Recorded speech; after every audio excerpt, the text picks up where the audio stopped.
Hello everyone, welcome to part 2. First, let's briefly recap the previous episode. In this enchanting world, Liu Xing, a remarkably talented young man, has written a thrilling tale of triumph through his extraordinary courage and unwavering determination. From an obscure boy to a revered beast master, his journey is fraught with challenges and hardships, but each adversity becomes a stage for him to showcase his strength. The story begins with Liu Xing making his mark at Guang City High School. Despite the strict demands of his homeroom teacher and the skepticism of his classmates, he remains calm and resolute. His extraordinary journey kicks off with the contract of a beast. While other students are still hesitating over which beast to choose, Liu Xing is already certain. His aim is not the mundane class stone golem or the class ice sparrow, but in class black wolfhound with immense potential. This choice undoubtedly sets a solid foundation for Liu Xing's path as a beast master. As the plot progresses, Liu Xing's power continues to grow, and his black wolfhound exhibits astonishing combat prowess. In one challenge after another, Liu Xing uses his wisdom and bravery to defeat numerous formidable enemies. Whether it's the arrogant Gao Bo or the overbearing Bai Feng, they all become stepping stones on his path to fame.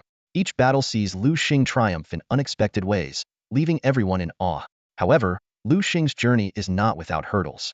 He faces conspiracies and threats from the sinister Salvation sect.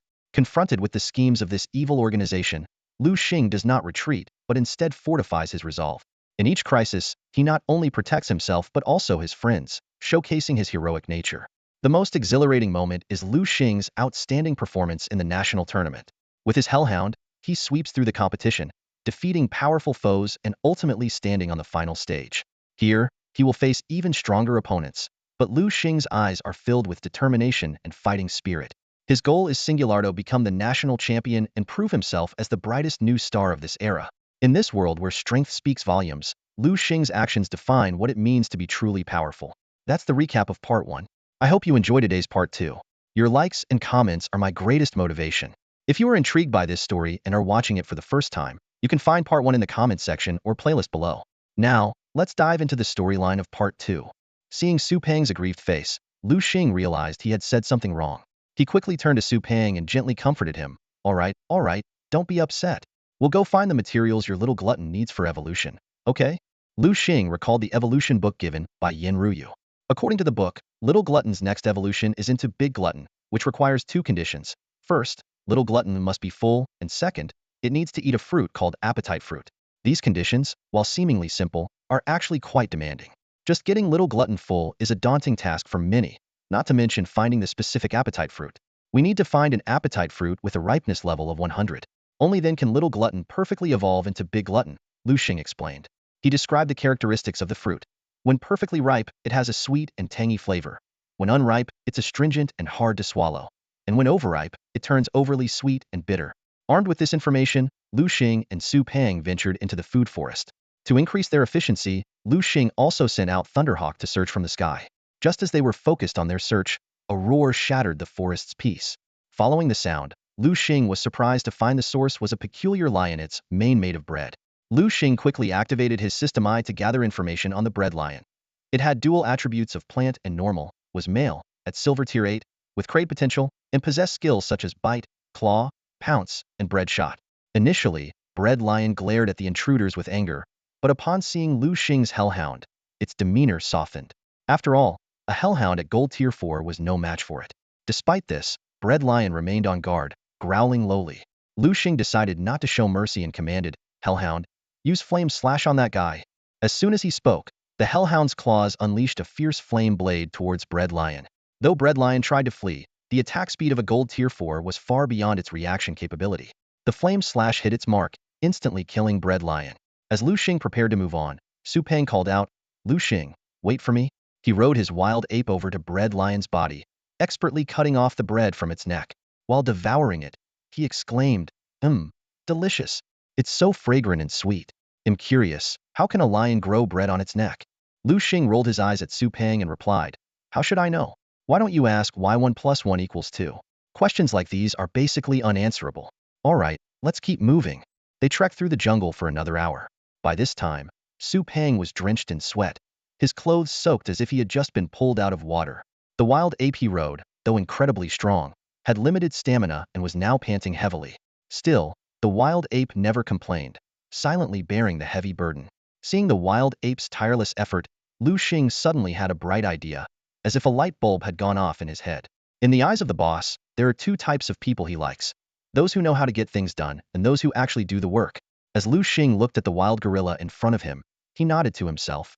This gorilla not only got things done but also never complained, making it an ideal employee. Liu Xing was already planning to enhance the gorilla's abilities the next time he upgraded Su Peng's skills. Just as Liu Xing and Su Peng were about to take a break, a sharp cry pierced the sky. Liu Xing's Thunder Eagle was back, circling excitedly in front of him and gesturing with its wings and claws. Liu Xing's eyes lit up as he immediately understood its message. The Thunder Eagle had found the appetite fruit. Liu Xing was about to lead Su Peng to follow the Thunder Eagle to pick the fruit when he saw Su Peng wobble and slide off the wild gorilla's back, collapsing heavily on the ground. "Ah, I can't take it anymore." Su Peng gasped, pale and out of breath. "I feel like I'm about to pass out." Liu Xing looked at Su Peng and nodded slightly. He could tell that Su Peng had indeed reached his limit. Being overweight, Su Peng's stamina was the weakest, and he would tire out quickly no matter what he did. "Here, Su Peng, have some water." Liu Xing took a bottle of water from his system backpack and handed it to Su Peng. "Thanks." Su Peng grabbed the bottle, twisted off the cap, and gulped it down. In just a few big swigs, the 500 milliliters bottle was empty. Liu Xing watched in amazement, wondering how Su Peng's stomach could handle so much water in one go. Perhaps influenced by Su Peng, Liu Xing couldn't help but yawn. "All right, let's take a break here," he said, finding a large tree and sitting down against its trunk. Lying on the ground, staring up at the sky, Su Peng spoke without looking at Liu Xing. "Liu Xing, I finally understand why you're stronger than everyone else." "Why?" Liu Xing asked. "Because you're not human. You're a monster," Su Peng panted. "My gosh, after all this walking, I'm exhausted and drenched in sweat. But you still look energetic and not a drop of sweat on you. If that's not monstrous, what is?" Liu Xing rolled his eyes at Su Peng. "That's because you're fat. I'm just an ordinary person. Is that so?" Su Peng asked doubtfully. "Isn't it?" Liu Xing retorted, secretly deciding never to admit to any monstrous qualities he might have. After taking an hour's break, Liu Xing and Su Peng continued their journey.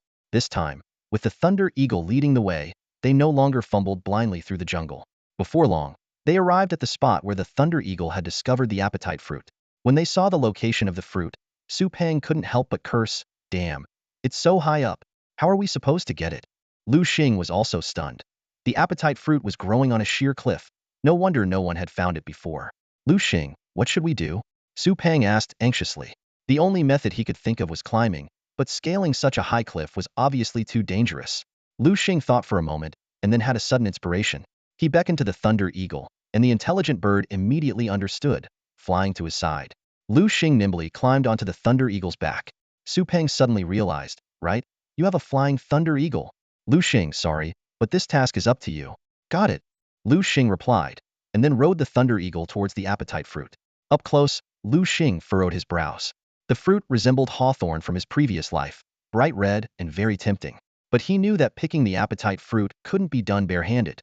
It required special tools. Liu Xing took out a pair of emerald green scissors from his system backpack. These weren't ordinary scissors. They were precious tools carved from jade. He had spent over $1 million to buy them, fortunately funded by Yen Guoli's purchase of the blue-ringed octopus. As a rare natural treasure, the appetite fruit, although it only had the purpose of evolving a small eater into a big eater, still had to be picked without direct contact, using jade tools instead. Liu Xing activated the system eye to carefully check each fruit's ripeness. 80, not ripe. 120, overripe. He searched the fruit tree back and forth, looking for the best one to pick. On the ground, Su Peng was growing impatient. "Hey, Liu Xing, are you done yet? Don't tell me you can't even pick a fruit." Liu Xing ignored Su Peng's complaints and focused on his task. Suddenly, he spotted a fruit with a ripeness of 99.7, and his eyes lit up. He carefully extended the scissors towards the fruit, holding his breath and waiting. Time passed slowly, beads of sweat forming on Liu Xing's forehead, but he didn't dare wipe them away, fearing he'd miss the perfect moment. His eyes stayed glued to the fruit, his heartbeat quickening with the ripeness percentage. 99.9. Liu Xing's heart raced. Finally, as the ripeness hit 100, Liu Xing acted decisively. With a crisp snap, the perfectly ripe appetite fruit was picked. "Ah!" Liu Xing exhaled in relief and wiped the sweat from his forehead. He carefully placed the fruit into a jade box for safekeeping. At that moment, Liu Xing remembered to check on Su Peng on the ground. To his amusement, the guy had fallen soundly asleep against a large rock. Liu Xing shook his head with a smile and directed the Thunder Eagle to land. He gave Su Peng a gentle nudge with his foot. "Huh, what?" Su Peng jolted awake, his eyes wide with alarm, bloodshot from sleep. What's wrong? Liu Xing asked, holding a freshly picked appetizer fruit. Nothing, Su Peng replied, trying to muster some energy as he released his little stomach king. Hurry up and release your little stomach king too. Picking perfectly ripe appetizer fruits isn't easy, and I don't want to go through it again. Liu Xing nodded. All right, come out, little stomach king. As little stomach king appeared before him, Liu Xing frowned slightly. This guy's digestion was astonishing. His once bulging belly deflated in no time. No, this won't do, Liu Xing said, quickly scanning the surroundings. He soon spotted a sweet fruit tree not far away. Let's go pick those sweet fruits. Come on out, everyone. Liu Xing called out as he released all his beasts. Seeing this, Su Peng also shouted. Come out, Kudia. He released his last beast as well. Everyone, help out and pick all the fruits from the tree. We need to help little stomach king evolve, Liu Xing commanded. The beasts nodded in agreement. Thunder Eagle immediately flew to the treetop, using its sharp beak to peck at the fruit. Wild Ape agilely climbed onto the branches and started picking. Even Liu Xing's six-winged angel joined in, despite its small size and limited strength. The six-winged angel struggled to hold onto a sweet fruit, but couldn't manage to pick it. Nearby, Wild Ape noticed and, with a smile, scanned the area. It quickly spotted the largest sweet fruit, easily picked it, and handed it to the struggling six-winged angel. Thank you, the six-winged angel said sweetly. Wild Ape's face turned red, and it scratched the back of its head in embarrassment. Wild Ape's behavior surprised Liu Xing. He hadn't expected Su Peng's seemingly dull Wild Ape to be so shy and friendly. The six-winged angel flew to Liu Xing, holding the sweet fruit. Master, this is for you. It offered the fruit to Liu Xing. Liu Xing smiled as he took the fruit, gently patting the six-winged angel's head. Master doesn't eat this. It's for my little darling to enjoy. The six-winged angel gracefully landed on Liu Xing's shoulder, cradling a vibrant, sweet fruit in its arms. It couldn't wait to take a big bite, and with a juicy splat, the fruit's nectar dripped down the angel's chin. Master, this is so delicious. Do you want to try a bite? The six-winged angel asked excitedly, its eyes sparkling with joy. Liu Xing gazed lovingly at the little creature on his shoulder and said indulgently, No need. All the tasty treats should go to our little darling. He then turned to the alert hellhound standing nearby, diligently scanning the surroundings. Hellhound, why don't you go help out too? Liu Xing suggested. The hellhound hesitated for a moment, but quickly regained its resolve. It understood its duty as the protector, ensuring the safety of its companions. Thanks to the efforts of the various beasts, a small mountain of sweet fruits soon piled up in front of Little Glutton. Without hesitation, Little Glutton began to devour the fruits one by one. In no time, the fruit mountain vanished, and Little Glutton's once flat belly was now round and full. Burp! Little Glutton let out a satisfied belch and was about to lie down for a rest. Wait a minute! Liu Xing suddenly called out. Little Glutton looked at Liu Xing in confusion, unsure of his intention. Liu Xing opened a jade box in his hand, revealing a bright red appetizing fruit. Little Glutton's mouth watered, but it didn't act impulsively. Instead, it pointed at the jade box and then at itself, as if asking for confirmation. Yes, it's for you. Go ahead and eat it. Liu Xing affirmed. Overjoyed, Little Glutton picked up the appetizing fruit and swallowed it whole despite already being full. However, as the fruit settled in its stomach, Little Glutton's expression turned pained. It felt as if its intestines were twisted in knots, the pain excruciating. Clutching its belly, Little Glutton rolled on the ground in agony. Liu Xing, is it going to be okay? Su Peng asked worriedly. Despite trusting that Liu Xing wouldn't harm Little Glutton, seeing it in such pain tugged at his heart. Liu Xing appeared somewhat stern. No pain, no gain. To achieve extraordinary power, one must endure some suffering. You're right, Su Peng replied, just as he noticed Little Glutton's body beginning to glow white. Wait, it's evolving. With a roar, the light dissipated, revealing a massive, muscular Big Glutton standing before them. The system immediately displayed Big Glutton's attributes. Big Glutton. Attribute. Normal. Gender. Level. Silver Tier 6. Quality. SS. Skills. Slam. Roar. Bull Rush. Death Beam. Gluttony. Overwhelmed with excitement, Su Peng rushed forward and hugged his Big Glutton. Is this really my Big Glutton? It's so cool. Liu Xing glanced at the system's display and couldn't help but twitch his lips. He had a feeling that Su Peng might come to him with complaints about Big Glutton's appetite in the future. However, with the existence of the gourmet forest, even if Su Peng ran out of money for food, he could always bring Big Glutton here to forage. Liu Xing mused that Big Glutton was the type of beast that could go without eating for 3 days, but would then eat enough for 3 days in one sitting. As long as it was well-fed and didn't participate in battles, it could go a long time without eating. Of course, during this period, It would need to sleep to conserve energy. Just then, the newly evolved big glutton felt hungry again. It glanced around and quickly spotted another sweet fruit tree not far away, its eyes gleaming with anticipation. The glutton's eyes suddenly lit up, and it eagerly made its way toward the sweet fruit tree. Reaching out, it effortlessly plucked a fruit from the tree. With large, greedy bites, it devoured the fruit as if enjoying a grand buffet, its belly gradually swelling. The surrounding beasts weren't to be outdone. They sat in a circle, each clutching a sweet fruit in their paws. The sound of their small bites filled the air, creating a harmonious and friendly atmosphere. Liu Xing and Su Peng found a comfortable spot to sit and rest for a while. Time passed quietly, and when Liu Xing looked up at the sky, he was surprised to see the sun setting. The warm glow of the sunset bathed his face in a golden hue, casting a soft, golden veil over the countryside. All right, everyone. Liu Xing stood up, brushing the dust off his clothes. It's getting late. We should head back. He definitely didn't want to spend the night in this desolate place with no soft bed and the constant threat of monster attacks. Just then, a sturdy hand rested on Liu Xing's shoulder. He turned to see Su Peng, whose usual playful demeanor had vanished, replaced by a serious expression. Liu Xing, Su Peng's voice was choked with emotion. I really want to thank you this time. Tears welled up in his eyes, and it seemed like his emotions were about to overflow. Hearing this, Liu Xing couldn't help but punch Su Peng in the chest. You idiot, cut it out. Do we really need to say such things between us? As he spoke, he also wiped the corner of his own eye. Su Peng's words stirred a mix of sadness and a touch of heartwarming gratitude within him. All right, it's all my fault, Su Peng said, rubbing his chest with a pained expression. But do you have to hit so hard? You deserved it, Liu Xing retorted mercilessly. Next time you pull this stunt, I'll make sure you can't get out of bed. Yes, sir. I promise there won't be a next time. Su Peng stood up straight and gave Liu Xing a comically exaggerated salute. Enough, I know your tricks too well. Stop pretending. Liu Xing waved dismissively.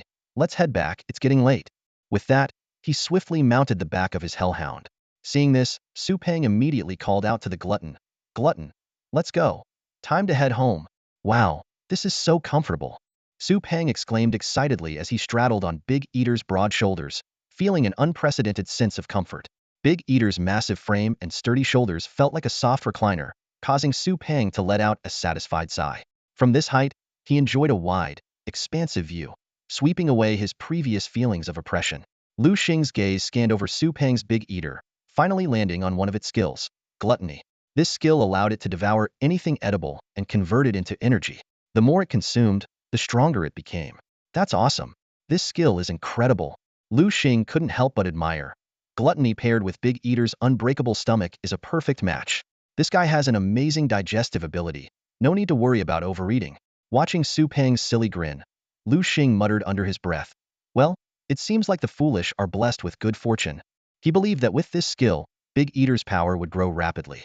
The two returned to Jiangnan Beast-Taming University, and as soon as they entered the dormitory, they saw Lu Xiaoming and Ru Ming anxiously waiting. Lu Xiaoming's brows were furrowed with worry. Where have you two been messing around these past few days? What's wrong? Did something happen? Liu Xing asked with concern. You idiot. Don't you know the final exams are in 3 days? Lu Xiaoming said, exasperated. Final exams. Liu Xing shuddered, remembering his past life's aversion to those 3 words. Lu Xiaoming sighed. All right, I know you've been wandering around. It's fine. I've prepared all the notes. Let's start your review now. Liu Xing chuckled and took the notes. Thanks. I'll borrow these notes, but I don't need the tutoring. He said confidently. I'm a test-taking genius, 1 book a day, 1 semester a week. Reviewing is an insult to me because for me, reviewing is just pre-studying. With that, Liu Xing took the notes upstairs, and behind him, Su Peng called out, Hey, Liu Xing, wait up. Let me make a copy of Lu Xiaoming's notes. I don't want to fail either. 3 days later, outside the exam hall, Liu Xing and Su Peng appeared confident, with Su Peng casually munching on a bun. Liu Xing had all the knowledge firmly in his mind, while Su Peng patted his slightly bulging pocket, clearly prepared with cheat sheets. Liu Xing, are you confident this time? Su Peng asked. Of course, it's all in my head, Liu Xing replied confidently. Just then, Lu Xiaoming leaned out of a window, urging, Hey, you two, stop standing there like idiots. The exam's about to start, get in here. 2.5 hours later, the exam was over. Liu Xing stretched lazily. Phew, finally done. How did it go? Lu Xiaoming asked. Not bad. I think I'll score around 90, Liu Xing replied nonchalantly. 90? Lu Xiaoming's eyes widened. You really dare to say that? You didn't attend classes, and with just a few days of studying, you think you can score 90? What about the rest of us? Liu Xing shrugged. Why should I care about them? If hard work worked, we wouldn't need geniuses. Exactly. If hard work worked, we wouldn't need geniuses, Su Peng echoed, grinning widely as he exited the exam hall, clearly pleased with his performance. Xiaoming, thanks a lot this time, Su Peng said gratefully. If it weren't for you highlighting the key points, I would probably have failed. At that moment, a few students walked past them, discussing among themselves. Man, this exam was so hard. Yeah, they tested all the stuff I didn't know. I feel awful. My handwritten cheat sheets weren't enough. I'm probably going to fail this one too. Upon hearing those guys talk, Liu Xing and Liu Xiaoming couldn't help but glance at Su Peng. Among the three of them, only Su Peng had cheated. Sensing their gaze, Su Peng shot a disdainful look at the classmate with the handwritten cheat sheet, a smirk of pride playing on his lips. Seriously, who still writes cheat sheets by hand these days? Su Peng shook his head. Doesn't he know there's such a thing as microprinting? With that, Su Peng pulled out a few tiny slips of paper from his pocket, densely covered in minuscule print. Liu Xing's eyes widened in disbelief. Oh my god, Su Peng, you're something else. Liu Xing exclaimed, I never thought you'd use high-tech methods to cheat. Microprinting, what a brilliant invention. Su Peng couldn't help but marvel, his face brimming with pride. Liu Xiaoming couldn't take it any longer and quickly interrupted. All right, stop showing off. It wouldn't be good if the teacher hears you. Let's go. Now that the exams are over, let's grab some food. We need to rest well tonight and get ready for tomorrow's martial arts exam. Got it. The two boys responded in unison. The three of them headed to the cafeteria. Because Su Peng insisted on having a feast, Liu Xing reluctantly took them to the third floor. As soon as they entered the restaurant, Liu Xing spotted Bai Feng and his group. With a girl sitting across from them, it was Rumen. Bai Feng and Jiang Yin were expressing their gratitude to Rumen. Oh my, Rumen, thank you so much this time. Yes, if it weren't for your help, we would probably have failed. It turned out that Bai Feng and Jiang Yin had passed the exam thanks to Ruming's notes. Judging by their excited expressions, they must have done well. As for Yingguoli and Lan Tian, the two academic stars had no trouble acing the exam. Liu Xing, Ruming exclaimed in surprise. Oh wow, Boss Liu Xing is here. Bai Feng immediately stood up and warmly greeted him. Come, have a seat. The group sat together. Bai Feng's enthusiastic greeting caught the attention of others nearby, who began to whisper among themselves. That's the end of this chapter. Please hit the urge for more button and leave a good review. Who is that guy? Bai Feng is being so polite to him. Liu Xing's appearance caught the attention of everyone around. A young woman couldn't help but whisper to her friend, her gaze involuntarily drawn to him. She exclaimed, wow, look at him. He's so handsome. I wonder if he has a girlfriend. Her friend glanced at her with a hint of sarcasm. A girlfriend? Forget about it. Do you see those two girls over there? They seem to be his girlfriends. No way. The woman widened her eyes in disbelief. They're so pretty. And they're both his girlfriends? Yes, really, her friend confirmed. The woman shook her head and sighed. That's just unbelievable. Ah, the world of the strong is beyond our understanding, her friend said meaningfully. The woman suddenly thought of something and turned to ask, how do you know all this? Hearing this, her friend rolled her eyes, a bit exasperated. You bookworm, always buried in the library. Of course, you wouldn't know. If you keep this up, you'll turn into a bookworm yourself. I like it.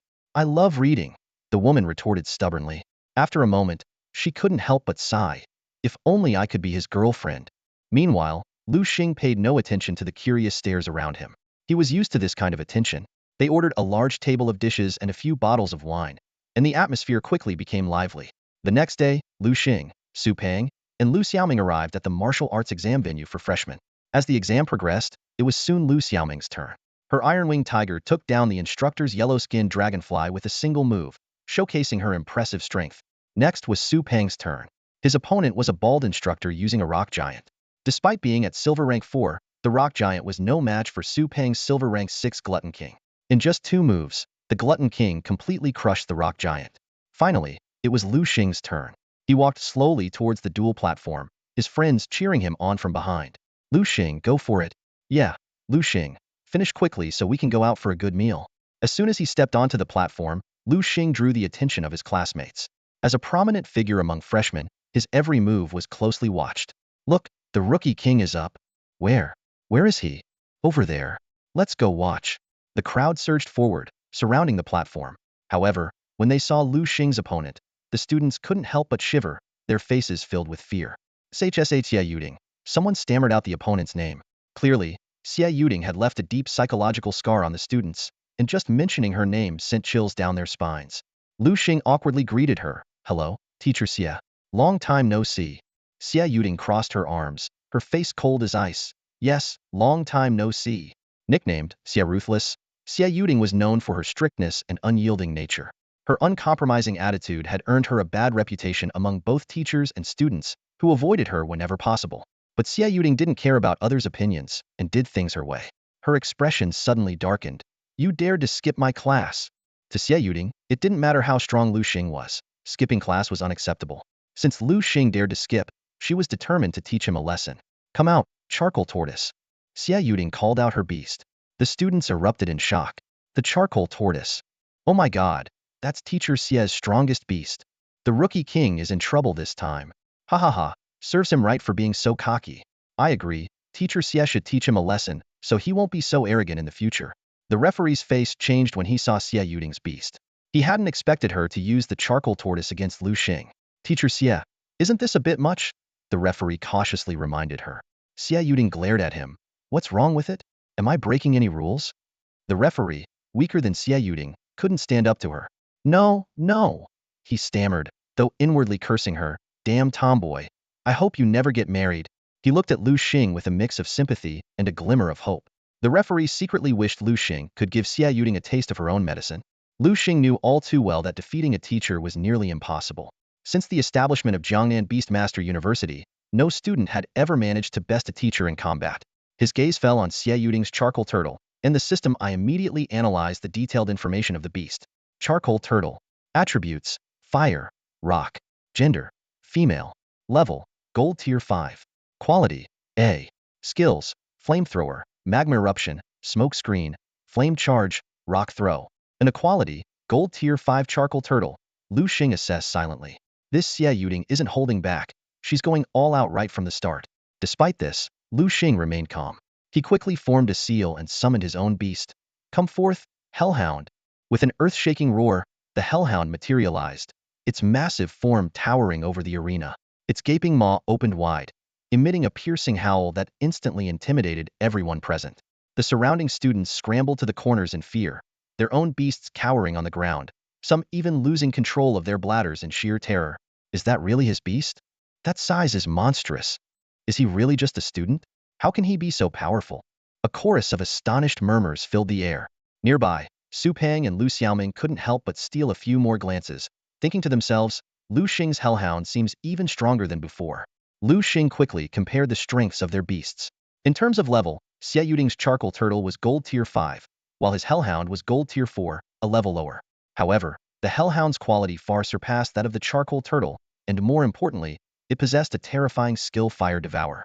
After weighing the pros and cons, a slight smile tugged at the corner of Liu Xing's mouth. He was confident that victory was within his grasp. Charcoal turtle, use flamethrower, Xie Yuding commanded.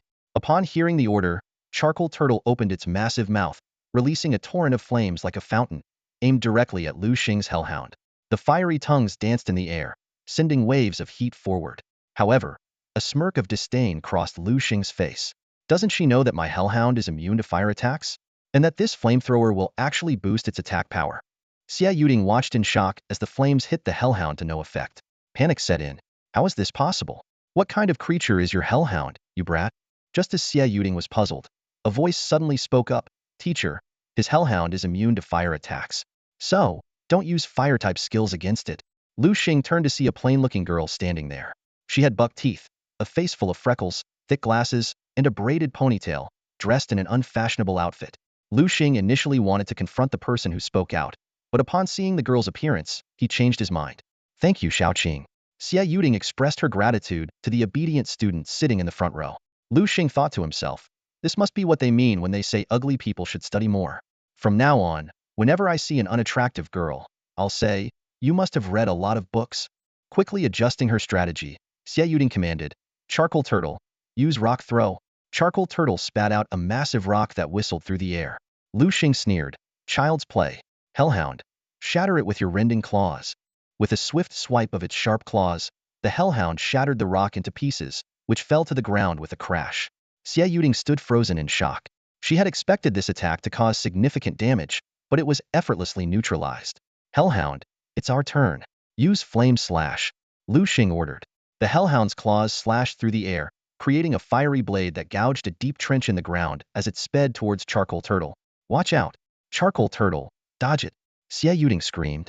Charcoal Turtle barely managed to avoid the attack, which struck the wall behind, blasting a large hole into it.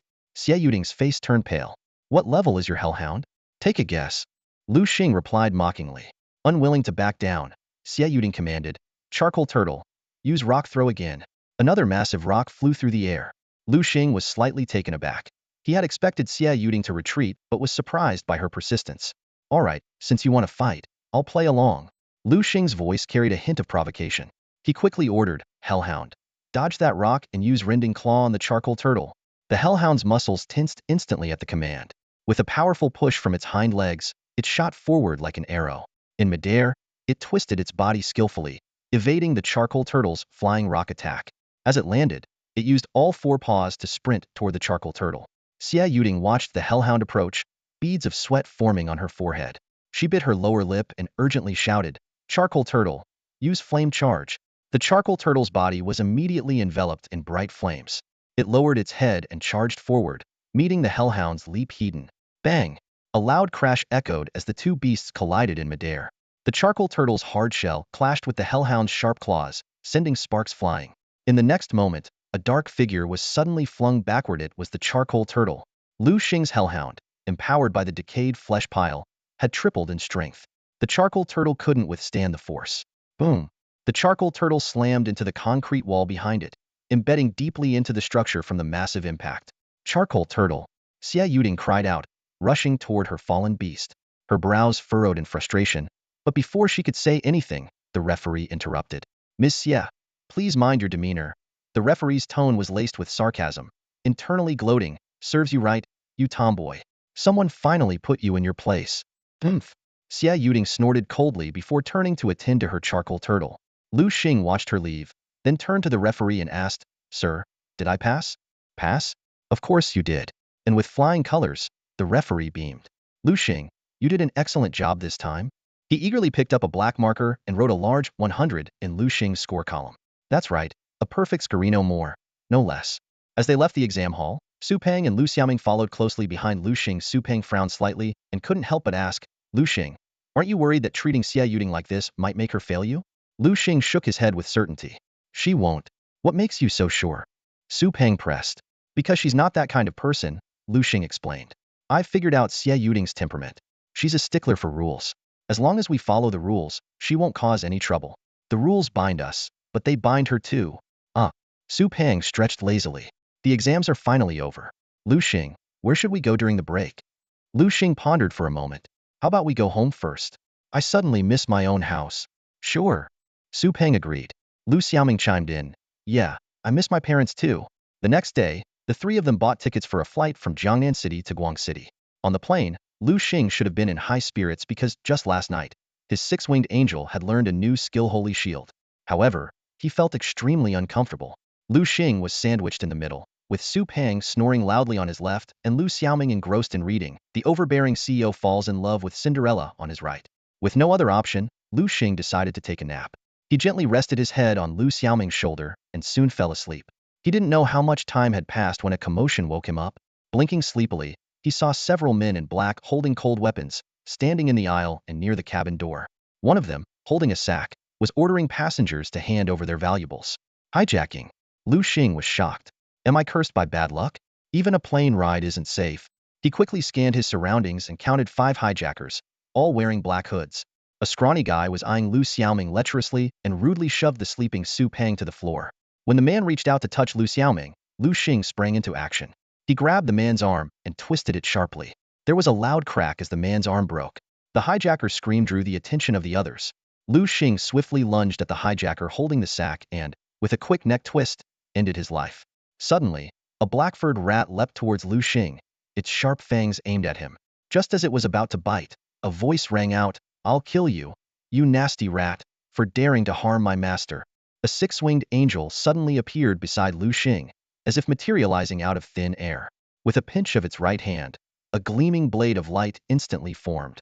The angel swung its arm, sending the miniature judgment blade whistling toward the black-furred rat. As a beast of the golden fourth tier, The six-winged angel's attack was formidable. The light blade easily pierced through the black-furred rat's abdomen, killing it instantly.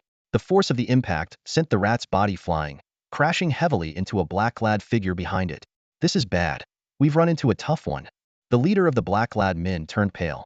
He hadn't expected such a formidable opponent on this small plane. Though the black-furred rat was not exceptionally powerful, it was still a beast of the silver second tier, yet it had been effortlessly slain. The leader quickly scanned the surroundings, his expression growing grimmer. Of his original 4 subordinates, 3 were already down, leaving only one in the cockpit controlling the pilot. With the situation so dire, he had no choice but to step in himself. When he caught sight of Liu Xing's beast, his eyes widened in shock, and he blurted out, That's a 6-winged angel. You must be incredibly lucky to have such a rare beast. Enough talk. Liu Xing's gaze was icy as he stared down the leader. Will you surrender? Or will I have to make you? Surrender? The leader sneered. Do you think I'd come unprepared? See this? He suddenly pulled out a spherical object from his jacket. That's a bomb. A passenger cried out in alarm. Well, someone knows their stuff, the leader said, toying with the bomb in his hand. So, kid, what now? Will you surrender? Or shall we all go down together? You can try, Liu Xing said, narrowing his eyes, though inwardly he felt no fear. The bomb was powerful, but it was almost impossible to harm him. Just yesterday, his 6-winged angel had mastered the divine shield skill. Liu Xing was already calculating how best to use this new ability. Hey, don't come any closer, the leader of the men in black shouted, his eyes widening as Liu Xing advanced toward him. Liu Xing remained unfazed and even quickened his pace, taunting as he walked. Don't be scared.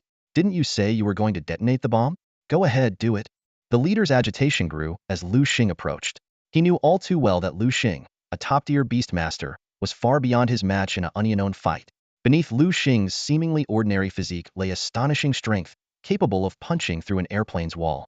This power came from the mutual reinforcement between a beastmaster and their beast, along with the unique influence of accumulated necrotic energy.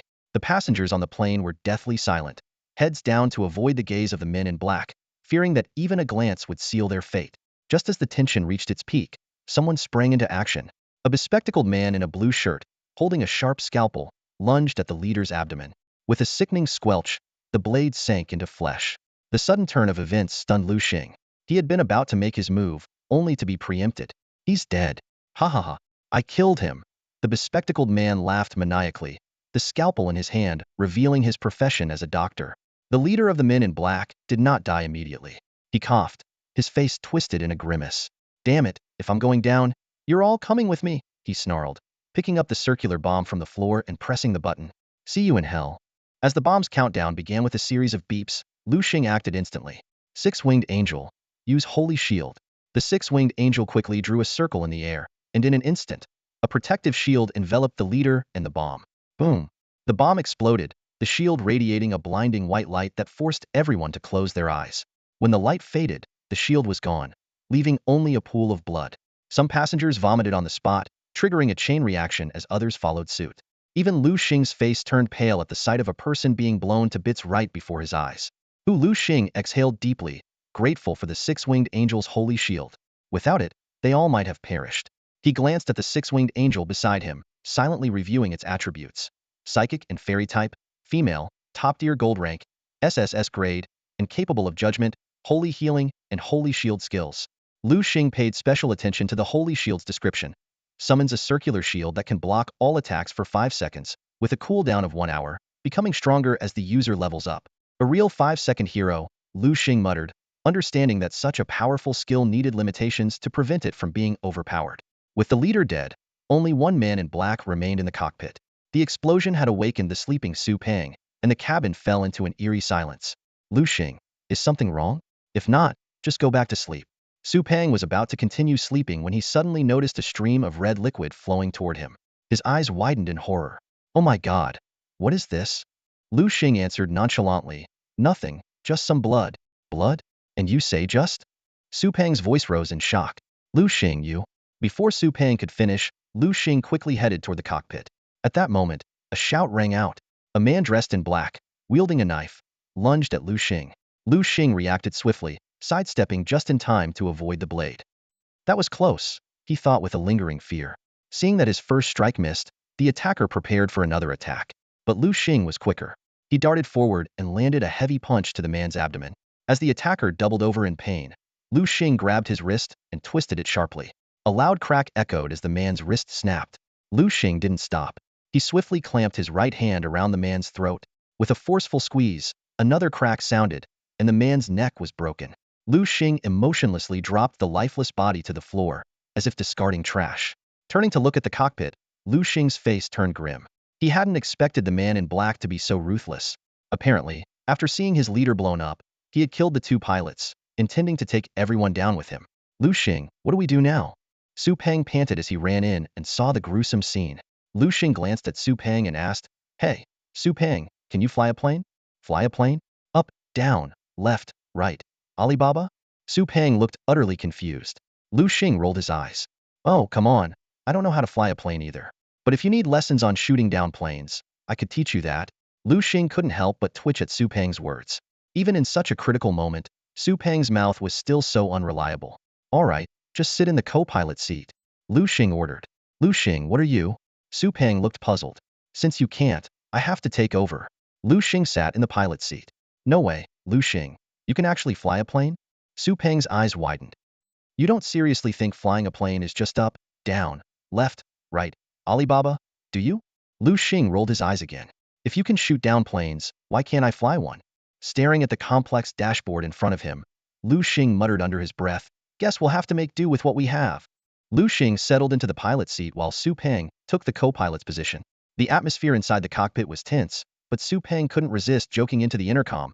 "Hello, hello, this is 0101. Do you copy?" Liu Xing stared at the complex control panel in front of him, took a deep breath, and made up his mind. Live or die. It all depends on this.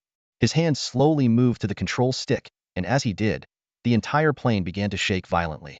Seeing this, Su Peng hurriedly fastened his seatbelt, finally showing some concern. "Liu Xing, do you even know how to fly this thing?" Liu Xing turned and gave Su Peng a mysterious smile, which sent a chill down Su Peng's spine. "Hold on tight," Liu Xing shouted, then began to maneuver the plane. To everyone's amazement, the plane soon stabilized and flew smoothly. Su Peng was dumbfounded, his jaw practically hitting the floor. "Wow, Liu Xing, what's your deal? You can even fly a plane. Seriously, is there anything you can't do?" Liu Xing felt a wave of relief, recalling his past experiences with VR flight simulators. He had tried flying the plane with a nothing-to-lose attitude and was surprised it actually worked. "Su Peng, call emergency services," Liu Xing commanded. Su Peng immediately complied, establishing contact with the ground. After some communication, they received information about the nearest airport. Liu Xing navigated the plane towards the target airport. When they finally landed safely, Su Peng exhaled a sigh of relief and gave Liu Xing a thumbs up. "Liu Xing, you're amazing." As the cabin door opened, a group of people in green military uniforms stormed in, taking everyone for questioning. After a series of interrogations, considering Liu Xing's heroic actions and his status as a top-tier beastmaster, he was quickly released. Outside the airport, a group of patrol officers were talking excitedly. "Did you see that guy?" One officer pointed at Liu Xing. "He's the hero who single-handedly piloted the plane and took down 5 criminals." The others looked astonished, instinctively taking a step back. "And," the officer continued, "he's also a top-tier beastmaster." This news caused an even bigger stir. Noticing the reactions around them, Su Peng couldn't help but tease, "Liu Xing, it looks like they're talking about you. And they seem a bit scared." Liu Xing rolled his eyes at Su Peng and responded calmly, "So what if they're scared? I don't need them to like me." After these events, Liu Xing gained a new perspective on his situation. He realized that his strength was what allowed him to defuse the crisis on the plane. This same strength earned him gratitude from the patrol officers, who not only refrained from punishing him but also rewarded him. Looking at the bank card in his hand, Liu Xing's lips twitched slightly. The day's experiences made him understand that in this otherworldly place, great power not only ensures one's safety but also garners more leniency in the eyes of the law. Liu Xing grumbled about the meager bonus as he stuffed the bank card, symbolizing 100,000 yuan, into his pocket. "These guys are so stingy. I saved the entire plane, and they give me 100,000 as a reward? It's like they're throwing scraps to a beggar." Despite his complaints, he accepted the gift, reasoning that it would be foolish to refuse free money. After securing the bank card, Liu Xing and Su Peng walked out of the disciplinary office building side by side. Just as they stepped down the stairs, Liu Xiaoming came rushing in like a gust of wind. Spotting Liu Xing immediately, she ran towards him and hugged him tightly. "Are you okay?" Liu Xiaoming's voice was filled with concern. Liu Xing shrugged nonchalantly. "I'm fine, of course. What could possibly happen to me?" He glanced around and said quietly, "Let's get out of here. This isn't the place to talk." The three of them strolled along the sidewalk, and Liu Xiaoming finally couldn't hold back her curiosity. "Liu Xing, what was that move you had the six-winged angel use on the plane?" It actually blocked the explosion of the bomb. Su Peng had slept through the harrowing moment, but Liu Xiaoming had remembered every detail. "You mean the holy shield?" Liu Xing asked. "Yes," Liu Xiaoming confirmed with a nod. Liu Xing explained simply, "It's a defensive skill that summons a protective barrier to withstand all enemy attacks. And I mean all attacks." "What?" Su Peng stopped in his tracks, astonished. "It can block all attacks? That's incredible."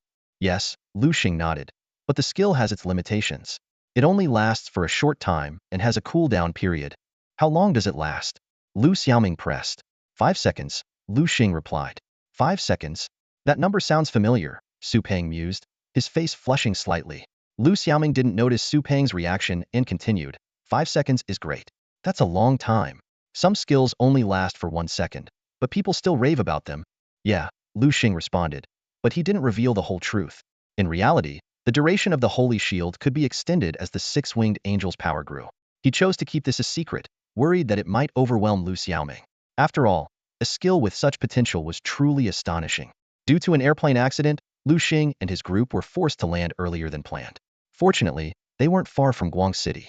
Liu Xing and Su Peng quickly decided to head to the high-speed rail station to buy tickets, and they smoothly reached Guang City by train. When Liu Xing pushed open the door to his home, the musty smell hit him immediately, causing him to frown. The room, long uninhabited, was filled with the stench of decay. Dust swirled in the air, making Liu Xing cough a few times. He quickly made a decision. "It looks like we can't stay here for now. I'll contact a cleaning service, and we'll spend the night at a hotel." After leaving the residential area, Liu Xing didn't head straight to the hotel. The evening streets were bustling with traffic, and students walked in groups, animatedly discussing various topics about beast taming. Listening to the innocent and lively chatter, Liu Xing couldn't help but smile wryly and shake his head, thinking that only by becoming real beast tamers would they understand the brutal and bloody path it entails. As he strolled to a park, he suddenly heard a commotion. Looking in the direction of the noise, he saw a group of children ganging up on another child. Liu Xing's face darkened, and he shouted sternly, "What are you doing?" The group of children, startled, scattered in all directions. Left on the grass was a badly beaten boy, his clothes tattered and his face bruised, yet he stubbornly stood up. Liu Xing approached and asked, "Are you all right?" The boy wiped his reddened eyes, holding back tears, and replied, "I'm fine." It was then that Liu Xing noticed the boy was clutching a large green caterpillar. The insect's ugly appearance made Liu Xing shiver, but when he examined it with the eyes of a beast tamer, he realized it had a rare level potential. The boy timidly asked, "Big brother, do you think I can use this caterpillar as my beast in the future?" Liu Xing smiled and patted his head, affirming, "Of course you can. This caterpillar has excellent potential. If you train it well, it will become a valuable partner." Seeing the boy's doubtful expression, Liu Xing added seriously, "In my hometown, there's a similar creature called a green worm. They can evolve into dragons." Upon hearing this, the boy's eyes lit up, and he joyfully hugged the caterpillar, cheering. At that moment, a voice called out from a distance, "Mao Mao, Mao Mao." The boy said goodbye to Liu Xing. "Big brother, my mom is looking for me." "Thank you." With that, he ran toward the voice. When his mother saw her son's disheveled appearance, she was furious. "How could you be so irresponsible, always causing trouble and getting into fights? And that wretched bug of yours, when will you get rid of it?" "I don't wanna. It's my good friend." The little boy clutched his toy tightly, a stubborn glint in his eyes. "And the big brother said it can turn into a dragon someday." "Big brother? Which big brother?" the boy's mother asked, puzzled. "Over there." The boy excitedly pointed to a spot not far away, but there was no one in sight. Following his finger, the mother saw nothing but an empty field. Her expression turned stern. "Oh, you little rascal, already learning to lie at such a young age. Just wait until tonight. I'll teach you a lesson you won't forget." Meanwhile, Liu Xing strolled leisurely through the park, hands in his pockets. He was still savoring the moment he had helped the little boy, a slight smile playing on his lips. His thoughts were soon interrupted by an unexpected encounter. Bang! Liu Xing, not paying attention, bumped right into a woman. Looking up, he saw a lady in a green dress smiling sweetly at him. "Liu Xing, little brother. Who knew you had such a caring side?" It was Lu Luo, who had witnessed Liu Xing helping the child. Liu Xing was momentarily stunned, not expecting to see Lu Luo here. He scratched his head awkwardly. "It was nothing, just a small act of kindness. But what about you, Sister Lu Luo? What brings you here?" Lu Luo raised an eyebrow, her tone teasing. "Why? You can come here, but I can't. Liu Xing quickly waved his hands. You know that's not what I meant. Lu Luo shook her head with a smile. All right, I'm just teasing you. I was bored and decided to take a walk around Guang City. I ended up here by chance. She then shifted the topic. But enough about me. What about you? Skipping school in Jiangnan City to come back here without telling anyone?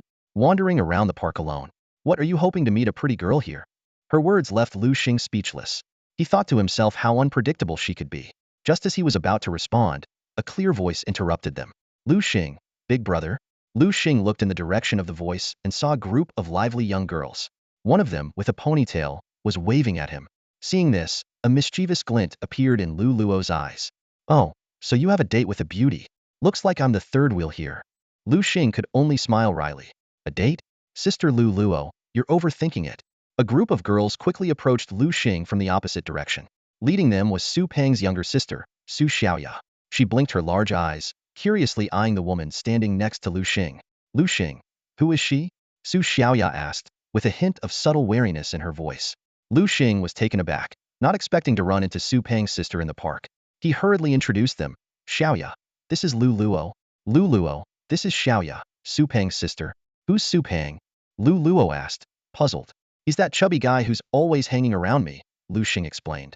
Oh, you mean the little chubby guy? I remember him now, Lu Luo said, suddenly understanding. She couldn't help but give Su Xiaoya a once-over, marveling. I can't believe that chubby guy has such a pretty sister. They look nothing alike. You'd never guess they were related. Liu Xing noticed a flicker of displeasure cross Su Xiaoya's face and frowned slightly. Xiaoya, I'm sorry. Lu Luo's just like that. Liu Xing tried to ease the tension, but Su Xiaoya, already annoyed, puffed up and said, Xiaolu, shall we? Let's go. She hated when people brought up her brother. With that, she stormed off with her two friends. Watching Su Xiaoya's retreating figure, Liu Xing couldn't help but sigh. Seeing this, Lu Luo teased. What's wrong? Are you upset because I scared off your little girlfriend? You could always go after her. Liu Xing rolled his eyes at Lu Luo. You know that's not what I mean. By the way, Lu Luo, what are you doing in this park? I know you. You're either on a mission or sleeping at the Phoenix base. A park visit? That's unheard of. Lu Luo chuckled. Nothing gets past you, does it? As she spoke, her gaze drifted to a nearby stage surrounded by a crowd, looking quite lively. Meanwhile, Su Xiaoya, still fuming, walked briskly along the park path with her friends. Xiaolu tried to console her. Oh, come on, Xiaoya. Don't be mad. Shall we chimed in? Yeah. Cheer up. Remember why we're here today. Su Xiaoya suddenly remembered their plan. Of course I haven't forgotten. We're here to watch the magic show. Exactly. So let's forget about what just happened. Xiaolu and Xiaowei said in unison. Su Xiaoya nodded but then gasped. Oh no. I forgot to say goodbye to Liu Xing. She turned to go back but was stopped by Xiaolu. Xiaoya, let it go. They might have left already, Xiaolu advised. All right, Su Xiaoya said reluctantly, thinking she would apologize to Liu Xing the next time she saw him. Encouraged by her friends, the three of them made their way to the magic show. Su Xiaoya looked at the stage, where a clown with a red nose was performing energetically, accompanied by a small bear. The clown scanned the audience with lecherous eyes, licking his lips unconsciously. Let's see who will be lucky enough to be my prey today, the clown thought, his gaze sweeping over the crowd. Soon, he spotted Su Xiaoya and her friends. Three young, attractive students, just the type the pervert liked. The clown's eyes quickly assessed them, thinking, the ones on the left and right are no good. He could tell Xiaolu and Xiaowei had already been tainted, assuming their heart's blood would be foul. The one in the middle is perfect. The clown's eyes lit up, locking onto Su Xiaoya. All right, now it's time for the final act, the clown announced. I will perform the human transformation trick. I need to pick a lucky audience member to assist me. The crowd buzzed with excitement, everyone shouting, pick me, pick me. But none of these people were the clown's target. You, the young lady at the back. The clown pointed at Su Xiaoya. Me? Su Xiaoya asked, surprised, pointing at herself, not expecting to be chosen. Yes, you, the clown confirmed, a flicker of greed in his eyes. The girl with the ponytail. The clown pointed to the audience, and Su Xiaoya's heart leapt with joy. She turned to her friends, Xiaolu and Xiaowei, and excitedly said, should I go? Go, go. Xiaolu and Xiaowei's eyes sparkled with envy. They never expected Su Xiaoya to be so lucky, chosen as the audience member to go on stage during the magic show. Su Xiaoya hopped onto the stage, and under the clown's guidance, she was led into a mysterious box. Just as the door closed, the clown's expression twisted into a sinister grin, a look of triumph spreading across his face. He muttered under his breath, sweetheart, you'll stay put in there. The The clown quickly turned to a nearby bear and commanded harshly, "Hypno Bear, use your hypnosis." Hypno Bear immediately sprang into action, extending its hands as its eyes began to glow a strange red. Red waves emanated from its eyes, enveloping the entire audience. The cheering audience suddenly felt dizzy when the hypnotic waves hit them, and they collapsed one by one. In no time, the entire audience was silent, everyone rendered unconscious. Ha ha ha, a bunch of idiots, trash. The clown reverted to his true nature, unable to resist hurling insults. After venting, he sneered, "Humph, time to go enjoy my feast." With that, he pushed the box containing Su Xiaoya and quickly left the scene. Not far away, Liu Xing and Lulua emerged from the shadows. Liu Xing asked, puzzled, "Sister Lulua, why didn't you let me stop him?" Lulua explained, "I don't know how many girls this guy has captured, so I plan to follow him to his secret base." Liu Xing nodded in understanding. "Got it. Let's go," Lulua said decisively. "All right," Liu Xing responded. The two quickly made their way to the park's parking lot, ready to follow the clown by car. They weren't worried about losing him, as Lulua had secretly placed a tracker on Su Xiaoya. More importantly, two hidden figures in the sky, a vigilant eagle and a swift bat, were tracking the clown's car, providing aerial support for their pursuit. Liu Xing sat in Green Luo's Raptor, the wheels spinning rapidly as they soon left the city for the outskirts. When he got out of the car, he couldn't help but take a few more looks at the vehicle, secretly surprised. In his imagination, Green Luo should be driving a luxury car like a Porsche or Ferrari. "What are you looking at?" Green Luo noticed Liu Xing's gaze. "Nothing," Liu Xing replied, averting his eyes. "All right, let's get moving. Otherwise, your little girlfriend might be in danger," Green Luo urged. Liu Xing nodded in agreement, and the two of them walked quickly ahead. However, the area before them was empty, with no sign of a cabin or any other structure. "Strange, the tracker clearly shows she's here," Green Luo muttered to herself in confusion. At that moment, a sharp cry pierced the sky. A lightning eagle swooped down from above and landed steadily beside Liu Xing. "Lightning eagle, where did the Joker take Su Xiaoya?" Liu Xing asked urgently. The lightning eagle gave Liu Xing a knowing look, and he immediately understood. He stepped forward and began to brush away the leaves on the ground. Soon, a manhole cover was revealed. "Sister Green Luo, I found the entrance," Liu Xing called out. "Great." The two of them descended into the Joker's secret base through the manhole.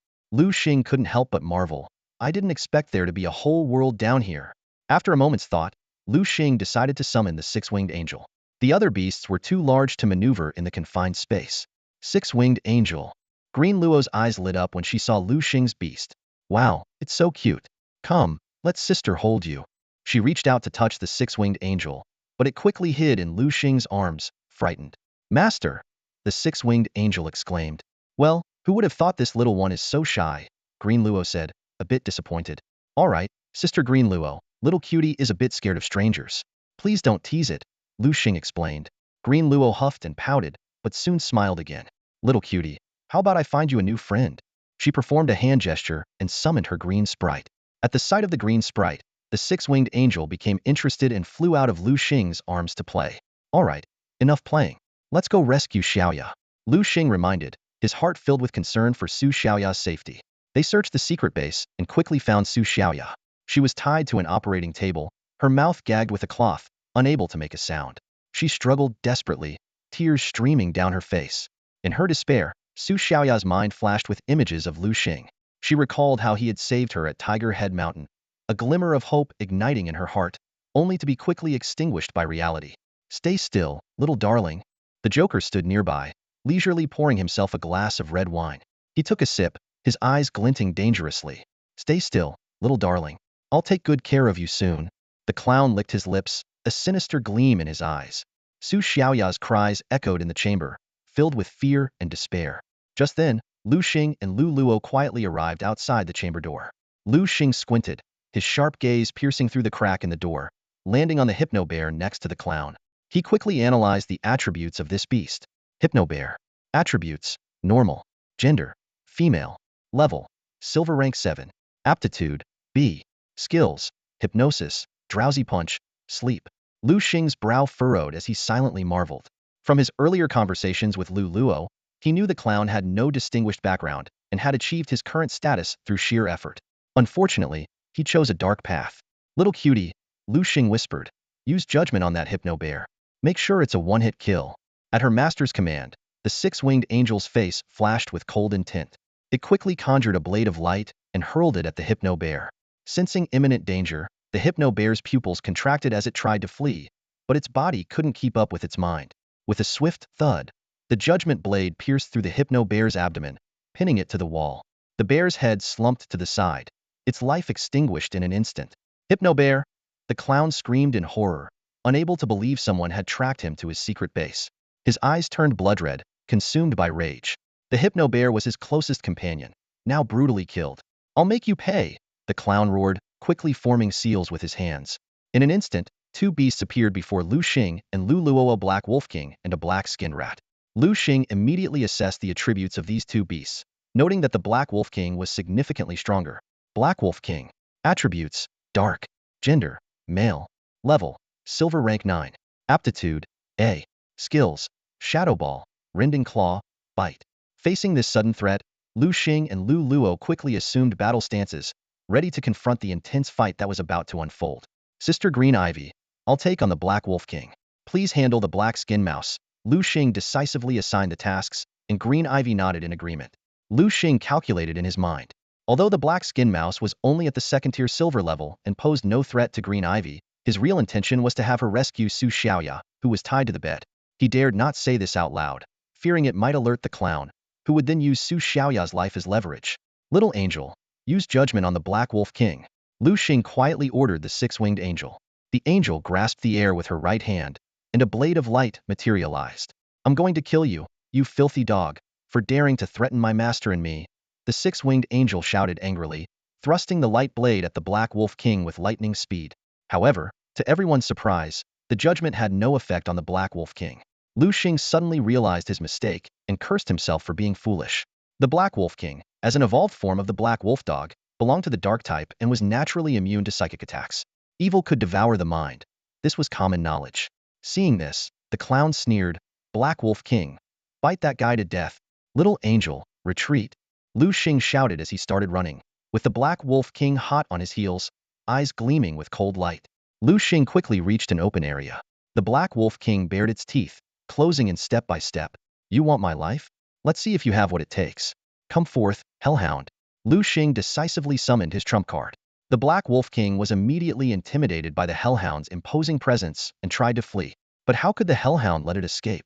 With a swift leap, the Hellhound lunged forward, its massive jaws clamping down and tearing the Black Wolf King apart. Good job. Liu Xing patted the Hellhound and simultaneously recognized the six-winged angel's weakness. Against Dark-type beasts, she was powerless. I need to properly equip this little one, Liu Xing thought, remembering that he hadn't used any beast cores on the six-winged angel yet. After putting away the Hellhound, Liu Xing headed towards the clown. When he arrived, he saw the clown, bound and bloodied, and Green Ivy holding an unconscious Su Xiaoya, her face dark with anger. Sister Green Ivy, are you okay? I'm fine. Let's go, Green Ivy said, carrying Su Xiaoya and walking away without looking back. Sister Green Ivy, you go ahead. I'll catch up. After Green Ivy left, Liu Xing glanced at the struggling clown and walked straight to the hypnosis bear. He pulled out a small knife and unhesitatingly stabbed it into the hypnosis bear's head. The clown's eyes widened in fury, but all he could do was let out a muffled whimper. He never expected Liu Xing to not only kill the hypnosis bear, but also to target its corpse. Sure enough, there's a beast core, Liu Xing muttered to himself, a satisfied gleam in his eyes. Liu Xing took out a piece of tattered cloth and carefully wiped the magical beast core of the hypnotic bear before cautiously placing it into his system backpack. His gaze then shifted to the unconscious clown on the bed, and his expression darkened. The sight in the corner of the room sent a chill down his spine, a heap of white bones. By counting the skulls, he deduced there were 8 bodies. Liu Xing's heart sank. 8 girls who should have had bright futures, growing up happily, studying, working, falling in love, getting married, and having children, living blissful lives. All of this was destroyed by the monstrous figure before him. No wonder Green Luo was so furious. Even Liu Xing himself felt a surge of anger. He cast a cold glance at the barely breathing clown on the bed. The culprit was now on the brink of death due to excessive blood loss. Liu Xing decisively grabbed the alcohol from the cabinet and began dousing the room. He then lit a candle and threw it onto the floor. In an instant, the entire chamber was engulfed in flames, and all the darkness and evil were reduced to ashes in the fire. As Liu Xing was leaving, the clown on the bed fell into a near-death state, his life flashing before his eyes like a revolving lantern. The clown was born into a blended family, where his stepmother treated him horribly, often beating and scolding him. He also had a half-sister who frequently bullied him. One day, unable to bear it any longer, the clown attacked his sister with a stick. Unfortunately, he hit too hard, and it was fatal. Staring at his sister's lifeless body on the ground, the clown panicked. He dragged the body to a desolate area, intending to hastily bury it when he saw something horrifying. In that moment, Pandora's box was opened. The world lost a suffering little boy, but gained a murderous clown. Once everything was taken care of, Green Luo leaned against the Raptor pickup truck and unexpectedly lit a cigarette. Want one? She offered Liu Xing a cigarette. No, thanks. Liu Xing declined politely, thinking to himself, first it was Yin Ruyu, and now Green Luo. Do all the members of the Phoenix mercenary group have a smoking habit? Alright, since it's done, let's head back.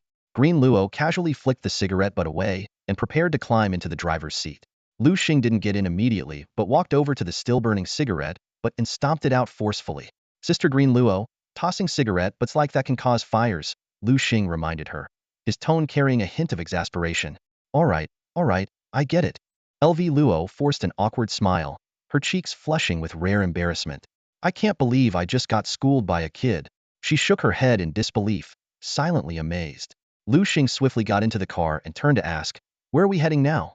His gaze shifted to Su Xiaoya sitting in the back seat. Let's take her home. She needs to be with her family after what she's been through, LV Luo said as she started the engine. Alright, Liu Xing replied curtly. LV Luo drove Liu Xing and Su Xiaoya to their destination. When Su Peng saw Liu Xing carrying his sister, he couldn't help but curse, damn it, Liu Xing. What the hell did you do to my sister? I trusted you. Liu Xing rolled his eyes in exasperation. Fatty, you've known me for ages. Do you really think I would harm your sister? Su Peng was momentarily stunned. Seizing the opportunity, Liu Xing added, cut the crap and take your sister inside. If you want to know what happened, ask her when she wakes up. With that, he quickly returned to LV Luo's pickup truck. LV Luo glanced at Liu Xing, a smirk playing on her lips. Aren't you going to explain things to that chubby guy? She noticed Su Peng still standing there, holding Su Xiaoya, his face twisted in a grimace. Liu Xing sighed and called out to Su Peng, Fatty, take your sister inside. I swear I didn't do anything to her. Look at her clothes theory a bit torn, but nothing serious. Su Peng looked down and saw that Liu Xing was right. Just as he was about to speak, LV Luo started the car and drove off, leaving Su Peng no choice but to carry his sister inside. After a while, Su Xiaoya suddenly woke from her unconscious state, screaming, no, don't kill me. Don't be afraid, little sister. I'm here. Su Peng immediately embraced her, trying to comfort her with his warmth. Brother, Su Xiaoya cried out, tears streaming down her face. Alright, don't cry. You're safe at home now, Su Peng gently patted her back. If something's bothering you, just tell me, and I'll handle it. He was actually puzzled, not knowing what had happened. He silently cursed Liu Xing for leaving without a proper explanation. Through her sobs, Su Xiaoya slowly recounted the events to Su Peng. So, I misunderstood Liu Xing. Su Peng slapped his thigh in frustration. I'm such an idiot for doubting my friend. He was filled with regret. Brother, we need to thank Liu Xing properly. If it weren't for him, I might not be here, Su Xiaoya said, a hint of warmth in her voice when she mentioned Liu Xing. Yes, I'll invite him over tomorrow, Su Peng nodded repeatedly. Meanwhile, Liu Xing and LV Luo returned to the Phoenix base. LV Luo yawned and stretched before heading to the kitchen. A moment later, she came out holding a freshly washed cucumber, still dripping with water. If you're hungry, grab something from the fridge. It's been a long day. I'm going to take a shower, LV Luo said as she headed upstairs, adding teasingly, don't you dare try to peek, you rascal. Liu Xing stood there speechless when suddenly a cool voice broke the silence. Are you staying for dinner? The voice sent a shiver down Liu Xing's spine. He turned to see it was Zixian, the Phoenix mercenary group's strategist and manager. She was wearing a purple t-shirt and an apron with a Baijid panda print, looking somewhat comical. Yeah, Liu Xing nodded. It was already late, so he decided to stay for dinner. He had tasted Zixian's cooking before, and it was as good as any five-star chef's, leaving a lasting impression. Zixian quietly walked into the kitchen and started cooking, leaving Liu Xing alone in the living room. The sound of running water came from upstairs, and Liu Xing couldn't help but perk up his ears. A mischievous thought crossed his mind. Should I sneak a peek? He immediately shook his head, dismissing the idea, reminding himself that he wasn't that kind of person. Suddenly, Liu Xing remembered something. He took out the magic beast crystal core of the Hypno Bear from his system backpack. Looking at the crystal core, he smiled and whispered, "Come out, little one." A flash of light appeared, and a six-winged angel materialized before him. Liu Xing handed the crystal core to it, smiling. "Here you go, little one. Eat this." The six-winged angel's eyes lit up, thinking it was candy, and eagerly popped the crystal core into its mouth. However, The core instantly turned into liquid and slid down its throat. The angel pouted and complained, "Master, you tricked me. It's not sweet at all." "Humph, I'm not talking to you." Seeing the angel's sulky expression, Liu Xing couldn't help but laugh. He quickly pulled out a specially made lollipop from his pocket. "Here, have some real candy." The six-winged angel took the lollipop, its face lighting up with joy. "That's more like it." "Thank you, master," it said, giving Liu Xing a gentle kiss on the cheek. Just then, the system notification sounded. Liu Xing focused on reading the information on the panel. "Congratulations, host. Your six-winged angel has consumed the magic beast crystal core of the Hypno Bear. It will learn the following skills. 1. Hypnosis. Emits a hypnotic beam that puts enemies to sleep. Only effective on opponents with open eyes. 2. Dazing punch. Uses a punch to attack enemies with a chance to cause them to faint. Remember, it's just a chance. 3. Sleep. Restores energy and heals injuries through sleep, which can be interrupted if woken up. After some thought, Liu Xing chose hypnosis. He figured, since it's the Hypno Bear's signature skill, why not learn the best? The system promptly confirmed, "Ding, congratulations, host. Your six-winged angel has learned hypnosis." Liu Xing smiled in satisfaction, feeling pleased. Having a cheat system really makes learning skills a breeze. Just as he was basking in his happiness, a familiar voice interrupted his thoughts. "Hey, silly boy, what are you grinning about?" Liu Xing turned his head and saw a woman in a fiery red dress walking in from outside, instantly drawing everyone's attention. "Phoenix, long time no see," Liu Xing greeted with a smile, his eyes sparkling with joy. Huang glanced at Liu Xing and smirked. Well, have you gotten your hands on some treasure lately? Your words are as sweet as honey." Liu Xing chuckled mysteriously.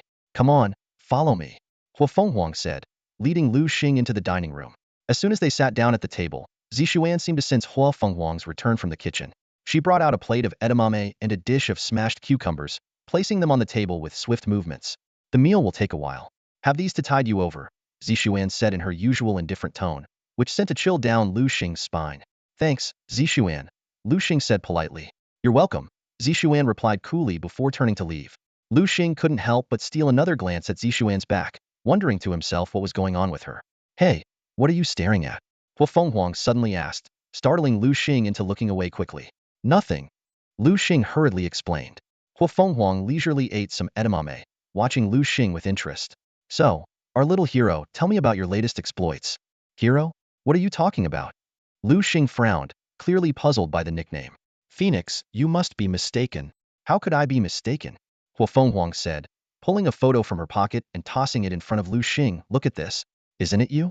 Liu Xing picked up the photo and saw that it was taken by someone in the inspection team. "The angle is pretty good. It captures my handsome face perfectly," he commented narcissistically. "Stop being so full of yourself," Huang said, snatching the photo back with a look of exasperation. "You can't even stay out of trouble at home. You managed to run into hijackers on a plane. That's something I've never experienced, but you did." Liu Xing felt a headache coming on. "Phoenix, should I say I'm lucky or unlucky?" Just then, a figure wrapped in a towel appeared at the staircase. "Hijackers? What hijackers?" Lulian's voice came through. She had obviously just finished a shower and hadn't even dressed before coming downstairs. Huang widened her eyes. "Lulian, can't you be more mindful of your appearance? Liu Xing is still here." Lulian paused, realizing her mistake, but quickly regained her composure and laughed. "Oh, come on, Liu Xing isn't an outsider. So what if he sees me? It's not like I'll lose a piece of flesh.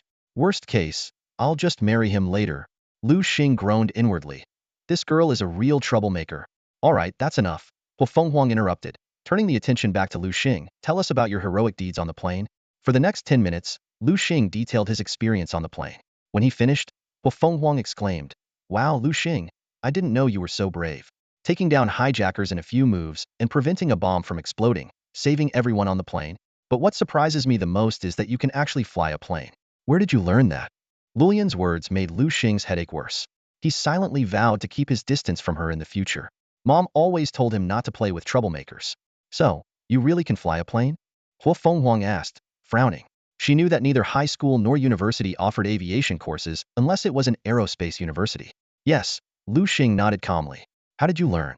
"I don't know, maybe from playing video games," Liu Xing replied offhandedly. "Video games?" Huang gasped, taking a moment to process. "You must be really bold. Don't you know how difficult it is to fly a plane? One small mistake could result in a crash." Liu Xing chuckled. "I had no choice but to take a gamble. Even if I couldn't save everyone, I could still escape myself. But they... He trailed off, his tone heavy. Hua Fenghuang was silent for a moment, then nodded, a glimmer of admiration in her eyes. In that moment of crisis, Liu Xing did not simply walk away like the other beast tamers. Instead, he chose to stay, demonstrating the qualities of a responsible man. Little did he know, his actions greatly impressed Fenghuang, Lu Luo, and even Zixuan, who was in the kitchen. Zixuan emerged from the kitchen, holding an ice cream, and gently placed it in front of Liu Xing. Here, this is for you. Lu Luo immediately recognized it as the dream ice cream, and her eyes lit up. This was a rare delicacy handmade by Zixuan, unavailable for purchase and made with ingredients so expensive that ordinary people could only dream of having it. Zixuan, I want some dream ice cream too, Lu Luo said, her voice tinged with envy. Zixuan glanced at her and replied mercilessly, Eat? Look at yourself. All you do is eat and sleep. It seems like you've gained a few pounds recently. Lu Luo looked down and realized her view was obstructed by her rounded belly, unable to see her feet. Pouting, she was about to retort when Zixuan added, all right, dinner is almost ready. If you eat ice cream now, how will you have room for dinner later? Then why does he get to eat? Lu Luo asked, pointing at Liu Xing, clearly unsatisfied. How can you compare yourself to him? Zixuan's double standards only made Lu Luo more disgruntled, and she continued to pout. Ignoring their bickering, Liu Xing turned to Fenghuang and asked, Sister Fenghuang, do you know where I can find fairy-type beasts? Fenghuang frowned slightly at the question. Fairy-type? Why are you asking? Don't you know how rare fairy-type beasts are in this world? So far, I haven't heard of any secret realms housing groups of fairy-type beasts. They don't seem to like living in groups. Each one is a lone wolf. A trace of disappointment crossed Liu Xing's face, and he softly replied. At that moment, Lu Luo placed a hand on Liu Xing's shoulder and curiously asked, Little brother Liu Xing, why are you asking about that? Liu Xing stood on the balcony of the Phoenix base, with the night enveloping everything around him. His gaze unintentionally drifted to the neighboring balcony where Luo Luo was staring into the distance. Luo Luo, is something bothering you? Liu Xing asked softly. Luo Luo turned her head, a teasing smile playing on her lips. Nothing much. But you, Liu Xing, are you feeling restless and can't sleep? Want me to help you relax? Liu Xing frowned and quickly waved his hands. No, there's no need for that, Luo Luo. His lips twitched slightly, thinking to himself how outrageous she could be. Suddenly, Luo Luo changed the subject. By the way, at dinner today, didn't you say you wanted a fairy-type beast core? Liu Xing's eyes lit up instantly. Luo Luo, do you mean you have one? Nope, Luo Luo shrugged. How could I possibly have that? Fairy-type beasts are extremely rare, let alone a fairy-type beast core. Liu Xing's spirits plummeted from the peak to the depths. He muttered under his breath, pondering the future of his six-winged angel. Without learning fairy-type moves, this psychic fairy hybrid beast might face dire consequences in the harsh world of beast taming. Just as Liu Xing was sinking into despair, Luo Luo suddenly gave a mysterious smile. Don't be so down, kid. While I don't have one, I know a place that definitely does. Where? Liu Xing's eyes sparkled with renewed hope. Luo Luo played coy. It's a secret. Your immediate task now is to get a good night's sleep. Tomorrow, I'll take you to that place. The next day at Phoenix Base felt like an eternity for Liu Xing.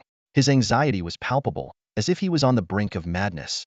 He was desperate to know the secret place Luo Luo mentioned, eagerly anticipating the chance to find a precious fairy-type beast core for his six-winged angel. Luo Luo had been slow to take action, only saying one cryptic sentence to Liu Xing. Get a good night's sleep and gather your strength. A big battle is coming. This left Liu Xing completely baffled. With nothing to do, Liu Xing spent a long day at Phoenix Base. He passed the time watching TV and managed to devour half of the snacks on the coffee table. As night fell, a knock on the door broke the silence. Standing outside was Luo Luo, dressed in a green qipao, exuding an enchanting fragrance that could have been either perfume or her natural scent. The sight left Liu Xing momentarily stunned. You silly boy, what are you standing there for? Come with me, Luo Luo said in a hushed tone, as if they were about to embark on a secret mission. The two of them sneaked downstairs like thieves, got into a car in the garage, and drove off. Little did they know, a red-haired woman was watching them from a third-floor balcony, a slight smile playing on her lips. On the way, Liu Xing couldn't help but ask, Luo Luo, where are we going? Why are we being so sneaky? Hearing this, Luo Luo glanced at him and gave a mysterious smile. This expression made Liu Xing feel uneasy, and he instinctively shielded his chest. Luo Luo, I just turned 18. I'm scared. Please, don't take me to a place like that. I don't want to get hurt. Liu Xing said in a panic. Luo Luo bit her lip and then pinched the soft flesh at Liu Xing's waist, twisting it hard like she was opening a bottle. Ow! Liu Xing cried out in pain. Luo Luo, I'm sorry. I'll watch what I say from now on. Only then did Luo release her grip, letting out a cold snort. Oomph. Where's your mind wandering off to? I think I need to run a full antivirus scan on your brain. So where are we really going? You seem so secretive, Liu Xing asked, still wary after Luo's strong reaction, suspecting that their destination might not be entirely respectable. Finally, Luo revealed the truth. We're going to the casino. To the casino? Liu Xing raised an eyebrow, surprise evident in his voice. He turned to Luo and asked curiously, why not? Is there a reason I can't go to the casino? But why sneak around instead of going openly? Hearing this, Luo's expression turned sorrowful, and she sighed deeply. It's all because of your sister, Phoenix. She's a nice person, but she meddles too much. I used to love going to the casino for a few rounds, but she didn't like it. Every time she caught me, I'd get a good beating. So, I had to give up that hobby. Liu Xing couldn't help but twitch at the corner of his mouth. Calling gambling a hobby was certainly a first for him. Little did he know, a few years ago, Luo was a compulsive gambler who could spend days in the casino. If it weren't for Phoenix's intervention, she might still be wasting her days there. Soon, they arrived at the largest casino in Guang City Golden Joy Pavilion. As soon as they stepped inside, Liu Xing was stunned by the opulence. The lavish decor made him feel like he had stepped into a palace. Intricately carved golden dragons adorned the pillars, soft red carpets cushioned their steps, and every piece of visible woodwork was meticulously crafted from redwood. This place is really luxurious. Liu Xing couldn't help but exclaim. Luo took a deep breath, her face showing a look of contentment as if she had returned home. All right, Liu Xing, follow me, she said excitedly. Where to? Liu Xing asked. To show you something good, Luo replied with a mysterious smile. Under Luo's guidance, Liu Xing found himself in front of a massive glass display case. Luo began enthusiastically explaining. See this? It's a luminous pearl, said to glow at night. That over there is a 1,000-year-old coral. Isn't it beautiful? And that one is a mermaid pearl, rumored to extend life if consumed. Of course, no one has actually tried it, so who knows if it's true. Liu Xing carefully examined the treasures in the display case, listening as Luo mentioned that each piece was worth millions. Suddenly, something caught his eye. Luo, how much is this?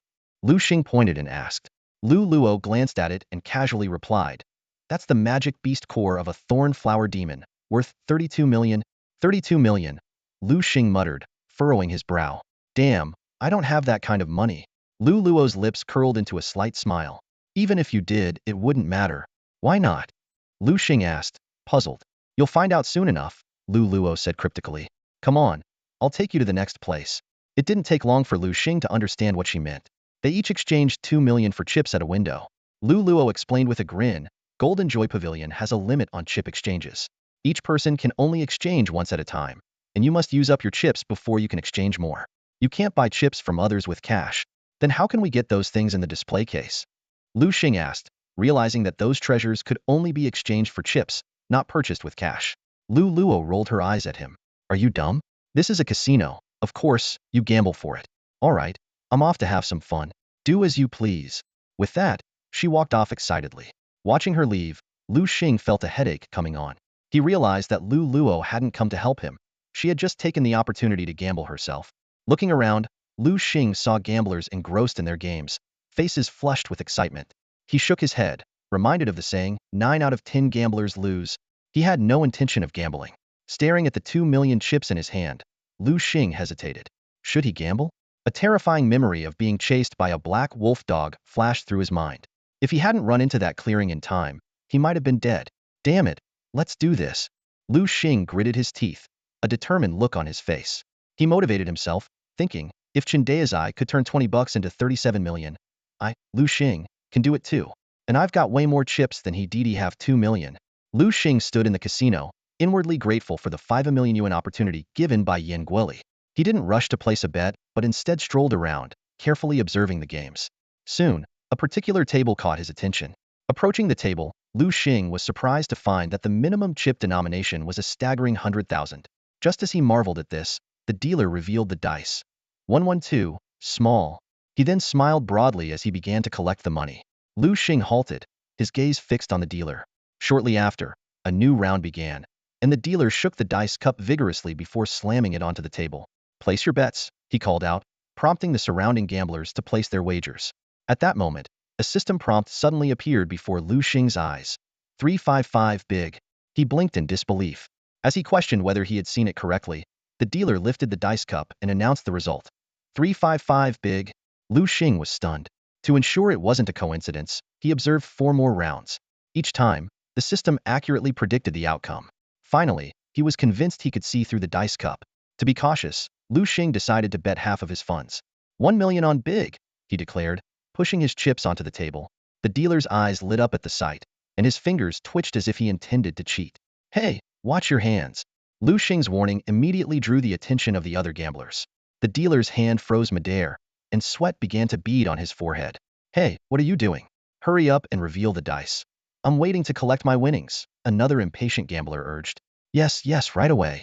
The dealer reluctantly opened the dice cup. 466 big. Seeing the result, a slight smile tugged at the corners of Liu Xing's mouth. Clearly, he had won this round.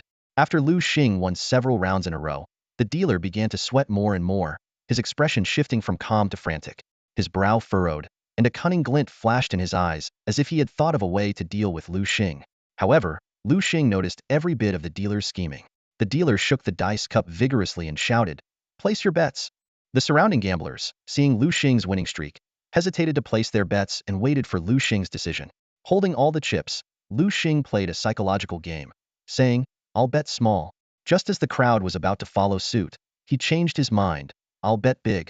The gamblers quickly adjusted their bets to follow him. The dealer's lips curved into a slight smile, thinking Liu Xing had fallen into his trap. Liu Xing noticed the dealer's smugness and smiled faintly. In that case, I'll bet on triple sixes. He pushed all his chips onto the triple sixes spot. The other gamblers gasped and hastily retracted their chips. Betting on triple sixes? That's just reckless. Liu Xing glanced at his chips. After a series of wins, he had accumulated 8 million. According to the casino's rules, betting on triple sixes pays 30 to 1. This meant if Liu Xing won, he would walk away with 240 million. The dealer's hands began to shake uncontrollably. He never expected Liu Xing to see through his ploy. The surrounding gamblers started to stir, urging the dealer, "Come on, open it already." "Yeah, hurry up and open it." They were eager to see the outcome. Hearing the commotion, the dealer trembled violently, feeling dizzy and blacking out, collapsing beside the table. Almost everyone present was a notable figure in Jiangnan City, all keen to witness the outcome of this high-stakes gamble. A burly man with a fierce look impatiently stepped forward. "Useless. Let me open it." He lifted the dice cup and gasped, "Holy smokes, triple sixes. Kid, you hit the jackpot." His eyes gleamed with mischief, clearly curious about how this gamble would end. The noise drew the attention of the owner of Jin Lufeng. An elderly man with a dragon head cane slowly descended the stairs, followed by several security guards in black uniforms. A man with gold-rimmed glasses hurried forward, and the elder asked, "So, is there a problem?" The man with the glasses stammered, "Sorry, boss, I couldn't find anything. Nothing suspicious." The elder snorted and walked towards Liu Xing. The burly man chuckled. "What's the matter, Mr. Zhou? Can't take a loss?" The elder forced a smile. "I can afford this. After all, business must follow the rules." At this moment, a female voice emerged from the crowd. "Oh, are you saying my little brother Liu Xing isn't playing by the rules?" Lu Luo stepped out from the crowd. Seeing her, Mr. Zhou's face changed, inwardly cursing his luck. Although everyone present was influential, Mr. Zhou feared only Lu Luo and the burly man. The burly man, nicknamed the Butcher, was a high-ranking member of the enforcement team. While Lu Luo herself wasn't particularly formidable, her grandfather, the notorious Green Demon, was a king-level martial artist. These were people Mr. Zhou couldn't afford to offend. After weighing his options, Mr. Zhou decided to follow the rules and pay Liu Xing. In the casino, rules are paramount. If you're weaker, you must follow their rules. If you're stronger, you follow the overt rules. After investigating, it was clear Liu Xing hadn't cheated and was playing by the rules, so Mr. Zhou had to pay up. Just as Mr. Zhou was about to hand over the money, Liu Xing spoke up. "Wait a moment," Mr. Zhou asked, puzzled. "What's the matter?" Liu Xing smiled. "I'll exchange the money later. I want to trade for something." Mr. Zhou's eyes lit up at this. Trading for items was preferable since the items in the glass cabinets were things he had acquired, priced by him. If Liu Xing chose to exchange for items, Mr. Zhou could minimize his losses. This was precisely why Mr. Zhou had established the exchange rule in the first place. Under everyone's gaze, Liu Xing walked up to the glass display case. Pointing to a few prized items, he spoke with an air of casual authority. "I'll take this one, and that one. Please wrap them up for me." A fleeting look of pain crossed Mr. Zhou's face, but he maintained his composure and signaled to his assistant. The assistant understood immediately and carefully began packing the 3 items Liu Xing had chosen. Clearing his throat, Mr. Zhou forced a strained smile and said with a hint of reluctant generosity, the total value of these items is 88 million. But since we're friends, I'll round it down to 80 million. A collective gasp of surprise filled the room. The onlookers had initially thought Mr. Zhou was trying to intimidate Liu Xing with his demeanor. They hadn't expected such generosity, wiping off 8 million like it was nothing. The butcher's eyes widened in surprise before he gave Mr. Zhou a thumbs up. Ha ha, Mr. Zhou, impressive move. Mr. Zhou forced another smile, though his heart ached. You're too kind, butcher. For the sake of his casino's future, he had to endure the inner turmoil and put on a facade of magnanimity. At that moment, Lu Luo spoke up. Liu Xing, let's go. Having obtained what they came for, there was no reason to linger. Liu Xing nodded and followed Lu Luo out of Jin Lufeng. As the two walked away, a man with gold-rimmed glasses watched them with a sinister look. He quietly approached Mr. Zhou and made a throat-slitting gesture, asking in a low voice, "Boss, should we slap?" Mr. Zhou cut him off with a heavy slap to the face. The man's cheek instantly swelled, and he looked both shocked and aggrieved. Mr. Zhou lowered his voice, filled with warning, "If you want to die, don't drag me into it." Then, raising his voice to address the room, he ordered, "Spread the word. No one is to speak of tonight's events. And if you run into those two, steer clear." Yes, yes, yes. Everyone nodded in agreement. Mr. Zhou then whispered to the man with gold-rimmed glasses, "And deal with that Xiao Lu." Understood. A ruthless look flashed in the man's eyes again. Xiao Lu was the dealer who had lost a lot of money to Liu Xing. Mr. Zhou gazed into the distance, murmuring to himself, "So she's Green Demon's granddaughter?" Just mentioning the name Green Demon sent a shiver down his spine. He had witnessed Green Demon's methods firsthand and knew that his Jin Lufeng was nothing more than an ant in front of true power. If he dared harm Lu Luo tonight, Green Demon would undoubtedly come seeking retribution. That was a king-level powerhouse, far beyond the reach of a mere casino owner. Liu Xing sat in Lu Luo's car, heading back to the Phoenix base. As soon as the car came to a stop, a graceful figure on the balcony caught his eye, though her expression quickly turned to one of confusion. Hua Fenghuang had planned to personally pick them up, so seeing Liu Xing and Lu Luo return on their own was quite a surprise. Hua Fenghuang knew Lu Luo's nature well. Without her help, Lu Luo might still be a compulsive gambler. Liu Xing managing to bring her back from the casino. What kind of magic did this guy possess? Hua Fenghuang's curiosity about Liu Xing grew stronger, and she decided to ask him directly. In the garage, Lu Luo suddenly looked at Liu Xing with a mischievous smile, licking her alluring lips. "Liu Xing, my dear, I helped you out a lot tonight. How are you going to repay me?" Liu Xing swallowed and joked. "How should I repay you? Maybe by offering myself to you? I'll give you my ancestral chromosomes." Ancestral chromosomes? What's that? Lu Luo looked puzzled. Realizing his mistake, Liu Xing quickly pulled a pearl from his pocket. "Lu Luo, here is a mermaid pearl for you. I noticed you eyeing it in the display case, so I thought you might really want it and exchanged it for you." He scratched his head awkwardly. Lu Luo's eyes widened in disbelief as she looked at the pearl. Before Liu Xing could react, she quickly kissed him on the cheek and left the car, her face slightly flushed. "This was my first kiss. Consider yourself lucky." Liu Xing was both amused and exasperated, thinking she always claimed it was her first kiss, just like many untrustworthy men. He got out of the car with a smile, only to be startled by the figure at the door. "Fengwang, you're still up?" Liu Xing asked nervously. Hua Fenghuang's sharp eyes scrutinized him. "Yes, I am. But what about you? Where did you and Lu Luo go tonight? Spill it." Liu Xing told the truth, mentioning that he seemed to have a psychic ability to sense the dice numbers, but he didn't mention anything about the system. This was his biggest secret, his foundation in this world, and he would never reveal it to anyone. Hua Fenghuang nodded. "All right, it's good that you're back safely." Liu Xing got what he wanted, and Lu Luo had her fun at the casino. So everyone's happy. Now, go get some rest. Liu Xing ran back to his room and locked the door behind him. He summoned the six-winged angel and handed it the thorn flower demon beast core he had just obtained. The six-winged angel looked at the core with disdain. I don't want it. It seemed to prefer lollipops." Liu Xing was exasperated. This was a diamond-level beast core. He coaxed it like a child reluctant to take medicine. "Come on, be good. Just eat it." Liu Xing finally managed to persuade the six-winged angel to swallow the thorny flower demon's magic beast core, at the cost of 3 lollipops. The little angel reluctantly gulped down the core, then scrunched up her face and stuck out her pink tongue, complaining, "Master, you're mean. This thing tastes awful, not even a little bit of flavor." Liu Xing quickly comforted her. All right, it's my fault. Here, take the lollipops." As he spoke, he swiftly pulled out 3 colorful lollipops from his system backpack and handed them to the little angel. Upon seeing the lollipops, the six-winged angel's eyes lit up, and a bright smile spread across her face. Thank you, master. Liu Xing couldn't help but smile as he watched the little angel's mood shift from sulky to joyful. He gently stroked her soft hair and said tenderly, "You're welcome, as long as my little darling is happy." Meanwhile, Liu Xing turned his attention to the system panel. A notification popped up. "Congratulations, host. Your six-winged angel has consumed the thorny flower demon's magic beast core. She will learn the following skills. Please choose one. 1. Thorn bind. Summon countless thorny vines to entangle the enemy. 2. Enchanting voice. Use a captivating song to potentially charm the enemy. 3. Fairy light. Concentrate the fairy power within and release a rainbow-colored beam, dealing massive damage to the enemy." Liu Xing's eyes sparkled with excitement. He couldn't help but marvel at the value of the thorny flower demon's magic beast core. Though he wished he could choose all the skills, life is about making choices. After a moment of contemplation, he made his decision. Choose fairy light.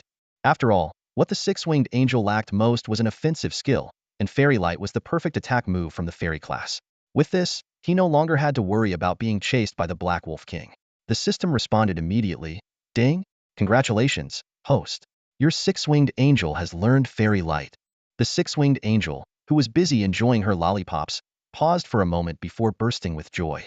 Master, I learned a new skill." "Great." Liu Xing nodded with a smile and then suggested, "Little darling, let's go downstairs and test out your new skill." "Okay," the six-winged angel replied enthusiastically. The two of them went to the courtyard of the Phoenix base. Liu Xing's gaze fell on a rockery not far away. With a slight smile, he said to the six-winged angel, "Little darling, use fairy light on that rockery." "Got it, master."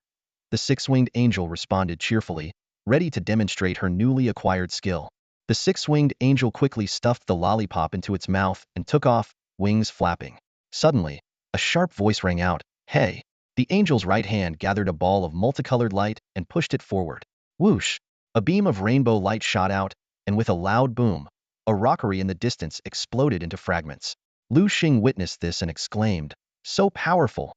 Before he could finish, a grim voice came from inside the house. "Who dares cause trouble at my Phoenix mercenary group?" Fire Phoenix rushed out of the room, surrounded by a fiery phoenix, ready for battle. Green Vine and the others also rushed out, looking around cautiously, but the courtyard was empty except for Liu Xing standing there, bewildered. Fire Phoenix raised her voice and demanded, "Liu Xing, what happened?"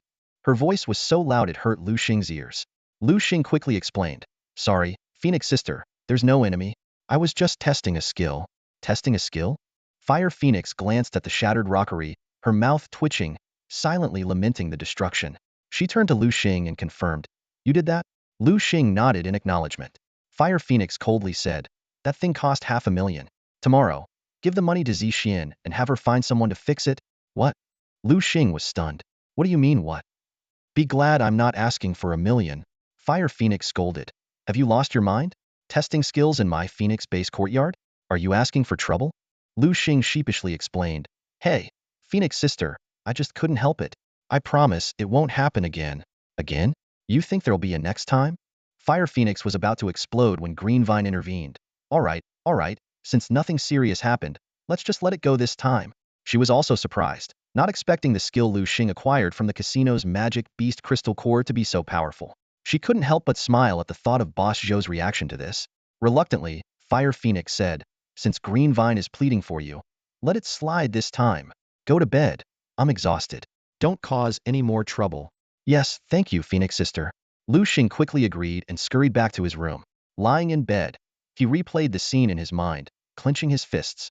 He felt his strength growing and his desire for power intensifying. He had a premonition that something big was about to happen, and the best he could do was to increase his strength as much as possible before it did. The next day, Liu Xing slept in until late morning. When he went downstairs, the house was empty. Even Zixian, who was usually in the kitchen or reading in the dining room, was nowhere to be seen. He guessed they might be out on a mission, but he wasn't too worried, knowing Fire Phoenix and the others were strong and capable of handling trouble. Liu Xing decided to check on Fatty and his sister. He took a cab to Su Fatty's house and rang the doorbell. "Who's there?" Su Fatty's voice came from inside. "It's me, Liu Xing." "Liu Xing." Su Fatty, who had been watching TV on the couch, immediately ran to open the door. Seeing Liu Xing, he hugged him tightly and wailed, "Oh brother, it's all my fault. I'm not a good friend. I shouldn't have doubted you." All right, stop the act." Liu Xing tried to push Su Fatty away. Su Fatty immediately let go, grinning, "Heh, how did you know I was acting?" Liu Xing rolled his eyes at Su Fatty in exasperation. Su Peng scratched his head awkwardly, a sheepish smile spreading across his face. As if I don't know what you're like, he muttered. But before he could finish, his expression turned serious. He bowed deeply to Liu Xing, his voice filled with sincere apology. Liu Xing, I'm really sorry.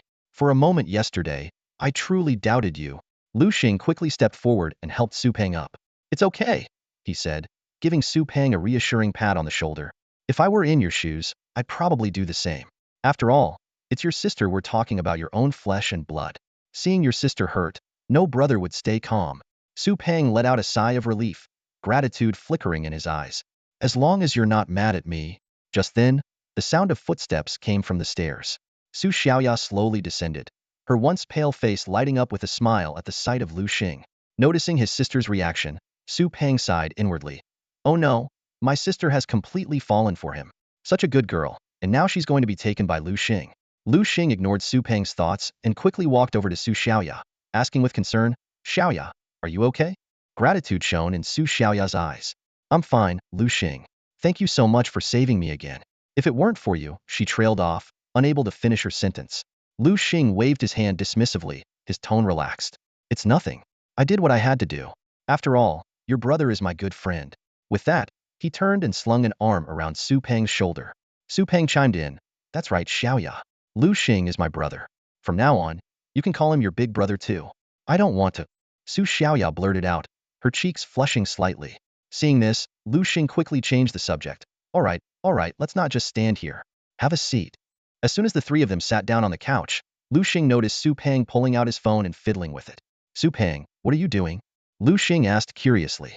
Without looking up, Su Peng replied, it's Crazy Thursday. KFC has a deal. I'm ordering some food. I'm too tired to go out today. Great. Liu Xing and Su Xiaoya responded in unison. This unexpected synchronicity made Su Xiaoya pause, her face turning as red as an apple. She hadn't expected to be so in sync with Liu Xing. Liu Xing gave an awkward laugh, reassuring himself that it was just a coincidence. Seeing Su Xiaoya back to her normal self, Liu Xing breathed a sigh of relief. As long as she was okay, that was all that mattered. If anything had really happened to Su Xiaoya, Liu Xing would have blamed himself forever. After having dinner at Su Peng's house, Liu Xing left alone. Su Xiaoya needed rest after the scare, so Su Peng stayed behind to take care of her. Liu Xing stood by the roadside, hailed a taxi, and gave the address of the Phoenix base. The car drove smoothly and soon reached the destination. As Liu Xing stepped into the base's lobby, a long leg suddenly kicked towards him. He quickly grabbed the ankle with both hands. Who are you? Why are you trespassing at the Phoenix base? A girl with pink hair asked coldly. Liu Xing retorted. Who am I? I should be asking who you are. Why are you here? The pink-haired girl laughed angrily. Ha! No one has ever asked me who I am. Kid, you're in big trouble for daring to barge into the Phoenix base. Liu Xing shook his head helplessly. Why wouldn't I dare? I come and go as I please here. Oh really? Let me teach you a lesson then, the pink-haired girl said, ready to strike again. At that moment, a gentle voice came from the doorway. Xiao Tao, stop it. He's Liu Xing, Phoenix's brother. Zixian had appeared at the door, carrying a large bag of fresh groceries. Xiao Tao looked surprised. Him? Phoenix's brother? Zixian shrugged. Believe it or not. But if you hurt him, just wait and see how Phoenix will deal with you when she gets back. Hearing the word deal, Xiao Tao shivered involuntarily, indicating she had suffered Phoenix's wrath before. She quickly withdrew her leg, and Liu Xing sighed in relief. See, I told you I wasn't a bad guy, Liu Xing said smugly. Xiao Tao made a face at him, bleh. Zixian put the groceries in the kitchen and came back out, asking curiously, Xiao Tao, why are you back today? Just wanted to see you all. Xiao Tao replied cheerfully. Zixian looked her over and said in surprise, I didn't expect you to have already broken through to Platinum Level 1. Xiao Tao looked a bit downcast. I wanted to surprise you, but I guess I can't hide anything from you. Liu Xing interjected. Zixian. Who is she? Zixian remembered to introduce them. This is Xiao Tao, a member of our Phoenix mercenary group and one of the top talents at the Huaxia Imperial Academy. Then she turned to Xiao Tao. He's Liu Xing, Phoenix's brother. Xiao Tao suddenly understood. Liu Xing? The guy who defeated Qinshiju? Impressive for someone so young. Liu Xing modestly replied. Just so-so. Oh please, a little compliment and your tail's already wagging, Xiao Tao teased. Zixian quickly intervened. All right, you two, stop bickering. She turned to Xiao Tao. You didn't just come back to see us, did you? Xiao Tao nodded. Of course not. I need your help with something. What is it? Zixian asked, slightly frowning. Xiao Tao explained. I've just broken through to Platinum Level 1 and want to contract a new beast. But you know me, ordinary beasts don't catch my eye. Zixian understood. So you want me to help you? Xiao Tao blushed. Yes, but I wasn't sure if you'd be willing to help. Originally, Xiao Tao had planned to ask Fire Phoenix for help, but Fire Phoenix was out on a mission. Her missions usually lasted from half a month to several months, and Xiao Tao couldn't wait that long. Zixian nodded. All right, I can help. Let's finish dinner first, and then we'll go. Great. Xiao Tao said with a sweet smile. Zixian quickly prepared 3 bowls of noodles. As the 3 of them sat in the dining room eating, Zixian suddenly said to Liu Xing, Liu Xing, you should come with us later. When we get back, I'll make you my specialty dish squirrel fish. Liu Xing's eyes lit up at the mention. Liu Xing had already heard from Greenvine and Phoenix about Zixian's specialty dish squirrel fish. It was said to be so delicious that it could make you want to swallow your tongue. Zixian rarely showcased her culinary skills, reserving this dish for significant celebrations to reward everyone generously. When Zixian invited Liu Xing to join her on an expedition to the Hidden Realm, he readily agreed, partly because he had nothing better to do, and partly because he was genuinely curious about the legendary dish. What? He's coming with us? Xiao Tao's voice was filled with disdain as she glanced at Liu Xing and then turned to Zixian. Zixian, is it really a good idea to bring him along? Xiao Tao scrutinized Liu Xing and realized he was merely a 4th-tier gold beast master. While this might seem impressive to ordinary people, it was nothing compared to her platinum-level prowess. Hearing this, Zixian glanced at Xiao Tao with a hint of exasperation. Xiao Tao, how many times have I told you? There are always higher mountains and stronger people. Don't underestimate others based on appearances. A person's combat ability can't be judged solely by their beast master rank. Although Xiao Tao felt somewhat indignant at Zixian's reprimand, she didn't dare to openly argue. After finishing their meal, the 3 of them embarked on their journey to the Hidden Realm. Upon exiting Zixian's car, they entered their destination, the Forest of Malice. As soon as they stepped into the realm, Liu Xing was stunned by the sight before him. Damn, is this the Forest of Malice? He muttered to himself. The entire realm was shrouded under a gray sky, with an eerie mist pervading the area, making it seem like perpetual night. Before them was a forest of bizarrely shaped trees, their twisted branches resembling ghostly claws. Fortunately, the trio was strong enough to see clearly even in the dim light. Xiao Tao, have you decided which beast you want to contract? Zixian asked. Xiao Tao nodded and replied, I want to contract a martial panda. Martial panda? Upon hearing the name, Liu Xing immediately pictured a massive, fierce-looking panda with a thick bamboo stick on its shoulder. Liu Xing, what are you standing around for? Hurry up and follow us. Zixian's urging voice snapped him back to reality. Looking up, Liu Xing saw that Zixian and Xiao Tao had already summoned their beasts and mounted them. He quickly scanned the scene and immediately recognized them as a thunder ferret and a pink fragrant pig. He squinted and silently analyzed the attributes of the thunder ferret. Thunder ferret. Attribute, electric. Gender, female. Level, 2nd-tier diamond. Quality, S. Learn skills, thunderbolt, flash, lightning chain, thunderstrike. Zixian's pretty strong, Liu Xing muttered under his breath. She actually has a thunder ferret. Liu Xing's gaze fell on Xiao Tao. For some reason, Xiao Tao was riding a pink pig and wearing a pink skirt, creating a comical scene. Is this what they call a pink girl? Liu Xing couldn't help but silently mock. He took a closer look at Xiao Tao's mount and was secretly amazed. The pink pig had surprising attributes: fairy gender, platinum level 1, great aptitude, and skills including charge, fairy shot, enchanting kiss, and stinky fart. I didn't expect this pig to have such high aptitude. No wonder it reached platinum level 1, Liu Xing thought. Seeing Liu Xing's hesitation, Xiao Tao grew impatient.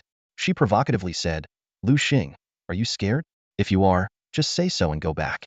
It's not embarrassing. Liu Xing rolled his eyes at her remark.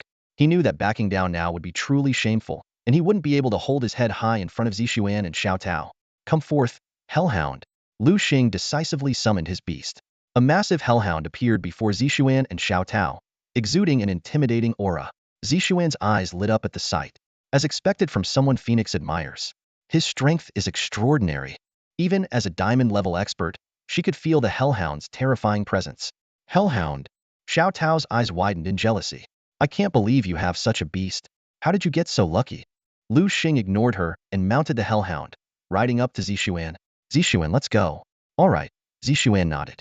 Xiao Tao huffed in annoyance as Liu Xing ignored her. The trio began their journey through the forest of evil. Along the way, Liu Xing noticed his hellhound seemed to be growing stronger. Is this the environmental attribute boost? He muttered to himself. Holding a map of the forest of evil's beast distribution, Zixian pointed to a location. To capture the martial panda, we need to go to this black bamboo grove. Got it. Xiao Tao agreed. Under Zixuan's lead, they quickly reached the black bamboo grove. A cold wind blew through, causing them to shiver and instinctively pull their clothes tighter. The grove was perpetually shadowed, with temperatures much lower than outside. Even though we're strong, we should still keep warm to avoid catching a cold, Zixuan said, taking a jacket from her backpack and putting it on. Following her lead, Liu Xing retrieved a jacket from his system space, pretending to take it out from his backpack. Hey, what are you doing? Can't you see there are ladies here? Xiao Tao trembled, clutching her chest. She was dressed in a miniskirt and short t-shirt, clearly freezing. Ladies? Where? Liu Xing feigned ignorance as he put on his jacket. He wasn't going to endure the cold just for her sake. To Liu Xing, such heroics were foolish. Xiao Tao was furious at Liu Xing's bluntness, stomping her foot. No wonder you'll be single forever. Enough arguing, Zixuan said, frowning as they entered the black bamboo grove. She sensed danger and looked back at Xiao Tao, considering retreating but ultimately deciding to press on. Stay alert. This place doesn't feel safe. Understood. Got it. Liu Xing and Xiao Tao responded in unison. The three of them cautiously advanced through the black bamboo grove, staying vigilant for any potential threats. Suddenly, a little creature poked its head out of the hole, catching the attention of the three. The black bamboo rat, clutching a piece of bamboo shoot, was nibbling away contentedly while curiously eyeing Liu Xing, Xiao Tao, and Zixuan, the unexpected visitors. Xiao Tao's eyes lit up, and she couldn't help but exclaim, "Wow, it's so cute." Liu Xing's mouth twitched slightly at Xiao Tao's compliment. He thought to himself that Xiao Tao's sense of aesthetics was truly questionable.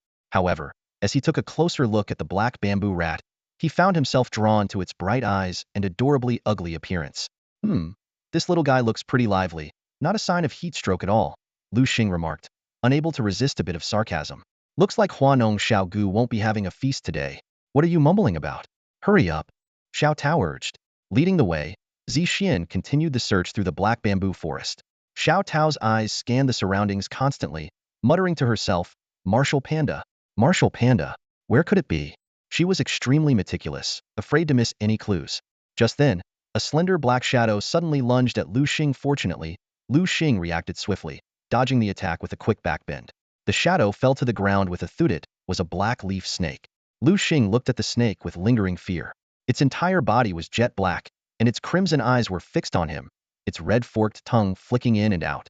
Liu Xing felt a sense of relief that he had dodged the attack, but also a bit of frustration. Zixuan and Xiao Tao had walked ahead without any issues, yet he was the one ambushed. The system immediately provided Liu Xing with information about the black leaf snake. Attributes: evil, poison. Gender: level, gold tier 1. Qualification: B. Skills learned: poison fang, venom spray, breath of evil. Liu Xing watched the black leaf snake warily, calculating his next move. This unexpected encounter had abruptly turned their previously calm exploration into a tense situation. How dare you ambush me? You must be tired of living. Liu Xing glared at the hellhound beneath him and ordered sternly, Hellhound, use flame slash. Liu Xing, stop. A desperate shout echoed, but it was too late. The hellhound's claws slashed through the air, forming a blazing blade that hurtled toward the black leaf snake. The flame slash emitted a dazzling light, illuminating the surroundings as it struck the black leaf snake. The poor creature didn't even have time to scream before it was killed instantly. Boom. The flame slash's power didn't wane as it sliced the black leaf snake in half and continued forward, crashing into the bamboo forest behind. A series of cracks followed, and a swath of bamboo fell to the ground. That's what you get for ambushing me, Liu Xing cursed angrily as Zixuan hurriedly arrived on her purple lightning ferret. Liu Xing, Xiao Tao, we need to leave now, she said urgently. Liu Xing and Xiao Tao exchanged puzzled glances, unsure why Zixuan was so anxious. There's no time to explain, just follow me, Zixuan urged. All right. They responded in unison, quickly following her lead. The purple lightning ferret's speed was astonishing, like a violet streak in the night, darting through the void. Liu Xing followed closely, with Xiao Tao bringing up the rear. Gritting her teeth, Xiao Tao glanced at Liu Xing ahead. Though she didn't know why they were fleeing, she knew this mess was Liu Xing's fault. This troublemaker, always causing problems. I shouldn't have brought him along, she thought regretfully.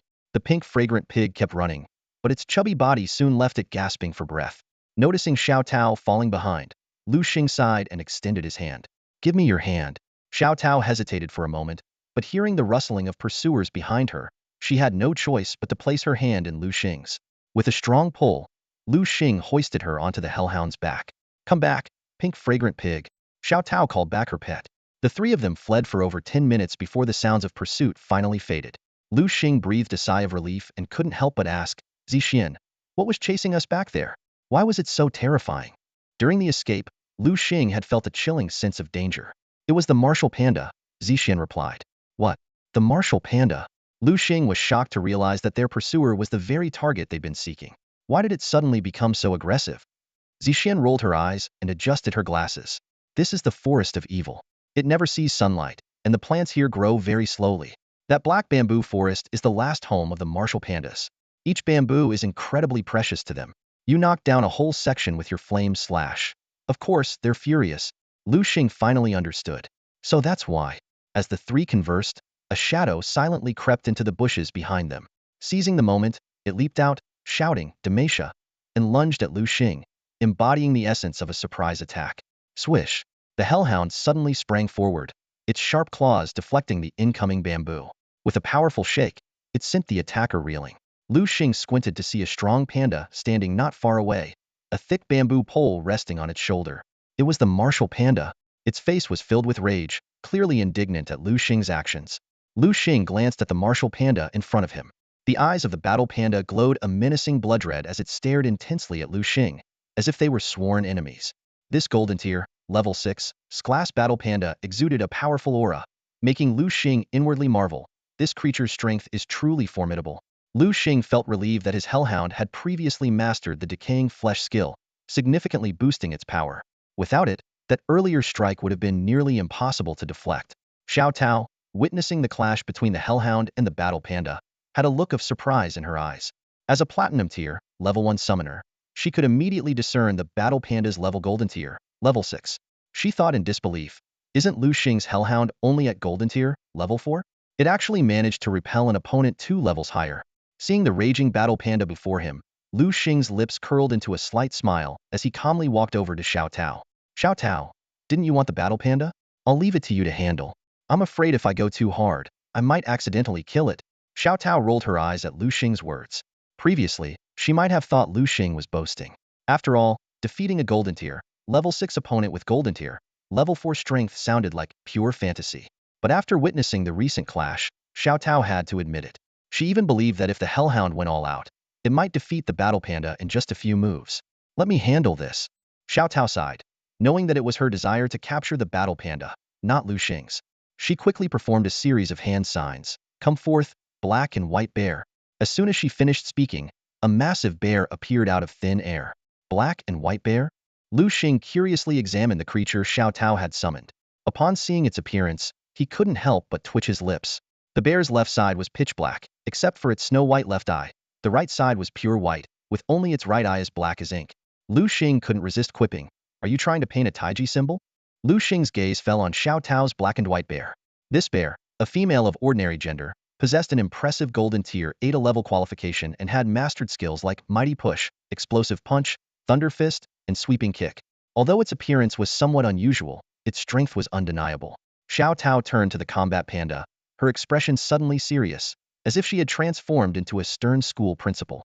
She decisively ordered, Black and White Bear, charge and use Thunder Fist. Immediately, the black and white bear shot towards the combat panda like an arrow released from a bow. Its right fist bulged with veins, striking with great force towards the opponent. Seeing this, the combat panda's eyes sharpened as it raised its bamboo staff to counter, a move it had previously used to ambush Liu Xing. The two bears engaged in a fierce battle. Leveraging its higher level, the black and white bear gained the upper hand, forcing the combat panda to retreat repeatedly.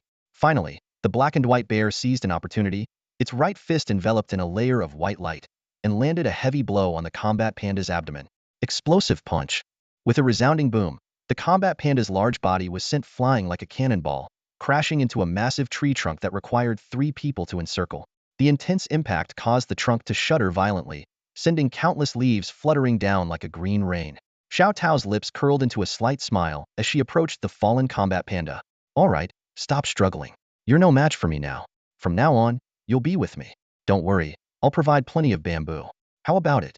Hearing this, the combat panda, clearly subdued, lowered its head in submission to Xiao Tao, as it was a creature that had always pursued martial prowess.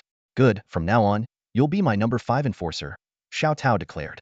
Hearing the word enforcer, Liu Xing couldn't help but twitch his mouth, thinking that Xiao Tao sounded like a mafia boss. Xiao Tao quickly formed hand seals, completing the contract formation with ease since the combat panda offered no resistance. All right, since you've successfully formed the contract, let's head back, Zixian said calmly. The three of them retraced their steps back to the Phoenix base. As soon as they entered the house, Xiao Tao collapsed onto the sofa like a kite with its string cut, kicking off her shoes and exclaiming, "Ah, I'm exhausted."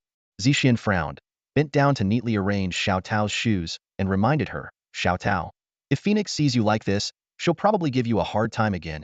"Oh, it's fine. She's out on a mission," Xiao Tao replied nonchalantly. "Hello, Sister Phoenix." Liu Xing suddenly shouted. Xiao Tao sprang up from the sofa, hastily tidying her clothes and looking towards the door. However, there was no one there, just Liu Xing snickering. Realizing she had been tricked, Xiao Tao's face darkened. "All right, I'll go make dinner," Zixian said as she headed to the kitchen. Liu Xing and Xiao Tao sat on the sofa, tacitly turning on the TV and selecting the Animal World channel. The familiar narration began. Spring has arrived, and it's the season for all creatures to mate. Hearing the sudden silence outside, Zixian curiously poked her head out from the kitchen, seeing Liu Xing and Xiao Tao unusually harmonious as they watched TV together, and couldn't help but feel surprised. Before long, Zixian finished preparing dinner. On the dining table, there was indeed her specialty dish, squirrel fish. Liu Xing savored it carefully. The fish was tender and juicy, with a crispy exterior and a distinct texture. He couldn't help but think, no wonder Lu Luo and Feng Huang praised this dish so highly. It truly was exceptionally delicious. After the meal, Xiao Tao's gaze lingered on Zixian, filled with reluctance. She was about to leave to train her newly captured fifth beast. Xiao Tao stepped forward and gave Zixian a big hug, her eyes welling up with tears. "Zixian Jia, I'll miss you," Xiao Tao choked out. The Feng Huang mercenary group might appear to be a band of female mercenaries, but in reality, it was a warm family, a safe harbor where these women could find solace in each other. Zixian gently patted Xiao Tao's back and comforted her softly. "Oh, it's okay. It's not like we won't see each other again. Remember, farewells are just for better reunions." She then pretended to be stern. "You silly girl. You're already so grown up and still crying. Aren't you ashamed?" Xiao Tao nodded through her sobs and wiped her tears with the back of her hand. She turned to Liu Xing, pressed her lips together, and glared at him. Then, she pulled something out of her pocket and shoved it into Liu Xing's hand. "Don't say I took advantage of you. Consider this your payment." With that, Xiao Tao quickly walked away.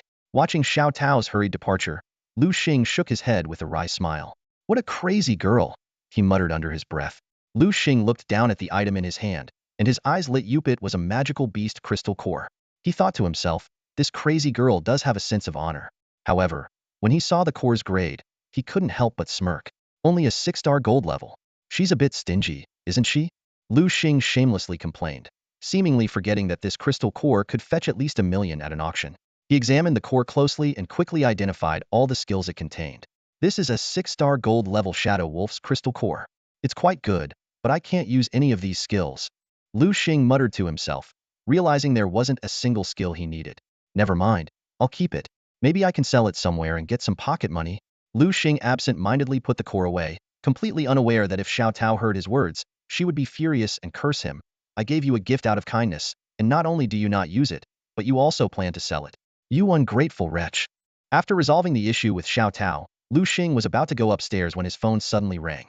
He took a look at the caller ID and saw it was Su Peng. "Hey, Pengzi, what's up?" Liu Xing answered the call. Su Peng's voice came through the other end. "Liu Xing, tomorrow is my sister's 18th birthday. I'm planning a big celebration for her, and you have to come." "Sure." Liu Xing readily agreed. The next day, Liu Xing arrived at Su Peng's house. He opened the door and was surprised to see the entire room transformed. Colorful ribbons hung from the ceiling, and various balloons adorned the space, filling the air with a festive atmosphere. Liu Xing couldn't help but be impressed by Su Peng's effort for his sister. "Hey, Liu Xing, you're here." Su Peng greeted him warmly. Liu Xing nodded in acknowledgement, and his gaze fell on Su Xiaoya, who was standing nearby. She was clearly dressed up for the occasion. A light touch of makeup and a new dress made her look especially radiant. "Here, Xiaoya, this is for you," Liu Xing said, handing over a beautifully wrapped gift box. "What is it?" Su Xiaoya asked curiously. "Open it and see for yourself." Su Xiaoya eagerly unwrapped the package to reveal a designer handbag. "Wow, it's beautiful," she exclaimed, delighted, and ran to the downstairs mirror to admire it. "Liu Xing, you're amazing." Su Peng praised sincerely. "How did you think of getting an LV bag?" Liu Xing laughed. "Well, no girl can resist the allure of a handbag. If she can, it means the handbag isn't high-end enough." True, true. After all, A good bag can cure anything. Su Peng agreed wholeheartedly. Liu Xing looked around and noticed two people were missing. By the way, where are your parents? Su Peng explained, they're on a mission, working on some research. They called earlier to say they couldn't make it to Xiaoya's birthday party, but will make it up to her when they return. Liu Xing understood. No wonder, given Su Peng's family's wealth, the birthday party was relatively simple. All right, enough chit-chat. Let's eat. I'm starving, Su Peng urged, pointing to the lavish spread on the dining table. The three of them sat around the table, and Su Peng took out another gift box. Here, Xiaoya. This is from your brother. Su Xiaoya opened it to find a pink watch. Her eyes instantly welled up with tears. Thank you, brother. Hey, don't cry. Today is your birthday, a day to celebrate. Su Peng quickly comforted her. After a simple dinner, it was time to cut the cake. Su Peng asked, Xiaoya, do you have any wishes? Tell me, and I'll help make one or two come true. Really? Su Xiaoya's eyes lit up. All right, I want to become a beast master. What? No way. Su Peng's face changed. I can't make that decision. You need to wait for mom and dad to come back for that. Su Xiaoya pouted. I'm 18 now. I can become a beast master. Plus, I've been working hard at school and always come first in exams. Hearing this, Liu Xing couldn't help but be impressed by this top student's determination. Liu Xing, do you think I can become a beast master? Su Xiaoya looked at Liu Xing with hopeful eyes. Liu Xing hesitated, his gaze shifting between Su Xiaoya and the frantically shaking Su Peng. Liu Xing, just say if I can or can't. Su Xiaoya pleaded. Perhaps out of guilt for past events, Liu Xing impulsively said, of course you can. Yay. Su Xiaoya cheered, while Su Peng sighed in exasperation. Oh, Liu Xing, you've doomed me, Su Peng said helplessly. Originally, his parents had planned to personally select the initial beast for Su Xiaoya, as it was crucial for a beastmaster's future. All right, brother. Didn't you say you'd help me fulfill my wish? Let's go. Su Xiaoya urged impatiently. Go where? To buy a beast, of course. Seeing the determination in his sister's eyes, Su Peng knew he couldn't persuade her otherwise and reluctantly agreed. Before they set off, Liu Xing patted Su Peng on the shoulder, offering some comfort. Don't worry, I'll help her pick one in a bit. As soon as Liu Xing finished speaking, Su Peng's eyes lit up, as if he had just seen a glimmer of hope. Su Peng knew well that Liu Xing's skill in selecting beasts was exceptional. Each of Liu Xing's beasts was a top-notch choice, which filled Su Peng with confidence in his taste. I'll leave it to you then, Su Peng said with a relieved sigh, his earlier anxiety dissipating significantly. If he had to rely solely on his own ability, Su Peng would have been unsure. He could even imagine his parents' furious reaction if he ended up contracting a worthless beast for Su Xiaoya, as if they would skin him alive. The two of them left the room and flagged down a car on the street, heading straight for the place where they could buy beasts. They were very familiar with this place. Liu Xing's little sparrow and Su Peng's wild ape were both purchased here. The owner of the beast shop, Boss Jean, greeted them with a big smile as soon as he saw them. Ah, young Master Su. What brings you here today? Boss Jean said, showering Su Peng with flattery. Su Peng got straight to the point. It's nothing much. Today is my sister's 18th birthday, and I want to buy her a beast as her first companion. Boss Jean, cut to the chase and take us to the best ones. Money is not an issue. Seeing Su Peng's serious expression, Boss Jean nodded repeatedly. Of course. Please follow me. Under Boss Jin's guidance, the three of them quickly arrived at a basement room. Boss Jean gestured around the iron cages in the room. Our best beasts are all here. Su Peng nodded and turned to Su Xiaoya. Xiaoya, go ahead and pick one. I respect your choice and will only offer advice from the side. After all, it's your life. Okay. Su Xiaoya responded excitedly. Despite the beast's cages emitting a foul odor from their confined living conditions, she gritted her teeth and endured it. Her brows furrowed slightly, but her eyes sparkled with anticipation. Su Xiaoya carefully examined the various magical beasts in the beast shop, her brows gradually furrowing. Her brother, Su Peng, noticed the change in her expression and asked with concern. What's wrong, Xiaoya? Can't find the beast you want? Su Xiaoya nodded slightly, a hint of disappointment in her eyes. I don't know why, but I feel like these beasts are just not right. Brother, should we just settle for one? Hearing this, Su Peng's expression changed abruptly. He spoke earnestly to Su Xiaoya. Choosing a beast is like choosing a husband. It's a lifelong decision. You can't just settle. If you choose wrong, you'll regret it for the rest of your life. Oh, Xiaoya responded, a look of sadness flashing across her face. Seeing this, Su Peng turned to the shop owner, Mr. Jean, and asked, Mr. Jean, do you have any other beasts available? Mr. Jean looked embarrassed and explained, this is all we have for now. If you want to see new ones, you'll have to wait a month. The new stock will arrive then. Su Peng nodded and looked over at Liu Xing, who had been silent all this time, seeking his opinion. Liu Xing gave a slight nod and calmly said, If there's nothing suitable, we shouldn't settle. It's just a month. We can wait. In fact, Liu Xing had just used his system's eye to check the beasts and found that the best one was only grade A, far below his standards. With Liu Xing's suggestion, Su Peng took the disappointed Su Xiaoya and prepared to leave. Mr. Jean watched them go with a trace of regret on his face and called out loudly, "Make sure to come back in a month. I'll have some good ones ready for you then." "Thanks," Liu Xing replied, waving his right hand without looking back. When they got home, Su Xiaoya sat on the couch, looking dejected like a wilted flower. Su Peng quickly comforted her. "Xiaoya, don't be sad. It's just a beast. It's okay. When Mom and Dad come back, they'll get you the best one." "Okay." Su Xiaoya wiped her tears and nodded heavily. Liu Xing watched the scene and sighed, unsure of how to comfort her. After a while, when Su Xiaoya's mood had stabilized, she was about to watch TV with Liu Xing when a figure appeared at the window. Xiaoya's eyes lit up, and she quickly opened the window to bring in a dirty stray cat. Seeing this, Su Peng showed a look of disdain and said, "Xiaoya, put it down. It's filthy. Who knows how many germs it has?" Su Xiaoya was immediately unhappy, hugging the stray cat tightly. "Oomph, I like it. I don't like how you talk about Xiaomi." "Right, Xiaomi? Come on, let's give you a bath and some food." With that, she carried the cat upstairs, seemingly having forgotten her earlier troubles. Su Peng sighed and said to Liu Xing, "Ah, my sister is like that. Just let her be. Come on, let's watch some TV." After a while, Su Xiaoya came downstairs with the now clean and fresh-smelling stray cat. The cat had been bathed and groomed, with perfume sprayed to remove any odor. "Come on, Xiaomi, say hello to everyone," Su Xiaoya said with a smile, then took out some food. "Here you go, Xiaomi. This is for you." Although Su Peng was quite helpless, he had to accept it since Su Xiaoya liked it. He sighed, pulled out a bag of premium cat food and an iron dish from the cupboard. As the food rustled into the dish, Xiaomi's eyes lit up, as if it had just seen the most delicious delicacy in the world. With a swift leap, it landed in front of the dish and began devouring the food ravenously. It was evident that it had been starving for days, eating so eagerly that it made one's heart ache. "Xiaomi, slow down. Be careful not to choke." Su Xiaoya gently stroked Xiaomi's back, a doting smile on her face. Liu Xing couldn't help but ask, "Where did this cat come from?" Su Peng shrugged casually. "Where else? My sister has too soft a heart." She saw this stray kitten lying on the road and, not minding how dirty it was, took it straight to the pet hospital. After it recovered, this little guy kept coming back to her every few days.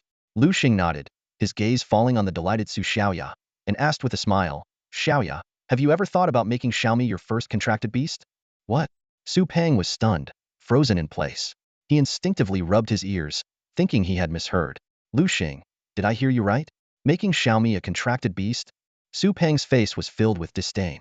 To him, this scrawny little cat, even though its fur had been groomed, was still quite ugly. He hurriedly tried to dissuade her. "No, no, Xiaoya, don't listen to Liu Xing's nonsense. He must be joking. Don't do something so foolish." However, Su Xiaoya merely smiled, her eyes shining with determination. "I think Liu Xing has a point. Since I like Xiaomi, why can't I choose it as my contracted beast?" She picked up Xiaomi and softly said, "All right, I've decided. Xiaomi, from now on, you'll be my first contracted beast." Su Xiaoya felt anxious, worried that Su Peng wouldn't agree with her decision. As an idea struck her, she quickly scooped up the eating Xiaomi and dashed upstairs before Su Peng could react. Su Peng immediately chased after her, but was a step too late. With a loud bang, Su Xiaoya rushed into her room and locked the door. Facing the closed door, Su Peng was drenched in sweat and shouted anxiously, "Xiaoya, listen to your brother. Don't do anything foolish. Xiaomi is really not suitable as a spirit beast." "I don't care, I want her," came Su Xiaoya's determined voice from inside. At that moment, Liu Xing came upstairs from below. Seeing Su Peng's worried expression, he couldn't help but laugh. "What's so funny?" Su Peng snapped irritably. "It's all your fault. I'm practically dead because of you." His face looked as if he had swallowed a fly. Liu Xing walked over, patted Su Peng on the shoulder, and reassured him, "Don't worry. Your sister choosing Xiaomi as her initial spirit beast is actually the wisest decision she could make." "Really?" Su Peng asked, half believing. "Of course," Liu Xing said seriously.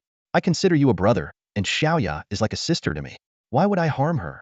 Su Peng nodded but then asked suspiciously, "Liu Xing, have you figured something out?" Liu Xing gave a mysterious smile. "What do you think?" Su Peng suddenly realized and shook his head with a bitter smile. "It seems my sister is quite fortunate. What exactly is Xiaomi?" "A silver moon cat," Liu Xing replied succinctly, "and it's highly talented." "How do you know that?" "That's something I can't tell you." Knowing Liu Xing had a knack for discerning the potential of magical beasts, Su Peng didn't press further. He turned his attention back to Su Xiaoya's room and muttered, I hope Xiaoya can successfully form the contract. Liu Xing remained silent, his mind filled with information about Xiaomi. Silver Moon Cat. Attributes: Wind, Spirit. Gender: Level: Black Iron Tier 1. Talent: SS. Skills: Rending Claw, Bite. An S-tier Silver Moon Cat. Xiaoya's starting point is leagues ahead of others, Liu Xing thought. Who would have thought Xiaoya would be so lucky, picking up a stray cat that turns out to be an S-tier Silver Moon Cat?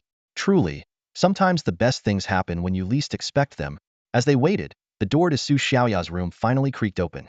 Xiaoya, how did it go? Su Peng asked eagerly. Tada! Su Xiaoya triumphantly emerged, holding Xiaomi.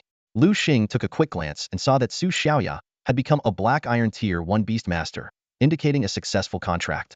Sis, you really did it? Su Peng asked for confirmation. Of course. Su Xiaoya stroked Xiaomi, her face full of affection. See how well-behaved my Xiaomi is. Over the next few days, Su Peng resumed his role as caretaker, not only cooking for Liu Xing and his own spirit beasts, but also for Xiaomi. Xiaomi enjoyed Su Peng's meticulously prepared meals while undergoing the special training arranged by Su Xiaoya, steadily improving her strength. Within a few days, Xiaomi advanced from Black Iron Tier 1 to Tier 2. The newly advanced Tier 2, Xiaomi looked completely different. Once scrawny, she now had a healthy physique. Liu Xing sat in the courtyard of Su Peng's house, lounging on a deck chair, watching Su Xiaoya train. Xiaomi, now fully restored, had a snow-white coat that shimmered under the sunlight, looking exceptionally beautiful. Not bad at all. Su Xiaoya nodded in satisfaction, picking up the panting little me. She gently stroked the kitten's soft fur and walked towards Liu Xing. Liu Xing's gaze fell on the little me in Su Xiaoya's arms, noticing the crescent-shaped white birthmark on its head. This distinctive mark was the very reason for its name, Silver Moon Cat. Xiaoya, give it some more training over the next few days, Liu Xing suggested. Then I'll take you to explore the secret realm. Su Xiaoya's eyes lit up instantly upon hearing this. She had been thinking about how to ask Liu Xing for this opportunity, but to her surprise, he brought it up himself. Really? She confirmed excitedly. Seeing the joy on Su Xiaoya's face, Liu Xing smiled slightly. He knew well that you can't grow a towering pine in a flower pot, nor can you train a 1,000-mile horse in a courtyard. To truly help Su Xiaoya grow, taking her out for some real-world experience was necessary. At that moment, Su Peng walked out from the inner room carrying a large bowl of fried chicken legs. Xiaoya, what's got you so happy? He asked curiously. Liu Xing said, he's going to take me to the secret realm for training. Su Xiaoya responded excitedly. Upon hearing this, Su Peng's brow furrowed. Liu Xing quickly explained, don't worry, we're just going to the lowest level secret realm. With our skills, we'll easily be able to keep Xiaoya safe. Su Peng nodded in agreement. Seeing her father not object, Su Xiaoya was overjoyed, dancing around with excitement. But I have one condition, Su Peng said sternly. Once we're there, you must stay close to us at all times. If something happens, we won't be able to protect you if you wander off. Understood. Su Xiaoya agreed solemnly. All right, I'm off to take a shower. Training little me earlier got me all sweaty. With that, Su Xiaoya skipped away. Watching his daughter disappear into the distance, Su Peng couldn't help but shake his head with a wry smile. Turning to Liu Xing, he asked, so, how do you think today's fried chicken legs turned out? Liu Xing replied honestly, not great. You fried them a bit too long. Yeah, I thought so too. The chicken's a bit tough, Su Peng said, taking a big bite of the fried chicken leg. Here's your update for the 5th watch, Weekend Extravaganza. Thanks for all your gifts and urging for more chapters. Outside a hidden realm, Su Xiaoya excitedly asked, brother, is this the entrance to the secret realm? Su Peng nodded in confirmation. Su Xiaoya couldn't help but glance down at the black iron badge hanging around her neck. The 2 stripes indicated she was already a Black Iron Level 2 Beastmaster. Alright, let's go. Liu Xing led the way as the 3 of them stepped into the secret realm. The sight before them left Su Xiaoya in awe. Under the blue sky and white clouds, an expansive prairie stretched as far as the eye could see, resembling a picturesque scene of, the sky is vast, the field boundless, and the wind blows low, revealing grazing cattle and sheep. This was the Qingqing Prairie, a low-level secret realm carefully chosen by Liu Xing and Su Peng. Liu Xing couldn't resist teasing. I wonder if there are any little lambs and big bad wolves here. Suddenly, Su Xiaoya pointed into the distance and shouted, Liu Xing, look, what's that? Not far away was a blue, ball-shaped object. Liu Xing squinted and quickly analyzed, blue slime. Attribute: water. Gender: male. Level: Black Iron Level 1. Qualification: F. Learned skill. Charge: wow, it's so cute. Su Xiaoya was about to rush over, but Su Peng grabbed her. Brother, what are you doing? Su Xiaoya asked, displeased. Su Peng explained seriously. If I hadn't stopped you, you would have already been attacked by that slime. No way. Su Xiaoya found it hard to believe. Look over there. Su Peng pointed into the distance. They saw a girl, much like Su Xiaoya, eagerly running towards the slime. Suddenly, a loud crash was heard, and the girl fell heavily to the ground, crying out in pain. Ah, it hurts. Her companions exchanged glances and reluctantly dragged her away. Seeing this, Su Xiaoya gulped. Su Peng wore a "I told you so" expression. All right, summon your little me, Liu Xing reminded. Su Xiaoya nodded and commanded. Little me, use tear claw on that slime. Little me swiftly charged towards the blue slime. The slime, irritated at being disturbed while eating, recoiled and then launched itself at Little me.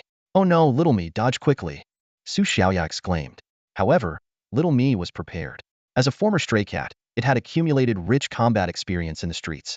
Little me dodged nimbly, letting the slime pass by. Seizing the opportunity, Little me's right claw flashed, leaving 3 deep gashes on the slime. With a ripping sound, blue liquid oozed from the slime's wounds, and its body deflated. Ah, Little me, you're amazing, Su Xiaoya cheered, running over to hug and kiss Little me repeatedly. Liu Xing and Su Peng exchanged smiles, realizing Su Xiaoya's journey as a beast master had truly begun. In the following time, Su Xiaoya transformed into a slime slayer, leading Little me to challenge one slime after another. Through these battles, Little me's strength and combat experience significantly improved. All right, it's time to head back, Liu Xing said as he stood up from beneath a large tree. The setting sun cast a red glow across the entire grassland, making the scenery extraordinarily beautiful. Liu Xing turned to look at Su Xiaoya, who was drenched in sweat, her hair plastered to her face, looking rather disheveled. Su Peng glanced at the messy-haired Su Xiaoya and couldn't help but say, Xiaoya, it's time to go. Huh. Su Xiaoya was obviously still reluctant, her youthful energy seemingly inexhaustible. Seeing this, Su Peng quickly added, we can come back tomorrow. Su Xiaoya's eyes lit up at the suggestion, and she responded excitedly, great. As long as we can come back tomorrow. Hearing, come back tomorrow, Liu Xing glanced at the ground covered with slime corpses, his mouth twitching slightly. However, today's experience had broadened his horizons. This was his first time seeing slimes in another world, and he was surprised to find that they had various attributes. The blue ones had water attributes, the red ones had fire attributes, the brown ones had rock attributes, and there were several other colors with different attributes. Liu Xing observed carefully, hoping to find a unique slime, but found nothing special. He couldn't help but mutter, looks like there's no Mo King in this world. If such a creature existed, he would definitely capture it, as it would be a significant boost in power. Unfortunately, it seemed the Mo King only existed in cartoons. After returning from the grasslands, Liu Xing didn't travel with Su Peng and the others, but took a car home alone. When he opened the door, he saw the house had been cleaned spotless, and he nodded approvingly. Not bad. Looks like I'll stick with this cleaning company in the future. Liu Xing collapsed comfortably onto the sofa and let out a long sigh. Although the conditions at the Phoenix base were good, nothing compared to the comfort of his own home. The sense of freedom at home was irreplaceable. In the following days, Liu Xing's life became fulfilling and routine. He either had his beasts spar with each other for special training, or went to the grasslands with Su Peng and Su Xiaoya to hunt slimes. Life passed peacefully and productively, and Liu Xing gradually adapted to the rhythm of this new world. Good times always seemed to fly by. Before they knew it, the start of the new school term was approaching. During this period of intense training, Liu Xing's beasts had made remarkable progress, especially the Hellhound, which had reached Gold Tier 6. Correspondingly, Liu Xing's rank as a beast master also advanced to Gold Tier 6. At the airport, Liu Xing, Su Peng, Liu Xiaoming, and Su Xiaoya were bidding each other a reluctant farewell. Su Xiaoya's eyes were filled with reluctance, and Liu Xing gently said, Sister, go on back. I'll be home soon. Su Xiaoya nodded lightly, then suddenly rushed towards Liu Xing, giving him a big hug and a quick kiss on the cheek before skipping away. Watching this, Su Peng was exasperated and couldn't help but comment, girls grow up so fast. Beside him, Liu Xiaoming's face was full of jealousy. The three boarded the plane, and this time, they were lucky enough not to encounter a hijacking. Just as they arrived at Jiangnan Beastmaster University, Liu Xing's phone rang. The caller ID showed it was Liu Xing. Liu Xing frowned, thought for a moment, but decided to answer the call. Hello, is this Liu Xing? Yes. Have you returned to Jiangnan Beastmaster University? Yes, I'm back. Good. Then come to my office right away. Okay. After hanging up, Liu Xing told Su Peng and Liu Xiaoming, the principal wants to see me in his office. You guys go on ahead. Seeing the concern on their faces, he reassured them, don't worry, it won't be anything serious. I'll be back soon. Liu Xing arrived at Liu Xing's office, where the principal warmly invited him to sit and asked what kind of tea he preferred. Sensing something unusual, Liu Xing cut straight to the chase. Principal, we're familiar enough. Let's skip the formalities. What's this about? Liu Gongxing sighed in relief and, with a slightly mischievous smile, said, it's nothing major. There's an opportunity to attend a networking event at the Imperial Capital's Huaxia Academy the day after tomorrow, and I want you to go. Liu Xing immediately understood that this so-called networking event was essentially a showcase for the Imperial Capital's Huaxia Academy to flaunt its prowess to universities nationwide. He smiled and asked, I can go, but is there any reward? Liu Gongxing's face twitched. He wanted to say that this was an opportunity countless people would kill for, but seeing Liu Xing's expression, he sighed and relented. All right, if you attend this event, I'll reward you with a diamond-tier magical beast core. But there's a condition: you must uphold the honor of our Jiangnan Beastmaster University. If you embarrass us, I'll make you give that diamond-tier core back. As Principal Liu Gongxing spoke, his face turned stern, a stark contrast to his previously gentle demeanor. His gaze was firm, and his tone was heavy, clearly indicating his seriousness. Liu Xing, however, wore a confident expression, a faint smile playing on his lips. He looked directly at the principal and said with determination, Principal, rest assured, this time, I will definitely bring honor to our school. He emphasized the word bring, and a sly glint flashed in his eyes. The principal seemed to read Liu Xing's mind but didn't stop him. Instead, he encouraged, don't be afraid to stir things up, as long as it's within the law. Our school has your back. Hearing this, Liu Xing's eyes lit up, as if he had received the best support. The principal's words hit the mark, giving him the confidence to act boldly. All right, go claim your reward first, the principal said, pulling out a jade token from his pocket and handing it to Liu Xing. After you get the magic beast crystal core, prepare well and set off on time. Liu Xing took the jade token and left the principal's office quickly, heading straight to the treasure pavilion of Jiangnan Beast-Taming University. He showed the token to the old man at the entrance, who gave it a quick glance before letting him proceed upstairs. The old man watched Liu Xing's retreating figure with a look of surprise. He muttered to himself, this kid's talent is impressive. It's only been a few days, and he's already at gold rank 6. His talent far surpasses that of Xiao Gengzi. Xiao Gengzi referred to none other than Liu Gongxing, the principal. Liu Xing arrived at the diamond section of the magic beast crystal cores and activated his system's eye to quickly scan the selections. Soon, his gaze locked onto a crystal core from a creature known as the Radiant Lady. This plant and psychic-type magic beast possessed a skill Liu Xing had long coveted: Holy Purification. The system displayed, Holy Purification, upon use, removes all negative effects from the target, including burning, poisoning, wind scourge, and paralysis. Liu Xing stood frozen, momentarily stunned by the skill description. He rubbed his eyes to make sure he wasn't seeing things. A smile slowly spread across his face as he began to imagine the potential uses of this skill. He envisioned a scenario where an enemy used poison gas, causing his beast to become poisoned. Then, he would command his six-winged angel to counter with a Holy Purification, instantly removing the poison. Liu Xing couldn't help but feel a surge of joy as he imagined the look of shock on his opponent's face. Liu Xing, carrying the magical beast core, completed the registration with the old man and then turned towards the principal's office. His figure gradually disappeared at the end of the corridor, and the old man narrowed his eyes, a knowing smile playing on his lips. The Lady of Light's magical beast core? This kid's got a good eye, the old man muttered to himself, recalling the time he had slain the Lady of Light, extracted the core, and placed it there. Satisfied, he nodded and leaned against the wall, slipping back into a light sleep. Liu Xing returned to Principal Liu Gongxing's office, handed back the jade token, and hurriedly left. Back at the dormitory, he ignored the expectant looks from Su Pang and Lu Xiaoming and headed straight to the basement. Come out, my little angel. Liu Xing summoned the six-winged angel and pulled out a lollipop from his pocket. Here, this is for you, he coaxed, encouraging the angel to consume the Lady of Light's magical beast core. As the core was absorbed, the six-winged angel's attribute panel updated. Spirit, Fairy. Gender, Female. Level, Gold rank 6.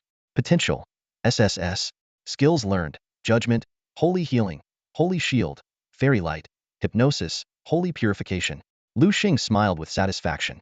The six-winged angel's strength now matched his own gold rank 6 beast master level, providing him with another trump card for his journey to the Imperial Capital's Huaxia Academy. However, Liu Xing faced a dilemma.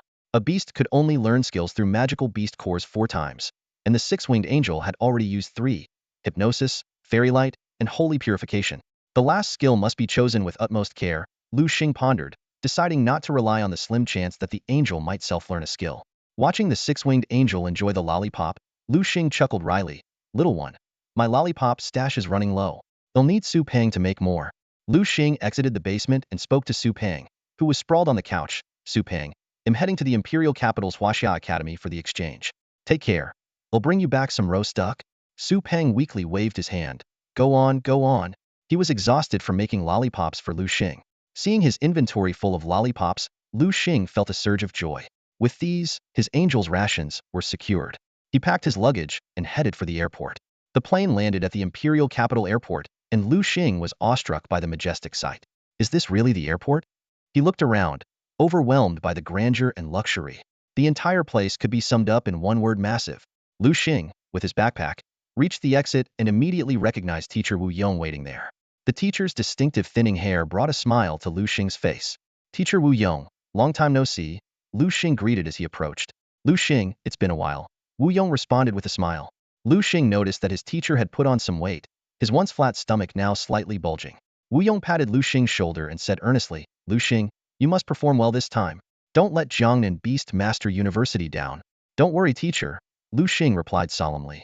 They boarded the car sent by Huaxia Academy. As soon as they got off, Liu Xing realized he had become the center of attention, with people around whispering. See that? That's the student representative from Jiangnan Beast Master University. Is it really him?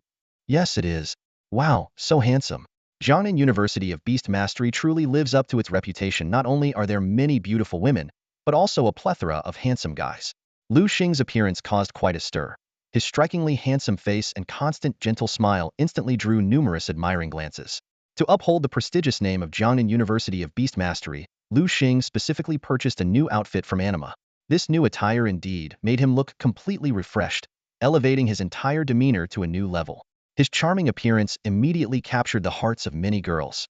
Oh my god, if I had known Jiangnan University of Beast Mastery had such handsome guys, I wouldn't have applied to the Imperial Capital Huaxia Academy, one girl exclaimed regretfully. Just as everyone was basking in Liu Xing's charm, a sudden roar came from a distance. A red sports car sped towards them like a bolt of lightning, seemingly about to hit Liu Xing. At the last moment, the car screeched to a halt and performed a dramatic drift, stopping perfectly in front of Liu Xing. The car door opened, and a man dressed in red casual wear with rainbow-colored hair jumped out. As soon as the crowd saw him, their faces changed drastically and they took a few steps back. This man, named Liu Xing, was notoriously infamous at the school, striking fear into the hearts of his peers. Liu Xing strode over to Liu Xing with an air of arrogance. So, you're Liu Xing? He said coldly. Liu Xing remained unfazed, responding calmly, yes, that's me. What do you want? He didn't believe Liu Xing would dare to make a move on him in front of everyone, especially since he was a guest invited by the Imperial Capital Huaxia Academy. Liu Xing sneered and said, kid, don't think you're hot stuff just because you beat Qin Shiju. Let me tell you, Qin Shiju was trash in my eyes. If I hadn't been in a secret realm last time and the teacher couldn't reach me, I would have gone to the national competition. If it were me, you wouldn't even be here. His tone was dripping with arrogance. Liu Xing was just about to do something when a stern-faced teacher suddenly appeared. It was none other than Mr. Sun, who had shown up earlier. Mr. Sun stared coldly at Liu Xing, feeling both surprised and annoyed. He couldn't believe that even in such a critical moment, this kid was still causing trouble. Mr. Sun took a deep breath and walked straight over to Liu Xing and Wu Yong. He bowed slightly and said respectfully, I apologize for my lack of discipline. This child has disturbed you both. His demeanor and speech reflected the elegance and propriety befitting a teacher from the prestigious Imperial Capital Academy. Wu Yong, who had been about to lose his temper, was momentarily speechless. He forced a smile and waved his hand. It's all right. Relieved that Wu Yong had forgiven him, Mr. Sun turned to Liu Xing, his tone suddenly turning icy. What are you standing there for? Apologize to them right now. Liu Xing, however, was indifferent. Apologize? I didn't do anything wrong. If anyone should apologize, it should be you. I won't disgrace myself. With that, he ignored Mr. Sun's reaction, walked over to his sports car, and got in. The engine roared as Liu Xing sped away. Watching the car disappear into the distance, Mr. Sun was seething. If it weren't for his long-standing acquaintance with Liu Xing's grandfather, he would have disciplined the boy long ago. Once again, I apologize, Mr. Sun said to Liu Xing and Wu Yong. This child's behavior is inexcusable. Please don't hold it against him. We won't, Wu Yong quickly replied. Come on, let me take you to the banquet hall, Mr. Sun said, leading the way with Liu Xing and Wu Yong following closely behind. As they walked, Liu Xing couldn't help but admire the surroundings. The classical architecture exuded a rich historical aura. Rather than appearing old and worn, the passage of time had only added to its classical beauty. No wonder it's the Imperial Capital Academy, Liu Xing thought to himself. When they reached the banquet hall, it was already filled with people. Wu Yong immediately spotted someone familiar. Hey, isn't that Lin Dali? He turned to Liu Xing and whispered, I'm going over to catch up with him. Feel free to explore, but remember, don't cause any trouble. Liu Xing nodded and watched Wu Yong walk away before wandering around the hall on his own. He picked up a small cake and started tasting it when he noticed a striking figure entering the room. It was a woman with blue hair cascading down like a waterfall. Her face was cold, and her sharp eyes seemed to pierce through anyone they landed on. Dressed in a blue dress, her presence seemed to lower the room's temperature by several degrees. Seeing her, Liu Xing instinctively retreated to a corner of the room. To his surprise, he noticed someone else standing behind a pillar. The person had spiky hair and a short scar on his right cheek, which only added to his rugged charm. The man noticed Liu Xing too and seemed pleasantly surprised to find a kindred spirit. He asked, Hey, what's your name? Which school are you from? Liu Xing, Jiangnan Beast-Taming University. Liu Xing replied curtly. The man repeated the name to himself, then his eyes lit up. You're the national championship winner, aren't you? Liu Xing glanced at him and calmly said, If there's no one else with the same name, then yes, that's me. The man grinned widely upon hearing this, revealing a set of gleaming white teeth. Extending his right hand, he warmly said, Hello, my name is Wu Gang. I'm from the Tianda Beast-Taming University. Seeing this, Liu Xing thought, there's a saying. You don't hit a smiling face. Since the other person was so polite, he naturally couldn't be rude. He extended his hand as well, shaking Wu Gang's, and responded, Hello? Just as the two were shaking hands, an unpleasant voice reached Liu Xing's ears. Oh, look at that, two losers hanging out together. Liu Xing turned to see who it was, and sure enough, it was Liu Xing. It seemed he was the representative of the Imperial Capital's Huaxia Academy this time. Liu Xing, seemingly wary of something, turned and walked away after making his snide remark, heading towards a woman in a blue dress. Wu Gang watched Liu Xing's retreating figure with disdain, spat on the ground and muttered, Pa, what a piece of trash. He was clearly contemptuous of Liu Xing's two-faced behavior, acting tough in front of Liu Xing and him, but groveling in front of that woman like a lapdog. Liu Xing casually asked, Who is that woman? Upon hearing this, Wu Gang frowned slightly and gave Liu Xing a curious look. Seriously? Are you from some backwater? Even a training fanatic like me knows her. That woman is Murong Bing, one of the top beauties of the Magic City Academy. Murong Bing? Liu Xing muttered the name softly, as if trying to commit it to memory. Seeing this, Wu Gang waved his hand dismissively. Ah, forget about it. Don't worry about those details. Tell me about your experience in the National League. Liu Xing nodded and started chatting with Wu Gang about everyday life. Meanwhile, Wu Yong and others entered a room and took their seats. Since the Imperial Capital's Huaxia Academy was hosting this year's event, the role of host naturally fell to Old Sunday, holding a microphone and wearing a faint smile. Old Sun began, Everyone, should we continue with the challenge matches like every year, or try something new? As soon as he finished speaking, a rough voice rang out. It was Lin Dali, a mentor from Tianda, who boisterously said, Of course, we should try something new. Doing the same thing every year is just too boring. Lin Dali's rugged appearance and straightforward personality immediately drew everyone's attention. Just as Mr. Sun finished speaking, Lin Dali eagerly chimed in, Great. Since Mr. Sun has suggested it, let's try something different this year. He glanced around, noticing that the mentors from various universities remained indifferent, unwilling to make any commitments. Seeing this, Mr. Sun seized the opportunity. He picked up the remote control from the podium and pressed the red button, causing the PowerPoint to light up.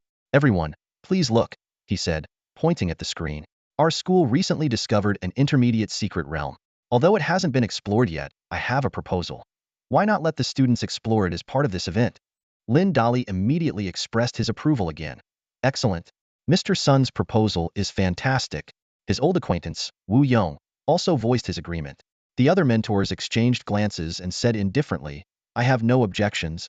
Seeing the lack of enthusiasm from the others, Mr. Sun felt a twinge of displeasure but managed to suppress his anger and announced the end of the meeting. The next day, at the outskirts of the mysterious realm, Liu Xing and his team were already on high alert. Mr. Sun, holding a megaphone, explained, This joint event will take place inside the secret realm. We've placed a flag deep inside.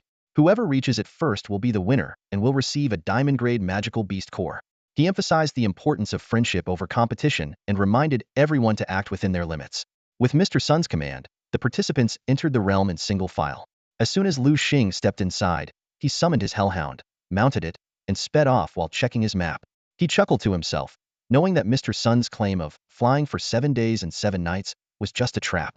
Meanwhile, A man riding a red-beaked long sparrow looked down at everyone from the sky, sneering at their choice of traveling by land.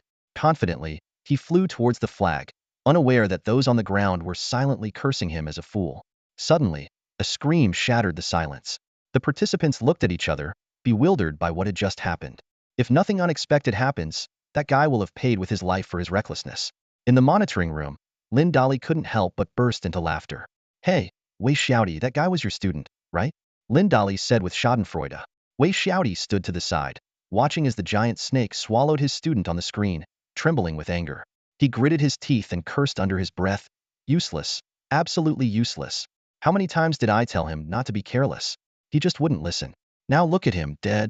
With a cold snort, Wei Xiaodi shot a vicious glare at Lin Dali before turning and swiftly leaving the monitoring room. Since his student was already dead, he had no reason to stay there any longer. His departure was decisive and without hesitation, silently conveying the harshness of reality. The exploration competition had just begun, and there was already a casualty, causing every participant's heart to tighten. They began to focus intently, staying alert to all potential dangers around them. Meanwhile, Liu Xing rode his hellhound slowly but steadily toward the flag. Suddenly, a familiar voice called out from behind. Hey, Liu Xing, wait up! Wu Gang hurriedly chased after him, riding a black bear. Hearing the voice, Liu Xing turned around, his gaze falling on Wu Gang's mount. He quietly observed. Tailless black bear. Attributes: evil, fighting. Gender: level, gold tier 2. Potential: A. Skills: rending claw, bite, evil roar, charge. Who would have thought this seemingly carefree guy is actually quite strong? Liu Xing pondered, frowning slightly. He had originally thought that winning the National League made him the best among his peers, but reality had given him a harsh wake-up call. It seems the National League isn't as prestigious as I imagined, Liu Xing sighed inwardly. Some powerful people don't even bother to participate, thinking it's a waste of time. And even if they wanted to join, their schools might not give them the chance. After all, whether in my past life or this one, wherever there are people, there are networks of relationships. To get anything done, you need connections. Otherwise, it's tough to succeed. Hey Race, the 5th update. For those who haven't given a good rating yet, I'd really appreciate it if you could help boost my score to 8. It's currently at 7.9. In the monitoring room, the mentors sat attentively on their VIP chairs, eyes glued to the electronic screens. Their focus was almost entirely on their own students, hoping to bring honor to their school. However, when the screen switched to Liu Xing and Wu Gang, everyone froze simultaneously, their mouths twitching violently. What are they doing? Having a spring outing? A bespectacled teacher from He University couldn't help but curse. On the screen, Liu Xing and Wu Gang were each riding on their beasts, leisurely munching on roasted pig trotters of unknown origin. I bet they won't get far, the bespectacled man said, instinctively pushing his glasses up his nose. Wang Qing, you're talking nonsense. My student is definitely going to win the championship. Lin Dali suddenly spoke, his tone filled with provocation. He had just ridiculed Wei Xiaodi, and now he was insulting Wang Qing, as if he wanted to pick a fight with everyone present. Lin Dali, what's your problem? Not convinced? Come at me, Wang Qing said through gritted teeth, and don't say I'm bullying you. Let's go outside and find a quiet place to have a onion practice. I'll even let you have a beast. As soon as Wang Qing finished speaking, Lin Dali sneered, coward. He then turned back to continue watching the screen. Sitting beside Lin Dali, Wu Yong felt speechless and wondered if he should distance himself from this troublemaker. As someone who had just broken through to Platinum Tier 1, he was the weakest mentor in the room. In contrast, Lin Dali was already a Diamond Tier 5, second only to Diamond Tier 6 Sun Lao Tu. Hey, Wu Yong, your student is pretty good, Lin Dali suddenly exclaimed, his eyes on Liu Xing. He looks much more pleasing to the eye than the other students. Wu Yong nodded lightly, not saying much. On the screen, Liu Xing and Wu Gang strolled leisurely through the forest, as if they were really on a spring outing. Time passed slowly, and night soon fell. The two of them set up camp in the forest, the moist air causing a mist to rise. By the campfire, Wu Gang devoured the chicken skewers Liu Xing had roasted, which came from a rooster they had hunted earlier that day. Delicious. Really delicious, Wu Gang praised repeatedly, consuming skewer after skewer, his belly gradually swelling. Liu Xing, your skill at roasting chicken skewers is amazing. It's so good I almost swallowed my tongue. He let out a loud burp. Ah, if only we had some wine. Liu Xing rolled his eyes at him. Although he had wine in his system backpack, he couldn't take it out. Firstly, it would expose the existence of the system backpack, and secondly, drinking in the wild could lead to being ambushed by monsters. If you want to drink, I'll drink with you after this is over, Liu Xing promised. Really? Wu Gang's eyes lit up. Then it's a deal. Deal. In the monitoring room, the mentors watched this scene. Even though they had already eaten their boxed meals, the aroma of the roasted meat seemed to waft through the screen, making their mouths water. Especially Wu Gang's ravenous eating, which made their fingers itch for food. No, no. Lin Dali suddenly stood up. Wu Yong, keep an eye on things here. I'm going to get some barbecue to eat. With that, he quickly left the room. Hey, Wu Yong was about to say something, but Lin Dali had already disappeared through the door. However, a loud voice still echoed from outside. Don't worry, I'll get you your favorite grilled mantou slices with extra chili powder. These words warmed Wu Yong's heart. He couldn't help but think to himself, this guy still remembers I love grilled mantou slices. Other mentors looked at Wu Yong with envy. They too wanted to buy skewers, but as mentors, they couldn't bring themselves to do it. After all, they had just eaten boxed lunches, and their stubborn pride made such a move seem particularly ridiculous. Meanwhile, it felt like a spring outing for Liu Xing, but the other students were having a miserable time. Some had forgotten to bring fire starters and were shivering in the cold wind. Others had managed to start a fire but had no food, staring at the flames like the little match girl, fantasizing about delicious meals. The unluckiest were those who had caught game but had no idea how to roast it, turning their prey into charcoal. Looking at the charred meat, everyone swallowed hard. Their growling stomachs told them they had to eat this delicacy tonight, or they wouldn't be able to sleep. Reluctantly, they forced the charcoal-like meat into their mouths. Crunch, crunch, crunch. The carbonized meat made a grating noise in their mouths. Finally, someone couldn't stand it anymore and spat it out, cursing, "Damn it! What a bunch of idiots!" Just then, a student hiding in the corner took out a colorful fruit from his pocket. The fruit looked incredibly tempting and immediately caught the attention of the mentors. One of them couldn't help but exclaim, "Wow, a mirage fruit! Where did this dumb kid find it?"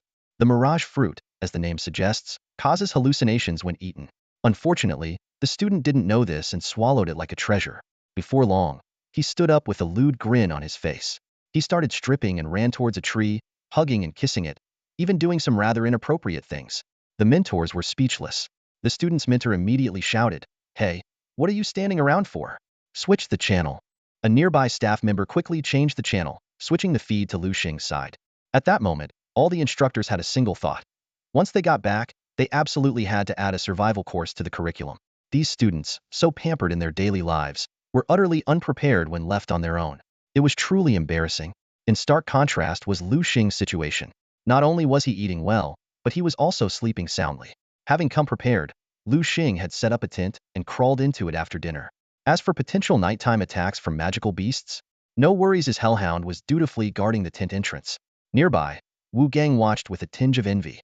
He knew full well that Liu Xing wouldn't share his tent. With no other choice, Wu Gang sighed, pulled a sleeping bag from his backpack, and crawled into it, leaving just his head exposed. Over the next few days, Liu Xing and Wu Gang traveled at a leisurely pace. The Hellhound's intimidating presence kept any would-be magical beasts at bay. In contrast, the other students fared much worse. Not only were they cold and hungry, but they also had to constantly guard against beast attacks. This new secret realm was full of unknown dangers, and no one knew what might be lurking inside. One day, as Liu Xing was riding on his Hellhound, the creature suddenly stopped. "What's going on?" Wu Gang, who had come to see Liu Xing as their leader, immediately asked. "There seems to be something ahead," Liu Xing replied cautiously. Before Wu Gang could react, an unwelcome voice chimed in, "Well, if it isn't Yunoho." Liu Xing turned to see none other than Mei Liangxing, the big idiot. Mei Liangxing looked disheveled, with messy hair and large dark circles under his eyes. Clearly, the past few days had not been kind to him. Seeing the energetic Liu Xing, Mei Liangxing paused, as if he were seeing a newcomer to the secret realm. "What's the matter? Why aren't you moving?" he asked, puzzled. "We're tired, okay?" Wu Gang snapped. "Tired? Huh. How shameful. Remember, a man should never admit he's tired," Mei Liangxing said arrogantly to the two behind him. "Let's go. Don't waste time talking to these losers." With that, he spurred his leopard and rode away. Liu Xing squinted, quickly analyzing Mei Liangxing's mount. Shadow Leopard, Evil Attribute, Golden Tier 2, a great aptitude. Skills include Rending Claw, Shadow Assault, Shadow Ball, and Rapid Sprint. Watching Mei Liangxing pass by, Wu Gang couldn't hold back his anger and asked, "Liu Xing, didn't you say there was something ahead? Where is it?" Liu Xing gave a mysterious smile. "What's the rush? Let's wait a bit longer." Meanwhile, in the monitoring room, Old Man Sun and the others frowned. Hearing Liu Xing's words, they sensed that something big was about to happen. Lin Dali, who seemed to enjoy watching the drama unfold, was having wontons for breakfast. He suddenly spoke up, "Wu Yong, your student seems a bit underhanded. Knowing there's danger ahead and not warning anyone." Cough, cough, Cough. Wu Yong, who was eating wontons bought by Lin Dali, choked and started coughing violently. Oh, come on. I was just kidding. Why take it so seriously? Lin Dali patted Wu Yong's back and continued. This is a competition, after all.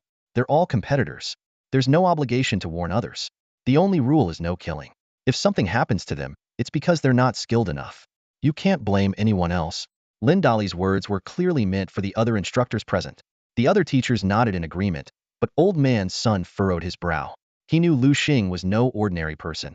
This kid always had an inexplicable and eerie vibe about him. Just as Old Man Sun was pondering, a sudden explosion shattered the calm. Bang! The previously smooth road cracked open instantly, and a gigantic creature burst from the ground. It opened its massive maw and swallowed a teacher who couldn't dodge in time.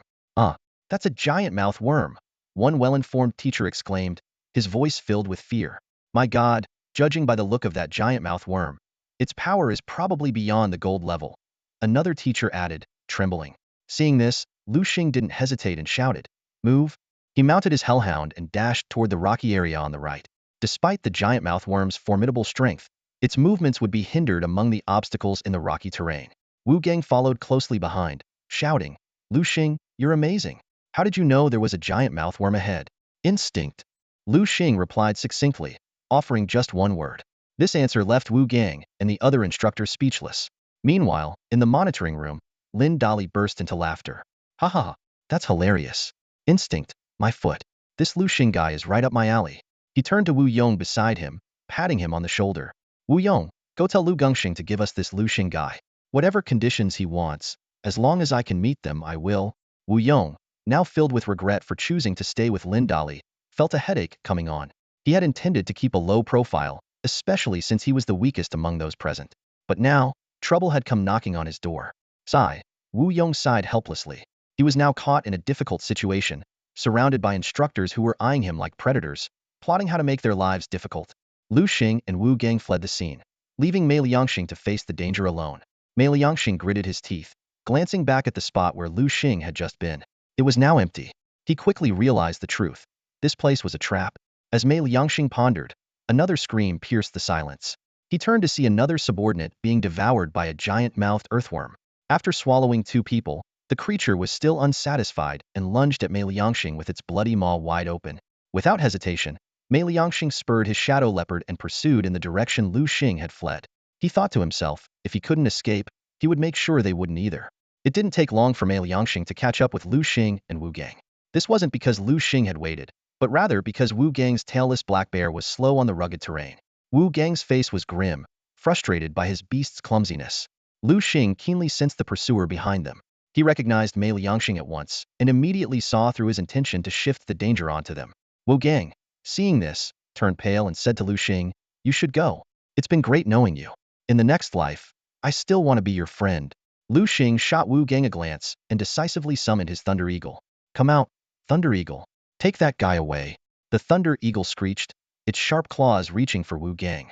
Wu Gang, quick on his feet, swiftly recalled his tailless black bear back into his beast space. Liu Xing mounted his hellhound, leaping nimbly among the rocks. In contrast, Mei Liangxing, riding his frail shadow leopard, was jolted so violently that he nearly vomited. Despite the discomfort, the threat behind forced him to keep going. Liu Xing glanced back and immediately identified the pursuer's attributes. The giant-mouthed earthworm, rock attribute, platinum tier 3. His face turned grim, silently cursing their mentor's irresponsibility. Against such a formidable opponent, students like them, with at most gold-level strength, had no choice but to run for their lives. Hellhound, pick up the pace. Liu Xing commanded. The hellhound ran at full speed, quickly crossing the rocky terrain and reaching the edge. Meanwhile, Mei Liangxing wasn't so fortunate, still struggling behind. The shadow panther under him suddenly slipped, crashing to the ground with a thud. Caught off guard by the unexpected fall at full speed, Mei Liangxing was thrown far away, rolling several times before coming to a stop. He felt as if he had been run over by a truck, every bone in his body screaming in pain. Struggling to prop himself up, Mei Liangxing was about to stand when the sky suddenly darkened. He looked up, and the sight before him made his blood run cold. A massive maw was opening above him, its rows of sharp teeth glinting ominously as it descended towards him. Ah! A piercing scream echoed through the valley, and then there was silence. Mei Liangxing vanished from the world without a trace. At the end of the valley, Wu Gang collapsed to the ground, his face etched with terror. Mei Liangxing's scream still echoed in his ears, sending chills down his spine. He panted heavily, cold sweat dripping from his forehead like beads. Are you all right? Liu Xing asked, quickly pulling a pack of tissues from his backpack and handing it to Wu Gang. I'm fine, Wu Gang replied, taking the tissues, his hands still trembling. He glanced at Liu Xing, thinking to himself, this guy is really something else. Although Wu Gang couldn't gauge the exact strength of the giant worm, as an experienced beast tamer, he could sense that it was a formidable platinum-level creature. Wu Gang shook his head with a bitter smile. A platinum-level creature was beyond his current capabilities. In the realm of beast taming, the gap between levels grew ever wider, each level a monumental leap. All right, let's rest here for an hour and then move on, Liu Xing said calmly. Okay.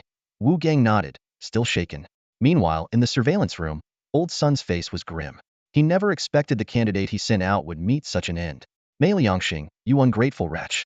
After all I've done for you, is this how you repay me? Despite his anger, he remembered how Mei Liangxing's previous actions had already infuriated him.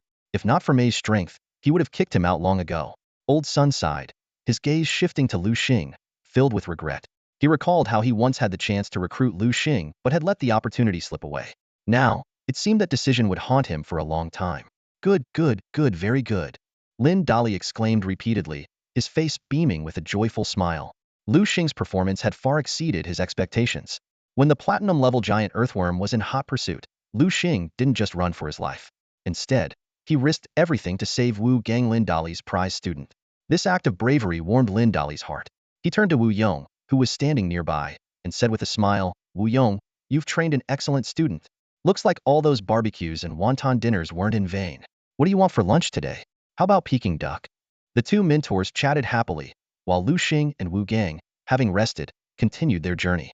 Along the way, whenever the hellhound sensed danger, Liu Xing would skillfully lead Wu Gang to avoid it. These clever maneuvers left the mentors in awe. They couldn't fathom how Liu Xing managed to evade powerful beasts every time. After careful observation, they found nothing unusual and could only attribute it to Liu Xing's unique talent. This realization brought a hint of envy to their faces. Such a gift was a survival asset in the wild, allowing one to navigate danger with ease. With this extraordinary ability, Liu Xing and Wu Gang made steady progress, successfully avoiding all the terrifying beasts. Ultimately, they became the first contestants to reach the flag's location. Liu Xing arrived first, closely followed by Wu Gang. Wu Gang looked around and realized they were the only ones there. He muttered in disbelief, I'm actually second? He quickly credited Liu Xing for the honor, feeling fortunate to have such a strong ally. Half an hour later, a graceful figure arrived Bing. She had expected to be the first, only to find she had been beaten to it. Bing glanced at Liu Xing and Wu Gang, her brows furrowed. She recognized Wu Gang but was unfamiliar with Liu Xing. It didn't take long for her to deduce that Liu Xing must be a formidable competitor who had lent Wu Gang a hand. At that moment, Wu Gang, holding a piece of roasted venison prepared by Liu Xing, enthusiastically asked, Bing, would you like some? Bing swallowed hard. She had long since run out of her rations and had been surviving on wild fruits and spring water.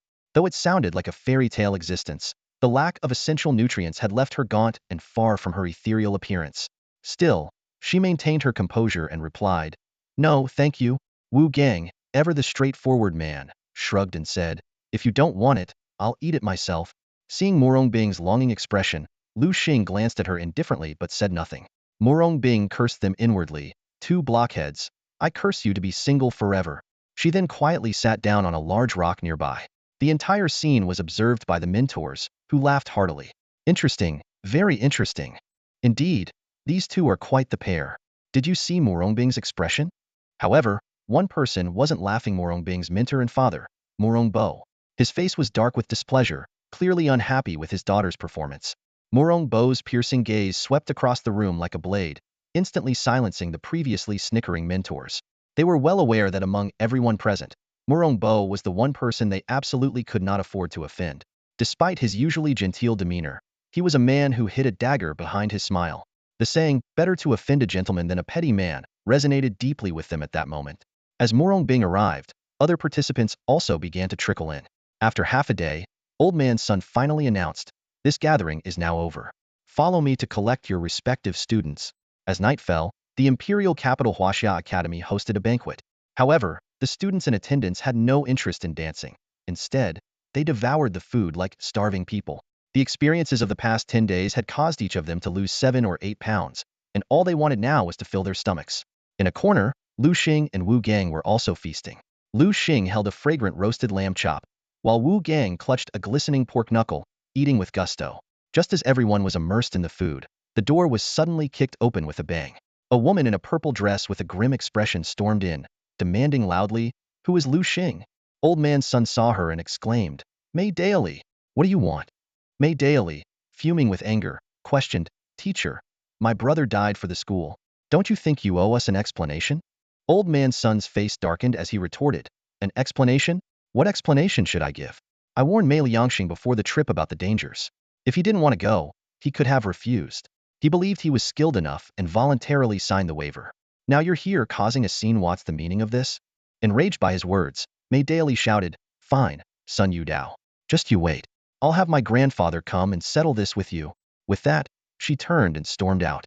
Watching May Daily's departing figure, old man's son's face showed deep concern, his brows furrowed. This unexpected turmoil undoubtedly cast a shadow over what was supposed to be a joyous banquet. Watching May Daily's figure disappear into the distance, old son's face was filled with frustration. He had never expected May Daily to show up so suddenly. Frowning, he turned and walked towards Liu Xing's direction, with Wu Yong following closely behind. Noticing old son's grim expression, Wu Yong couldn't help but ask, "What happened?" Old son waved his hand dismissively and said in a harsh tone, "Nothing. If you two have nothing else to do, you might as well leave." Liu Xing and Wu Yong exchanged puzzled glances, momentarily at a loss. "Leave? Where to?" Liu Xing asked, confused. "Back to Jiangnan City, of course." Old son's words left them both stunned. The banquet had just begun, and now they were being told to leave. What was going on? Seeing their confusion, old son sighed and explained, "You guys have no idea who May Dao Li's grandfather is." "Who is he?" Wu Yong asked, curious. "Her grandfather is Miping Wai, a master-level powerhouse," old son said in a low voice. "What do you think?" Hearing this, Liu Xing and Wu Yong instantly grasped the gravity of the situation. Liu Xing had died in the secret realm, and while it wasn't directly Liu Xing's fault, he did bear some indirect responsibility. Liu Xing hadn't warned Liu Xing about the dangers in advance, and he had chosen to save Wu Gang instead of Liu Xing when faced with the giant-mouthed worm. Liu Xing took a deep breath and nodded. All right. He understood that staying here was not safe. Returning to Jiangnan Royal Beast University would be much safer, where they had powerful mentors and even a hidden master-level expert. Just as the three were about to leave, a loud shout rang out, "Leave? Where do you think you're going?" An old man with wild, lion-like hair strode towards them, with May Dao following closely behind. This was none other than Liu Xing's grandfather Miping Wai. Old son immediately stepped in front of Liu Xing and Wu Yong and demanded, "Miping Wai, what do you want?" Miping Wai sneered, "What do I want? I'm here to seek justice." "Seek justice? For what?" "Don't be unreasonable," old son retorted angrily. Miping Wai's face darkened, and he gritted his teeth. "Who's being unreasonable? Is my precious grandson supposed to have died for nothing?" He glanced disdainfully at old son. "Son Yu Dao, others might fear you, but I don't. Your meager strength is nothing compared to us." Hearing this, son Yu Dao involuntarily swallowed hard. Miping Wai was right. He was only a diamond level 6 expert, no match for a master-level powerhouse like Miping Wai. Miping Wai's gaze swept over Wu Yong and Liu Xing, finally locking onto Liu Xing. He turned to May Dao and asked, "Is he the one responsible for Xinger's death?" May Dao nodded in confirmation. "Very well." Miping Wai's anger turned into a chilling smile, a hint of malice flashing in his eyes. As Miping Wai was about to make a move on Liu Xing, Sun Yudao's heart sank. He regretted that the principal wasn't here. Unfortunately, the principal was away on a mission. Everyone else watched from a distance, too afraid to intervene. Miping Wai's reputation made them all tremble in fear. At this critical moment, a booming laugh suddenly echoed. "Ha ha ha! Miping Wai, you old dog, you haven't changed a bit." An elderly man with white hair but a youthful face, though somewhat disheveled, walked in with large strides. "Grand Elder!" Wu Yong exclaimed in delight. He wiped the cold sweat from his forehead, feeling a huge weight lifted off his shoulders. With the arrival of the elderly man, the tension that had been weighing on everyone's hearts instantly dissipated. Mei Pinwei's face changed dramatically upon seeing the old man, his voice trembling slightly. "Bai Lang, why aren't you staying put in Jiangnan City? What are you doing in the capital?" A hint of mockery flashed in Bai Lang's eyes as he smirked. "What else? It's just that the water in the capital has gone bad recently, breeding a mad dog. I was afraid my apprentice would get bitten, so I rushed over overnight." Mei Pinwei was momentarily speechless at these words, his face alternating between pale and flushed. He never expected Bai Lang to insult him so openly. Suppressing his anger, he gritted his teeth and said, "Bai Lang, don't go too far." Bai Lang sneered, retorting, Mei Pinwei, I think it's you who's gone too far. You're almost in the grave, yet you bully a young man who's not even 20. Have you no shame? This remark hit Mei Pinwei like a heavy blow. His face turned beet red, clearly infuriated by Bai Lang's words. Taking a deep breath, he glanced at Bai Lang, then at Liu Xing and Wu Yong, and snorted coldly, This isn't over. With that, he turned and walked away quickly, his retreating figure looking somewhat defeated. Mei Daly hurried to catch up with Mei Pinwei, her face full of worry. Grandfather, are we just going to let this go? Smack. A crisp slap echoed.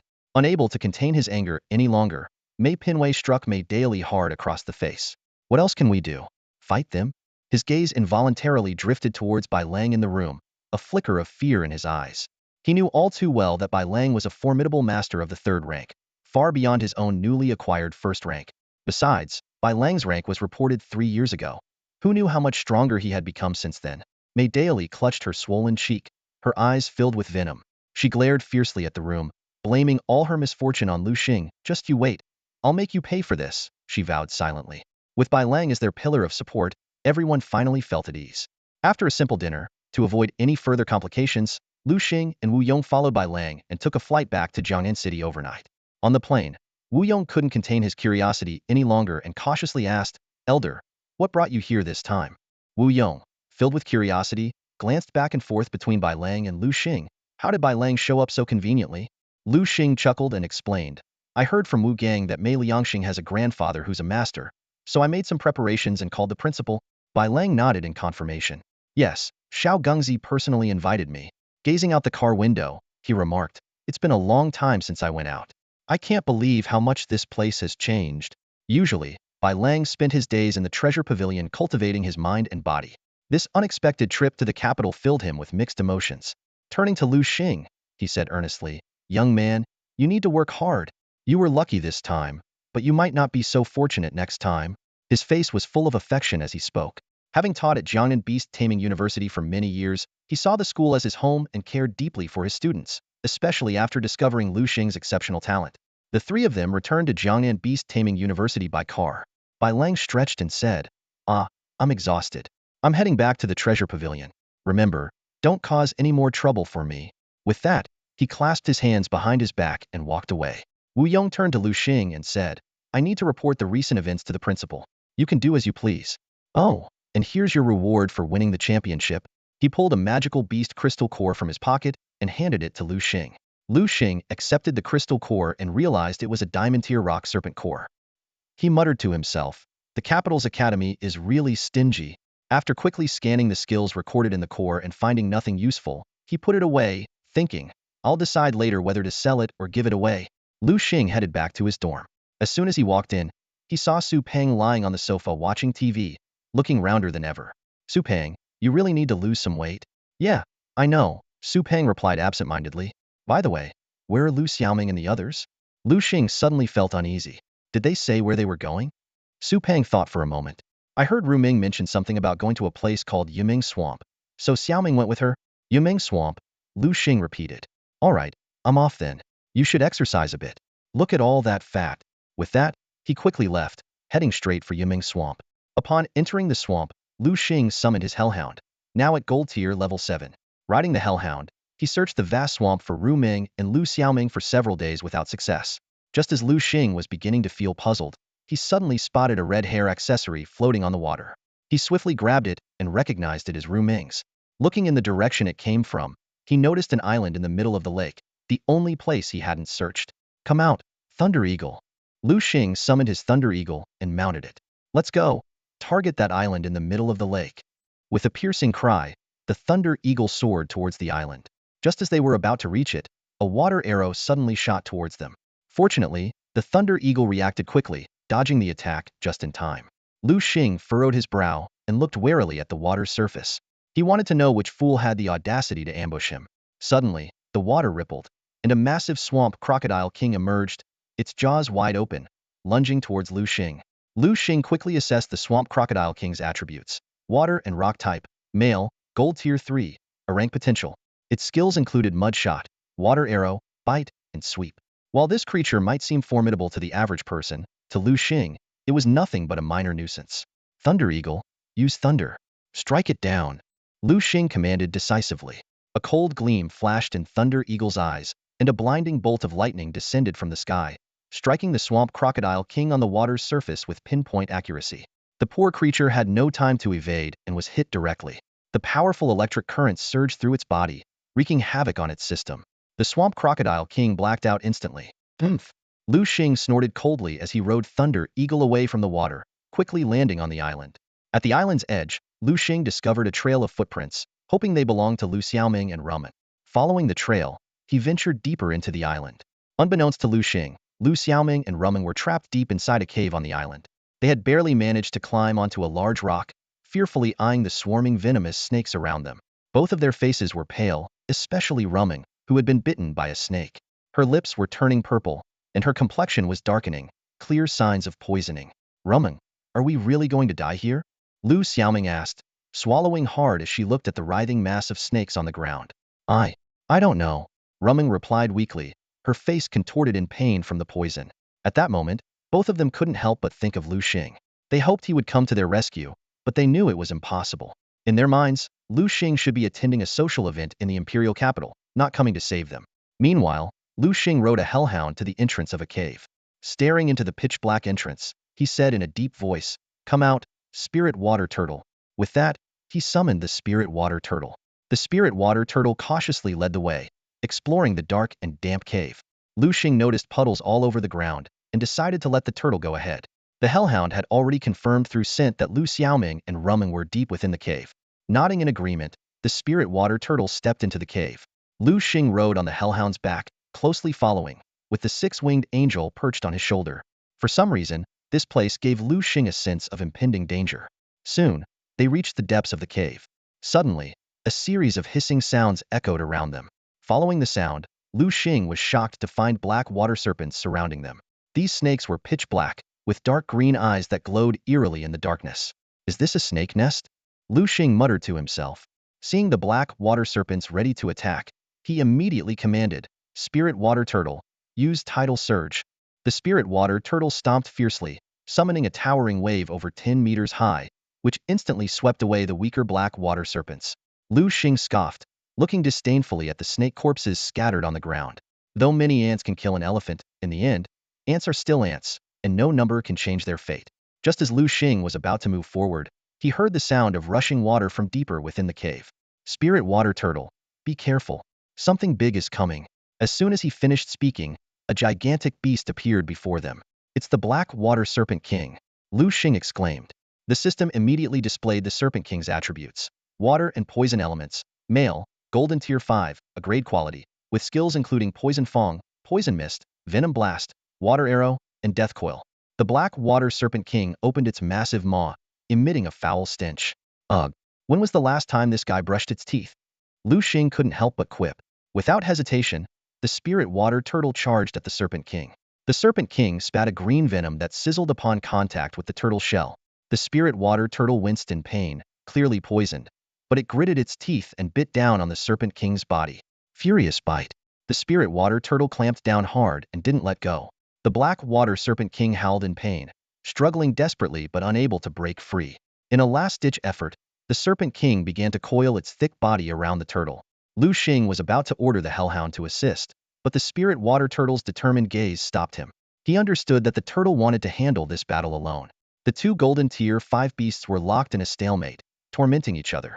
The turtle's spiked shell inflicted damage on the Serpent King, while the turtle itself struggled against the poison, unable to fully utilize its super healing ability.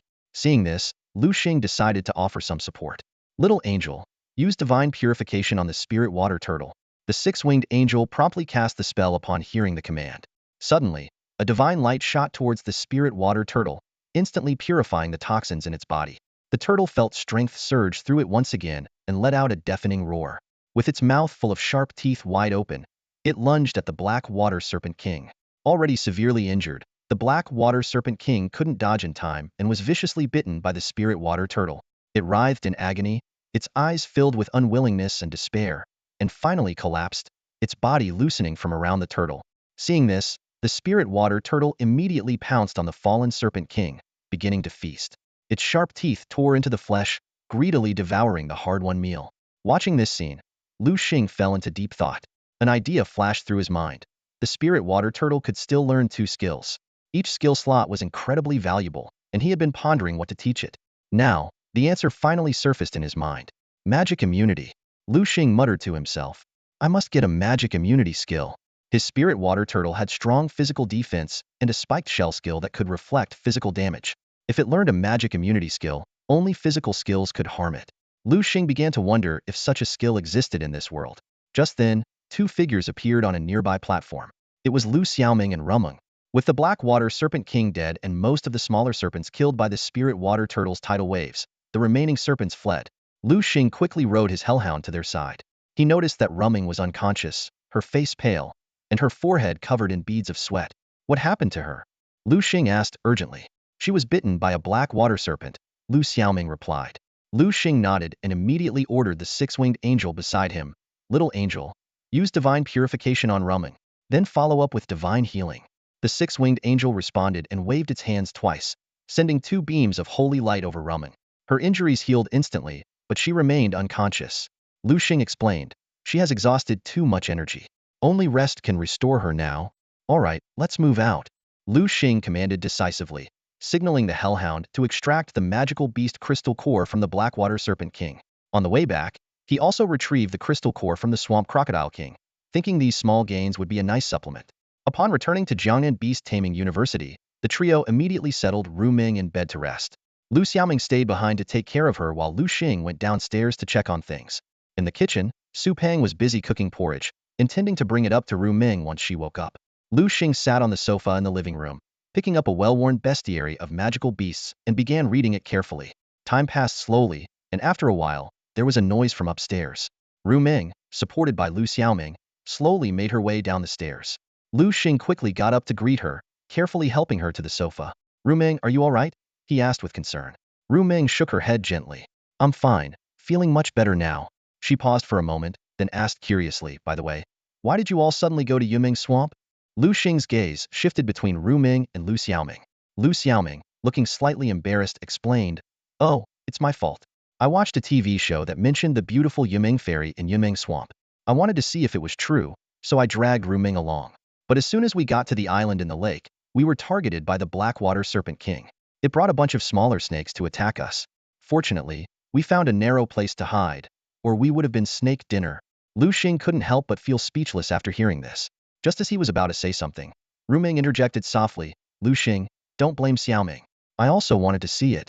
Liu Xing nodded slightly, feeling relieved that both of them were safe. At that moment, Su Peng walked over with a bowl of steaming porridge. Oh, you two came down? I was just about to bring this up. He placed the bowl in front of Rumeng. Here, Rumeng, drink it while it's hot. Seeing this, Liu Xiaoming couldn't help but ask, what about mine, fatty? Su Peng rolled his eyes at her. Yours is in the pot. Help yourself. Do you think you're a princess? Here, we believe in democracy and self-reliance.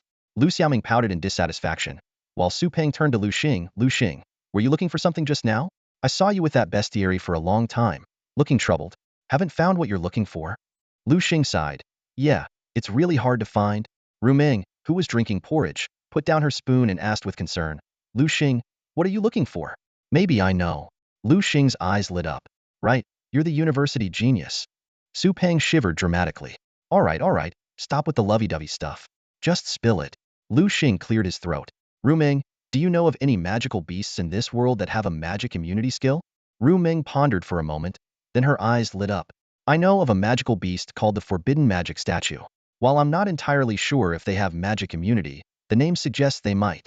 Liu Xing narrowed his eyes, repeating softly, Forbidden Magic Statue? Yes, the Forbidden Magic Statue, Rumeng confirmed.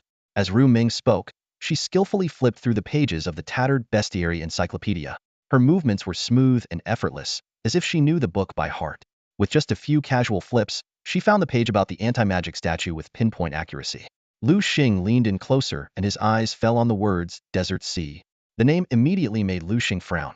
In his past life memories, the desert was synonymous with death. It was a place where almost nothing grew, only endless yellow sand. A scene flashed in his mind. A gentle breeze exposing bones buried in the sand to the scorching sun. Damn it! Liu Xing cursed under his breath, but made up his mind. Let's go. To achieve a qualitative transformation for his spirit water turtle, He had no choice but to take this risk. The next day, Liu Xing didn't set off immediately. He first went to the wholesale food market and made a large purchase, filling several warehouses with goods. The market owner was stunned, but as long as Liu Xing could pay, it wasn't his concern. Thanks to the huge sums he had won at the casino earlier, Liu Xing was flush with cash and easily bought all the supplies. With a wave of his hand, all the goods were instantly stored in his system backpack. Looking at the now empty warehouses, Liu Xing's lips curved into a slight smile. With these supplies, he could survive in the desert for 3 to 5 years without any issues. After finishing his purchases, Liu Xing set off on his journey the following day. He took a plane to Xin City, where the entrance to the Desert Sea's secret realm was located. After showing his credentials, Liu Xing passed through the entrance and entered the secret realm. My God, why is it so hot here? Liu Xing glanced at his smartwatch, which displayed a staggering 44°C. Despite being mentally prepared, the number still shocked him. Fortunately, with the help of his fire-absorbing skill, he wasn't afraid of the high temperatures. Suddenly, a gust of wind howled through. Countless grains of sand hit Liu Xing like sharp blades, causing him to wince in pain. Damn it! What kind of hellhole is this? Liu Xing couldn't help but curse again. Looking around, all he could see was yellow sand. On the distant horizon, where the sky met the earth, there was nothing but an endless sea of sand. Liu Xing couldn't help but recall a joke from his past life classmates. There's a desert in front of my house. To the left is desert, and to the right is still desert. This joke was somewhat reminiscent of Liu Xun's nonsense literature. At this moment, the scorching sun hung high in the sky, mercilessly baking the land as if trying to turn this barren place into a charred wasteland. Liu Xing pulled out a map from his pocket and squinted to carefully identify the direction of the temple ruins. Under the scorching sun, he trudged through the vast desert, his clothes soaked with sweat. After walking for what seemed like an eternity, Liu Xing felt his legs weaken and his throat parched. He had lost count of the number of water bottles he had consumed, grateful that his system backpack was stocked with water, otherwise, he would have perished in this desolate place. Looking around, there wasn't a soul in sight, and Liu Xing silently thanked his own preparation. A sudden curiosity arose within him. Who had explored this mysterious land and drawn this map? Though he didn't know the person, Liu Xing felt a deep respect for this unsung hero. Every step was a struggle, and just as Liu Xing was about to find a place to rest, a glimmer of hope appeared in the distance. A building emerged faintly from the canyon. Ignoring his exhaustion, Liu Xing quickened his pace towards it. Soon, he reached the building and, without considering if anyone was inside, he pushed the door open. At that moment, all he wanted was to escape the blazing sun. Welcome. A cheerful voice greeted him as a server with a beaming smile approached. Liu Xing was taken aback. The words "Dragon Gate Inn" flashed through his mind. Had he traveled through time again? He cautiously surveyed his surroundings, wondering if this might be a shady establishment. The server wiped down a table while handing Liu Xing a menu, asking with a grin, "Honored guest, what would you like to eat?" Taking the menu, Liu Xing couldn't help but gasp. Fried scorpions, stir-fried centipedes, charcoal-grilled camel hump, lamb skewers. The bizarre dishes left him stunned. Do you get any business here? Liu Xing couldn't help but ask, considering he hadn't seen a single living creature on his way. Just as the server was about to reply, the doorbell rang. Several burly men, clearly locals, walked in. "Server, bring out the best food and drinks. Don't worry, money is no issue." The leader slammed a huge gold nugget onto the table. The server's eyes lit up as he swiftly began preparing the orders. Soon, the table was filled with dishes, including the ones Liu Xing had ordered. Liu Xing used his system's eye to scan his lamb skewers, confirming they were safe and indeed lamb, before heaving a sigh of relief. "Server," Liu Xing called out to the server who was about to leave. "Who are those men over there?" The server glanced at the group and then leaned closer to Liu Xing, whispering, "They're gold prospectors. You seem new here, first time, right? And you're from a coastal city, aren't you? How did you know?" Liu Xing asked, surprised. The server chuckled. "Your appearance gives it away. Your skin looks too well hydrated, a sign of someone from a rainy place."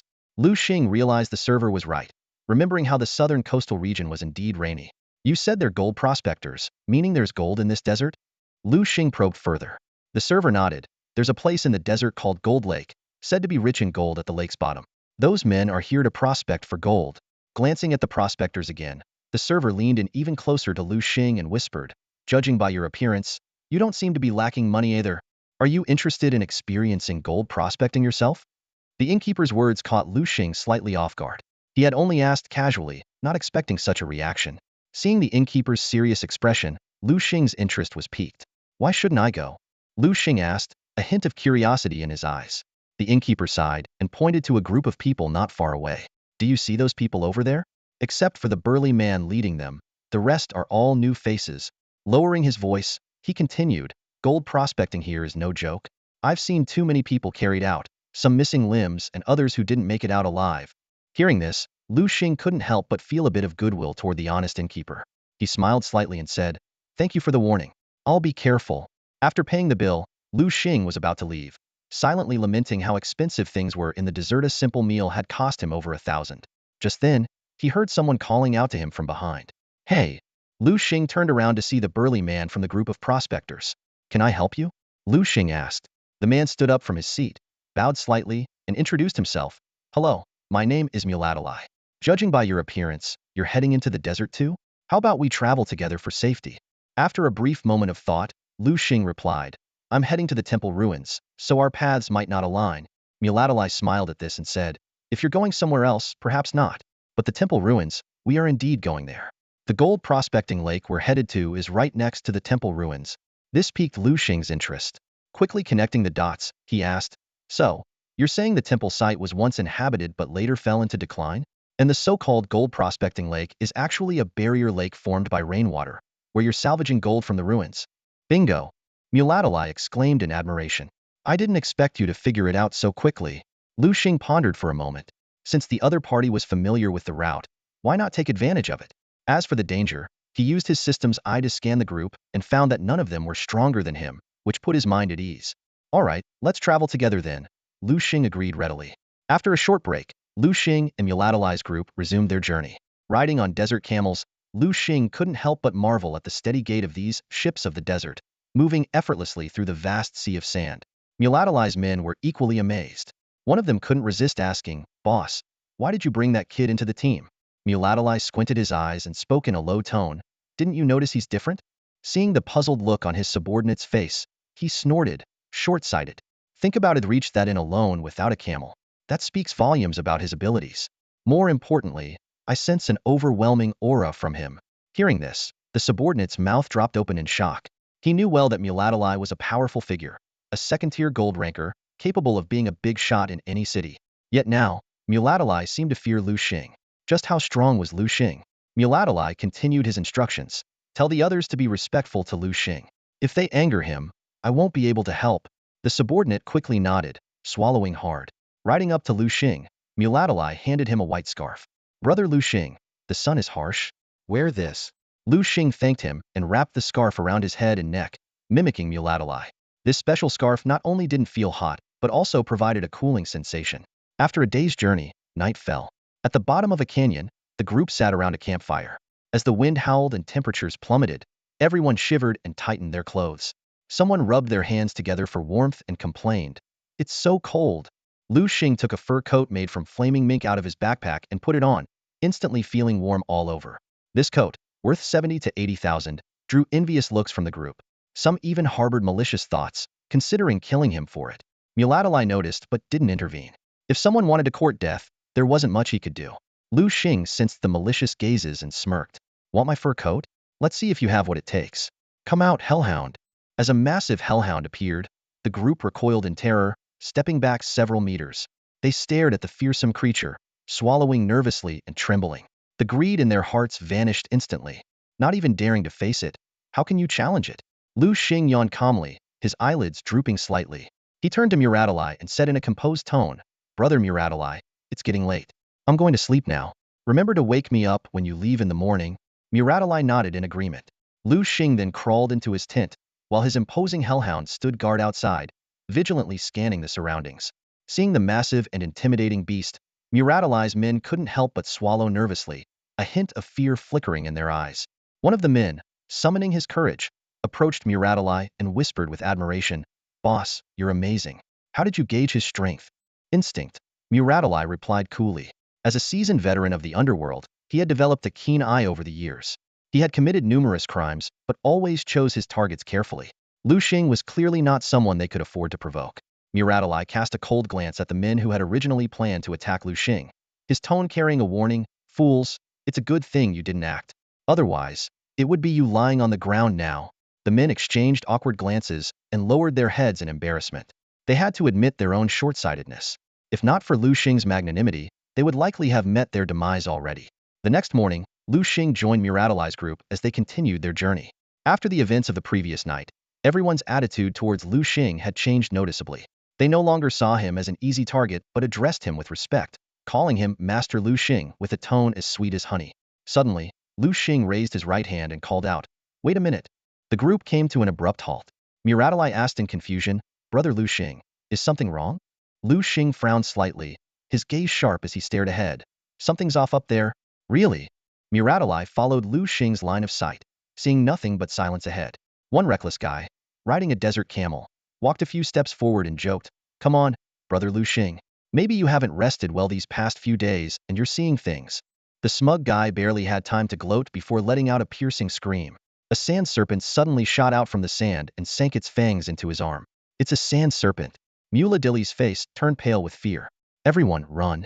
At Muladili's command, the group hastily mounted their desert camels and fled in unison. The once quiet desert surface became a cacophony of rustling noises. Sand began to slide, and dark shapes emerged, lunging at the unfortunate fellow. In no time, he was surrounded by a swarm of serpents, their fangs tearing into him mercilessly. Liu Xing and the others managed to escape to a high dune. Looking down at the mass of sand serpents below, they shivered, goosebumps spreading all over their bodies. Liu Xing squinted and activated his system eye to examine the attributes of the sand serpents. Sand serpent. Attributes: rock, poison. Gender: level, black iron, tier 7. Quality: F. Skills: poison fang, sand burrow, ambush. Individually, these sand serpents aren't strong, Liu Xing thought to himself, but they survive here through their numbers and venom. All right, let's move. Muladili ordered coldly, not even glancing at their fallen comrade. He had long become accustomed to such losses. If you want to be a desert prospector, you need to be prepared for this. Otherwise, go home and take care of your kids. Muladili's subordinates exchanged uneasy glances, with many contemplating retreat. But the fierce look in their leader's eyes made them swallow their fears. They knew that quitting now would likely mean being the first to be killed by Muladili. Just like a general dealing with deserters, the best deterrent was to make an example out of someone. Otherwise, the anxiety would spread like a virus, eventually causing a mutiny.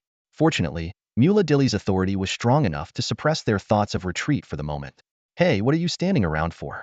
Keep up." Chen Ergu, Muladili's loyal lackey, urged the others.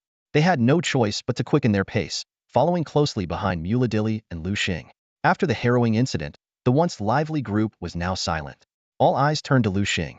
His formidable strength had inadvertently made him the backbone of the team. Muladili was actually pleased with this development. To him, Liu Xing was in a league of his own and posed no threat to his leadership. As long as Liu Xing survived, he was destined for great things in this world.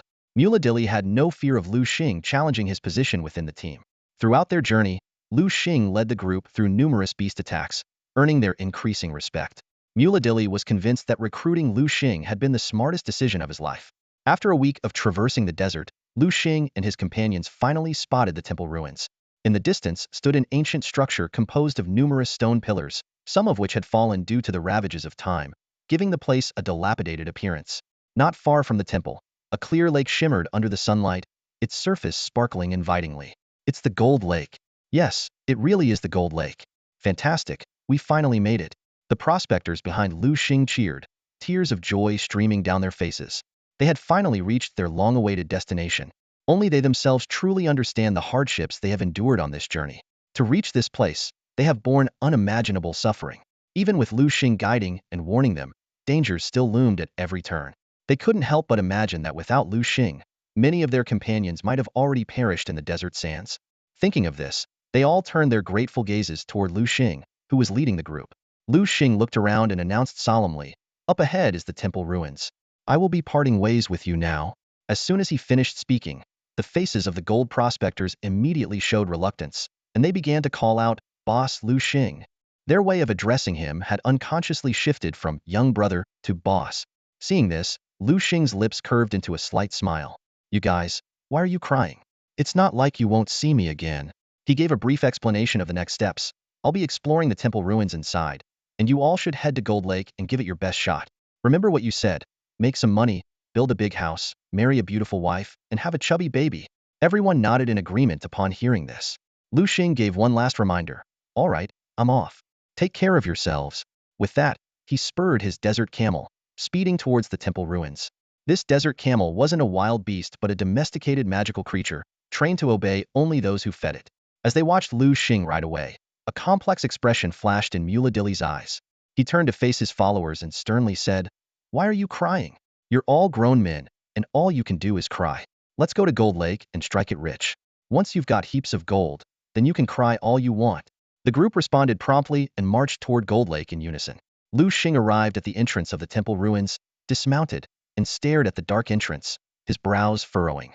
For some reason, it felt to him like a beast with a gaping maw, eagerly awaiting the arrival of explorers. Dragon's lair or tiger's den. "I'm going in regardless," Liu Xing muttered, a cold glint flashing in his eyes, his expression resolute. He took a deep breath and shouted, "Come out, everyone!" He then released all his domesticated beasts except for the thunder eagle, readying himself for the unknown challenges ahead. Liu Xing let the spirit water turtle lead the way while he rode on the back of the hellhound, following closely behind. The six-winged angel perched on Liu Xing's shoulder, ready to assist at any moment. This peculiar team cautiously stepped into the temple ruins, where the air was thick with the scent of decay and the ground was covered in a heavy layer of dust. Liu Xing wrinkled his nose, but was relieved to find that the interior of the temple was spacious enough to accommodate the large hellhound and spirit water turtle. After passing through the hall, they entered a dimly lit alley. Liu Xing warned, "Everyone, be careful. There might be traps ahead." No sooner had he spoken than the spirit water turtle's front paw stepped on a sunken brick. Instantly, a barrage of arrows was unleashed. Liu Xing quickly commanded, "Spirit water turtle, retreat into your shell." The turtle retracted its limbs and head, and the arrows clattered harmlessly against its hard shell. Using his system's eye, Liu Xing identified the hidden crossbow mechanisms in the rock walls. However, these traps were no match for the spirit water turtle. With a series of snapping sounds, all the crossbow mechanisms broke and became ineffective. Liu Xing explained with satisfaction, "Physical attacks are useless against the spirit water turtle. Its spiked shell will counterattack." As they continued, they encountered more traps. The ground spike trap was rendered ineffective due to the spirit water turtle's large size, and the hellhound easily cut through the remaining spikes with its fiery breath. When faced with a fire trap, the spirit water turtle used its water attribute resistance and summoned a towering wave to extinguish all the flames effortlessly. Eventually, the group reached a hidden chamber.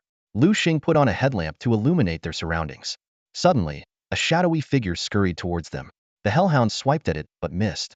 Liu Xing immediately recognized it and shouted, "It's a crawling corpse. It's immune to physical attacks. Use magic." The crawling corpse took advantage of the moment to climb up the hellhound's front paw towards Liu Xing. In a split second, Liu Xing commanded, "Little cutie, use fairy light." The six-winged angel shouted angrily, "I'll destroy you, you disgusting thing." Her tiny fists gathered a multicolored light, which she unleashed in a powerful blast, sending the crawling corpse flying. The fairy light attack instantly obliterated the crawling corpse. At this point, the six-winged angel, now a golden tier 7 beast, easily dealt with the threat due to her attribute advantage. A single move was enough to kill, as expected. Liu Xing looked at the lifeless crawling corpse coffin on the ground, a hint of wariness flashing across his face. Undead beasts hold a unique position in this world. When it comes to sheer power, dragon-type beasts are undoubtedly the rulers, but the undead are renowned for their peculiar nature. Liu Xing thought to himself, the undead attribute is shrouded in mystery, and ordinary attacks are often ineffective against them. No wonder the hellhound's ripping claws couldn't harm the crawling corpse coffin. He muttered, "Who would have thought there'd be an undead beast here?" Reflecting on the rarity of undead beasts, Liu Xing couldn't help but smile bitterly. This temple ruin, located deep within the desert, with scorching sun by day and bone-chilling winds by night, is the perfect breeding ground for the undead, isn't it? No wonder he had never seen anyone possess an undead beast before. "Let's move, everyone," Liu Xing called out. The group continued forward, more vigilant than ever. Sure enough, in a chamber ahead, they encountered 3 more crawling corpse coffins. With the previous experience, Liu Xing's beasts acted swiftly. The hellhound unleashed a flame slash, the spirit turtle summoned a tidal wave, and the six-winged angel cast fairy light. Together, the 3 beasts swiftly dispatched the crawling corpse coffins. After fending off this wave of threats, Liu Xing and his team continued to delve deeper. This time, luck seemed to be on their side, as they moved forward without any further encounters with crawling corpse coffins. Finally, Liu Xing reached the end of the temple ruin's venerable altar. Atop the altar stood a stone statue, with mysterious patterns carved into the surrounding walls. However, Liu Xing's attention was not drawn to these. He glanced around, frowning, and muttered to himself, "What's going on? The intel said there'd be an anti-magic statue here, but there's no sign of it. Could I have been deceived?" Just thinking about it made Liu Xing's blood boil. He clenched his fists tightly, gritting his teeth as he muttered under his breath, "Damn it, no way. I've worked so hard, only to come here for nothing." A wave of frustration surged through him, darkening his expression. It felt just like preparing for a wedding. Liu Xing had found a matchmaker, paid the dowry, and arranged the banquet. Everything was set. But just as he was about to enter the bridal chamber, he was told the bride was gone. The crushing disappointment was unbearable, and his anger only grew more intense. Damn, what a worthless place. The more Liu Xing thought about it, the angrier he became. His eyes fixed menacingly on the statue atop the altar, as if it were mocking his impotence, further fueling his rage. Cerberus, use flame slash on that thing. Liu Xing barked the order, pointing at the detestable statue. Upon hearing the command, Cerberus immediately sprang into action. Its sharp claws sliced through the air, unleashing a blazing blade of fire that shot toward the statue. Boom! The flame slash struck the statue with immense force. The entire room trembled violently, and dust rained down from the ceiling. Cough, cough. Liu Xing accidentally inhaled some of the dust and quickly spat it out. Just then, an astonishing scene unfolded. The statue began to move. Dust continuously fell off the statue, soon revealing a figure etched with glowing blue runes. The runes shimmered beautifully, almost breathtakingly.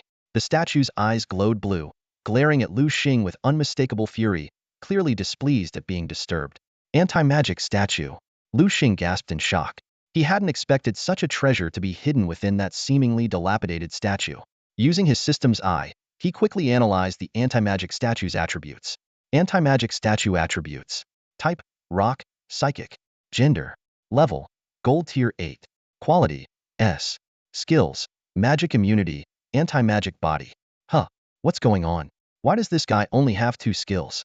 Liu Xing was momentarily puzzled and immediately used the system's eye to examine the skills closely.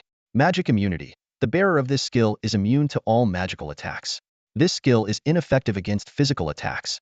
Just as I thought, it has magic immunity. Liu Xing was overjoyed upon seeing the first skill.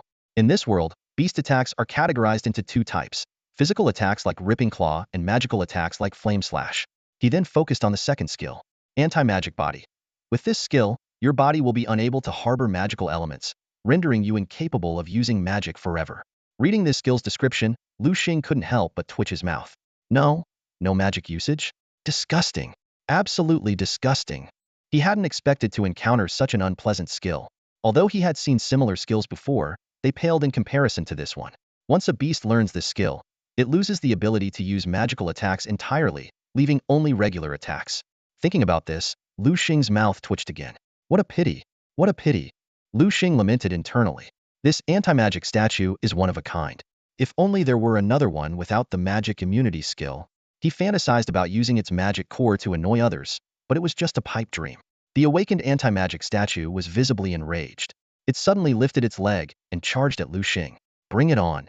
Liu Xing sneered, swiftly dismounting from Cerberus. Cerberus, use Shadow Strike on that thing. Cerberus obeyed instantly, leaping toward the anti-magic statue. The statue raised its massive fist to strike Cerberus. Just as the statue's fist was about to land, Cerberus blinked and teleported behind it. Its claws, wrapped in a shroud of dark energy, slashed fiercely at the statue's back. With a resounding clang, sparks flew. The hellhound's sharp claws raked across the back of the forbidden magic statue, leaving 3 deep gashes. This shadowy ambush, a physical attack, successfully inflicted damage on the statue. Writhing in pain, the forbidden magic statue turned to retaliate, but Liu Xing's spirit turtle acted first. Its eyes turned blood red as it used its taunt skill. The statue's hatred immediately shifted to the spirit turtle, and it let out an earth-shattering roar, consumed by rage. Just as the forbidden magic statue prepared to charge at the spirit turtle, another clang rang out, and more sparks erupted. The hellhound seized the moment, using its rending claws to inflict further wounds on the statue's back. The statue's hatred shifted once again to the hellhound. Liu Xing's eyes lit up as he realized the brilliance of the tactic. The spirit turtle and the hellhound began to coordinate skillfully, continuously alternating to attract the statue's hatred. The poor forbidden magic statue, like a confused brute, could only take the hits passively. Watching from the side, the 6-winged angel had a sudden inspiration and raised its hand to conjure a blade of light, hurling it at the statue. However, the judgment skill fell upon the statue like a stone sinking into the sea, having no effect. A look of surprise flashed across the angel's face. Liu Xing patted the 6-winged angel's little head reassuringly and explained, "Sweetie, This guy has a magic immunity skill. You can't hurt it. Leave it to the hellhound and the spirit turtle. Hearing this, the six-winged angel pouted adorably, cheeks puffing out in frustration. After a fierce battle, the forbidden magic statue finally let out one last unwilling roar. A war. Its massive body crashed to the ground, raising clouds of dust and scattering debris. When the dust settled, Liu Xing took a closer look and saw that the blue runes entwined around the statue had dimmed, marking their victory in the battle. Hellhound, dig into its chest. See if there's a beast core, Liu Xing ordered decisively. The hellhound nodded in understanding and swiftly pounced on the corpse of the anti-magic statue. Its sharp claws scratched rapidly against the statue's hard surface, producing a piercing sound. Liu Xing watched intently, his heart pounding. It has to be there, he silently prayed. This was the only place he knew that had an anti-magic statue, and he had witnessed its magic immunity firsthand. If he could obtain the core, his spirit turtle would undergo a significant transformation. Moments later, the hellhound's claws paused as it unearthed a brown beast core from the statue's chest cavity. Yes, Liu Xing couldn't help but cheer, pumping his fist in victory. He quickly stepped forward, taking the core from the hellhound's grasp, and turned to his spirit turtle. Spirit turtle, here, this is for you, Liu Xing said, his voice brimming with excitement. The spirit turtle's eyes lit up. It was no stranger to using beast cores, each time gaining a new ability. Now, it felt a mix of anticipation and nervousness, wondering what power it would acquire this time. Don't worry, once you consume this, you'll be unbeatable, Liu Xing reassured, carefully placing the core into the spirit turtle's mouth. Immediately, a system notification sounded. Dang, congratulations, host. Your spirit turtle has consumed the anti-magic statue's beast core. Your spirit turtle will learn the following skills. Please choose. Two options appeared before Liu Xing: Divine Skill Magic Immunity and Divine Body Anti-Magic. Liu Xing took a deep breath, carefully considering before making his choice. I choose Magic Immunity. Ding. Congratulations, host. Your spirit turtle has learned Magic Immunity. Hearing this, Liu Xing was momentarily stunned. Instead of feeling ecstatic, he experienced an odd sense of calm. He promptly used the system eye to check the spirit turtle's attributes. Spirit turtle. Attribute: Water. Gender: Level: Gold Tier 5. Aptitude: SS. Skills learned: Rapid Healing, Spiked Shell, Furious Bite, Wave Crash, Taunt, Bull Rush, Magic Immunity. Liu Xing noticed that out of the spirit turtle's 4 skill slots, 3 were already occupied: Wave Crash, Taunt, and Magic Immunity. The remaining skills were self-learned. Alright, let's move out. Liu Xing surveyed the surroundings, realizing the ruins were beginning to crumble, with dust falling from the ceiling. He quickly recalled the spirit turtle and, with the hellhound, dashed towards the exit. Just as Liu Xing exited the temple ruins, a thunderous crash echoed behind him. The once dark entrance collapsed, and the entire temple sank into the ground. That was close. Liu Xing panted, a look of relief crossing his face. He steadied himself and gazed into the distance, pondering the whereabouts of Melody and his group, guessing they had likely found plenty of gold. Reflecting on their earlier interactions, Liu Xing smiled slightly, believing they weren't bad people, just driven by circumstances. Hellhound, let's go. Liu Xing mounted the hellhound, deciding to investigate Gold Digging Lake, curious about the gold digger's methods. However, upon reaching the lakeside, Liu Xing's smile faded, his brows furrowing. What's going on? Where are Melody and the others? He had intended to return the desert camels, but found the place deserted. The lake as calm as ever, as if no one had been there.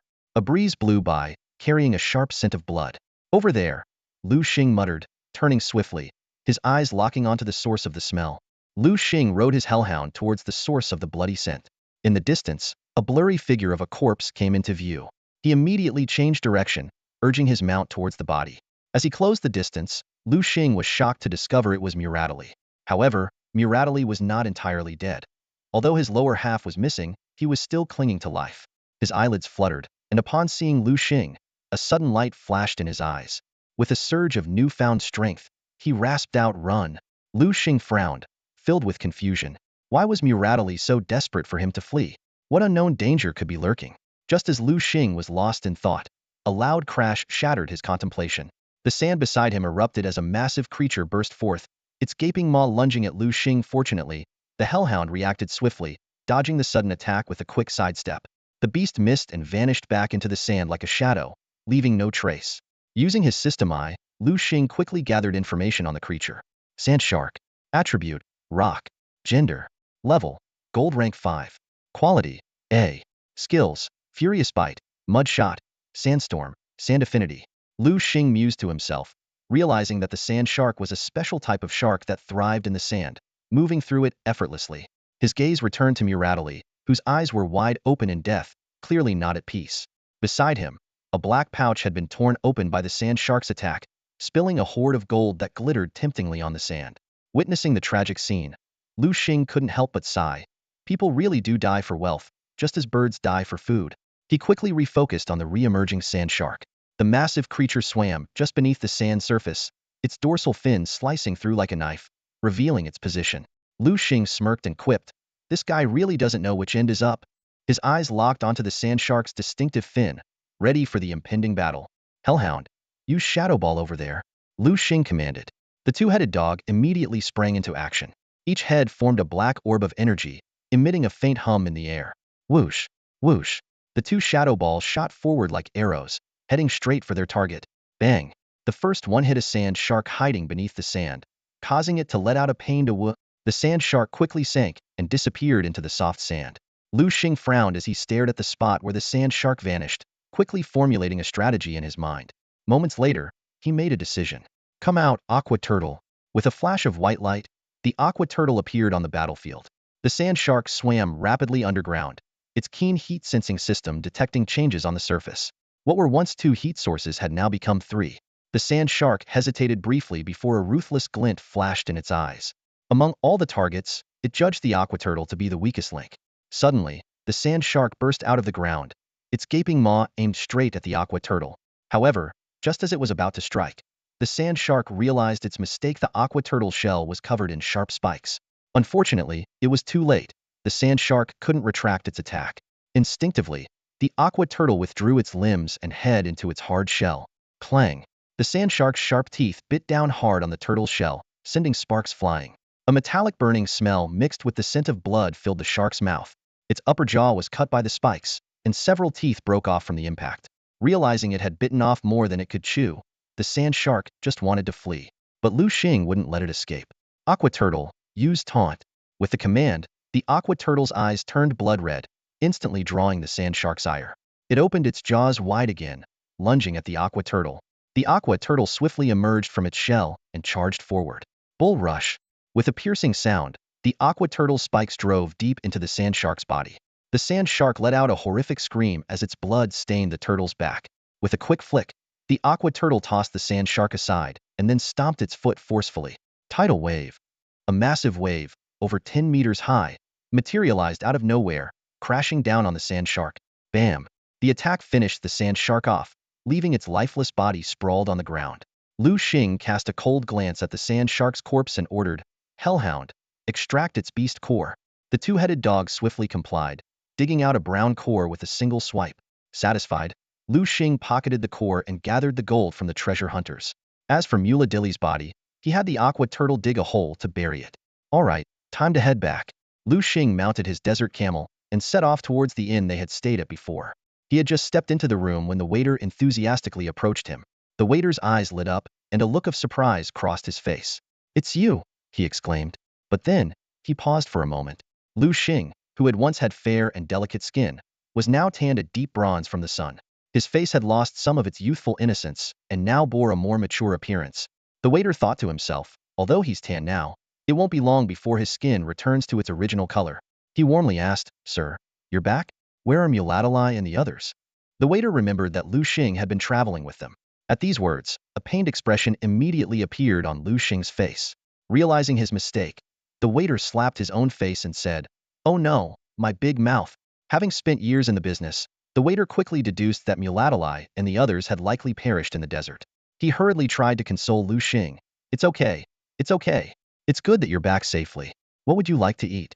"Just give me the same as last time," Liu Xing replied. "Got it." The waiter responded and quickly headed to the kitchen to prepare the meal. Liu Xing sat at the table, lost in thought. This time, he had successfully taught his spirit water turtle the skill of magic immunity. The next step was to increase the turtle's level. He knew all too well that no matter how good a skill was, it was useless without a high level. It was like giving a child an axe. While the child might be able to hurt someone, the likelihood of getting hurt themselves was much higher. "Honored guest, your food is here." The waiter cheerfully brought over several dishes.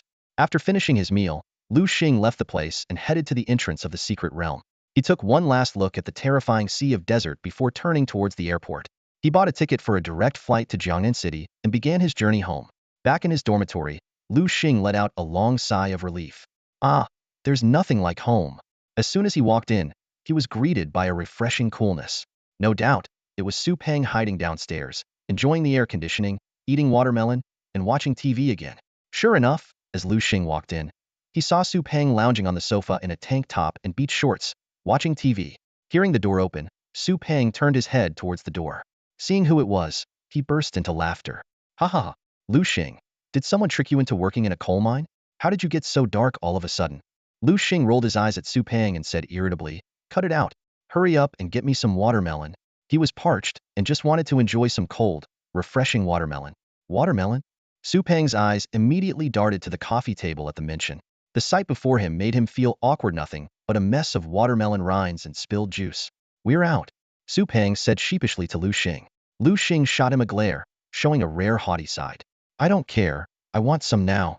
All right, I'll go get some. Su Peng quickly put on his slippers and hurried out of the villa towards the fruit store down the hill. Liu Xing leisurely sat down, picked up the remote, and adjusted the air conditioning to blow cool air directly at him. So comfortable, he murmured as he lay back and drifted off to sleep. It was unclear how much time had passed when the villa door suddenly burst open.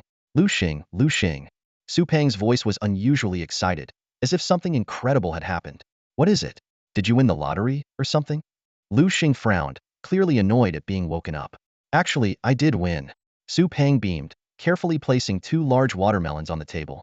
Then, he pulled out 2 blue tickets from his pocket and proudly displayed them. Look, a week-long trip to Sanya. Where did you get these? Liu Xing asked in surprise. Su Peng explained. I won them in a raffle. The fruit store at the foot of the hill was having a promotion. Buy a Kirin Emperor melon and get a chance to enter the raffle. I gave it a try and won. Watching Su Peng's uncontrollable grin, Liu Xing couldn't help but feel a bit speechless. This guy, who never even won a try again on a bottle cap, suddenly hit the jackpot. Could it be that he was possessed by Crayon Shinchan, the kid who always gets lucky in raffles? Hee. How about we leave tomorrow? Su Peng suggested excitedly. Sure, Liu Xing agreed. No time like the present. Given the chance, why not go? He remembered the hardships he had endured in the desert and felt it was time to relax. Sun, sand, and bikini-clad beauties, here I come. Su Peng grinned lasciviously. The next day, they packed lightly and set off. The week-long trip to Sanya was all-inclusive. From airfare to accommodation and meals, everything was arranged. All they needed were their bags. As soon as they got off the plane, Su Peng was practically bouncing with excitement. Beauties, beauties, beauties. They took a pre-arranged car to the Sanya resort, dropped off their luggage, and changed into casual clothes. Su Peng stuck to his signature look, a white tank top, beach shorts, and pink flip-flops. Liu Xing wore a white shirt, beach shorts, and red flip-flops. Their colorful footwear made them look somewhat comical. Beauties, here I come. Su Peng, with his protruding belly, headed straight for the beach. His eyes were immediately drawn to the bikini-clad women. Liu Xing, I can't wait, I'm going in. Go ahead. Liu Xing waved him off, choosing instead to stroll alone along the beach. Soon, he found a shady spot and sat on a rock. Surrounded by coconut trees swaying in the sea breeze, he unbuttoned his white shirt, revealing his bronze-toned abs. Liu Xing, a familiar voice called out. Liu Xing turned to see 2 familiar faces, Xiao Tao and Morongbing. Liu Xing glanced at Xiao Tao, thinking that her tomboy reputation was well-deserved. Beside her, Morongbing maintained her usual icy demeanor, but her figure was undeniably striking. Liu Xing frowned slightly, puzzled. How did these 2 end up together? After all, Xiao Tao was a student at the Imperial Capital Academy, while Morongbing hailed from the Magic City Academy. These 2 don't have any connection at all. Xiao Tao's face lit up with a brilliant smile when she saw Liu Xing. She walked briskly towards him, her voice brimming with surprise and delight. What a coincidence. Running into you here. She then turned and pointed to the woman next to her. Oh, I almost forgot to introduce her. This is Morongbing, also a member of our Phoenix mercenary group. Liu Xing was momentarily stunned, a flicker of astonishment in his eyes. He never expected that Morongbing would also be part of the Phoenix mercenary group. Before Liu Xing could say anything, Morongbing interrupted coldly. No need for introductions, I already know him. Her tone was laced with obvious displeasure, clearly still holding a grudge over Liu Xing's previous encounter with Wu Gang. Sensing the sudden tension, Xiao Tao looked at both of them in confusion. What's going on between you 2? She hadn't expected Morongbing to greet Liu Xing with such a frosty demeanor. Liu Xing sighed softly and decided to drop the subject. It's nothing. All right, you guys have fun. With that, he turned around and left, leaving Xiao Tao perplexed. That guy. Xiao Tao stomped her foot in frustration, her eyes flashing with irritation. As night fell, the beach buzzed with activity, a grand bonfire party in full swing. Liu Xing stood alone on a balcony, holding a bottle of fruit wine, taking occasional sips. His eyes scanned the joyful crowd and quickly found Su Pang, who was enthusiastically chatting with strangers. Watching the obviously extroverted Su Pang easily blend into other people's circles, Liu Xing couldn't help but smile. Suddenly, a loud bang shattered the festive atmosphere. Bang! Liu Xing turned his head alertly and saw two groups of people facing off near the shore, tension palpable. Hey there, pretty lady. Why don't you keep me company tonight?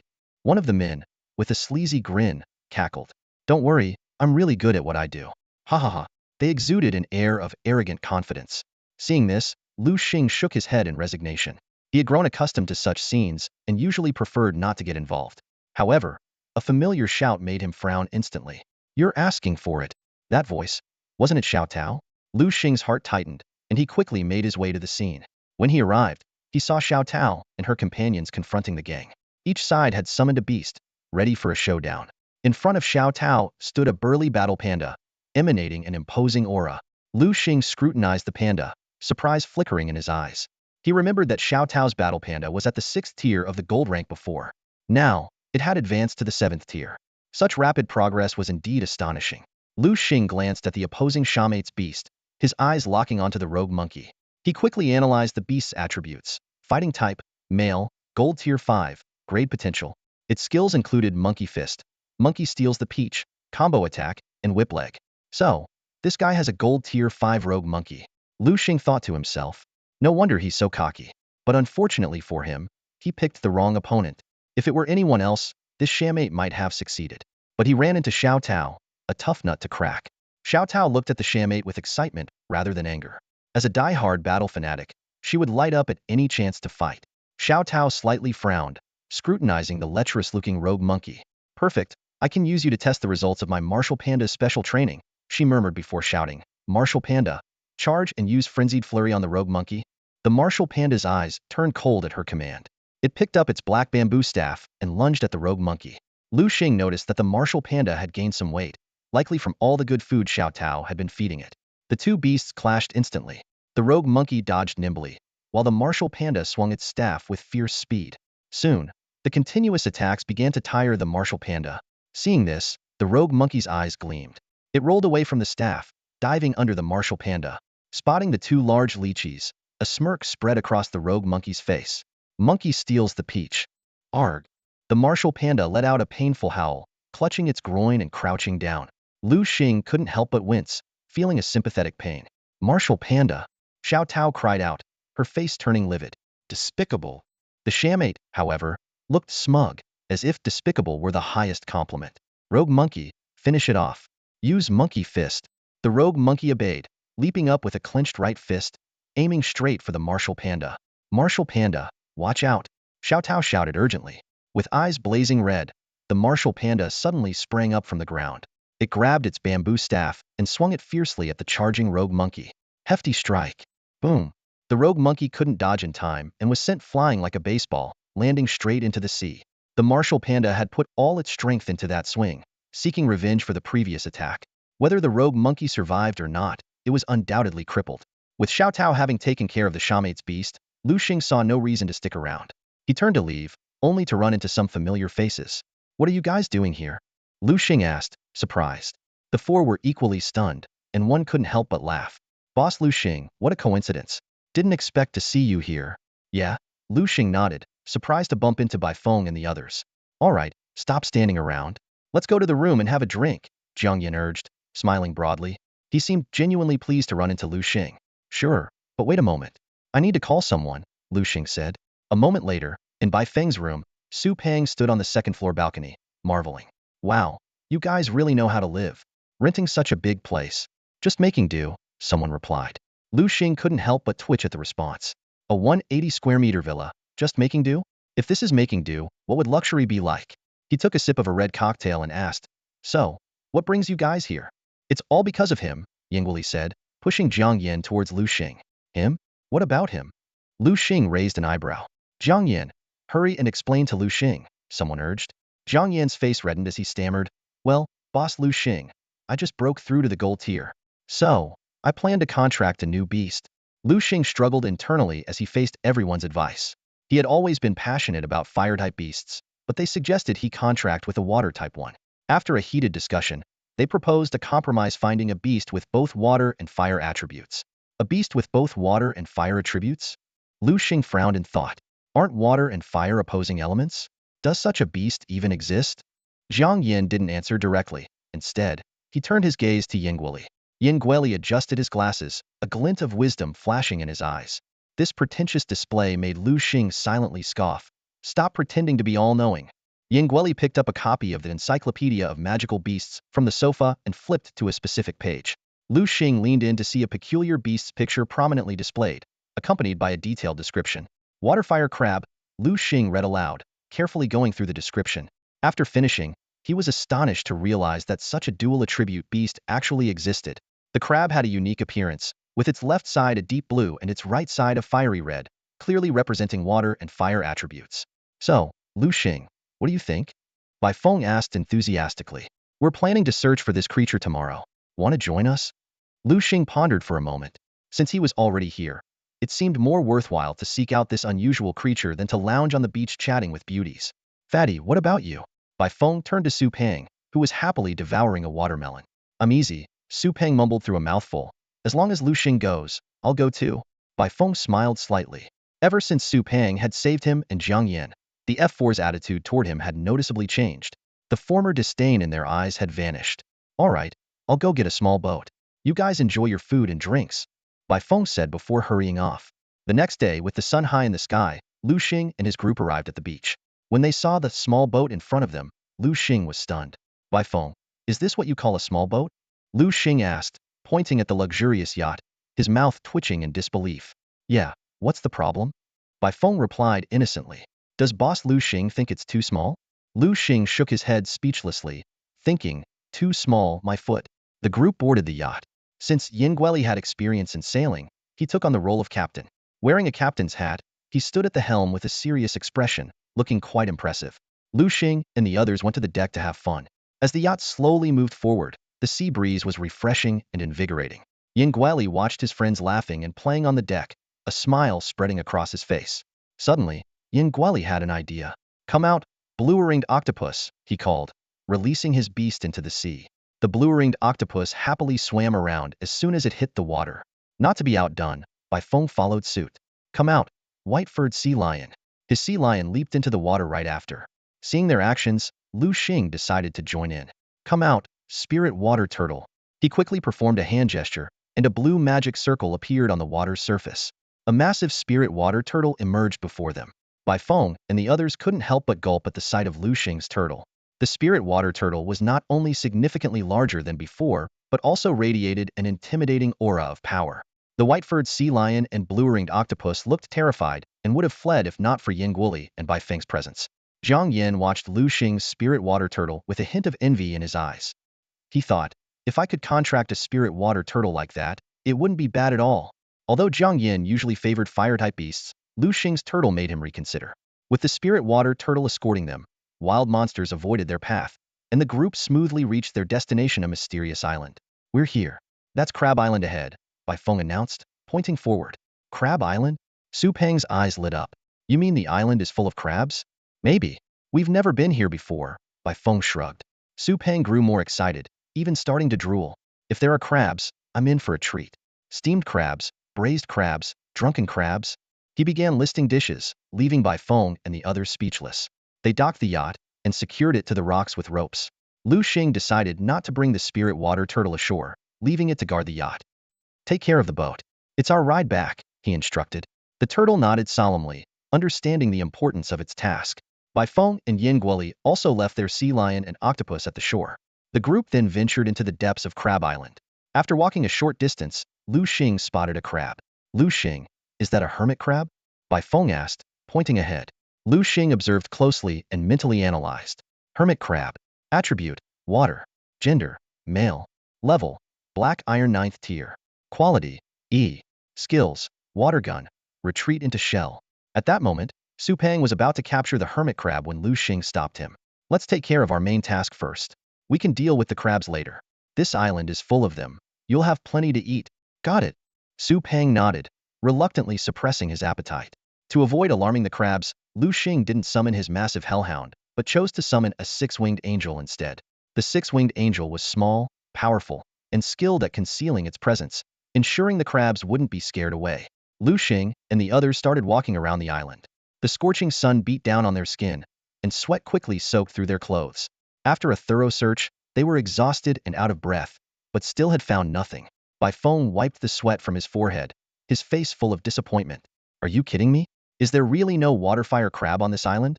He complained, feeling deceived. Jiang Yin scratched his head awkwardly. It seems like it. We've been searching for so long. His voice was filled with apology. The expressions on Liu Xing and the others' faces grew grim.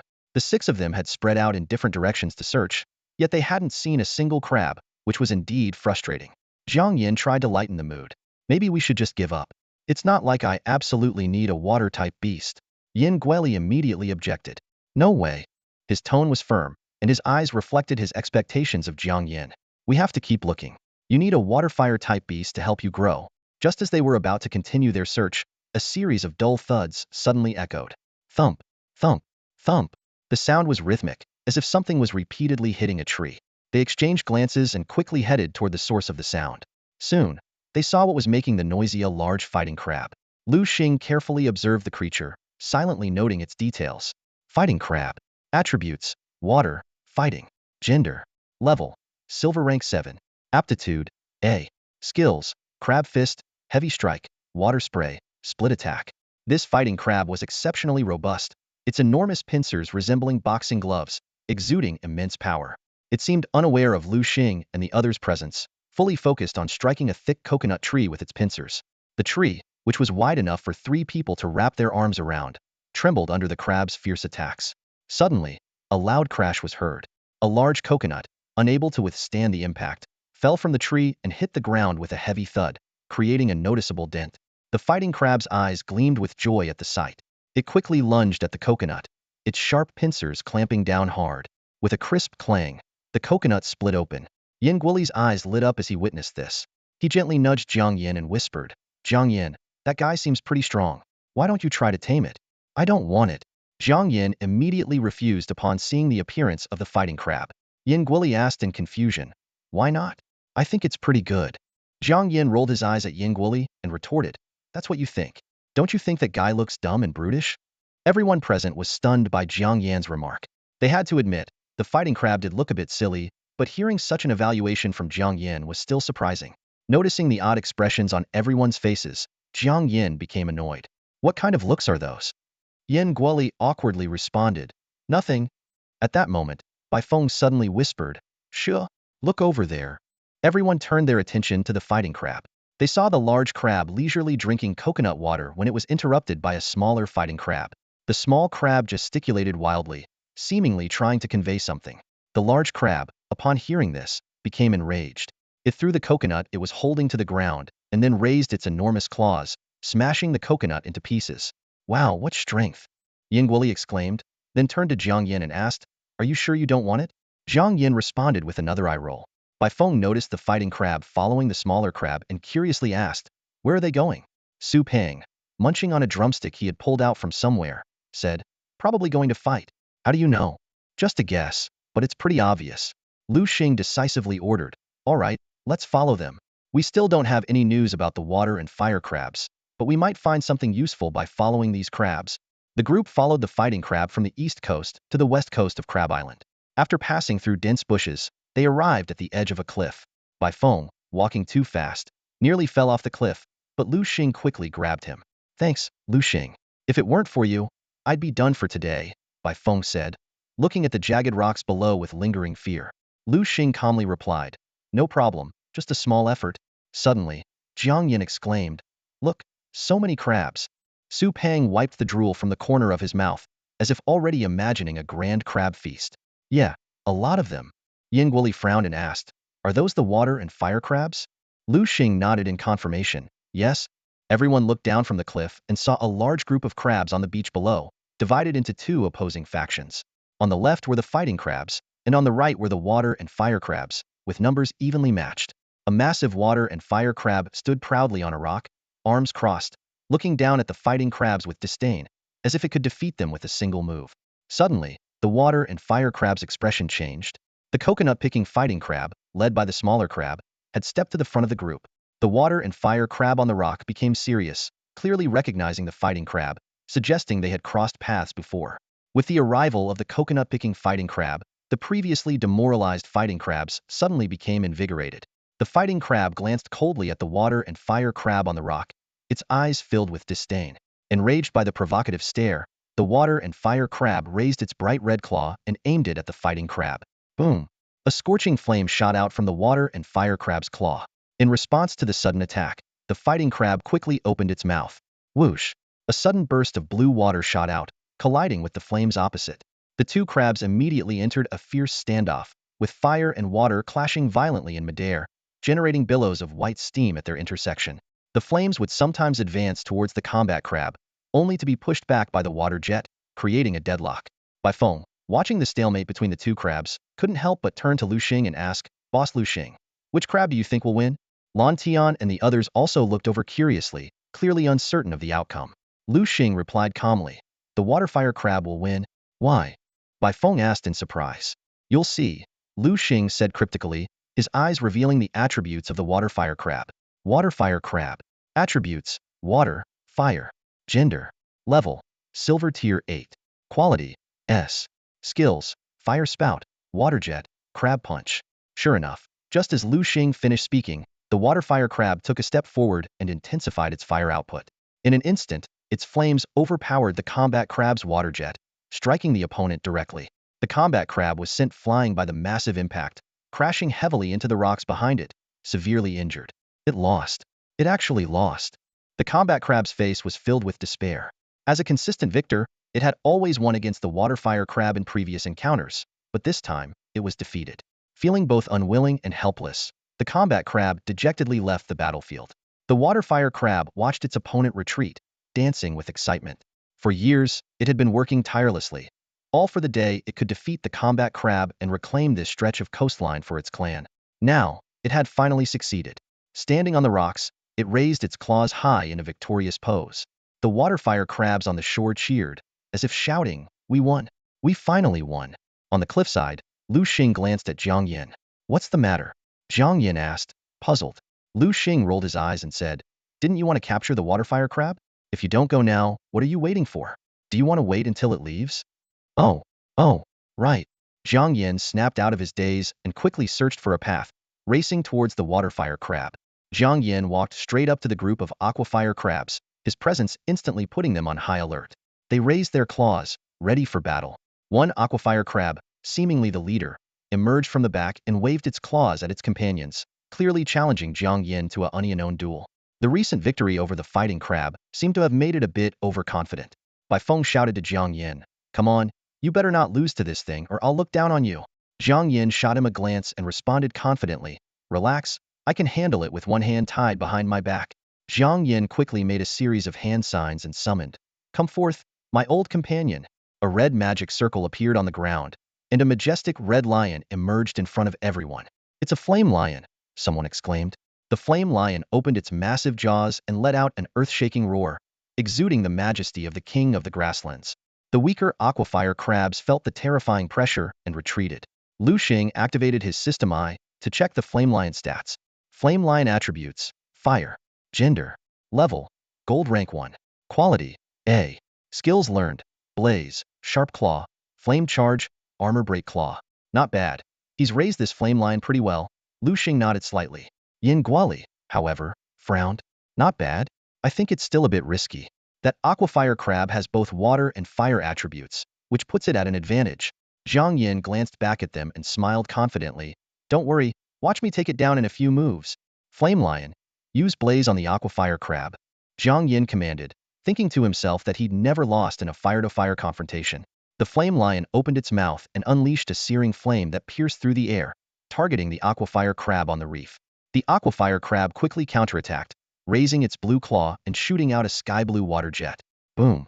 The flames and water jet collided fiercely. The flame lion's level far surpassed that of the fighting crab.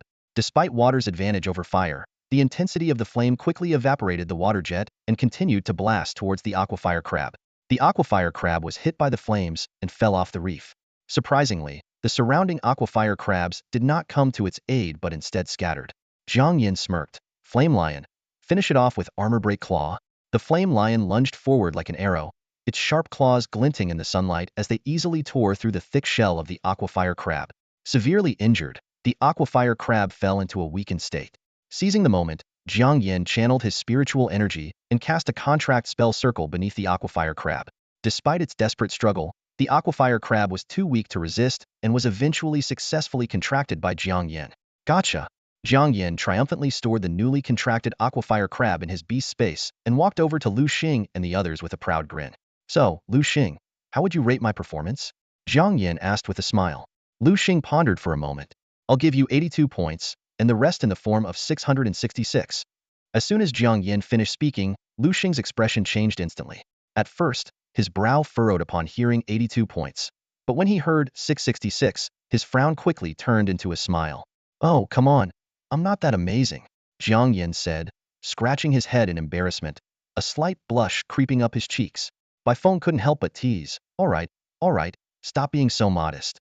Since you've captured the water fire crabs, let's head back. He urged everyone, a hint of urgency in his eyes. However, Su Peng was unwilling to leave just yet. His gaze swept greedily over the water fire crabs on the beach, a meaningful smile playing on his lips. Go back? Why the rush? His tone was tinged with obvious dissatisfaction. Lan Tian and the others immediately understood and were about to make a move on the water fire crabs when something unexpected happened.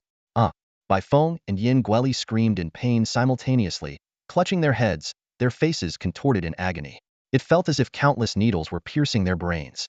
Yin Guoli quickly analyzed the situation, his brow tightly knit. Something's wrong. It seems like there's trouble at our boat. His voice carried a hint of worry. Bai Feng also realized, yes, my white-haired sea lion must be hurt. Otherwise, my head wouldn't be in such pain. His words confirmed Yin Guoli's suspicion. The sudden turn of events made everyone alert. Lan Tian cast a questioning look at Liu Xing and couldn't help but ask, if something happened, why is Liu Xing fine? At this moment, Liu Xing appeared completely calm, as if nothing concerned him. The others also turned to him with questioning eyes. Yeah, Liu Xing, isn't your spirit water turtle also by the shore? What's going on? Someone asked. Liu Xing shrugged nonchalantly. You ask me, who should I ask? I've been with you all along. Yin Guoli, seeing this, made a quick decision. No matter what, we should head back to the boat first. We'll understand once we get there. Su Peng immediately agreed. Yeah, arguing here won't help. Without further hesitation, everyone sprinted back the way they came. Their hurried footsteps left a trail of imprints on the sand, their hearts filled with apprehension about the unknown situation they were about to face. Soon, they arrived at the shore. The scene before them left everyone stunned. What the heck happened here? Bai Feng's eyes widened in disbelief at the sight. The once clear blue sea was now stained dark red with blood, the strong smell of which was nauseating. At this moment, Jiang Yin suddenly shouted, Look over there. He pointed into the distance, his voice a mix of fear and excitement. Following his finger, they saw a giant turtle confronting two massive creatures. Behind the turtle, an octopus and a sea lion huddled together, seemingly seeking protection.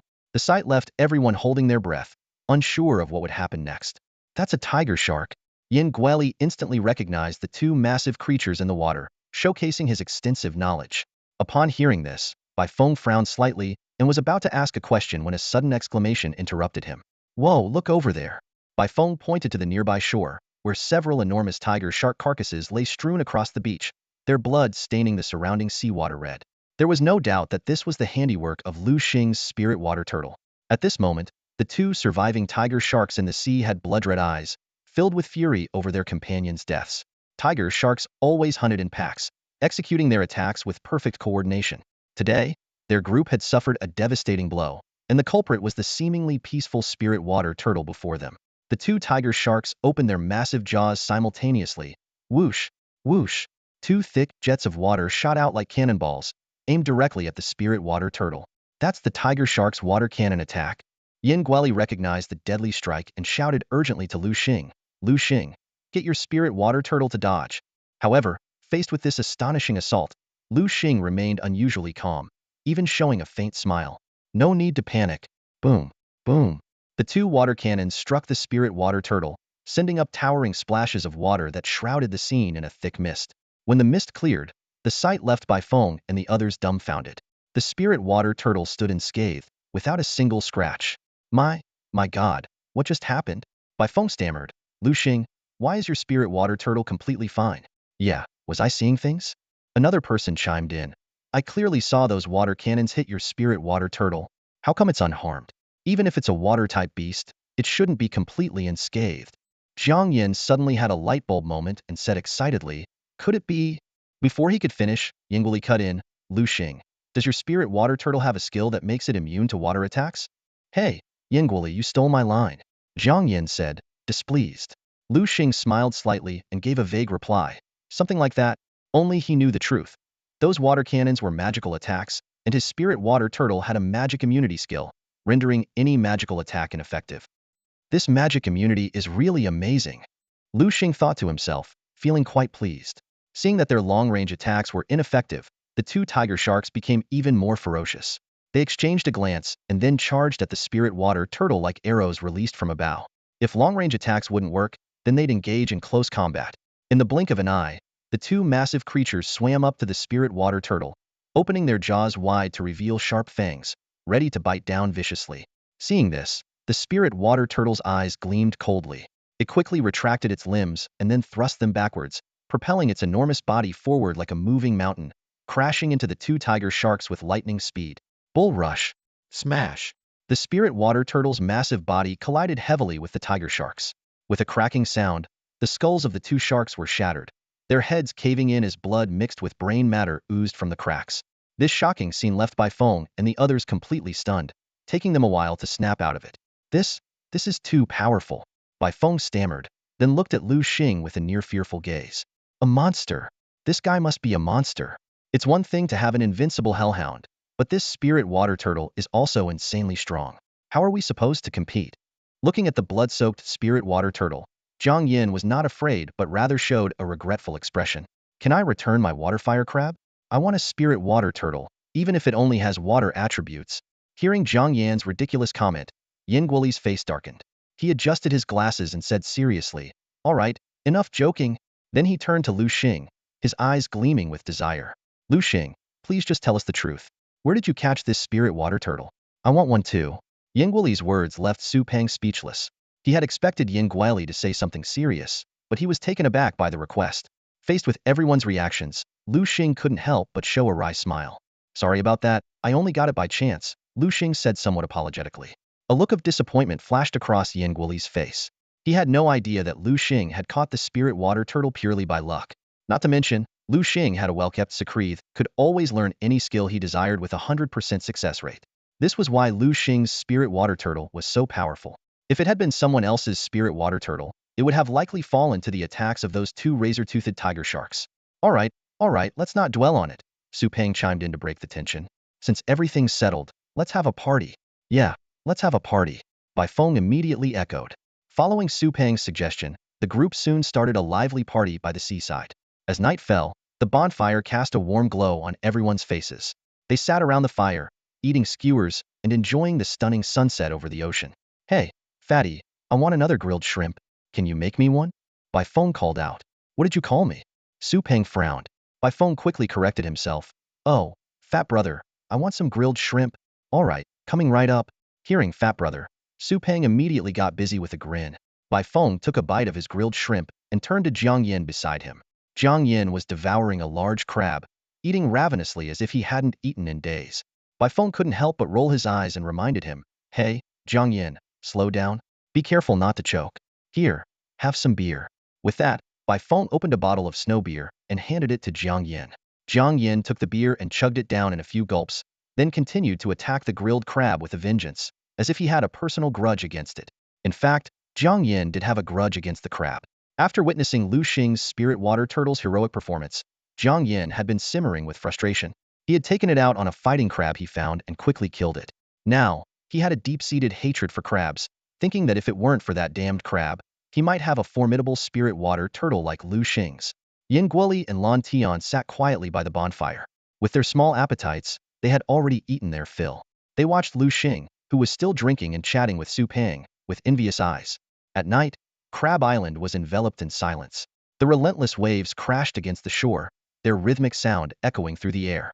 Liu Xing was still awake, surveying his surroundings with a slight smile. Bai Feng and Jiang Yin were passed out, tangled together in a drunken embrace. Yin Guoli and Lan Tian had fallen asleep sitting up, leaning against each other. At some point, Su Pang had summoned Big Eater, who was now sound asleep, clutching it tightly. Amusingly, even in its sleep, Big Eater was mechanically munching on roasted crab, the crunching sounds filling the quiet night.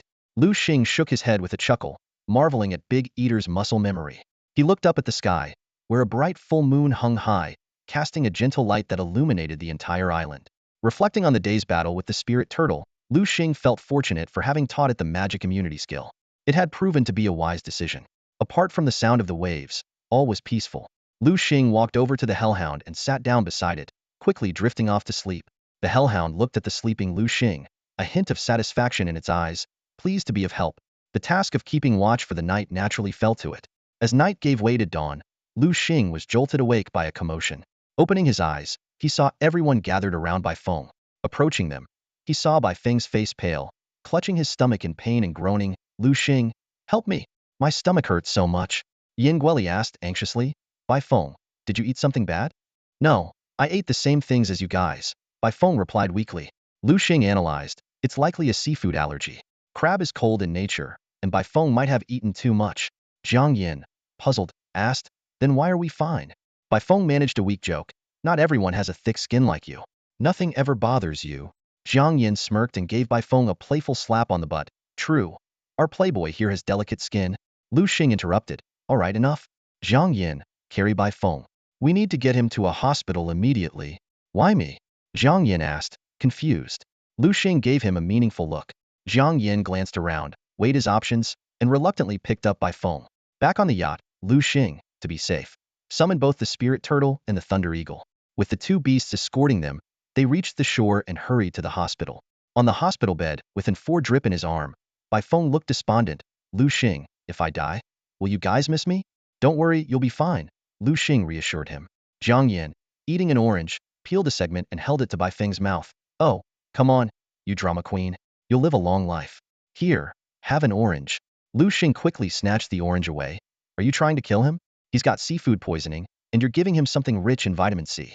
Do you have any common sense? Jiang Yin looked innocent. Oh.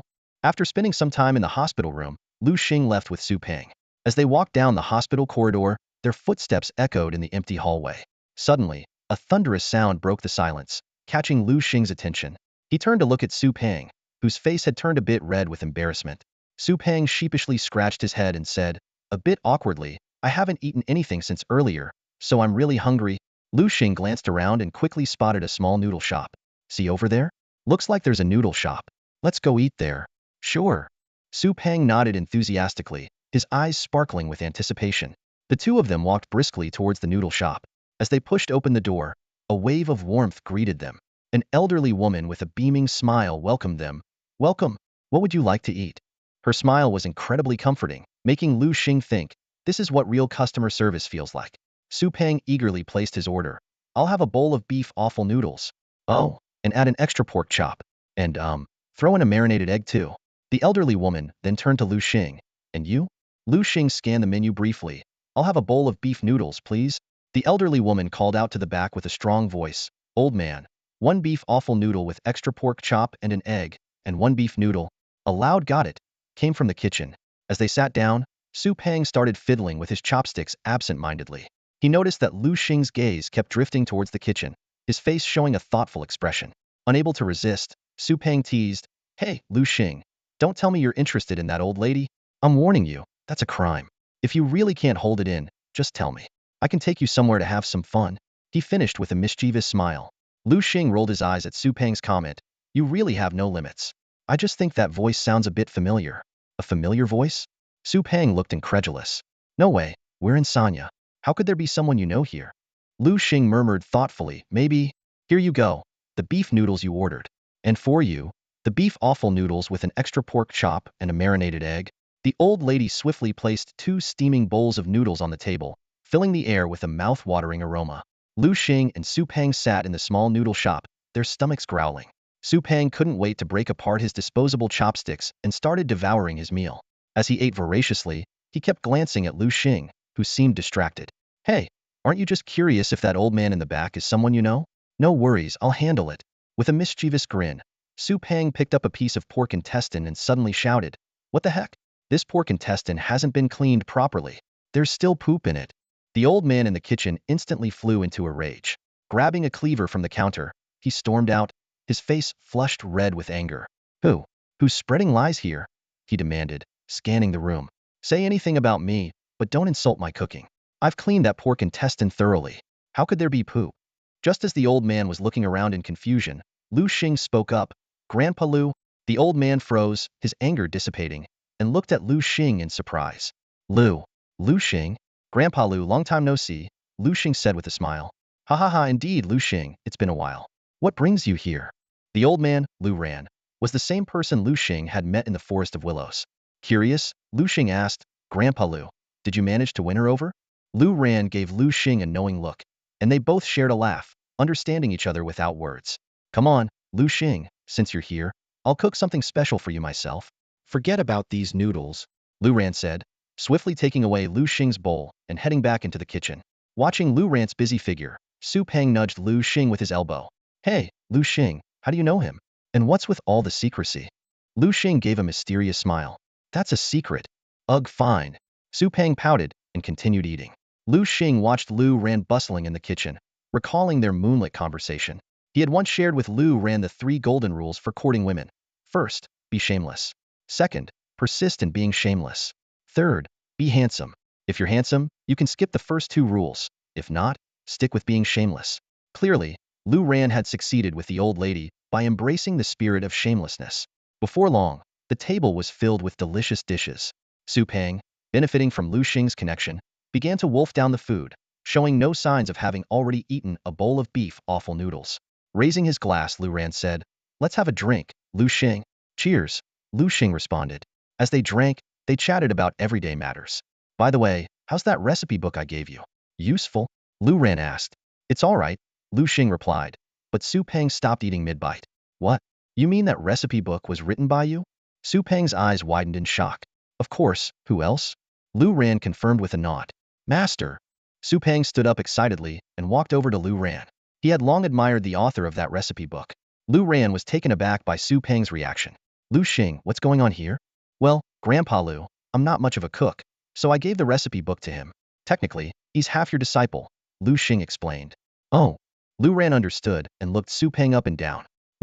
Apart from being a bit fat, greedy, and looking a bit sneaky, he's not too bad. Master, I've studied the entire recipe book. Do you have any more? Su Peng asked eagerly. Liu Ran couldn't help but roll his eyes. Do you think legendary recipe books grow on trees? That book is the culmination of my life's work. Despite his grumbling, Liu Ran glanced at Su Peng again. You're not too bad, kid.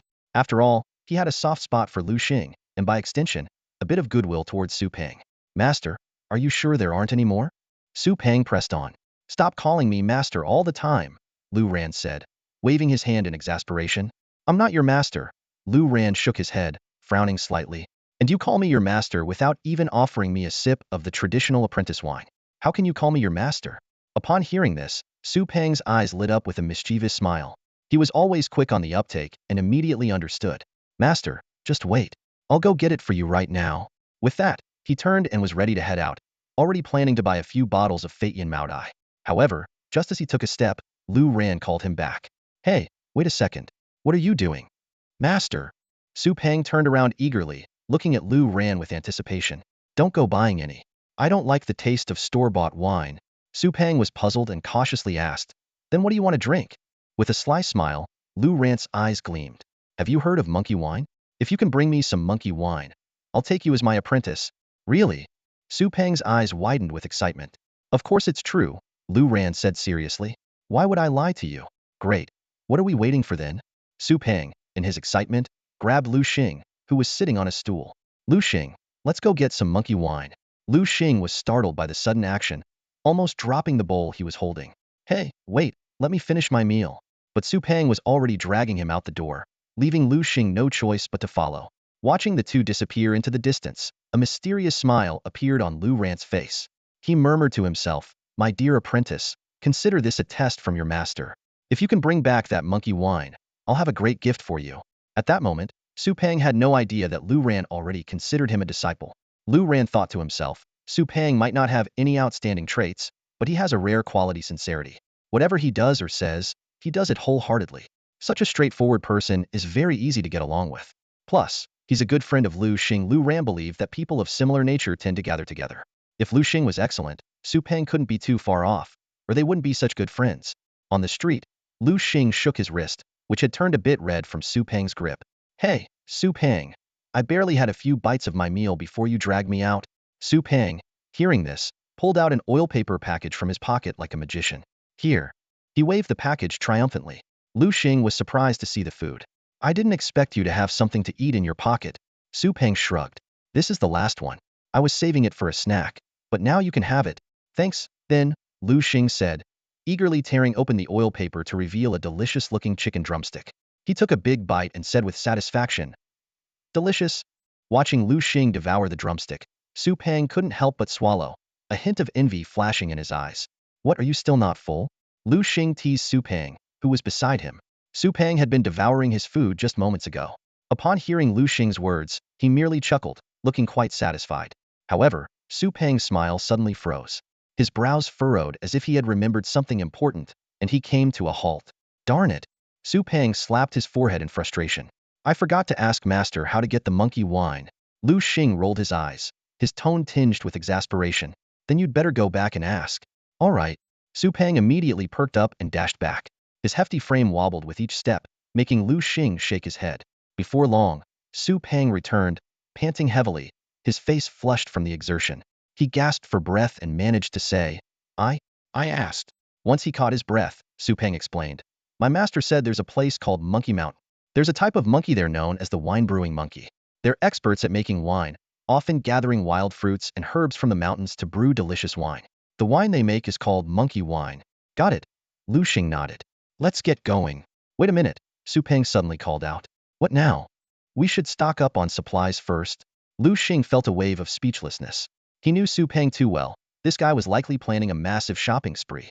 Sure enough, when they reached the foot of Monkey Mountain, Liu Xing saw Su Peng carrying an enormous backpack. It didn't take much imagination to guess that it was stuffed with food. "Can you even climb Monkey Mountain with all that stuff?" Liu Xing couldn't help but ask. Su Peng nonchalantly replied, "No problem. I'll eat as I go, and it'll be gone by the time we get to the top." "You're quite the clever one," Liu Xing said, shaking his head in resignation. "He." Su Peng laughed proudly. The two began their ascent of Monkey Mountain. As they climbed, Su Peng pulled out a jelly snack from his pocket. "Monkey King, not just a king, but a jelly lover like me." He recited the advertisement slogan while munching on the jelly. Listening to Su Peng, Liu Xing was at a loss for words. "Liu Xing, want a bite?" Su Peng offered the half-eaten jelly to Liu Xing. Seeing the saliva on the bitten end, Liu Xing felt nauseous and quickly waved his hand. "You can have it all to yourself." After some time climbing, with frequent stops, they finally reached the summit of Monkey Mountain. "Phew, I'm exhausted," Su Peng said, plopping down onto the ground, gasping for air. Liu Xing turned to Su Peng and asked, "Did your master tell you where to find the monkey wine?" "This mountain is huge, and searching blindly would be like looking for a needle in a haystack." Su Peng replied, "Master said the wine-brewing monkeys build their nests on cliffs. They also find pits in the cliffs and hollow them out to use as brewing spots. This way, they can prevent other magical beasts from stealing the wine and keep it preserved for a long time." "Got it." Liu Xing nodded. "All right, you wait here. I'll be back soon." With that, Liu Xing quickly formed a hand seal. "Come forth, Thunder Hawk," he summoned. A majestic Thunder Hawk appeared before them. "Wow, Liu Xing, you sly dog," Su Peng exclaimed. "I forgot you had the Thunder Hawk. Why didn't you summon it earlier? You made me climb all this way for nothing. This isn't like going to Spirit Stone Mountain, where we need to show reverence." Liu Xing chuckled. "I was just helping you lose some weight." He then climbed onto the Thunder Hawk's back. With a powerful flap of its wings, the Thunder Hawk soared into the sky.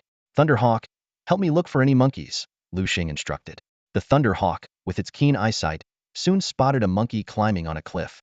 Liu Xing looked towards the monkey and, upon seeing its attributes, couldn't help but smile. It's a wine-brewing monkey. Wine-brewing monkey attributes. Combat. Gender. Level. Silver Tier 1. Quality. C. Skills. Brewing. Drunken Fist. Monkey Fist. Monkey steals the peach. This wine-brewing monkey was different from ordinary monkeys. Its face was a bright red, perhaps from years of brewing and drinking wine. The monkey on the cliff cautiously scanned the surroundings. Finding no threats, it made a nimble leap onto a platform. It then moved a large stone aside, revealing a dark cave. "Wow, this place is amazing," Liu Xing exclaimed. He watched as the nimble brewing monkey darted into the cave, quickly pushing the massive stone back into place. Unwilling to be outdone, Liu Xing called out to the Thunderhawk beside him. "Thunderhawk, let's go." The Thunderhawk spread its wings and soared, carrying Liu Xing safely to the platform. As soon as they landed, a rich aroma of wine filled the air, intoxicatingly pleasant. Liu Xing took a deep breath, thinking that this monkey wine must be crafted from rare fruits and precious herbs. "Thunderhawk, wait here. I'll go inside with Little Angel," Liu Xing instructed. The Thunderhawk nodded in understanding. Liu Xing summoned the six-winged angel, mindful that the hellhound and spirit turtle were too large to fit into the narrow wine cellar. With a firm push, he easily moved the human-sized stone aside, surprised by his sudden burst of strength. Must be the hellhound's influence, he mused with a slight smile before stepping into the cave with the six-winged angel. A few steps in, the strong scent of wine grew even more intense, bringing a smile to Liu Xing's face. "Looks like I've come to the right place," he thought. Suddenly, a shadow lunged at him. The six-winged angel, already on guard, quickly summoned a blade of light and hurled it at the attacker. Judgment. The brewing monkey was struck down instantly, no match for the six-winged angel, a formidable mental-type beast at the golden 7th tier, which had a significant advantage over the fighting-type monkey. As Liu Xing moved forward, the cave opened up before him. A pool of emerald green liquid came into view, the legendary monkey wine. Despite the usual human wariness of green liquids, this pool of monkey wine was mesmerizingly beautiful, like the finest jade, clear and alluring as if it were the nectar of the gods. With a grin, Liu Xing thought, "Brewing monkeys, who would have thought all your hard work would end up benefiting me?" He was about to collect all the monkey wine when he suddenly stopped. Liu Xing decided to take only 30% of the monkey wine, leaving the rest for the brewing monkeys. He didn't want to be someone who drained resources dry, but rather someone who practiced sustainable development like a beekeeper. Carefully, he took a portion of the monkey wine and then picked up the body of the dead brewing monkey, walking out of the cellar. He tossed the body off a cliff, ensuring that the other brewing monkeys would think it was an accident. Quickly, he sealed the cave entrance with stones and mounted the waiting Thunderhawk. "Let's go, Thunderhawk," Liu Xing shouted. The Thunderhawk spread its wings and swiftly flew back to where Su Peng had been. To Liu Xing's surprise, Su Peng was nowhere to be seen. Just as Liu Xing looked around, he heard Su Peng's panicked cries in the distance. "Liu Xing, help!" This was followed by the sound of rapid footsteps approaching. Whoosh! One after another, brewing monkeys appeared in front of Liu Xing. He frowned at the group of monkeys and asked, "Su Peng, did you stir up a hornet's nest? Why are there so many brewing monkeys here?" Before Su Peng could explain, a small brewing monkey emerged from the group, sticking out its tongue and fanning its mouth, clearly having been burned by something spicy. "What did you feed it, Su Peng?" Liu Xing asked. "Nothing much. Just some spicy chicken tendons." Su Peng defended himself. "Spicy chicken tendons? You actually fed a monkey spicy chicken tendons? Impressive," Liu Xing said, shaking his head in exasperation. "Hey, it's not my fault. It wanted them," Su Peng continued to argue. At that moment, a large brewing monkey pushed through the crowd and approached Liu Xing and Su Peng. This monkey was different. It had a striking yellow mark on its forehead, resembling a crown. "That's the brewing monkey king," Liu Xing exclaimed, quickly analyzing the monkey's attributes. Brewing monkey king. Attributes: fighting. Gender. Level: golden tier 5. Qualification: S. Skills: brewing, drunken fist, monkey steals the peach, thunder punch. And Scrade qualification and golden tier 5 strength. This brewing monkey king is no joke, Liu Xing thought to himself. The brewing monkey king glared at Liu Xing and Su Peng with eyes as large as copper bells, filled with rage. Clearly, it was furious about Su Peng's actions toward its child. "If I say this is a misunderstanding, would you believe me?" Liu Xing said with a wry smile. He really didn't want to fight the brewing monkey king.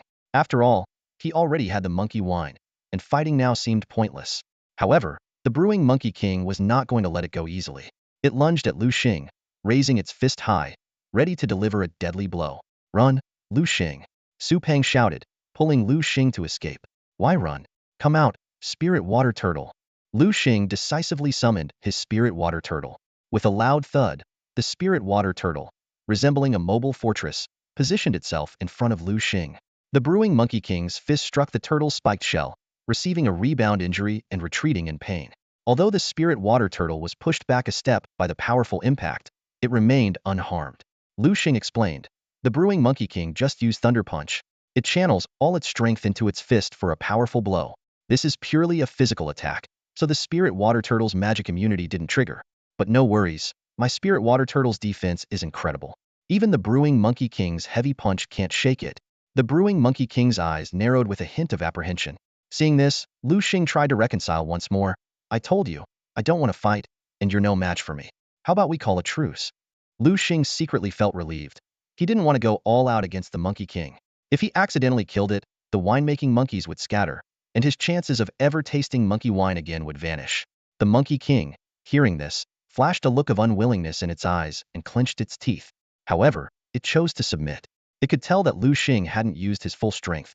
Moreover, both the six-winged angel on Liu Xing's shoulder and the lightning eagle perched on the treetop made the Monkey King instinctively sense danger. The Monkey King shot Liu Xing a fierce glare before reluctantly leading its troop away. Liu Xing breathed a sigh of relief, thinking, that's right. As long as there's life, there's hope. He turned to Su Peng and said, let's go back. Su Peng didn't immediately understand. Go where? Obviously back home. Liu Xing replied, exasperated. Su Peng's eyes suddenly lit up with excitement. You mean, you got the monkey wine? What else? Liu Xing smiled and pulled out a wine flask from his robe, handing it to Su Peng. All right, let's go find our master. Awesome. Su Peng was overjoyed. Retracing their steps, they quickly returned to the noodle shop where Liu Ran was. As soon as they entered, they saw Liu Ran sitting there with a stern expression. In front of him sat two women, Xiao Ao and Morong Bing. Why are they here? Liu Xing wondered, puzzled. Liu Ran impatiently said, enough, take your gifts back. How many times do I have to tell you? I already have a disciple. Besides, I have a rule. I only take male disciples. Xiao Ao, unwilling to give up, pleaded, Master Liu, rules can be changed. No, I said no, and that's final. Liu Ran's tone was firm. Hearing this, Liu Xing couldn't help but be surprised.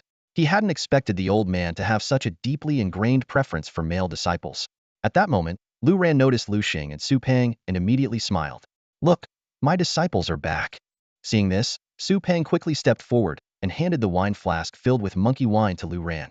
Master, I've brought back your favorite monkey wine. Liu Ran took the flask, smugly turning to Xiao Ao and Morong Bing. See, I told you, I already have disciples. You didn't believe me. Xiao Ao and Morong Bing's faces darkened upon hearing Liu Ran's words.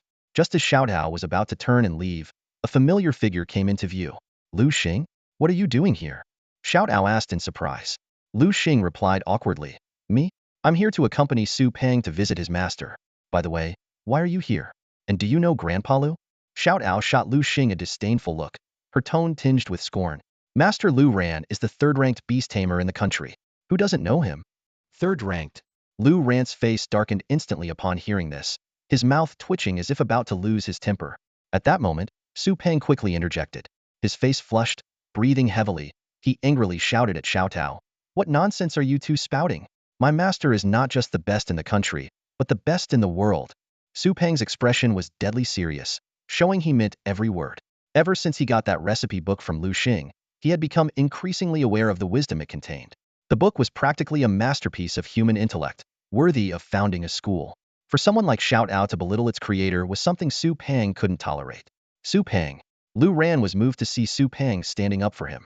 In Huagua, everyone thought he was the third-ranked beast tamer, but that was only because his beast-taming skills were weaker. In the field of beast nurturing, however, Liu Ran's prowess was unmatched. Su Peng, you are truly a good disciple. Liu Ran said, his voice choked with emotion, eyes glistening with tears. Hearing third-ranked brought a flood of memories to Liu Ran's mind.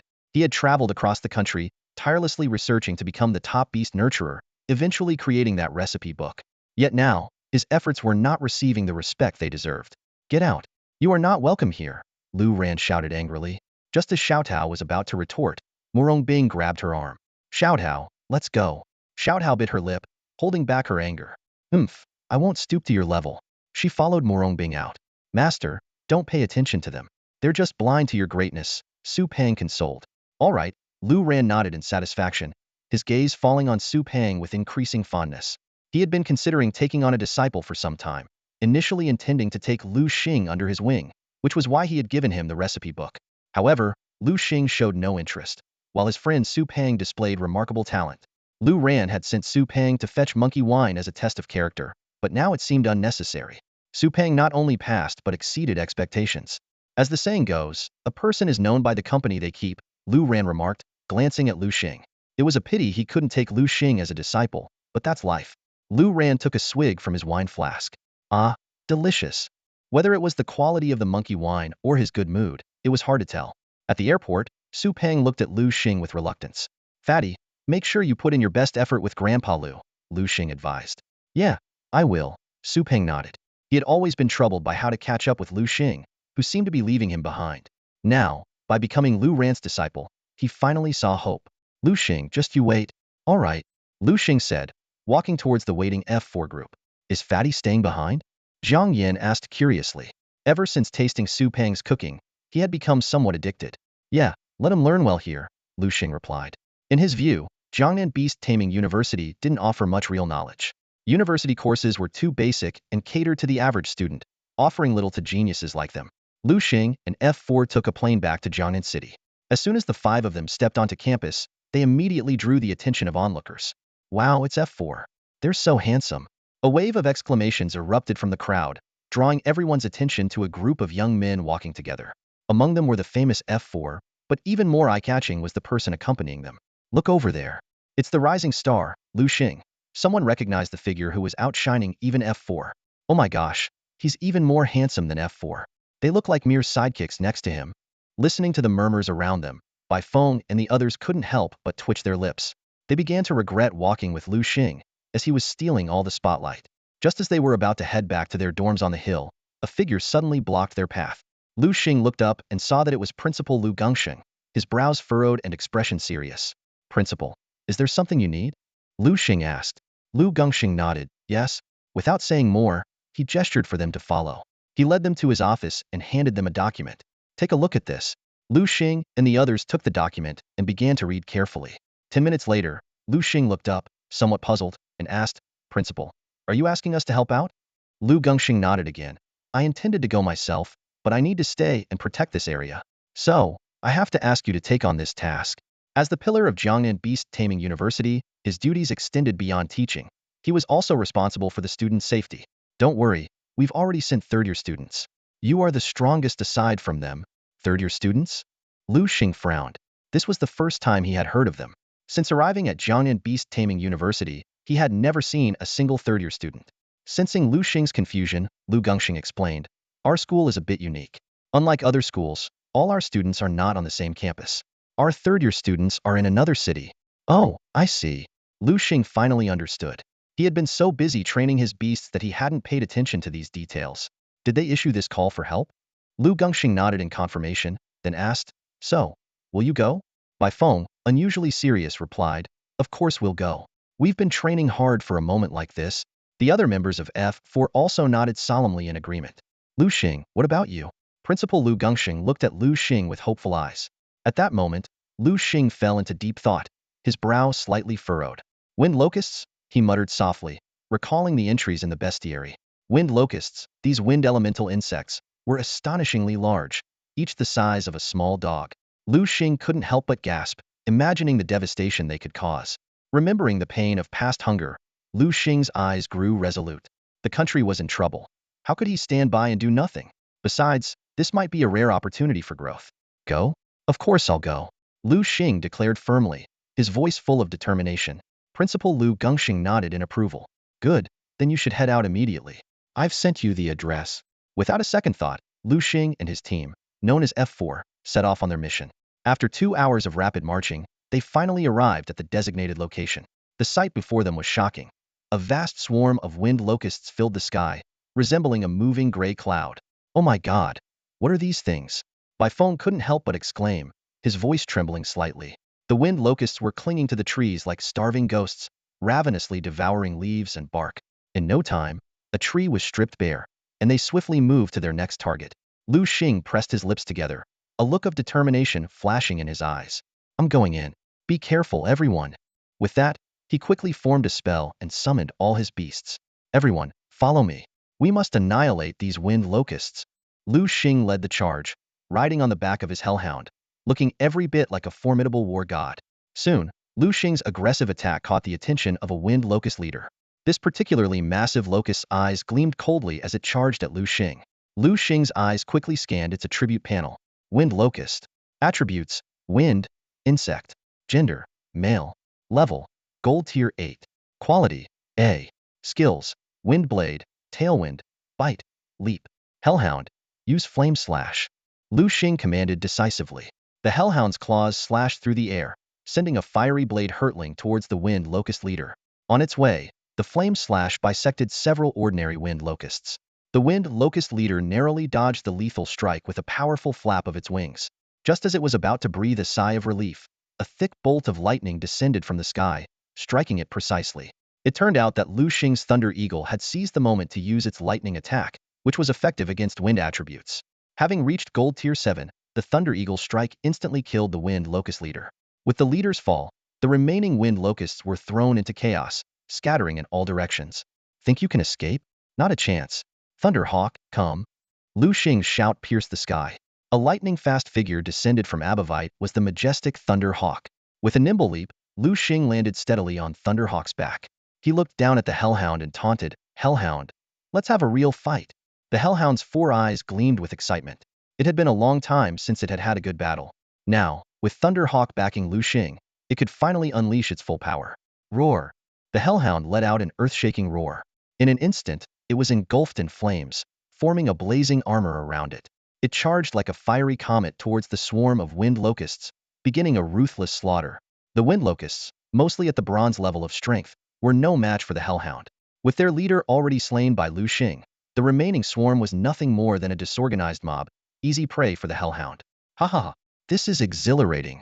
Baifeng laughed heartily, wiping the sticky green blood of the wind locust from his face. Instead of feeling disgusted, he was thrilled.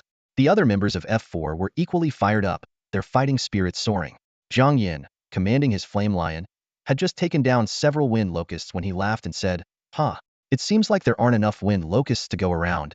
Yin Guili adjusted his glasses. As the strategist of the team, he was always keeping an eye on the battlefield. Suddenly, he exclaimed, "Oh my God, look at that."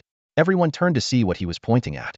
In the distance, a massive swarm of wind locusts was approaching, their sheer numbers daunting. "This is bad.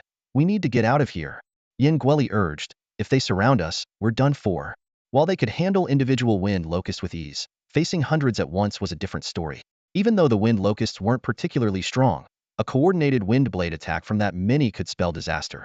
Just as Yin Guili and the others were about to retreat, a figure flew towards the swarm. It was Liu Xing. The F4 team was stunned, watching in disbelief. They shouted in unison, "Liu Xing, get back here." "Liu Xing, are you trying to get yourself killed?" "Liu Xing, you can't handle that. Come with us now." But Liu Xing ignored their calls, continuing his flight towards the swarm, seemingly ready to take on the entire wind locust army by himself. Liu Xing's lips curled into a slight smile, a glint of coldness flashing in his eyes. He knew all too well that fear stemmed from a lack of strength, and insufficient firepower only made matters worse. Confronting the dark swarm of wind locusts before him, Liu Xing advanced instead of retreating. He gently stroked the neck of his Thunderhawk and whispered, "Old friend, it's your time to shine." The Thunderhawk understood, letting out a resounding cry as its wings spread wide and it soared into the sky. The wind locusts, undeterred, swarmed forward, attempting to encircle Liu Xing and his Thunderhawk. In that critical moment, Liu Xing commanded in a deep voice, "Thunderhawk, unleash the wrath of Thor." The Thunderhawk cried out again, its voice echoing through the heavens. In an instant, the clear sky turned dark with storm clouds, and lightning flashed and thunder roared. Countless bolts of lightning rained down like divine retribution, striking the wind locusts. The blinding white light illuminated the entire landscape, forcing Baifeng and the others to shut their eyes. After a thunderous clap, an eerie silence fell over the world. When Baifeng and the others opened their eyes, all that remained was a lingering black smoke and the heavy scent of charred protein. The wind locust swarm had been obliterated. Still shaken, everyone suddenly remembered Liu Xing's safety. Just as their anxiety peaked, Jiang Yan's sharp eyes spotted Liu Xing calmly hovering in the air on his Thunderhawk. Lan Tian and Yin Guili couldn't help but marvel at Liu Xing's immense power, feeling a deep sense of respect. Baifeng, however, took it in stride and laughed. "Who cares if he's a monster? He's our brother, and that's all that matters." Liu Xing landed in front of the group, suggesting they head back. Noticing the Thunderhawk's exhaustion from using the wrath of Thor, he saw the fatigue on its face. Liu Xing gently patted the Thunderhawk, speaking softly, "You did great. Rest well." The Thunderhawk nuzzled Liu Xing's hand affectionately, tired but elated to have reached the golden 8th rank. After storing the Thunderhawk, Liu Xing mounted his Hellhound, leading the group back to the safe zone. As they approached, several men in green military uniforms came forward and saluted them. To avoid unnecessary trouble, Liu Xing and his companions donned their Beastmaster badges, each displaying their respective ranks. A golden 8th rank, a golden 4th rank, a golden 2nd rank, and a golden 1st rank. Oh, there's actually a silver tier 9 here. No need to guess, it's definitely Bai Feng. At that moment, Bai Feng stood among the group, his face slightly flushed and eyes darting around, clearly feeling very embarrassed. He looked at his companions, especially Jiang Yin, with a mix of complex emotions. Jiang Yin, who used to be on par with him, had already broken through to gold tier 1, while Bai Feng was still stuck at the silver level. This sense of being left behind made Bai Feng feel incredibly frustrated. He wished he could find a hole to crawl into. Jiang Yin seemed to read Bai Feng's thoughts, and a barely noticeable smile appeared on his lips. He thought, "This is what happens when you don't work hard. We kept advising you, but you never listened. Now you know how it feels."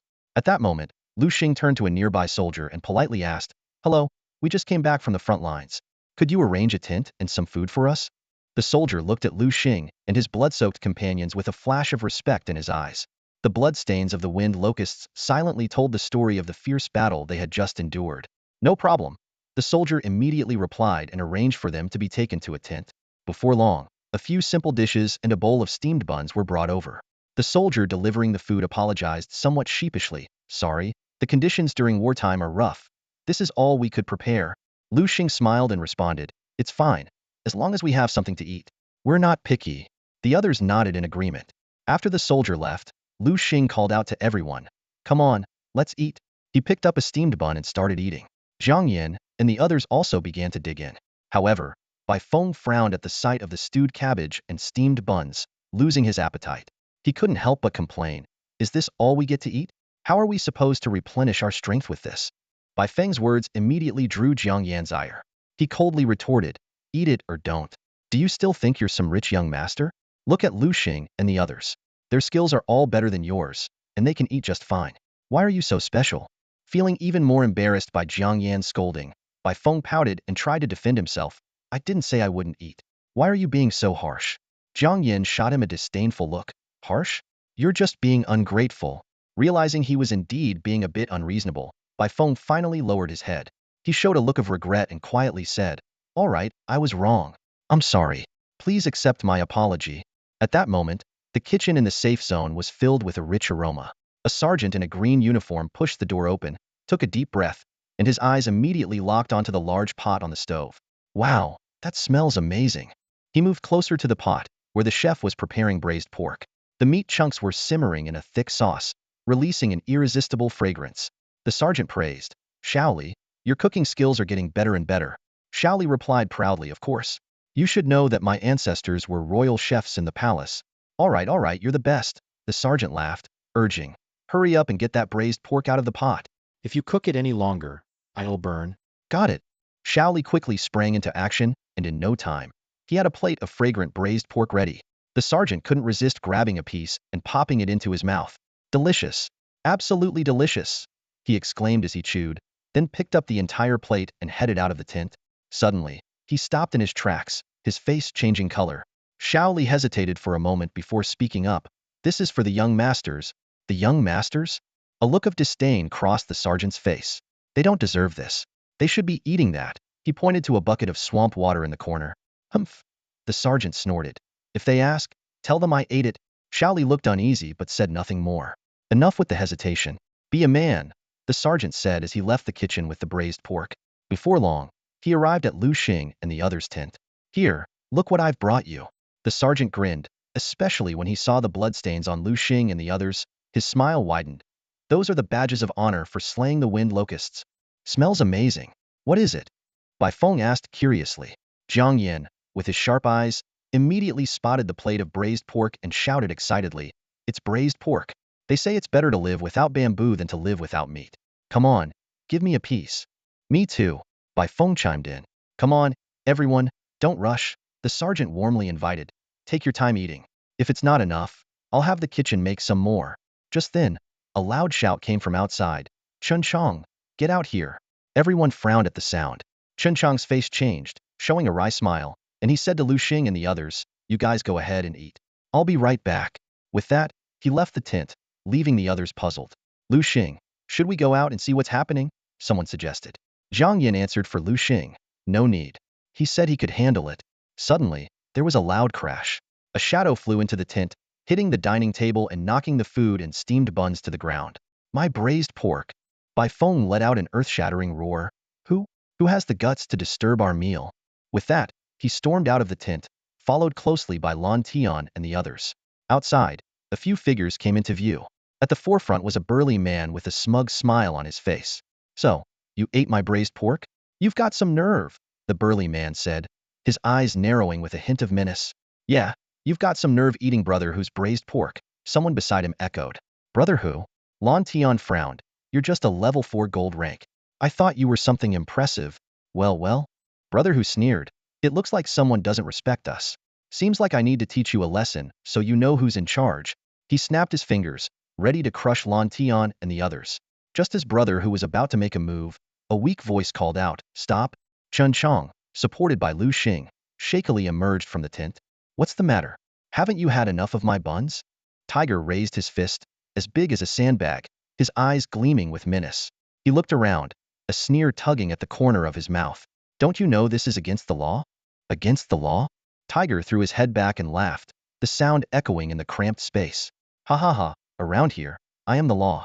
Because my fists are the biggest." He brandished his fists boastfully, as if he could crush the whole world beneath them. At that moment, one of Tiger's lackeys suddenly went pale, his eyes nearly popping out of their sockets. He stammered, "Tiger. What is it?" Tiger turned around impatiently. The lackey pointed with a trembling finger, his voice filled with fear. "Look over there." Tiger's face darkened instantly, clearly annoyed at being interrupted.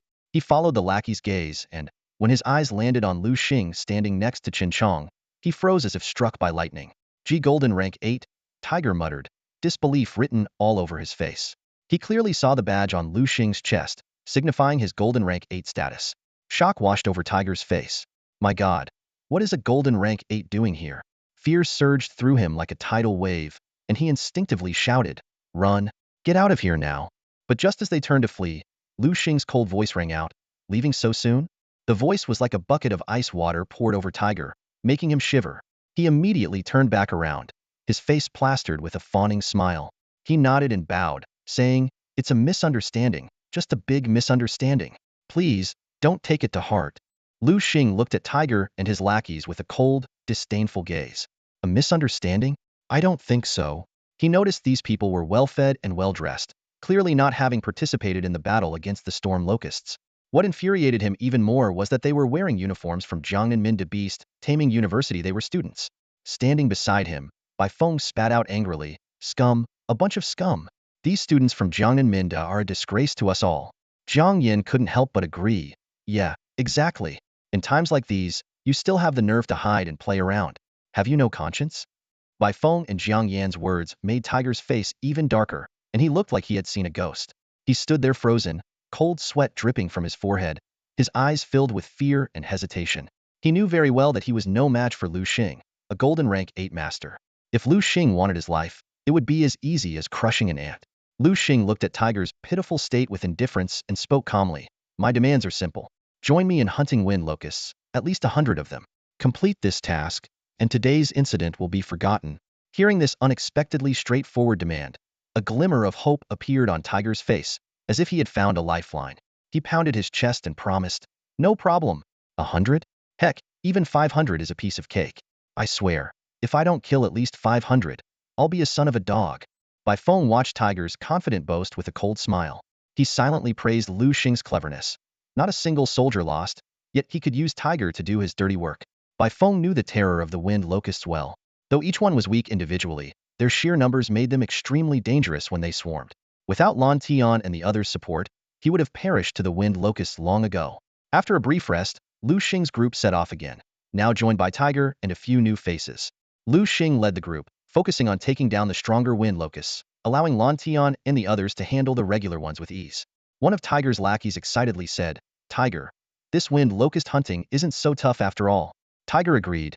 "Yeah, I thought it would be terrifying, but it's nothing much. As the battle continued, Tiger and his men grew increasingly confident. When the group reached a forest deep within the wind locust territory and stopped to rest, one of Tiger's lackeys quietly suggested that they strike out on their own. After weighing the pros and cons, Tiger decided to take his men and sneak away. Bai Feng noticed their furtive actions and alerted Liu Xing. Liu Xing merely glanced at them with disdain and let them leave. Tiger and his men ran until they were sure Liu Xing and the others weren't following. They collapsed against a tree, panting heavily and relieved that they had finally shaken off the group. At that moment, the lackey eagerly approached Brother Hu, holding a freshly opened bottle of mineral water. "Here, Brother Hu, have some water," he said obsequiously, handing over the bottle. Brother Hu took the bottle and took a swig. His brow furrowed in confusion as he asked, "What kind of water is this? Why is it so sweet?" A sly smile appeared on the lackey's face as he explained, "Because it's Nongfu Spring, boss. Haven't you heard? Nongfu Spring has a hint of sweetness." Upon hearing this, Brother Hu was enraged. He raised his hand and delivered a hard slap across the lackey's face. "Did you find that amusing?" Brother Hu asked through gritted teeth. The lackey clutched his rapidly swelling cheek, responding pitifully, "No, I didn't." He lowered his head, not daring to meet Brother Hu's eyes. After a brief rest, Brother Hu's breathing steadied. He cautiously surveyed the surroundings before ordering his lackeys, "Let's go, we're hunting wind locusts." "Huh?" The lackeys exchanged bewildered glances, clearly not expecting such a decision. They had assumed Brother Hu would take them back, and now they were caught off guard. Seeing their reaction, Brother Hu snapped impatiently, "What are you hung about? Don't you want to make money?" Make money. At the mention of those two words, a greedy gleam appeared in their eyes. After all, who doesn't want to make money? One of the lackeys hesitantly asked, "We want to, but how do we do it?" Brother Hu shot him a disdainful look and said, "Are you stupid? Those wind locusts flying around are walking bags of cash." The lackey suddenly understood and exclaimed excitedly, "You mean the magic beast cores inside the wind locusts?" "Exactly, you're finally catching on." Brother Hu nodded, then began to explain. "When we first got here, Liu Xing saw those guys slacking off. So, he didn't let us join the fight. Instead, he had us help extract the magic beast cores from the wind locusts. It's simple to get the cores, just look for the big ones. Although, even the big ones don't always have cores." Recalling their earlier experiences, Brother Hu's eyes showed a hint of regret. "We collected a whole bag of magic beast cores. Unfortunately, Liu Xing took them. Otherwise, we could have made a fortune with that bag of cores." For a fleeting moment, greed flashed in Brother Hu's eyes, but it was quickly suppressed by reason. He knew that if Liu Xing weren't stronger, he might have already made a move to seize the cores. "All right, brothers, let's go. We're hunting wind locusts," Brother Hu commanded, leading his men out in a grand march. They were filled with anticipation, unaware that what awaited them was a living hell, and they would pay dearly for their recklessness. After Liu Xing and his group took a short break, they set out once again on their quest to hunt the wind locusts. During this process, Liu Xing keenly noticed that through continuous hunting, the strength of his beasts was rapidly improving. Bai Feng and the others felt the same.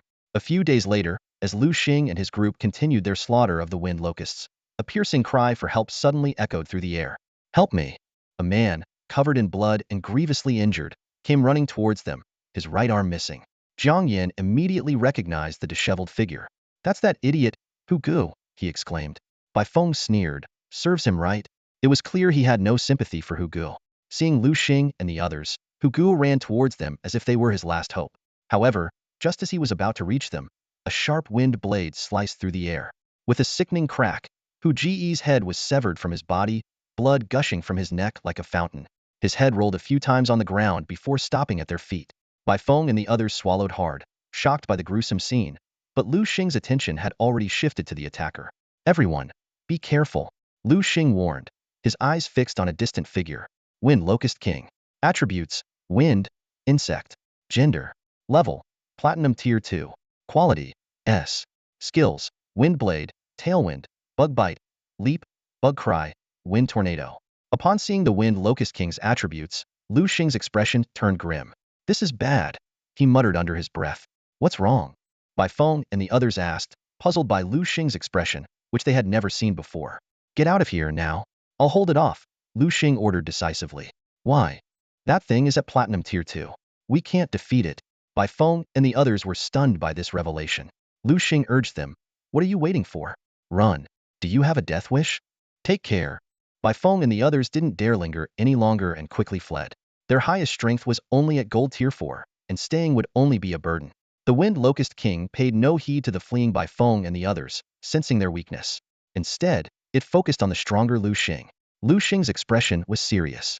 This was a Platinum Tier 2 Wind Locust King, while his Hellhound, despite its recent rapid growth from consuming corpses, was only at Gold Tier 9, still a step away from Platinum Tier 1. Facing an opponent 2 small tiers higher, the odds were slim. Thunder Eagle, let's go. Liu Xing, seeing the Wind Locust King's unhurried demeanor, made a swift decision to retreat. He leaped onto the back of his Thunder Eagle and flew away. The Wind Locust King was momentarily surprised by Liu Xing's decision to flee. It glanced in the direction of Baifeng and the others, but ultimately set its sights on Liu Xing compared to the others. Liu Xing's strength promised more delicious flesh. With a mocking expression, the Wind Locust King spread its wings and gave chase, as if playing a game of cat and mouse.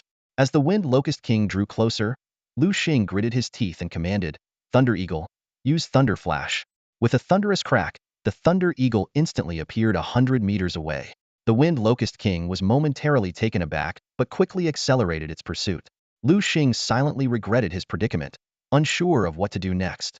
The Thunder Hawk had just unleashed its ultimate move, Wrath of the Thunder God, and now needed some time to replenish its inner energy before it could use the skill again. Liu Xing quickly calculated that it would take at least an hour for the Thunder Hawk to regain enough energy to perform the move. An hour? I can't even wait half a minute. Liu Xing thought to himself. After this, I'll have to equip the Thunder Hawk with a skill to restore its energy. As a special attack specialist, essentially a mage, Liu Xing's Thunder Hawk relied heavily on magical attacks, which consumed a lot of its inner energy. In contrast, his Hellhound and Spirit Water Turtle, both physical attackers, had it much easier, relying primarily on close combat. While Liu Xing was deep in thought, the Wind Locust King had already caught up, its wings flapping so quickly they produced a sound akin to a jet engine. Accompanied by the deafening noise, the Wind Locust King's speed was astonishing. Suddenly, a yellow crescent-shaped wind blade flew towards Liu Xing. Just as it was about to hit him, he decisively ordered, Thunder Hawk, use Thunder Flash again. With a thunderous boom, Liu Xing instantly appeared 50 meters away. The Wind Locust King's wind blade hit Liu Xing's afterimage, missing its target. The Wind Locust King was momentarily stunned, clearly not expecting its attack to fail. It was thoroughly enraged and decided to end the battle quickly. The Wind Locust King flapped its wings again, charging at Liu Xing with unprecedented speed. As the Wind Locust King approached rapidly, Liu Xing's mind raced. Am I going to die here? Just as this thought crossed his mind, he spotted a familiar figure below. Liu Xing's eyes lit up as he thought, sorry, Xiao Tao. He immediately directed the Thunder Hawk to dive towards Xiao Tao. At that moment, Xiao Tao was commanding her beasts alongside Morong Bing, slaughtering the Wind Locusts. Although the opponents were too weak to be interesting, she suddenly sensed someone flying towards her. Instinctively, Xiao Tao looked up and exclaimed in surprise, Liu Xing. Xiao Tao froze for a moment, her gaze landing on the Fenghuang King behind Liu Xing. Her teeth clenched in anger. This brat had clearly lured the Fenghuang King towards her on purpose. Despite her frustration, she had no choice but to intervene. Pink Piglet, use Fairy Bomb on that Fenghuang King. Xiao Tao commanded decisively. Pink Piglet opened its mouth, releasing a massive pink energy ball that shot straight towards the Fenghuang King in midair. Caught off guard while focusing on Liu Xing, the Fenghuang King was hit squarely, and a loud explosion ensued. Taking the opportunity, Liu Xing flew to Xiao Tao's side, offering an awkward smile. Xiao Tao Jia, he greeted, knowing full well that his actions were less than honorable. Oomph! Xiao Tao snorted, ignoring Liu Xing and turning her attention to the Platinum Second Stage Fenghuang King. Clearly, one Fairy Bomb wasn't enough to take it down. During the standoff, Liu Xing discreetly assessed Xiao Tao's Pink Piglet. Attribute, Fairy. Gender, Female. Level, Platinum Second Stage. Aptitude, S. Skills, Impact, Fairy Bomb, Charming Kiss, Stinky Fart. Not bad. Liu Xing nodded to himself. Xiao Tao's strength had improved. Her Pink Piglet had advanced from Platinum First Stage to Platinum Second Stage, making it a match for the Fenghuang King. The outcome was uncertain, but with his help, their chances of victory were higher.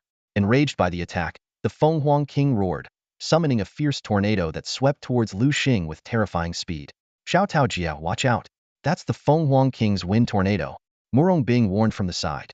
Got it, Xiao Tao replied, her expression serious. She shot Liu Xing a venomous glance before focusing on the pressing threat. Pink Piglet, use Fairy Bomb at the base of the tornado. Xiao Tao ordered, targeting the weak spot. Boom. The Fairy Bomb hit its mark, and the tornado dissipated instantly. Debris rained down, creating a chaotic scene. Seeing the unfavorable situation, the Fenghuang King attempted to flee. At that moment, a powerful voice rang out from a distance, Trying to escape? Not a chance. Fire Phoenix, use Phoenix True Fire. A scorching flame shot through the air, striking the Fenghuang King. As a beast with both insect and wind attributes, it was extremely vulnerable to fire and was quickly consumed by the Phoenix True Fire. Phoenix Jia.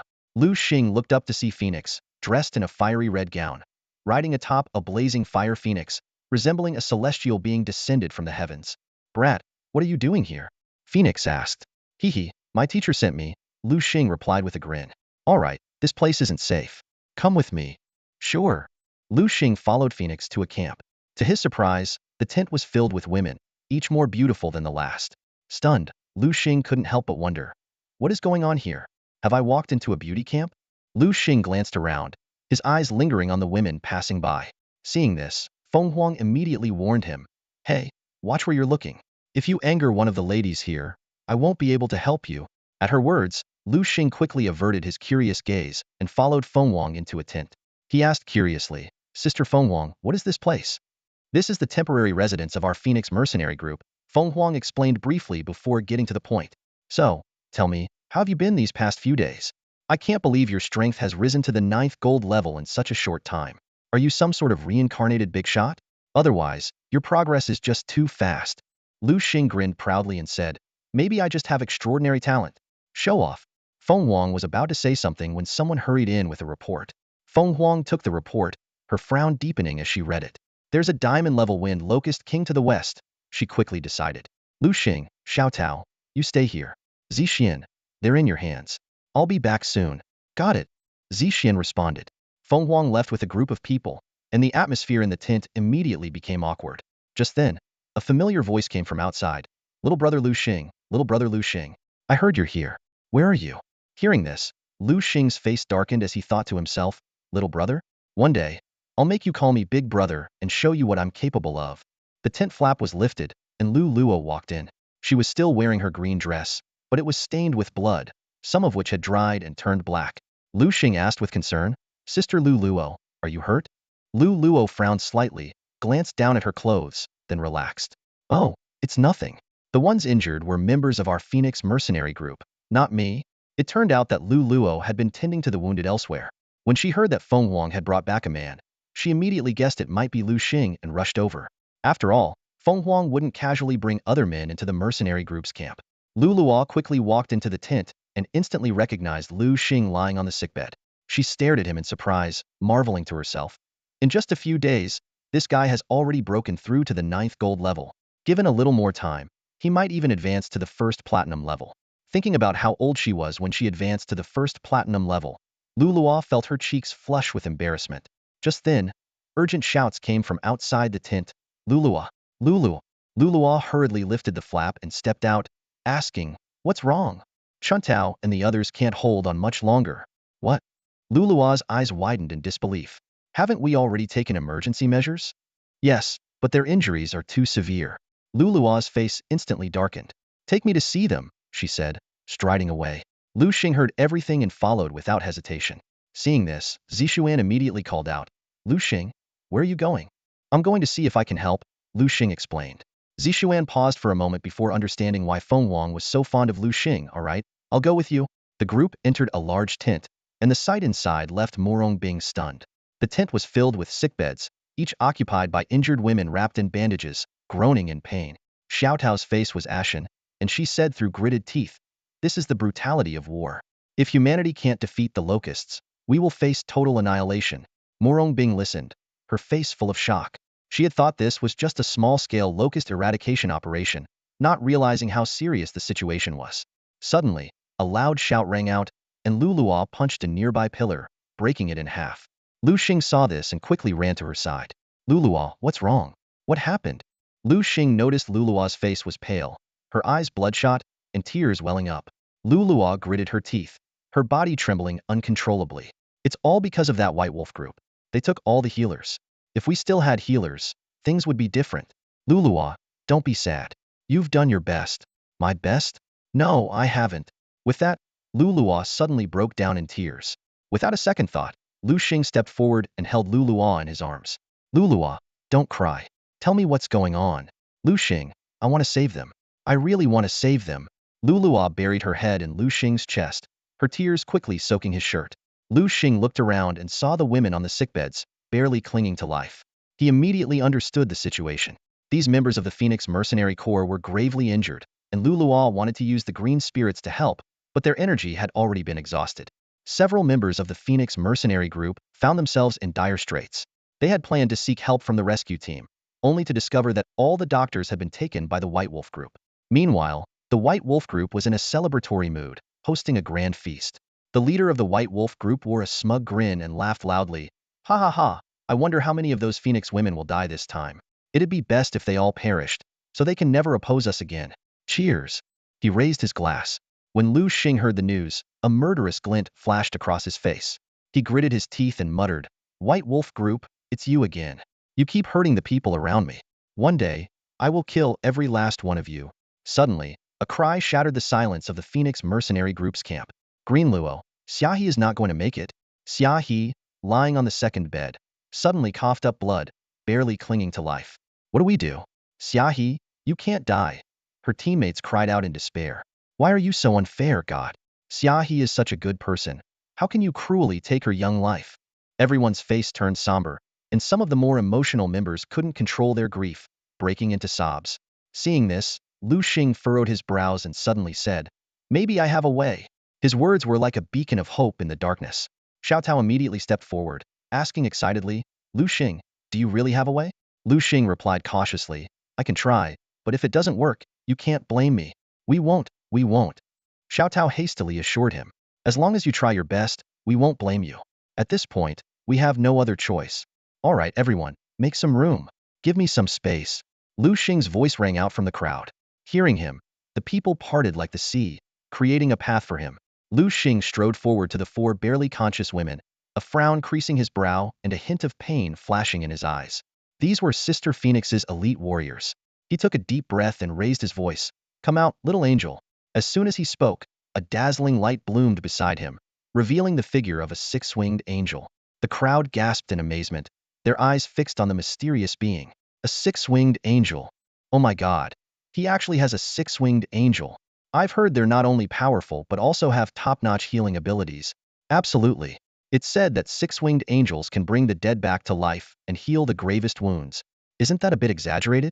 Not at all. Ignoring the chatter, Liu Xing focused on the six-winged angel beside him and said, Little angel, I need your help. Please heal these four sisters. The six-winged angel nodded gently and then waved its hand, releasing a brilliant white light that enveloped the four dying women. Due to the severity of their injuries, the healing process took quite a while.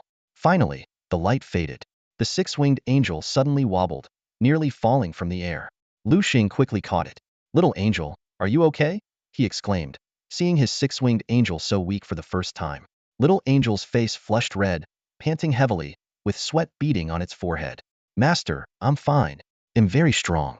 I've healed all four sisters. So, Master, don't be too sad. Hearing this, Liu Xing felt a lump in his throat, his eyes instantly reddening. The six-winged angel, seeing this, immediately reached out to hug Liu Xing's thumb, comforting him. Master, don't cry. Little angel will hug you. Liu Xing held back his tears and whispered, Okay, Master won't cry. Here, little angel, this is for you. He pulled a lollipop out of his system backpack as if by magic. The surrounding people looked on curiously at this magical act. The six-winged angel was overjoyed, grabbing the lollipop and eagerly licking it. Yummy, so yummy. Little angel loves lollipops the most, it said contentedly. This was a special treat made by Su Peng, using various precious herbs, a significant effort just for Liu Xing. Watching little angel enjoy its treat, Liu Xing couldn't help but mutter, I wonder how Su Peng is doing. Has his strength improved? Just then, the healers by the bed exclaimed, Sister Green Lotus, Sister Green Lotus. They're all healed. Initially skeptical, they found upon closer examination that Spring Peach and the others' injuries had not only healed but the wounds had vanished without a trace. A miracle. This is a miracle. My God, that six-winged angel is incredibly powerful. Yes, truly amazing. It seems bringing the dead back to life isn't just a myth. Wow, I wish I had one too. Amidst the excited chatter, Green Lotus quickly regained her composure. She wiped her tears and sternly addressed everyone present. No one is to speak of what happened today. If I find out anyone leaks this, I'll skin them alive. Her expression and tone were deadly serious, leaving no room for doubt. Yes, Everyone responded in unison. All right, Liu Xing, let's go, Green Lotus said. With Spring Peach and the others out of danger, there was no need for them to stay. The remaining matters could be handled by the healers.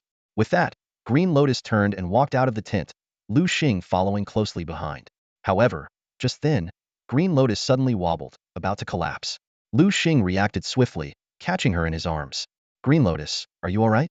Liu Xing looked down at her, noticing she had already fallen into a deep sleep. To treat the wounded, LV Luo worked tirelessly day and night. She was utterly exhausted, her eyes bloodshot, and her fingers trembling from the prolonged effort. Her heart was constantly worried about the four women, Chuntao and her sisters, until she saw Liu Xing successfully heal them. Only then did her heart finally settle. With a long, deep breath, as if expelling her last bit of strength, she allowed herself to fall into a deep sleep. In a simple tent, LV Luo slowly opened her eyes. Ah, it hurts, she murmured, rubbing her throbbing temples, feeling as if her head was about to split. Sister LV Luo, you're awake, Liu Xing said immediately, concern evident in his voice. How are you feeling now? Much better, LV Luo replied softly, realizing she had fainted from exhaustion. She struggled to sit up and asked, has Sister Fenghuang returned? Yes, she came back a while ago, Liu Xing answered just as hurried footsteps approached from outside the tent. LV Luo, are you awake? Fenghuang's voice called out, growing louder as she neared. I had the kitchen make you a bowl of your favorite pork liver congee. If you're awake, come have some. Hearing this, a faint smile appeared on LV Luo's lips. Despite Fenghuang's usual carefree demeanor, everyone knew she had a kind heart, always emanating warmth in her actions. After spending a few days at the Phoenix Mercenary Group's camp, Liu Xing had also participated in several hunting missions. One day, he returned riding a Majestic hellhound, instantly drawing everyone's attention in the camp. Look, that's Liu Xing, the handsome guy. Wow, he's so handsome. Not just handsome, he's also very gentle. Did you know he saved Chuntao and the others? Really? He's not only gentle but also incredibly powerful. I went hunting wind locust with him yesterday, and you should have seen him in action, absolutely amazing. Oh my gosh, I really like him. He's like my dream prince. I wonder if he has a girlfriend. If not, I want to be his girlfriend. Me too. As everyone chatted excitedly, a voice suddenly cut through the chatter. All right, stop dreaming. He's Sister LV Luo's. What? Sister LV Luo. At these words, everyone's faces changed instantly, and they fell silent. They all knew of LV Luo's formidable reputation, involuntarily shivering. In the Phoenix Mercenary Group, LV Luo had an intimidating nickname, the Smiling Reaper. After a fierce battle, humanity finally repelled the swarm of locusts at great cost, and the war came to an end. The various mercenary groups returned to their respective territories, and Liu Xing and his companions were also preparing to leave. At the airport, Liu Luo and her sisters bid Liu Xing a tearful farewell. If you miss us, you can come find us anytime. You are always welcome, they said. Liu Xing nodded in agreement and watched as they boarded their flight. Liu Xing then took a taxi back to the villa at Jiangnan Beast-Taming University. As he opened the door, the emptiness of the room made him feel uncomfortable. With Su Peng, Liu Xiaoming, and Rumming absent, the whole villa seemed unusually quiet. Sitting on the sofa for a while, Liu Xing felt a wave of indescribable loneliness. No matter how big a house is, it needs people to live in it. Otherwise, the emptiness is unbearable, he muttered to himself. I need to find something to do. His gaze fell upon an old, greasy book on the table, the Encyclopedia of Beasts. Though he usually dismissed the book with disdain, he suddenly felt an urge to flip through it. Picking it up, Liu Xing couldn't help but think of Su Peng, a bittersweet smile forming on his lips. As he began to read, Liu Xing recalled, my Thunder Eagle's energy was depleted too quickly after using Wrath of the Thunder God, leaving it unable to continue fighting. I need to find a skill to boost its energy. He murmured, a mage without mana is useless. Half an hour later, Liu Xing's eyes lit up. This is it. He had found his target, the Mana Spring skill of the Blue Water Elemental. Further reading revealed that these elementals lived in the East Sea region. I guess I'll have to make a trip to the East Sea, Liu Xing decided immediately. After a quick look around, he realized there was nothing special he needed to prepare. His system backpack was already stocked with supplies, so he slung it over his shoulder and set off for the East Sea. After a long journey, Liu Xing finally arrived at the East Sea. As evening fell, the setting sun cast a golden glow over the horizon, and the shimmering waves rolled endlessly. People strolled leisurely along the beach, and joggers in sportswear ran along the coastal path. Approaching the shore, Liu Xing took a deep breath of the salty sea air. So this is the smell of the sea? It's a bit fishy and salty, but it's the scent of nature. He decided to find a place to stay nearby, and set out to find a boat to search for the Blue Water Elemental the next day. That night, Liu Xing slept soundly. The next morning, he decided to take a walk on the beach. As he reached the shore, a stern voice suddenly called out, "Hold on, young man. Are you looking to get yourself killed?" Liu Xing turned to see an elderly man with dark, weathered skin, looking every bit like an old fisherman. The man scrutinized Liu Xing and asked, "You're not from around here, are you?" Liu Xing nodded. The old man sighed. "Ah, those folks really should have warned you. What's going on, Grandpa?" Liu Xing asked, puzzled. The old man, looking tense, motioned for Liu Xing to keep quiet and led him to a secluded spot. "Look over there," he said, pointing to the beach. Following the man's finger, Liu Xing saw a large group of creatures feasting on the beach. To his surprise, the beach was strewn with various fish, clearly placed there on purpose. "What's happening? Are you raising these monsters?" Liu Xing asked in astonishment. "Sai, do you think we want to do this? If we don't feed them, they'll feed on us instead." Hearing this, Liu Xing couldn't help but gasp. He never imagined that this seemingly peaceful sea hid such a terrifying secret. The old man warned sternly, "That's why I told you not to venture onto the beach recklessly. Once you step into that area, you'll be surrounded by those creatures immediately." Liu Xing cautiously scanned the beach after hearing this. The sight shocked him. Hundreds of creatures crowded the shore. He quickly activated his system eye to examine them closely. When his gaze fell upon the largest creature, the system instantly displayed detailed information. Fishman leader. Attributes: water, evil. Gender: level, golden tier 1. Quality: A. Skills: water gun, ambush, poison strike, bone shred. Wow, is this guy an assassin? Liu Xing exclaimed, stunned by the fishman leader's skill set. At that moment, the scene on the beach was horrifying. The fishmen devoured the fish on the shore like ravenous beasts. A few fishmen, still hungry, eyed the land with dangerous glints in their eyes, brandishing their weapons, ready to raid. However, as soon as they began to move, the fishman leader swiftly killed them with a single strike. The other fishmen retreated several steps, fearful of angering their leader. The fishman leader turned to face the coast, scanning the land with a fierce gaze. It instinctively licked its lips, its terrifying fangs glinting ominously in the moonlight. Although it longed to go ashore and wreak havoc, it was bound by a pact. As long as the old man provided food daily, they would not harm humans. "Do you plan to keep this up forever?" Liu Xing couldn't help but ask the old man, his voice filled with confusion and anxiety.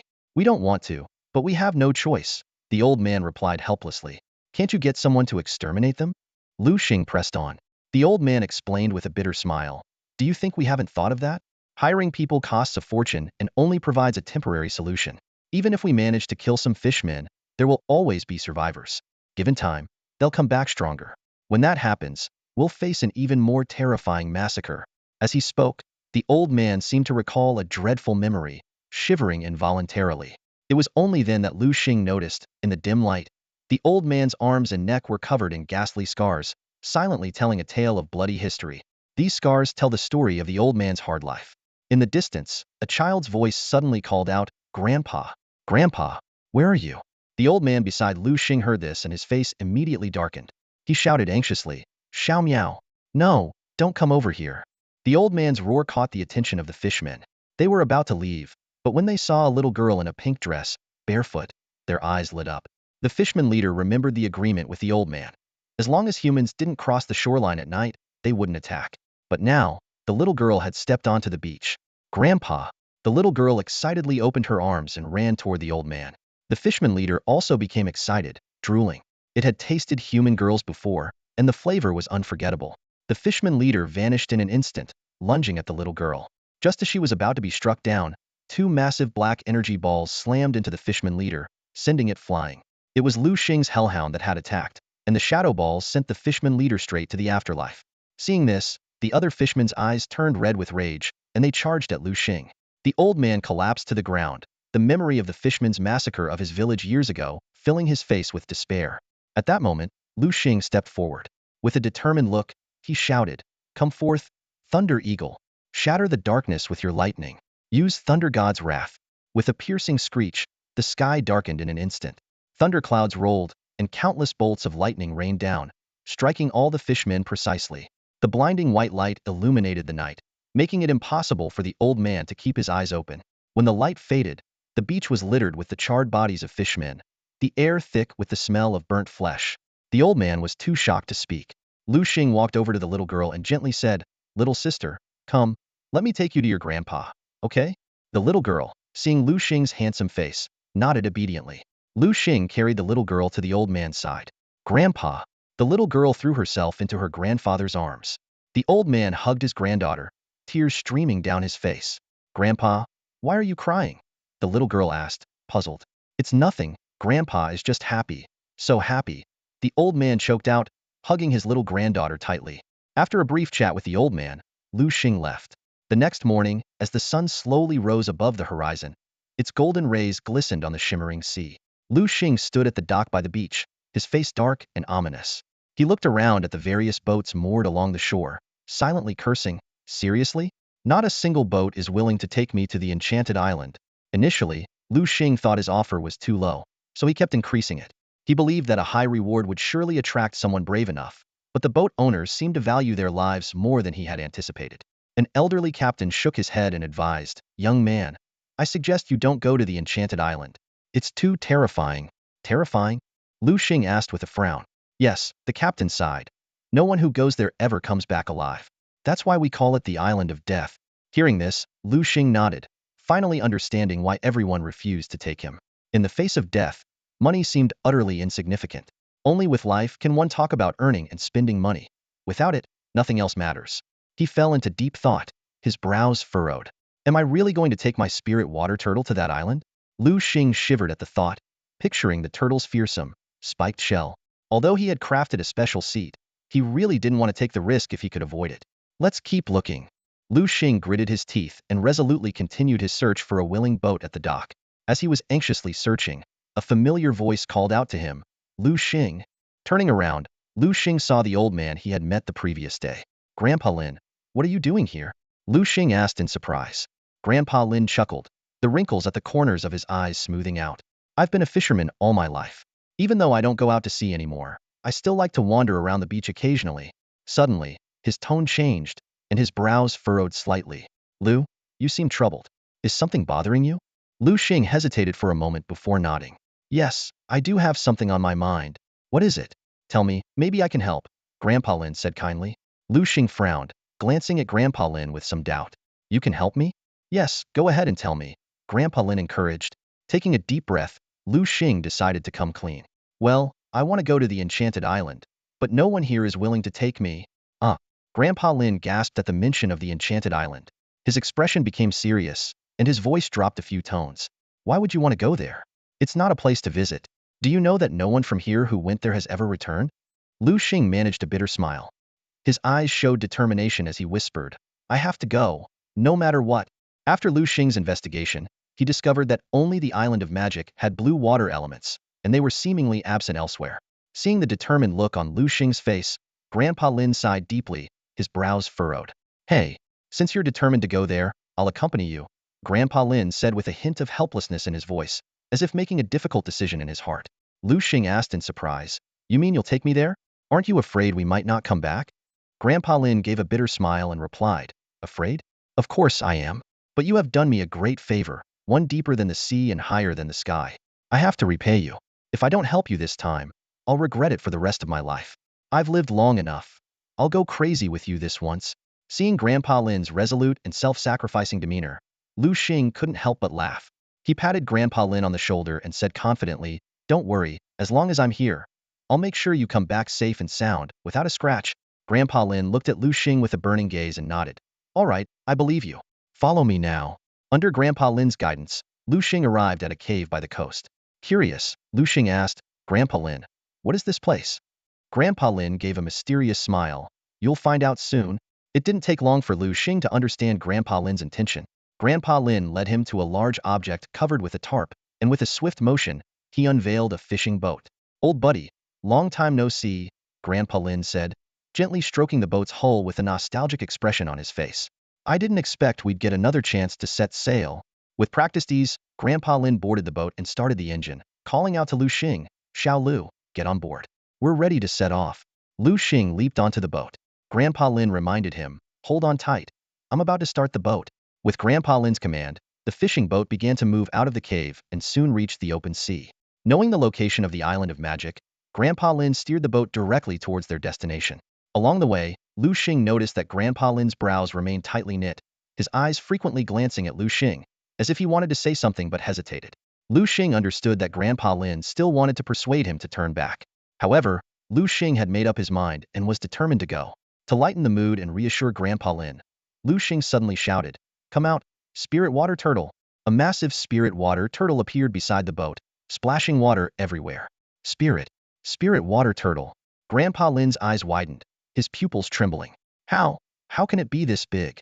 Liu Xing laughed and explained, "Grandpa Lin, now you don't need to worry. With it here, we'll definitely be safe." Grandpa Lin's face, initially filled with worry, relaxed slightly as he saw Liu Xing's spirit water turtle. A hint of awe flashed in his eyes. After half a day's journey, Liu Xing was finally nearing the island of magic. The outline of the island gradually became clearer in the distance, but Grandpa Lin's heart involuntarily tightened. Liu Xing noticed Grandpa Lin's concern and suggested, "Grandpa Lin, how about this? You can head back directly. Come back to this spot at the same time tomorrow. If you don't see me, you can leave and never come back." Grandpa Lin hesitated and asked, "Is that really okay?"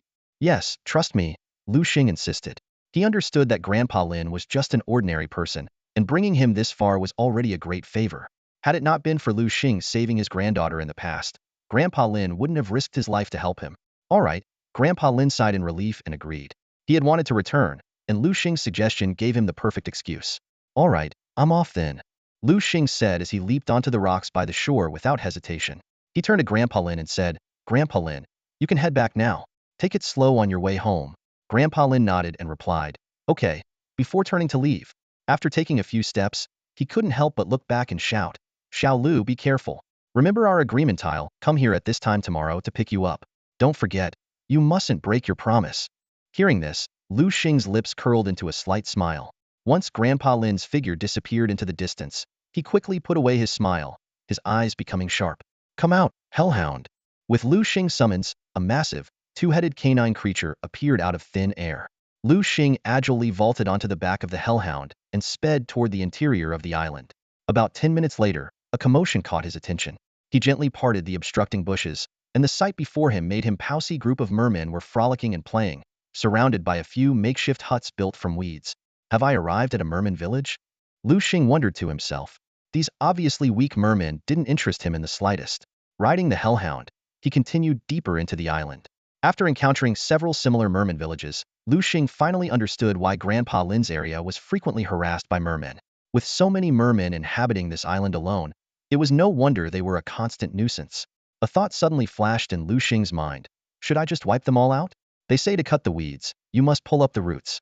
If I am to kill, then I should kill them all. As Liu Xing hesitated, a scene that made his blood boil came into view. He had reached the heart of the island, and what lay before him was distinctly different from the previous merman villages. The mermen here were more formidable, clearly the noble class among them. On a high platform not far away, a large merman was half reclining in a chair, seemingly dozing off. However, what truly shocked Liu Xing was the construction of the high platform. It was entirely made of gleaming white bones. Initially, Liu Xing thought they were animal bones, but when he saw human skulls among them, a chill ran up his spine. Liu Xing instantly understood why those who ventured onto the island never returned alive. These mermen not only killed humans, but also used their bones to make furniture. This discovery ignited a fury within Liu Xing. He clenched his fists tightly, his eyes flashing with determination. "Come out, everyone!" Liu Xing commanded sharply, instantly summoning all his beasts. His eyes gleamed with a cold light, and his voice carried an unprecedented chill. "Kill them! Wipe out these fishmen! Leave no one alive!" The beasts had never seen their master so furious and unleashed their full power. Thunder roared, claws tore through the air, and in an instant, the ground was littered with fishmen corpses. Liu Xing snorted coldly and was about to leave when suddenly, a piercing sound broke through the air. A massive shadow charged forward like lightning, blocking Liu Xing's path. Clang! The sound of metal clashing was deafening. Liu Xing spun around to see a gigantic fishman standing not far away, its eyes blazing with rage. Liu Xing quickly analyzed, giant fishman, water, and dark attributes. Male, platinum rank 1, scrape potential. Skills include heavy strike, anchor throw, stomp, and wave impact. This guy isn't simple. It must be the ruler of this area, Liu Xing thought to himself. Turning back, he saw that his spirit water turtle had bravely intercepted the attack for him. A massive trident was embedded in the ground, and the spirit water turtle was panting heavily, its shell bearing a gaping hole and bleeding profusely. Despite its tough skin, the spirit water turtle was seriously injured by an opponent 2 levels higher. Little angel, Heal the spirit water turtle quickly. Liu Xing ordered decisively. The six-winged angel immediately cast holy healing, enveloping the spirit water turtle in a pure white light that rapidly mended its damaged shell. However, the giant fishman wasn't unscathed either. Due to the spirit water turtle's spiked shell skill, it had also suffered significant damage and was gritting its teeth in pain. Liu Xing's eyes filled with murderous intent. Dare to ambush me? Everyone, attack together and don't let it escape. The thunder eagle struck first, sending a bolt of lightning straight at the giant fishman, who barely dodged it. Next, the spirit water turtle stomped the ground, raising a massive wave. The giant fishman, unwilling to be outdone, summoned a wave of its own. The two waves collided midair, sending water splashing everywhere and flooding the ground. Liu Xing noticed that the giant fishman's eyes were fixed on the trident beside the spirit water turtle. He suddenly realized, trying to get your weapon back? Not a chance. Without the trident, the giant fishman was like a beast without fangs, its combat power greatly diminished. Liu Xing's lips curled into a slight smile, and a glint of cunning appeared in his eyes. With a gentle wave of his hand, the trident, weighing several hundred pounds, vanished into thin air. The giant fishman was momentarily stunned, its bulging fish eyes wide open in disbelief. Little did it know that Liu Xing, who appeared to be just an ordinary teenager, possessed a magical system space capable of storing non-living items at will.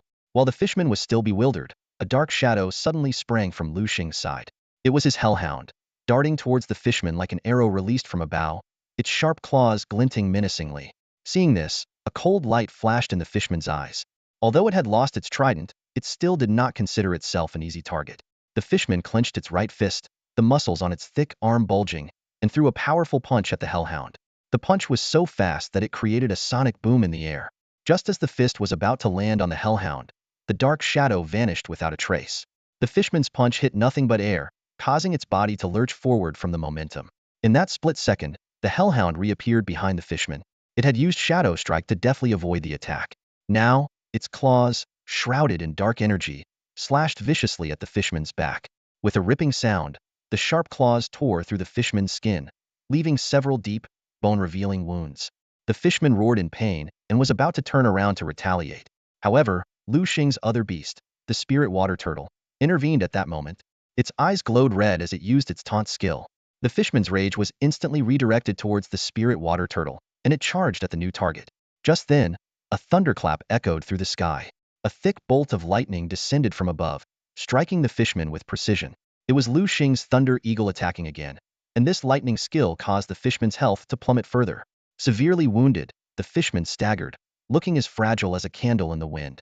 Seeing this, Liu Xing promptly commanded, "Everyone, attack together, let's finish it off."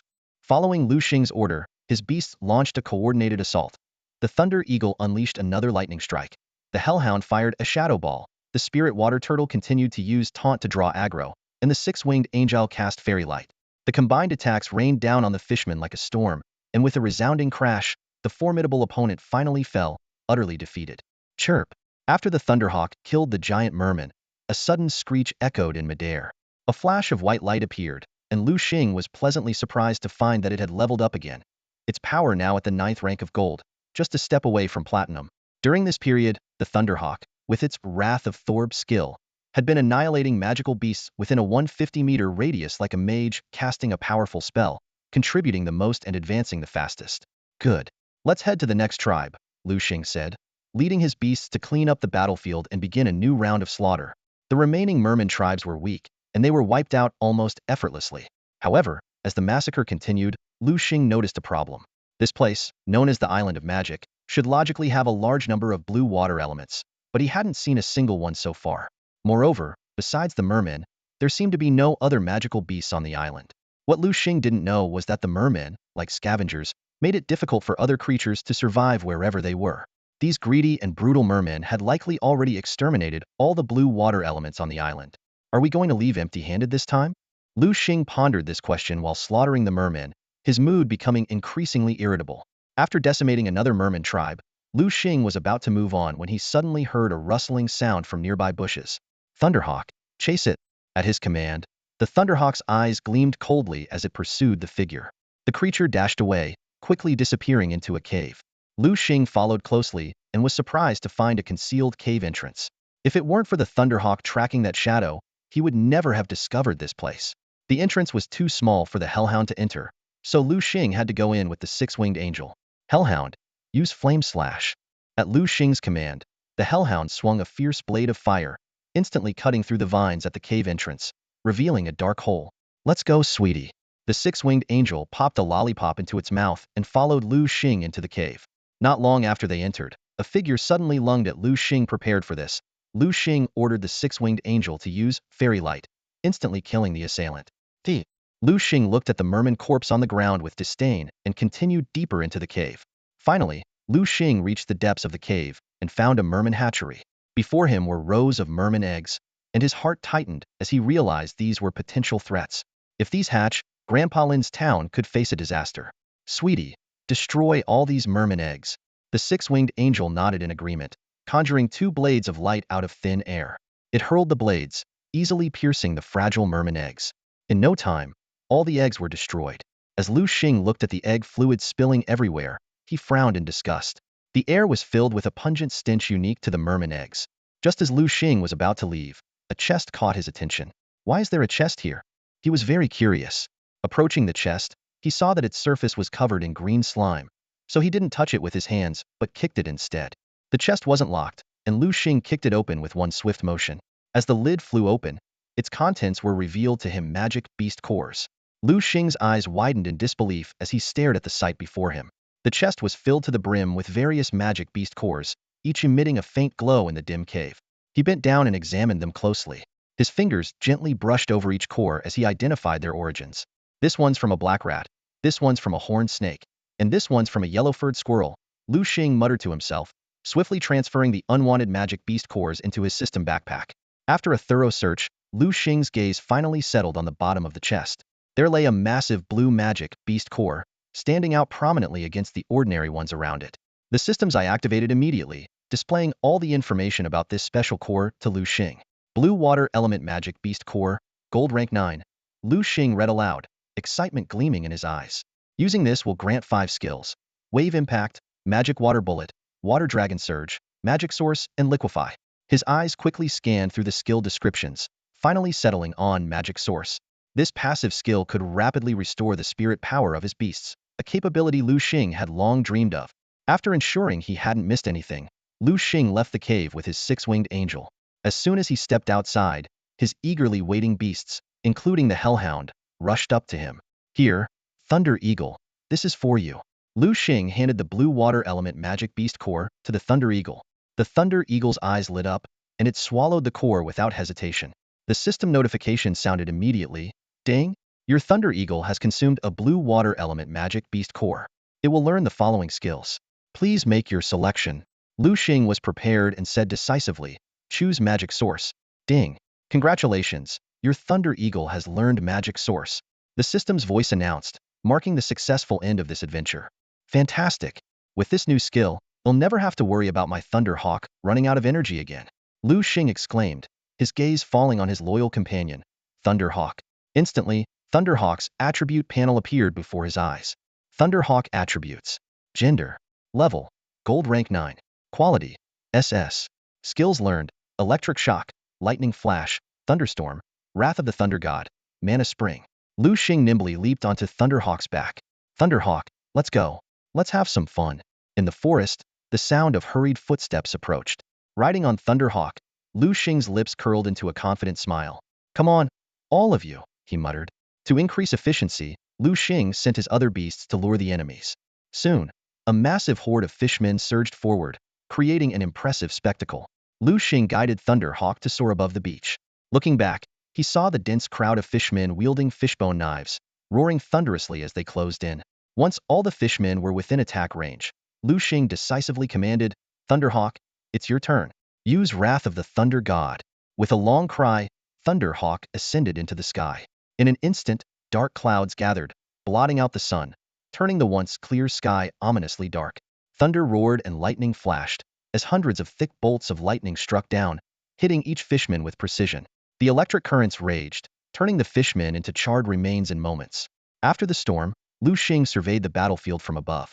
The ground was littered with fishmen corpses, the air thick with the smell of burnt protein and a hint of metal. Residual electric elements crackled, filling the air with the sound of static. Liu Xing, a familiar voice called out. Liu Xing turned to see Grandpa Lin. Grandpa Lin, weren't you supposed to come tomorrow? Why didn't you leave? Liu Xing asked in surprise. Grandpa Lin frowned and explained. I was worried about your safety. As his boat neared the shore, Grandpa Lin couldn't shake his concern for Liu Xing, fearing he might encounter danger with no escape. So he turned back, only to witness Liu Xing's spectacular fishermen massacre. Liu Xing smiled at Grandpa Lin. See all those fishermen corpses? I believe your village won't be troubled by them for a while. Grandpa Lin's eyes filled with gratitude. Yes, let's go home. I'll prepare a full fish feast to reward you. All right, I won't say no to that, Liu Xing replied cheerfully. As they sailed back, Liu Xing checked on Thunderhawk's condition in the beast space. After using Wrath of the Thunder God, Thunderhawk's energy was down to about a quarter, but with the Mana Spring skill, it was quickly regenerating. Liu Xing estimated that Thunderhawk's energy recovery rate had doubled, meaning it would only take half the time to fully recharge.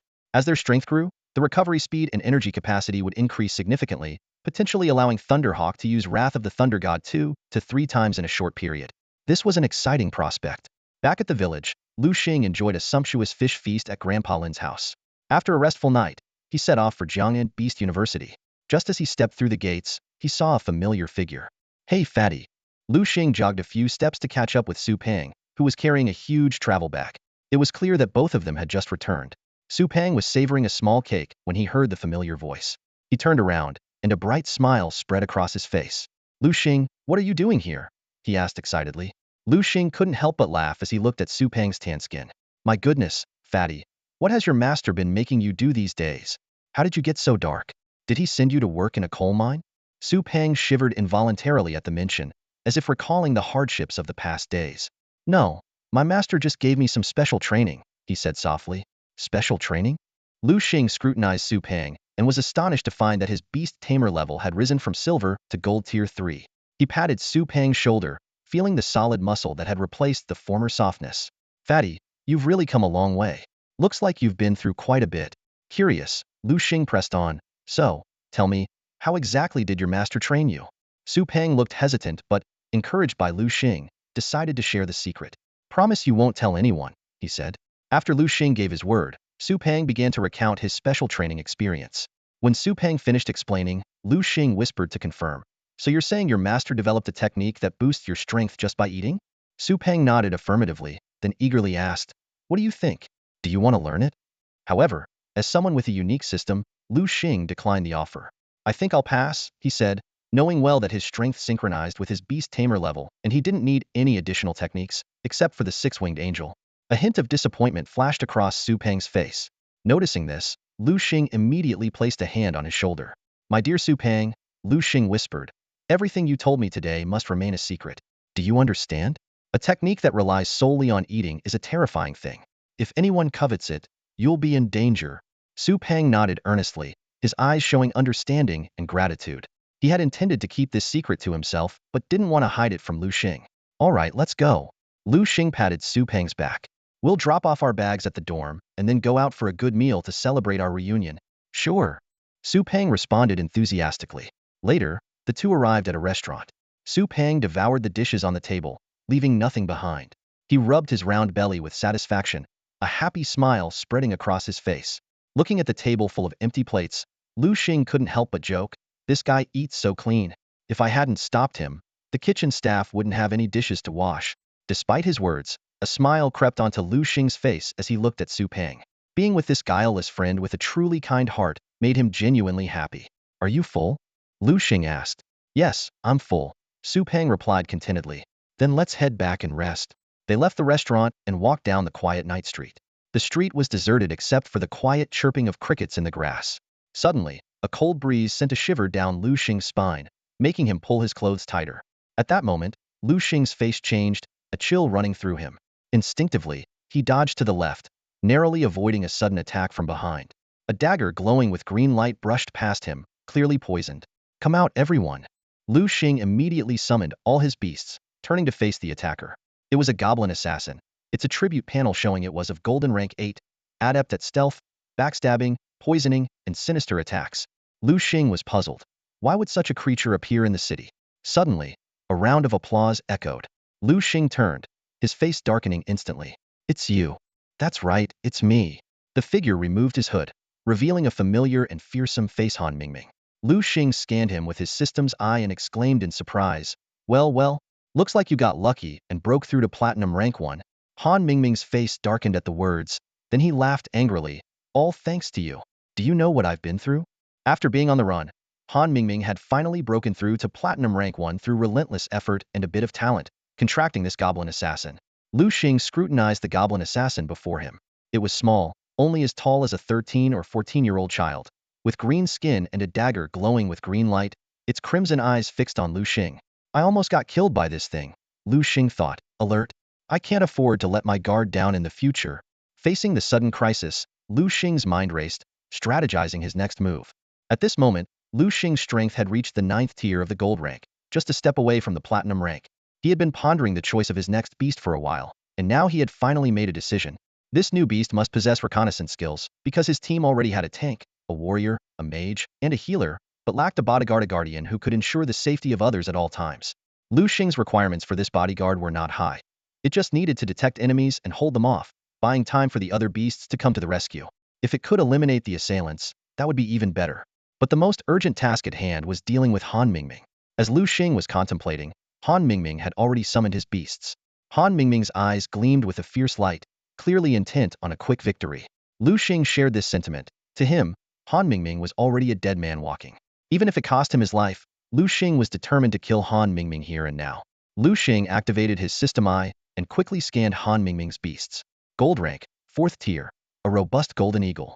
Gold rank, 5th tier, a plant-type maple tree demon. Platinum rank, 1st tier, a water-type giant claw crab. Clearly, Han Mingming's strength had also significantly improved over this period, especially the giant claw crab, which had advanced to the platinum rank. Liu Xing thought to himself that Han Mingming must have invested a substantial amount of resources into this crab. You brat, you'll pay for this in blood. Han Mingming's face twisted into a vicious expression. Seeing this, Su Pang, who was nearby, was about to step forward to help Liu Xing, but Liu Xing raised his hand to stop him. Let me handle this fight myself. Liu Xing knew that although Su Pang's abilities had improved significantly, he was still no match for Han Mingming. If you want to fight, then I'll oblige you, Liu Xing said coldly, and then issued his combat commands. Go. Thunder Eagle. Use lightning on the giant claw crab. Hellhound. Use flame slash on the maple tree demon. Little cutie, that robust golden eagle is yours. Spirit turtle. Control that goblin assassin and use taunt. With Liu Xing's command, his beasts launched themselves like arrows towards Han Mingming's formation, and the battle erupted instantly. Boom, boom, boom. Liu Xing's beast clashed fiercely with Han Mingming's, and the battle was on the brink of eruption. In just a single exchange, several of Han Mingming's beasts lay defeated on the ground. Han Mingming's eyes widened in disbelief as he took in the scene before him. How is this possible? He muttered, his face full of shock. He had thought that breaking through to the platinum level would allow him to easily defeat Liu Xing. Yet, in just a few days, Liu Xing's strength had grown to an unimaginable level. This can't be happening. Han Mingming exclaimed in terror, as if he had seen a ghost. Liu Xing sneered. What's so impossible about it? You used to chase me everywhere, but now it's my turn for revenge. He decisively commanded, Hellhound, attack that goblin assassin. The Hellhound, which had just slain the maple tree demon with a fiery slash, immediately lunged at the goblin assassin. The goblin assassin tried to dodge but was trapped by the taunting skill of the spirit turtle, leaving it with no room to escape. It was forced into a struggle with the thick-skinned spirit turtle, whose hard shell rendered the goblin assassin's sharp daggers useless, producing only sparks. At that moment, the Hellhound arrived, its sharp claws raking across the goblin assassin's back. With a tearing sound, blood gushed from the goblin assassin's wound. The force sent it flying towards the spirit turtle, whose eyes gleamed coldly as it unleashed a powerful bull rush. Bang! The goblin assassin was struck as if by a truck, sent hurtling back towards the Hellhound. The Hellhound opened its jaws wide and swallowed it whole. A system notification sounded. Congratulations, host. Your Hellhound has learned a new skill, stealth, after consuming the goblin assassin. Liu Xing was overjoyed. The stealth skill, exclusive to assassins, allowed one to hide their presence and footsteps, making it perfect for ambushing enemies. With the fall of the last beast, Han Mingming let out a painful howl, the severe backlash from his soul leaving him in agony. Clutching his head, he collapsed in unwilling defeat. Without hesitation, Liu Xing commanded, Hellhound, use fiery slash on that guy. A blazing blade of fire instantly reduced Han Mingming to ashes. Mercy to an enemy is cruelty to oneself, especially when dealing with a petty and vindictive person like Han Mingming. After dealing with Han Mingming, Liu Xing turned to Su Pang, expecting him to be terrified, only to find him calmly munching on potato chips, as if watching a show. Aren't you scared? Liu Xing asked, puzzled. Su Peng swallowed his chips and nonchalantly replied, scared? Why would I be scared? If you're talking about killing, well, I'm no saint. This guy wanted to kill us, so he should have been prepared to be killed by us. Liu Xing raised an eyebrow in surprise upon hearing this. He didn't expect that Su Peng, who seemed so careless, would have such a keen awareness about this matter. All right, we should head back, Su Peng said with a huge yawn. His voice filled with exhaustion. I'm so tired. He casually crumpled the empty chip bag and tossed it into the bushes nearby. Liu Xing rolled his eyes at the sight. This guy's bad habit of littering hadn't changed a bit. The next morning, Su Peng groggily walked downstairs and was greeted by an unexpected scene in the living room. Liu Xing was sitting upright on the sofa, fully engrossed in the worn-out encyclopedia of beasts. Liu Xing, why are you flipping through that old thing again? Su Peng asked, yawning. Suddenly, a thought struck him, and his eyes lit up. Liu Xing, don't tell me you've reached Platinum Beastmaster and are planning to contract a new beast. Not yet, but soon, Liu Xing replied without looking up. So I'm checking it out in advance. Su Peng's mouth twitched slightly at this. Freak, you're such a freak, he muttered as he walked into the kitchen to make himself some oatmeal. After a moment's thought, he decided to make a serving for Liu Xing as well. Here, you probably haven't had breakfast yet. This should hold you over for now, Su Peng said, bringing 2 cups of oatmeal back to the living room. Thanks, Liu Xing said, taking a sip without lifting his eyes from the book. Watching Liu Xing's intense focus, Su Peng shook his head in resignation. Perhaps inspired by Liu Xing's dedication, he surprisingly pulled a book from the shelf and began to read as well. A few minutes later, the quiet of the living room was shattered by Su Peng's exclamation. Whoa, what's up? Liu Xing asked, frowning as he looked over at Su Peng. Liu Xing, you have to see this, Su Peng said eagerly, handing over the magazine he was holding. Liu Xing glanced at the cover, which boldly displayed the title, The Untold Stories of Beasts. Where did you get this? He asked. Of course, I bought it. Su Peng answered awkwardly, not mentioning that he'd picked it up for 3 yuan at a roadside stall. Liu Xing was about to ask more but was drawn to a striking headline on the magazine's inner page. The most useless beast in history. His curiosity piqued, he started reading, completely captivated by the sensational title. How about it, Liu Xing? Isn't this beast particularly tricky?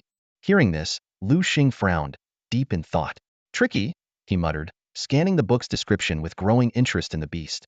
Su Peng, sensing Liu Xing's thoughts, quickly tried to dissuade him. Liu Xing, listen to me. Don't be foolish. This is way out of your league. Forget about the others. This time, you must heed my advice. Absolutely do not consider bonding with this beast. Why? Liu Xing asked curiously. Because it's weak. Su Peng replied firmly. Weak? Of course. Su Peng began to explain in detail. Think about it.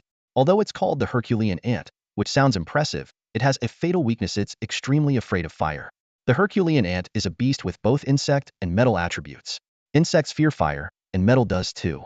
The combination makes it incredibly vulnerable to fire attacks. Listening to Su Peng's analysis, Liu Xing picked up on something else. The Herculean ant, being an insect and metal attribute beast, was only afraid of fire. Afraid of fire? Liu Xing thought to himself with a smirk. Sorry, but I'm Liu Xing. He quickly began to strategize. The hellhound had a skill known as Fire Devourer, which was dubbed the Bane of Flames. Although it was difficult to acquire, it wasn't impossible. If the Herculean ant could overcome its fear of fire, it would become a powerful beast, possibly even rivaling those of the dragon type. All right, I've decided, Liu Xing suddenly announced. My next beast will be the Herculean ant. What? Su Peng exclaimed, thinking he had misheard. Liu Xing, maybe you should reconsider? No need. It's settled. Liu Xing said decisively. It's well known that ants are the strongmen of nature. An ant can lift over 400 times its body weight and drag objects over 1,700 times its weight. How could Liu Xing not be tempted by such a powerful beast? More importantly, ants have excellent sensory abilities. Their antennae can keenly detect everything around them, including smells and temperatures. This means that stealth skills, which assassins pride themselves on, would be useless against an ant. Perfect. Absolutely perfect. Liu Xing thought excitedly. Once the Herculean ant's fear of fire was eliminated, it would be the ideal bodyguard. Liu Xing recalled the time he was ambushed by a goblin assassin. If he had a Herculean ant then, the assassin would have been detected before getting close and taken out in one strike. Determined, Liu Xing immediately took action. He trained intensively in his dorm for a few days, successfully advancing the Hellhound to Platinum Level 1, which also boosted his own Beast Master level to Platinum Level 1. Su Peng, let's go. Liu Xing called out to Su Peng, who was lounging on the couch watching TV. Surrounded by food, Su Peng looked enviable. Getting stronger just by eating seemed so easy. But Liu Xing quickly shook off the thought. He didn't have the same appetite as Su Peng, and eating himself into obesity for training wasn't worth it. Besides, with the system he had, he could level up while lying down, as long as his beasts worked hard. Where to? Su Peng asked, curious. To find my fifth beast, of course. Liu Xing replied enthusiastically. What? Su Peng's jaw dropped in shock. You mean, you've reached platinum? Yes. Liu Xing confirmed with a nod. Although Su Peng had mentally prepared himself, he was still taken aback. So fast. Way too fast. He had thought his ability to enhance his strength just by eating was impressive, but next to Liu Xing, it seemed insignificant. For a moment, Su Peng felt a bit defeated. But he quickly adjusted his mindset. That's Liu Xing. Su Peng exclaimed excitedly. He's my good brother. When he's strong, I feel good too. Su Peng had high hopes for Liu Xing's abilities, secretly wishing he would become even stronger. This way, their enemies would undoubtedly find them a formidable challenge. After packing their bags, Liu Xing and Su Peng set off on their journey to the Forest of Insects.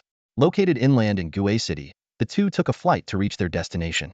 Liu Xing was eager to capture a Herculean ant, so they didn't linger in Gue City, missing out on the local culture and scenery. At the entrance to the Forest of Insects, Liu Xing presented his Beast Master credentials. The guards, upon seeing this, immediately allowed them through. Once the two had entered, the guards couldn't help but whisper among themselves. My goodness, what's going on? One guard said in surprise. When did our country produce such a prodigy?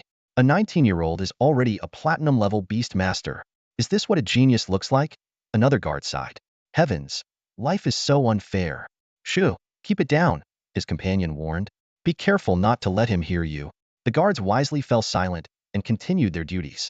Liu Xing and Su Peng ventured deeper into the Forest of Insects.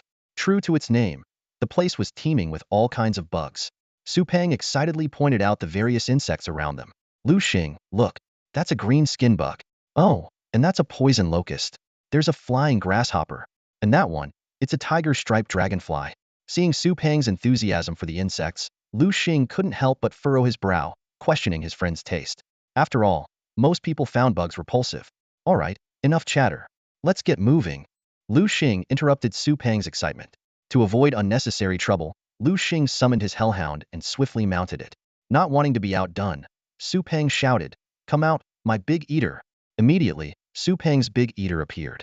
Liu Xing took a closer look at the pet and noticed that since evolving from a small eater, not only had its strength significantly increased, but its size had also grown considerably. After walking some distance, a woman dressed in traditional Miao attire nervously commanded, Deadwood Mantis, use scythe slash on that ghost-faced spider. Her face was etched with anxiety. Clearly, she hadn't expected to be so unlucky as to encounter a ghost-faced spider far stronger than herself in this place. Suddenly, the ghost-faced spider went berserk, opening its massive jaws to let out a deafening roar. Its front legs lashed out like lightning, and the Deadwood Mantis, unable to dodge, was slammed to the ground. The spider's fangs gleamed with an eerie purple light as it prepared to bite the fallen mantis. No! The woman screamed in terror. Just then, a man's voice rang out, Hellhound, use flame slash. A hellhound darted forward, its claws slicing through the air, unleashing a sharp blade of fire. With a loud bang, the ghost-faced spider was cleaved in two, its green blood and entrails splattering across the ground. Relieved, the woman immediately turned towards the source of the voice and saw a young man standing not far away. Thank you, she said sincerely. No problem, just lending a hand. The man responded calmly. His hellhound, already at platinum rank 1, could easily handle the golden rank 8 ghost-faced spider. As he glanced at the woman, he noticed she was a golden rank 4 warrior, quite exceptional for her age. Seeing the man and his companion preparing to leave, the woman bit her lip and hurried after them. Do you need something? The man asked curiously, clearly skeptical of any life-saving gratitude drama.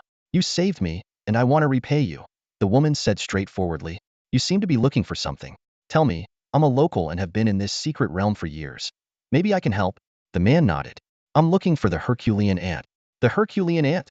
The woman blurted out in surprise, quickly apologizing for her rudeness. Sorry, I shouldn't have asked.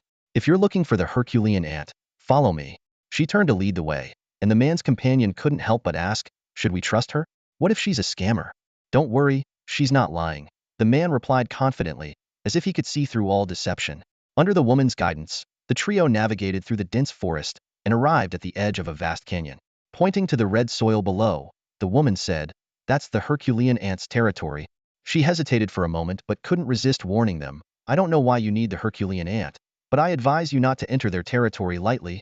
She shuddered, recalling the scene where a self-assured platinum-ranked warrior had been brutally attacked to death there.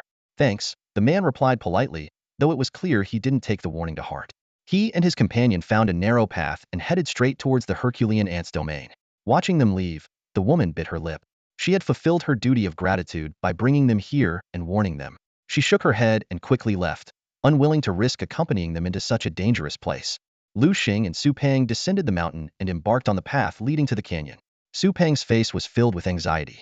After hesitating for a moment, he finally spoke. Liu Xing, how about we scout the area first before going in?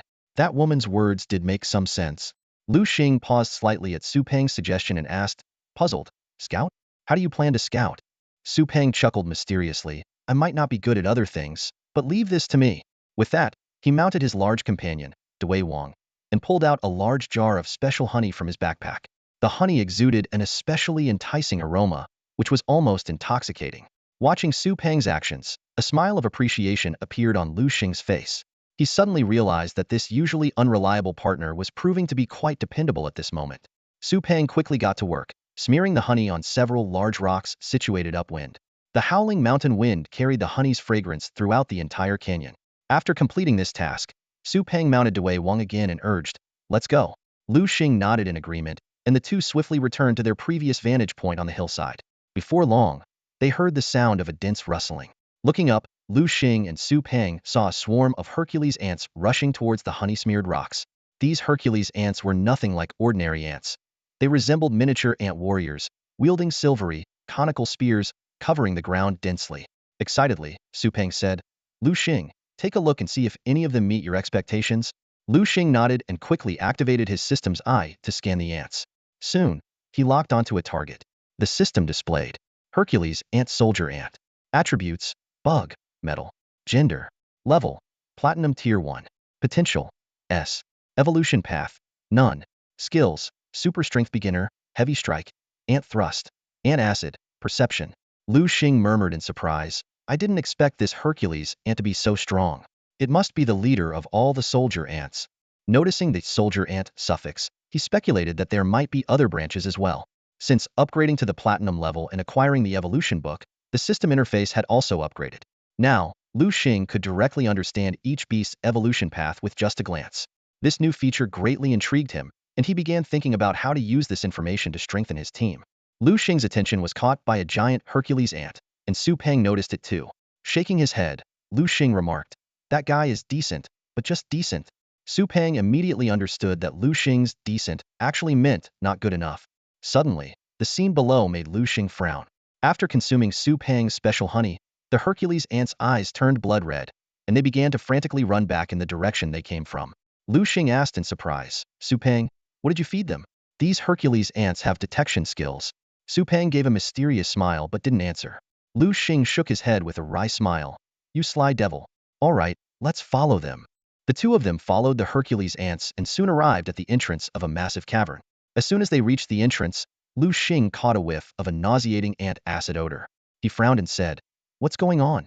Ants only spray acid when they're in danger. It seems the ants inside are under attack. To prepare for any surprises, Liu Xing released all his beast companions, instructing the Thunder Eagle to stand guard outside while the others followed him in.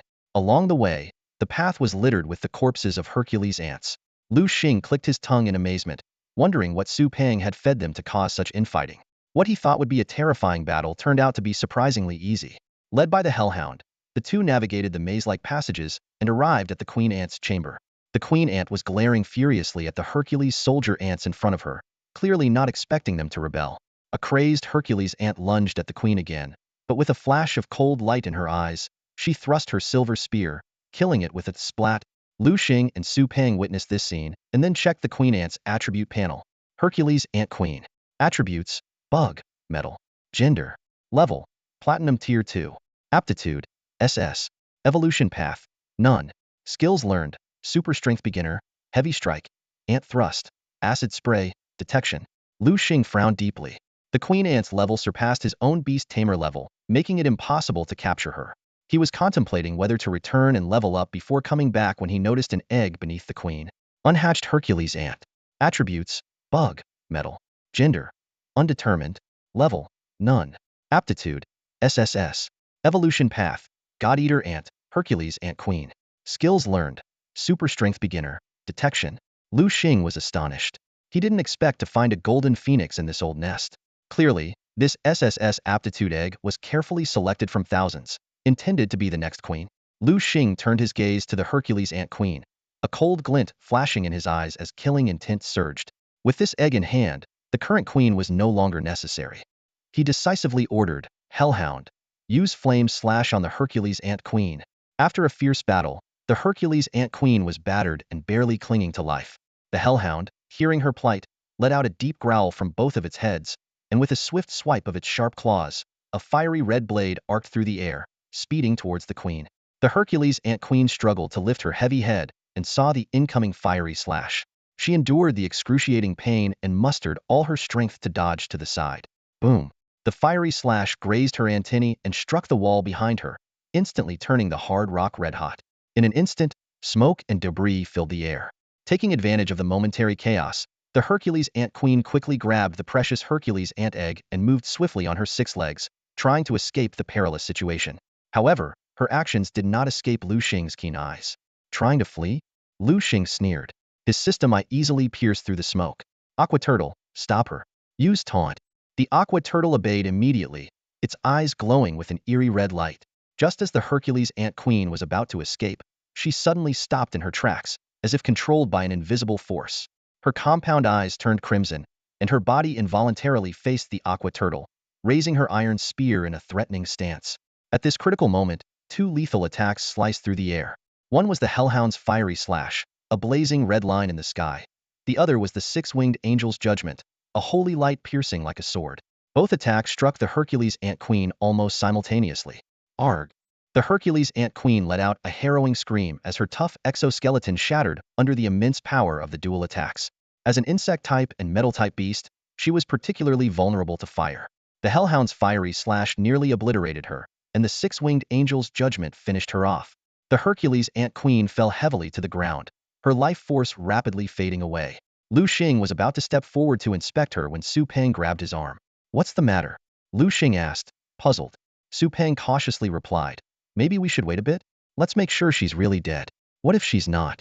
Liu Xing's lips curled into a confident smile. Don't worry, she's as dead as can be. With his system eye, he could clearly see that the Hercules Ant Queen's life force had completely vanished.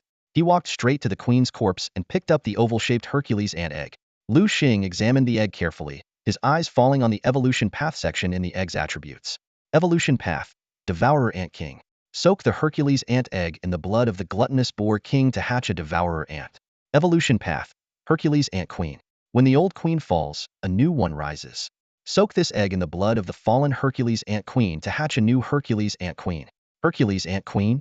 Liu Xing glanced at the second evolution path with a hint of disdain. The first one's the way to go, obviously. Although he was puzzled by the requirement of the gluttonous boar king's blood, he trusted that the system wouldn't mislead him. Looking at the Hercules ant egg in his hand, Liu Xing's smile widened. He quickly channeled his spiritual power and drew a complex contract array on the ground, then carefully placed the egg in the center. The ant inside the egg seemed to sense the danger and began to struggle violently.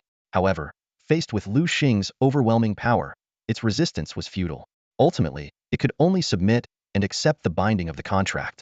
After sealing the pact, Liu Xing felt a subtle connection with the Herculean ant. With a slight wave of his arm, he transported the ant's egg into his beast space, then turned to Su Peng. Let's go find the gluttonous boar king. Su Peng was momentarily taken aback, puzzled by the unfamiliar creature's name. Though he didn't fully grasp Liu Xing's intentions, as a loyal friend, he chose to support him unconditionally. The two set off on their quest to find the gluttonous boar king, eventually arriving at the wild boar forest. After some searching, Liu Xing finally spotted their target, a massive boar sleeping soundly. Liu Xing carefully examined the attributes of the gluttonous boar king. Type: Combat, Platinum Tier 1, Greater Potential, No Evolution Path.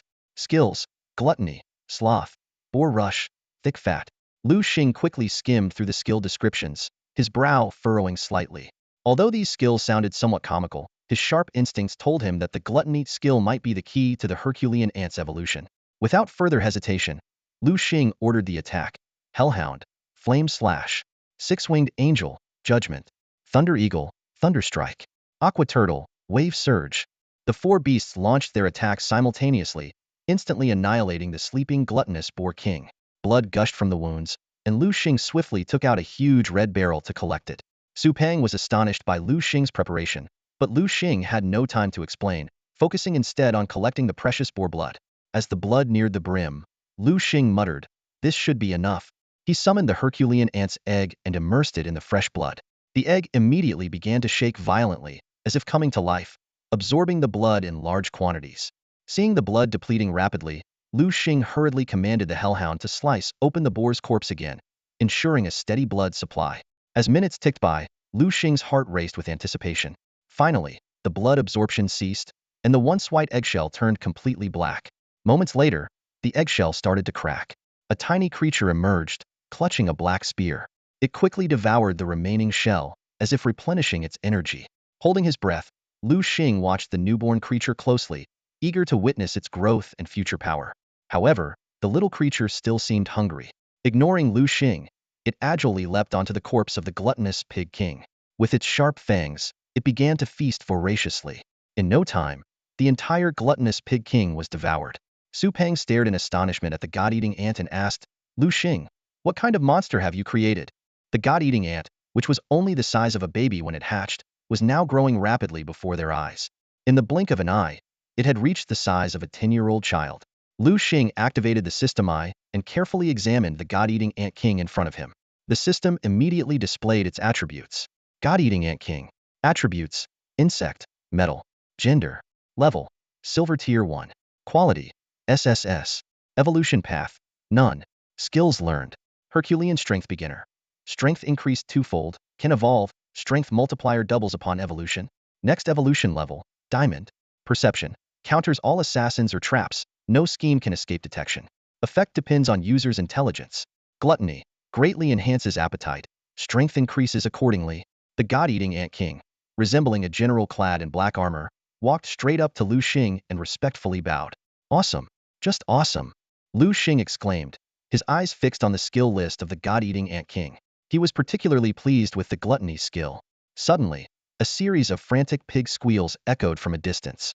A young wild boar charged at Liu Xing, clearly seeking revenge for its father, the gluttonous pig king. With a flash of cold light in its eyes, the god-eating ant king thrust its black spear like lightning.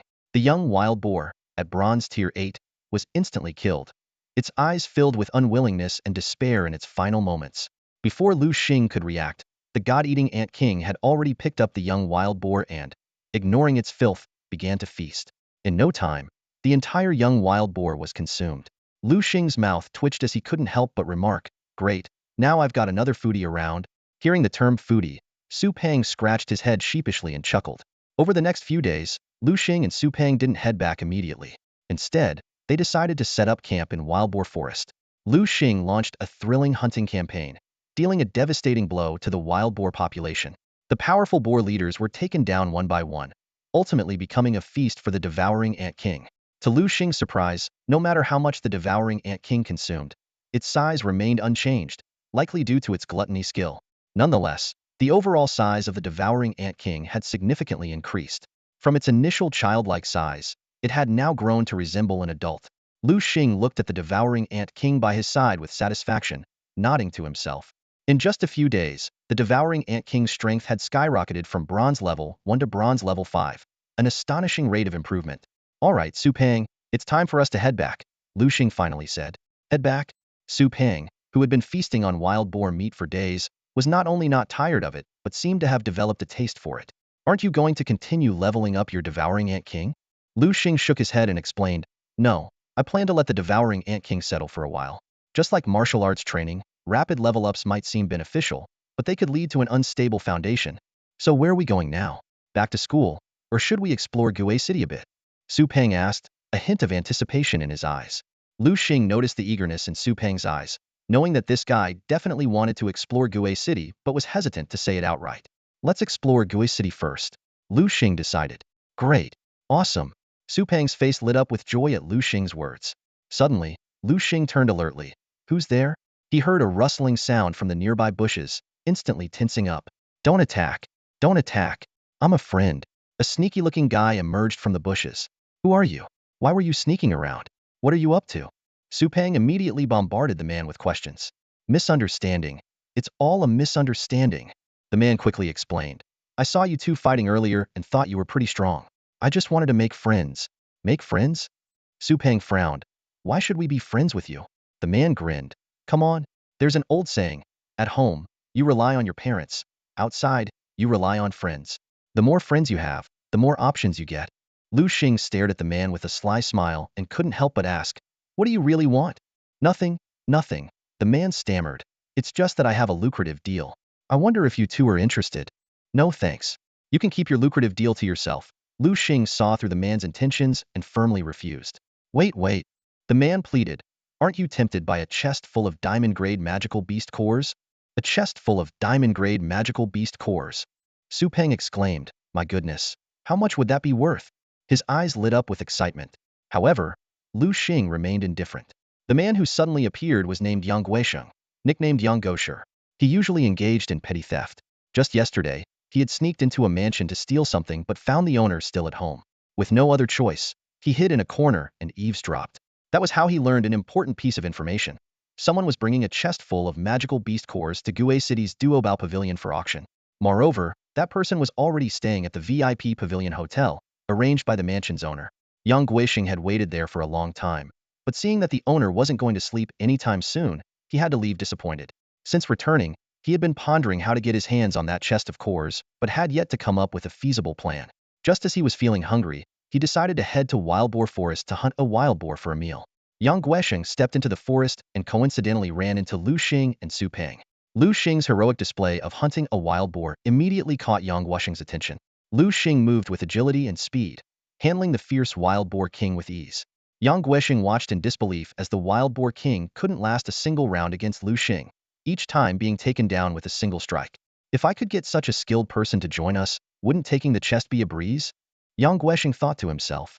Seeing Liu Xing and Su Peng preparing to leave, he quickly shouted, wait, that man is only at the Platinum 1 level. With your skills, taking it would be effortless, and escaping even easier. Are you really going to pass up such a lucrative opportunity? Noticing that the two didn't stop, Yang Guisheng gritted his teeth and upped the ante. Even though they belong to the Savior sect, if we strike suddenly, they won't know who did it. Once we succeed, we'll split it 80-20, you get 80. Hearing this, Liu Xing and Su Peng finally halted. Liu Xing turned and asked, where's this guy? Yang Guisheng's heart leaped with joy. At the VIP Pavilion Restaurant. The VIP Pavilion Restaurant? Liu Xing repeated softly. He had little interest in stealing others' possessions, but since it belonged to the Savior sect, it was a different story. After all, the Savior sect's members were notorious villains, and their wealth was plundered from others. Not taking it would be a waste. Lead the way, Liu Xing said decisively. Yang Guisheng's eyes lit up, and he immediately led them to the VIP Pavilion Restaurant. Instead of heading straight to the target room, they cleverly booked the adjacent room. Inside, Su Peng frowned and asked, Liu Xing, aren't you afraid Yang Guisheng might be tricking us? Of course I'm afraid, Liu Xing replied candidly. That's why tonight we'll scout under the cover of darkness and won't act rashly. Su Peng nodded in understanding, and the two began preparing for their nighttime reconnaissance. In the adjacent room, Deng Yufeng scanned his surroundings with a grave expression, clutching a box tightly in his hands. His sharp eyes missed no detail, and at the slightest disturbance, he would order his Biasta red-haired Tibetan Mastiff to investigate. The Tibetan Mastiff stood majestically by the window, its pink tongue flicking in and out, eyes fixed outside without a moment's relaxation. Deng Yufeng had been a member of the Salvation sect for some time, but had yet to prove his worth. This rare opportunity was his chance to shine. Glancing down at the box in his arms, Deng thought to himself, as long as I can auction off these monster cores and hand over the money to the leader, my position will surely be elevated. A glint of determination flashed in his eyes as he pondered. Such an important task would typically be assigned to a diamond-level expert, but because they were all registered with the inspection team and would attract immediate attention if they showed up, the organization had no choice but to settle for Deng Yufeng. His strength was barely adequate, and his record with the inspection team was clean. Would Deng Yufeng embezzle the monster cores? Only if he didn't fear being hunted down by the Salvation sect. But Deng wasn't foolish enough to take that risk. Tomorrow is the auction at Duobao Pavilion. I hope everything goes smoothly, Deng silently prayed. As time ticked by and night deepened, two figures silently crossed the balcony and approached Deng Yufeng's room. Wait, Liu Xing grabbed Su Peng's arm, pointing towards something not far away. Look at that. Following his gaze, Su Peng saw a massive red-haired Tibetan Mastiff lying on the ground. Wow, this guy even has a dog. he couldn't help but remark. Liu Xing frowned. What do we do? Just barge in, grab it and run? Su Peng chuckled. Don't worry, watch this. He pulled out an incense stick from his pocket, lit it, and carefully slipped it through a crack in the window. Moments later, he took out 2 pieces of cloth. Do you have any water? What do you need water for? Liu Xing asked, puzzled. To wet the cloth, of course. Su Peng explained. Though still confused, Liu Xing retrieved a bottle of mineral water from his system backpack. Su Peng, long accustomed to Liu Xing's ability to produce items out of thin air, didn't question it. Su Peng soaked the cloth, handed one to Liu Xing, and wrapped the other around his own nose and mouth. Seeing Liu Xing still in a daze, he urged, What are you waiting for? This dragon sleep incense only works for an hour. If we don't act now, it'll be trouble when he wakes up. Dragon sleep incense? Liu Xing was still bewildered. I'll explain later. Let's get in first, Su Peng said as he climbed into the room. Inside, the room was filled with smoke, and Deng Yufeng lay on the bed like a dead pig. Su Peng tiptoed to the bedside, carefully turned Deng's body, and extracted the box from underneath him. How's that? Impressive, right? Su Peng boasted to Liu Xing. You're amazing. Liu Xing gave him a thumbs up. Su Peng was about to leave through the front door, but Liu Xing quickly pulled him back. What are you doing? Did you forget there are cameras in the hallway? Liu Xing whispered a warning, nervously glancing around. Sorry, I forgot. Su Peng replied regretfully, his face full of apology. So, what now? Let's get out of here, Liu Xing decided decisively, pulling Su Peng towards the balcony. The two reached the edge of the balcony silently. Liu Xing took a deep breath and called out softly, Come out, Thunderhawk. Instantly, a massive Thunderhawk appeared out of thin air before them. Give me the box. Liu Xing extended his hand towards Su Peng. Got it. Su Peng quickly handed over the box containing the Diamond Beast crystal core to Liu Xing. Liu Xing swiftly grabbed the box and smoothly stored it in his system backpack. He turned to Su Peng, speaking urgently, Let's go. We need to ride the Thunderhawk and leave this place. Under the cover of night, Liu Xing and Su Peng mounted the Thunderhawk and quietly departed, without alerting anyone. Time ticked by. Ah, my head hurts. Deng Yufeng woke up from his sleep, rubbing his temples in pain. Suddenly, he realized something and his eyes widened. Where is it? He frantically searched the bed, then checked under it, even scanning the entire room in a panic. Cold sweat dripped down his forehead, and his body hair stood on end. It's gone. It's really gone. Deng Yufeng muttered to himself, his voice filled with fear and despair. Anxiety, fear, and panic surged through him, making him tremble uncontrollably. What happened? What on earth happened? He tried to piece his thoughts together, but the more he thought, the more terrified he became. This was an important mission entrusted to him by the Salvation Sect. No, I have to report this. I must report this to the leaders immediately. Deng Yufeng decided hastily. Soon, several figures in black robes appeared in Deng Yufeng's room.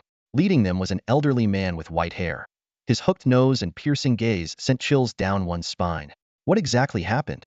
The old man stared coldly at Deng Yufeng, as if trying to see through his soul. Terrified by the old man's gaze, Deng Yufeng trembled and quickly recounted everything in detail. Useless, the old man roared, delivering a resounding slap across Deng Yufeng's face. Just as the old man was about to take further action, the lookout dressed in black spoke up suddenly, Mr. Duan, the inspection team is here. Upon hearing this, Duan's face changed dramatically. He cursed, Damn it, are these guys dogs? How can they sniff me out so quickly? I just got here and they're already on to me. A headache hit him, and he glared viciously at Deng Yufeng before quickly striding out of the room, followed closely by his 2 henchmen. In the corridor, one of the henchmen asked in a low voice, What should we do about Deng Yufeng? A cold glint flashed in Duan's eyes, and murderous intent surfaced. He made a throat-slitting gesture and said coldly, For useless people. Our Salvation Sect never shows mercy. Understood. I'll take care of it immediately. The henchman grasped the order and quickly left. Duan turned to the other person and commanded, Investigate everyone who checked into this hotel tonight. Report any suspicious individuals immediately. Yes, sir. The person responded and left. No sooner had Duan and his group left than the inspection team arrived, albeit a bit late. One of the team members, frustrated, punched the door hard. Damn it, that old bastard got away again. The door shattered on impact. Meanwhile, in a forest not far away, Yang Guisheng was anxiously waiting. His hands were tied behind his back as he paced back and forth among the trees. Why aren't they here yet? Did they fail? That can't be. At that moment, a shadowy figure appeared silently behind Yang Guisheng. Razor-sharp claws pierced through his chest in an instant, causing blood to gush out. Yang Guisheng fell to the ground dead before he could even let out a scream. The shadow quickly vanished into the night. Not far away, Liu Xing asked coldly. Is it done? The hellhound nodded heavily. Then let's go, Liu Xing said, and they left the scene together. Shortly after Liu Xing left, two men in black with sun symbols engraved on their right arms appeared in the forest. They frowned as they looked at Yang Guosheng's corpse. Didn't expect that guy to be so ruthless, killing to silence him. This clue is cut off. What should we do now? What else can we do? We report it as it is, the other man said impatiently, and they left immediately. It turned out that everything was part of Liu Xing's plan. He had Yang Guosheng book the room, using his identity to lure the Salvation Sect. Then, he preemptively killed Yang Guosheng to cut off the Salvation Sect's line of investigation. The next morning, Liu Xing and Su Peng were having breakfast in a small restaurant. The TV news was reporting that Deng Yufeng had jumped to his death. Su Peng took a bite of his fried dough stick and whispered, "That guy from yesterday is dead. He jumped off a building. How tragic." Yeah? Liu Xing responded calmly, as if he had expected it. Suddenly, Liu Xing remembered something and asked, Su Peng, where did you get that dragon bewildering incense? Su Peng grinned proudly. Hee hee, I got it from my master. Dragon bewildering incense. It can even daze a dragon. Isn't that amazing? Watching Su Peng's boastful expression, Liu Xing's mouth twitched. Amazing, really amazing. Liu Xing couldn't help but grumble to himself. What's with Grandpa Liu?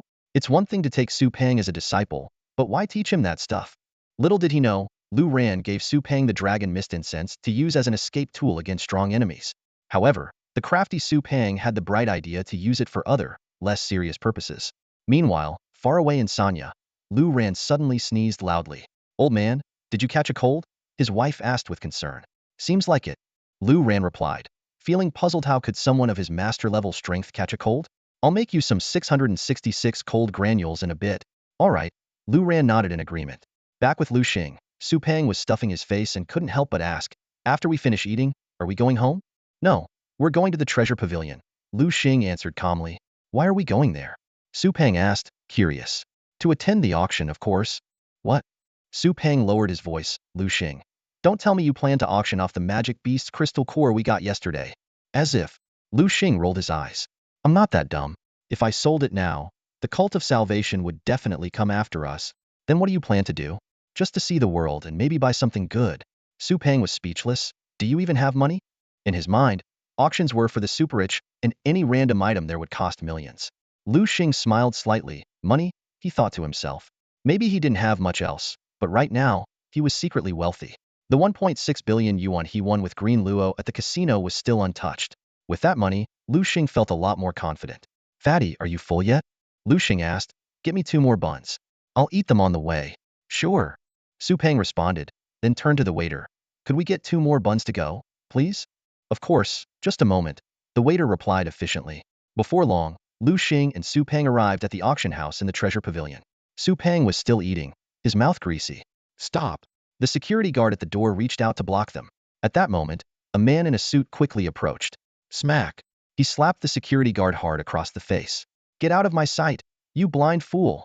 The man shouted sternly at the security guard.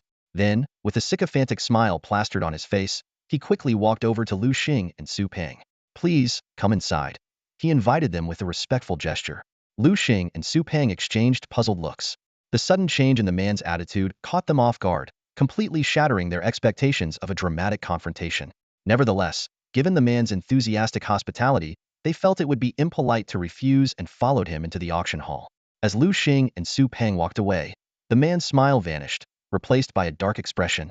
He glared angrily at the security guard who had earlier tried to block their way, and hissed, You have no sense at all. Those two may look ordinary, but they're incredibly powerful. The chubby one is at gold level 4, and the handsome one I can't even gauge his strength, but he's at least gold level 9. As a gold level 8 beastmaster himself, the man knew he couldn't easily discern the abilities of higher level beastmasters. The thought made him shiver, and fear crept onto his face. He had met many young gold level 9 beastmasters, but never anyone so young. Inside the Duobao Pavilion auction house, Su Peng couldn't help but ask, Do you know that guy? No, Liu Xing replied, shaking his head. Suddenly, Su Peng remembered something and looked worried. After what we did yesterday, shouldn't we be laying low today? Liu Xing remained calm. Don't worry. Haven't you heard? The most dangerous place is often the safest. Besides, running away doesn't guarantee safety. At that moment, the cult of salvation was searching for them everywhere, deploying forces by land, sea, and air. Who would have thought that the culprits were leisurely attending an auction? Moreover, Liu Xing had covered his tracks so well that it would be nearly impossible for anyone to trace the incident back to them. Their conversation was interrupted by a voice. "Gentlemen, please wait." Turning around, they saw the same man who had greeted them earlier. He approached them with a beaming smile and said respectfully, "I apologize for the earlier inconvenience. To make amends, I've arranged a private box for you. Would you do me the honor?" Liu Xing and Su Peng exchanged glances and nodded in agreement. They were unaware that the man's excessive politeness stemmed from Liu Xing's unfathomable strength. In his eyes, someone so young and already at gold level 9 must have an extraordinary background. Their simple attire only reinforced his belief true wealth often comes with humility. Under the man's guidance, Liu Xing and Su Peng arrived at a luxurious private box on the second floor. "Wow, this room is pretty nice." Su Peng couldn't help but exclaim. Compared to the noisy auction hall downstairs, this space was quiet and comfortable, complete with air conditioning, sofas, and even two beautiful attendants serving wine. Liu Xing glanced at the two attendants and said expressionlessly, "Have them leave." The man's eyes lit up at Liu Xing's words, further convinced of their extraordinary status. He immediately instructed the attendants to leave, thinking to himself, "These girls were carefully selected and are among the best in Duobao Pavilion. Yet, they still don't meet the standards of these two. They must come from a prestigious family, with tastes to match." If Liu Xing and Su Peng were ordinary people, the man would have likely shown his true colors by now. But given the circumstances, he could only serve his mysterious guests with even more reverence. At this moment, that big shot is probably already holding a glass of red wine, with a beautiful woman by his side, leisurely enjoying a luxurious life. Liu Xing and Su Peng watched him leave, then heard his instructions. "If you need anything, press the red button on the table to contact me." They nodded silently, sat down on the sofa, and began the long wait. Liu Xing, feeling bored, picked up an auction brochure and started flipping through it. The booklet listed all the items up for auction, arranged in order of appearance. He quickly skimmed over the items that didn't interest him, furrowing his brow in thought. The God-eating Ant King, though powerful, was still limited by its insect and metal attributes, making it vulnerable to fire attacks. Liu Xing recalled how the Hellhound had unexpectedly gained fire-eating abilities, but that was thanks to encountering a terrifyingly powerful master-level flame demon. With his current minor platinum status, he was no match for a master unless he had some special advantage which, unfortunately, he did not. While Liu Xing was focused on his search, Su Peng was also looking through the brochure. Unlike Liu Xing, this quirky guy always preferred to start from the end, whether it was a book or a TV show. His logic was that if the ending was good, it was worth investing the time. Suddenly, Su Peng exclaimed, "Whoa, Liu Xing, look. This auction has a master-level magical beast core." Hearing this, Liu Xing immediately skipped to the second-to-last page and went straight to the last one. When he saw the auction item, a smile crept across his face. He had been worrying about how to obtain a flame demon's magical beast core, and now he had unexpectedly come across it at the Duobao Pavilion auction. Liu Xing couldn't help but wonder if he had become the favored one of Lady Luck, feeling a surge of joy at this unexpected turn of events. "Hiss." Su Peng drew in a sharp breath, his eyes widening as he stared at the beast core of the flame demon on the auction stage. "My God, the starting price is 50 million. Are these guys trying to rob us?" he muttered in disbelief. Liu Xing, however, remained calm, a determined glint flashing in his eyes. No matter how expensive it was, he was determined to get it. As the auctioneer's powerful voice rang out, the crowd began to stir. Liu Xing and Su Peng waited silently, tension filling the air. Finally, the highlight of the event made its appearance: a master-level beast core of the flame demon. The auctioneer dramatically unveiled the red cloth, revealing a blood-red core that instantly captivated everyone's attention. The crowd erupted in awe. "Wow, a master-level beast core. This trip was totally worth it." "Quiet, please," the auctioneer shouted. "The final item, starting at 50 million. Bang! The gavel fell, but an eerie silence followed. People exchanged glances, hesitant to make the first bid. 50 million was no small sum. Who would spend so much on a single core? The auctioneer coughed awkwardly. Just then, a voice broke the silence. 51 million. Liu Xing's heart tightened, and he immediately raised the bid. 52 million. In the opposite booth, a young man smirked playfully. Initially, he was just having fun, but now he was intrigued. 53 million. 54 million. Liu Xing followed without hesitation. The price soared to 80 million. Onlookers gasped. Who are these guys? Which powerful families do they belong to? This is insane. In the opposite booth, the young man's playful smile grew wider. He contemplated whether to continue bidding, as 80 million had already exceeded his expectations. A hint of menace flashed in Liu Xing's eyes. If the other party continued to bid, he was considering other means. Sensing Liu Xing's determination, the young man suddenly lost interest. This isn't fun anymore. Let's go back. With that, he left with his butler. The auctioneer stood frozen until someone shouted, "Hey, aren't you going to announce the winner?" Snapping out of his daze, he reluctantly declared Liu Xing the winner of the core. Soon, a server brought the core to Liu Xing's booth. Under Su Peng's astonished gaze, Liu Xing calmly swiped his card to pay. After the server left, Su Peng couldn't help but ask, "My God, Liu Xing, since when did you have so much money? 80 million, and you didn't even blink." Liu Xing smiled faintly. "It's all right. Money is meant to be spent, isn't it?" Liu Xing faced Su Peng's doubt with determination and said, "I'm not a miser. Now, I'm going to let my beast use this magic beast crystal core. Don't disturb me." Su Peng nodded seriously, indicating his understanding. Liu Xing took a deep breath and shouted, "Come out, Devourer Ant King." With a flash of light, the Devourer Ant King appeared before him. "Here, Devourer Ant King, this is for you." Liu Xing handed the red glowing crystal core of the flame demon to the Devourer Ant King. The Ant King took the core but seemed a bit bewildered, staring blankly at it as it was his first time using one. "Just eat it directly," Liu Xing explained patiently. The Devourer Ant King nodded and cautiously began nibbling on the crystal core. Before long, it swallowed the entire core. Suddenly, a clear notification sound chimed. "Ding! Congratulations, host. Your Devourer Ant King has consumed a flame demon crystal core. It will learn the following skills. Please choose one. 1. Flame Slash. Unleashes a fiery blade to attack opponents, capable of slicing weaker foes in half. 2. Fire Devour. With this skill, your beast will be immune to fire-based attacks. All flames will become your nourishment, and enemy fire attacks will only make you stronger. 3. Ignite. Sets the opponent ablaze, causing continuous fire damage. 4. Fire Repel Ring. A fiery ring erupts around you, repelling enemies and causing damage. Without hesitation, Liu Xing chose Fire Devour. Although the other skills were impressive, Fire Devour was undoubtedly the most practical. Liu Xing then checked the Devourer Ant King's attribute panel. Attributes: Bug, Metal. Gender: Level, Silver Tier 5. Quality: SSS. Evolution Path: None. Learn Skills: Super Strength Beginner, Perception, Gluttony, Fire Devour. As expected, a new skill Fire Devour had been added to the Devourer Ant King's skill set. Liu Xing was secretly delighted. His Devourer Ant King was now near perfect. Not only did he not have to worry about enemy fire attacks, but he could also grow stronger from them. The only drawback was that the Devourer Ant King's strength was still relatively weak, but Liu Xing wasn't concerned. With the Gluttony skill, leveling up was just a matter of time. Although the Ant King had acquired the powerful skill of fire devouring, which made Liu Xing ecstatic, his joy was overshadowed by a hint of gloom. His gaze fixed intently on the opposite box, and he silently vowed, "Just wait, don't let me run into you." Liu Xing had seen through the other person's trick. It was clear that the person wasn't bidding normally but was maliciously raising the price just to annoy him. This made Liu Xing feel like he had swallowed a fly. He was burning with rage. Losing 30 million like that was something he couldn't swallow. Little did he know, Liu Xing would soon encounter the other person, and his revenge would come swiftly. At that moment, Su Peng placed a hand on Liu Xing's shoulder, a suggestive smile on his face. "Liu Xing, since we've got the magic beast crystal core, shouldn't we go have some fun?" His tone was particularly lecherous when he said fun, leaving Liu Xing speechless. "What kind of fun are you talking about?" Liu Xing asked helplessly.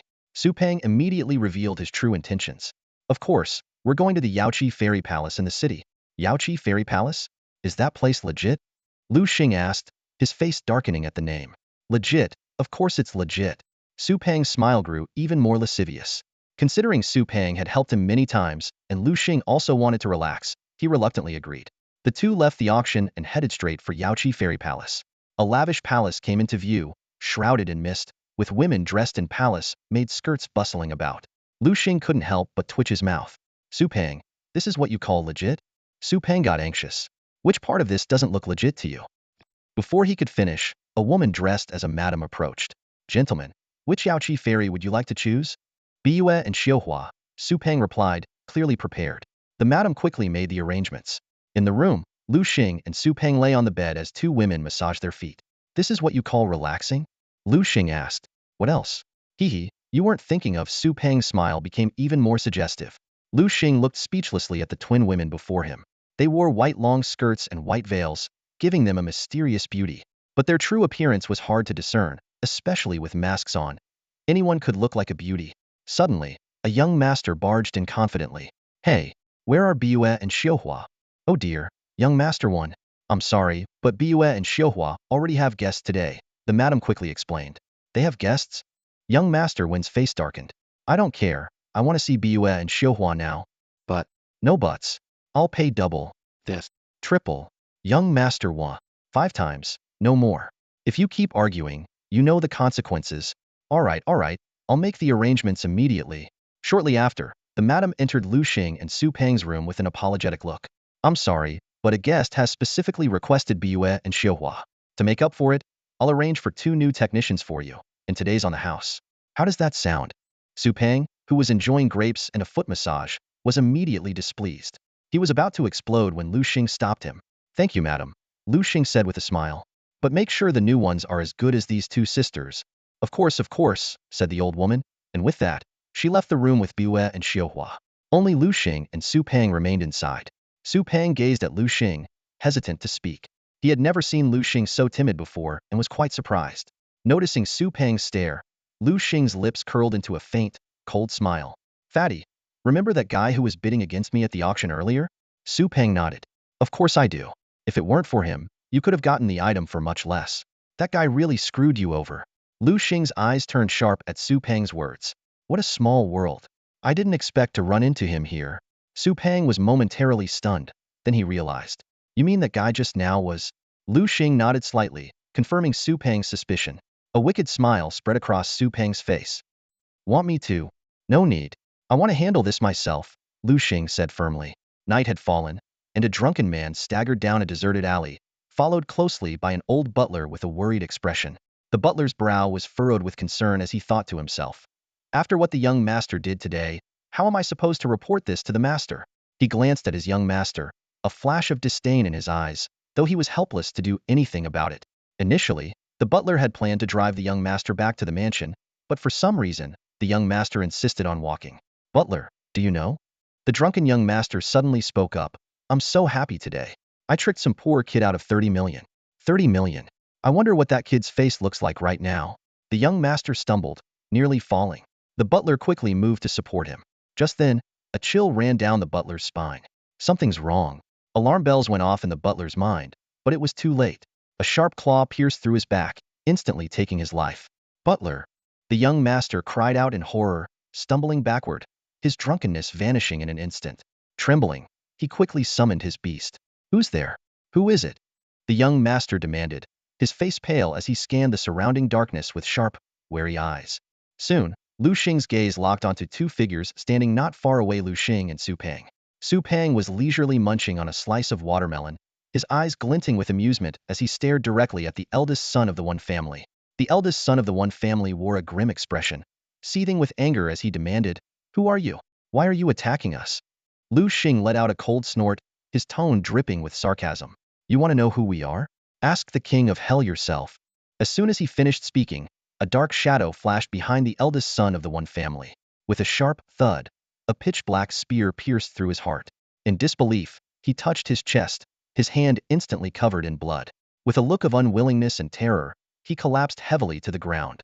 With the death of their master, the One family's beasts suffered a contract backlash and fell one after another, following their master into death. Liu Xing watched all of this with a blank expression, while Su Peng beside him was visibly indignant. He spat on the ground and cursed, Scum! Cheating us out of 30 million was one thing. We only intended to break your legs. But what you did was unforgivable. Su Peng continued his angry tirade. Biyue Hua was a respectable artisan, making an honest living. Not only did you forcefully humiliate her, but you also killed her. Do you know she had a 3-year-old brother to take care of? People like you are the cancer of society. The sooner you're dead, the better. It turned out that as Liu Xing and Su Peng were about to leave the Yaoshi Immortal Palace, they witnessed a horrifying scene. In the private box of the eldest son of the One family, 2 disheveled women lay dead, their bodies covered in wounds, their deaths gruesome. An old woman nearby was weeping, recounting the events. The eldest son of the One family had not only raped these women in his box, but had brutally murdered them afterward. This heinous act, combined with his previous deception of Liu Xing, completely enraged Liu Xing. He immediately placed the eldest son of the One family on his must-kill list. Liu Xing walked over to the corpse of the eldest son of the One family and meticulously searched for all valuable items on him. He didn't spare the old butler's body either. Finally, Liu Xing summoned his hellhound, whose fiery slash completely incinerated both corpses. That night, Liu Xing and Su Peng took a flight to Jiangnan City. On the plane, Liu Xing reviewed the spoils of their mission. Although the confiscated bank cards were useless without the passwords, the diamond-grade monster cores from the eldest son of the One family were a pleasant surprise. However, Liu Xing's greatest gain was not these material treasures, but the combat experience from that night. His hellhound had learned the stealth skill, an essential ability for any assassin-type beast. It was thanks to this skill that the hellhound was able to silently kill the powerful One family butler. This experience made Liu Xing acutely aware of the importance of his own safety. Although he was training the Devourer Ant King as a bodyguard, there were still many gaps in his defenses. For instance, at that moment, if someone suddenly launched an attack using an assassin-type beast, Liu Xing would struggle to react in time. After all, the few seconds it takes to summon a beast could be the difference between life and death. After returning to Jiangnan University of beast-taming, Liu Xing was immediately troubled by a pressing issue. Whether it was Han Mingming's goblin assassin's attempt on his life or today's incident, where he used a hellhound to assassinate the One family's head butler, these experiences made him deeply aware of the terrifying nature of assassin-type beasts. Once the plane landed, Liu Xing and Su Peng took a car back to campus. As soon as they entered their room, Liu Xing headed straight for the coffee table and picked up the hefty encyclopedia of magical beasts. Seeing this, Su Peng frowned and couldn't help but complain. Seriously, Liu Xing? Can you take a break? That old book might not look like much, but every time you pick it up, you disappear for days. Without looking up, Liu Xing replied, I'm just browsing. If you're tired, go ahead and sleep. Su Peng nodded, his eyelids already drooping. He was exhausted beyond measure. Before long, his thunderous snores echoed from upstairs. Liu Xing shook his head with a wry smile and continued to focus on the book in his hands. After a thorough search, he finally found the skill information he was looking for. This is it. Shadow Fiend. Liu Xing muttered to himself. The book described, Shadow Fiends are magical beasts living in the Shadow Forest, with their peak strength averaging at Platinum Rank 5. They possess a non-offensive skill called Shadow Sneak, allowing them to merge into other shadows. Entering and exiting the shadow world consumes spiritual energy. Seeing this skill, Liu Xing's eyes lit up. If his God-eating Ant King could learn this skill, it could follow him anywhere and wouldn't consume spiritual energy in the shadow world. The only drawback was that in the shadow world, the God-eating Ant King wouldn't benefit from the spiritual energy boost provided by the beast-taming space. But this wasn't an issue for Liu Xing. His God-eating Ant King had the Glutton Eat skill, which allowed it to increase its strength through combat and consuming spiritually rich food, without relying on cultivation. Liu Xing made up his mind. Looks like I must get my hands on the Shadow Fiend's magical beast core. The strength of these shadow demons. Liu Xing recalled what he had read in the book. The strongest shadow demons averaged at the Platinum level 5, and he couldn't help but feel a headache coming on. After all, he was currently only at Platinum level 1. Liu Xing took out his phone and quickly searched for the location of the Shadow Forest. The result on the screen left him astonished. The mysterious Shadow Forest was actually located in Guang City. He frowned, realizing he might need to seek help from Sister Phoenix and her team. Liu Xing didn't have full confidence in the upcoming mission. Shadow demons, especially those at Platinum level 5, were known for their elusive nature. Dealing with such opponents would be no easy task.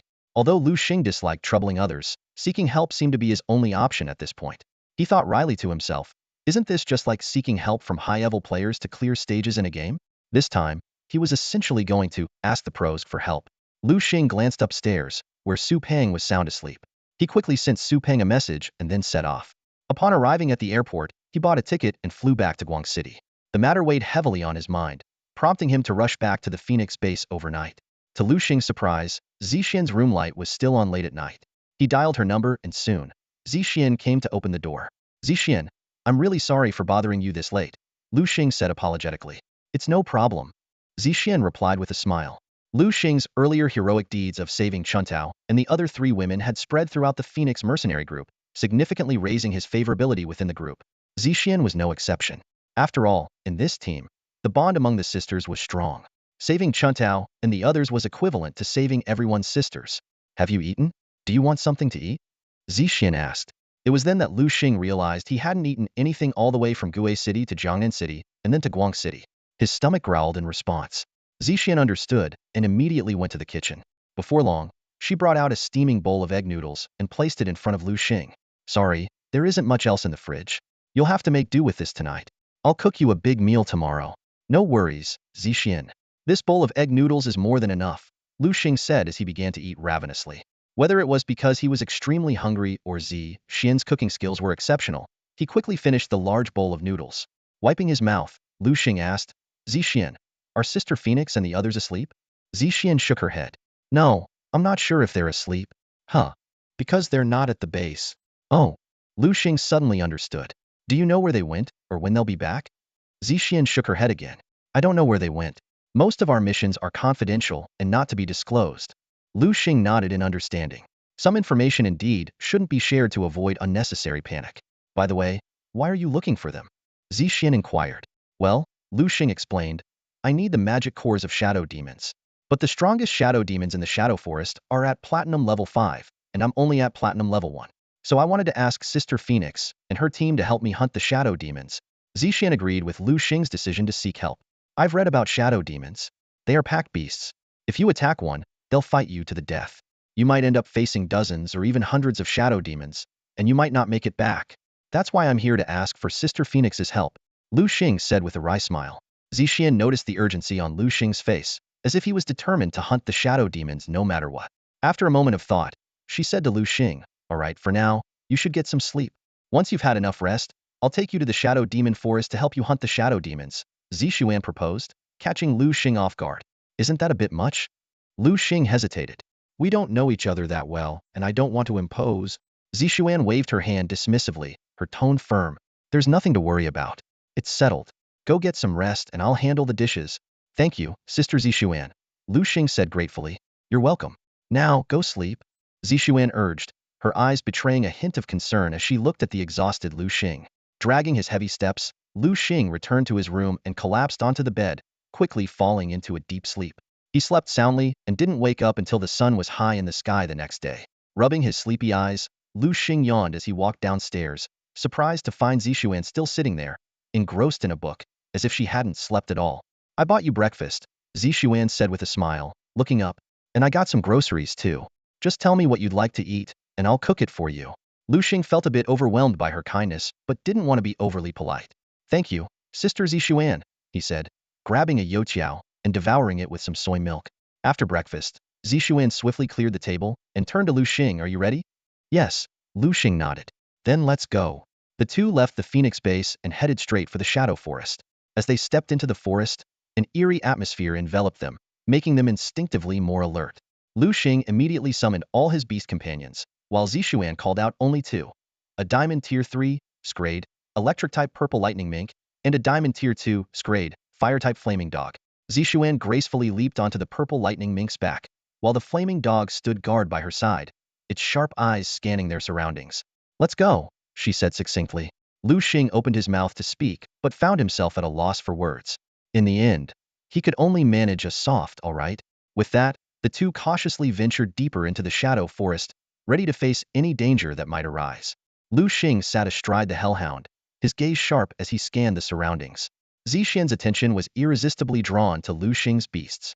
To her amazement, aside from that special one, all his beasts had reached the Platinum Tier 1 level. Zixian gasped, focusing on Liu Xing's newest beast, the Devourer Ant King.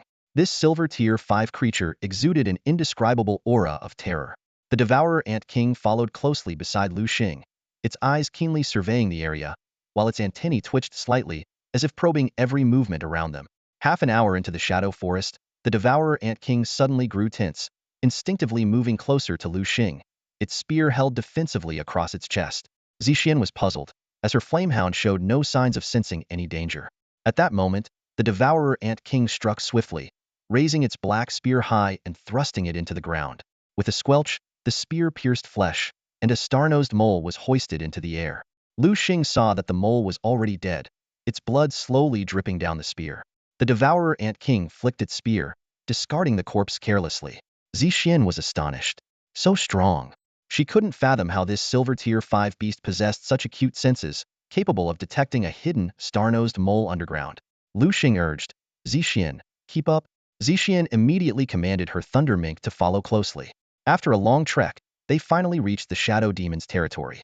Zixian reminded Liu Xing to be extra cautious. Soon, Liu Xing spotted a shadow demon and was about to strike when the demon, sensing the killing intent, leaped into the night and vanished.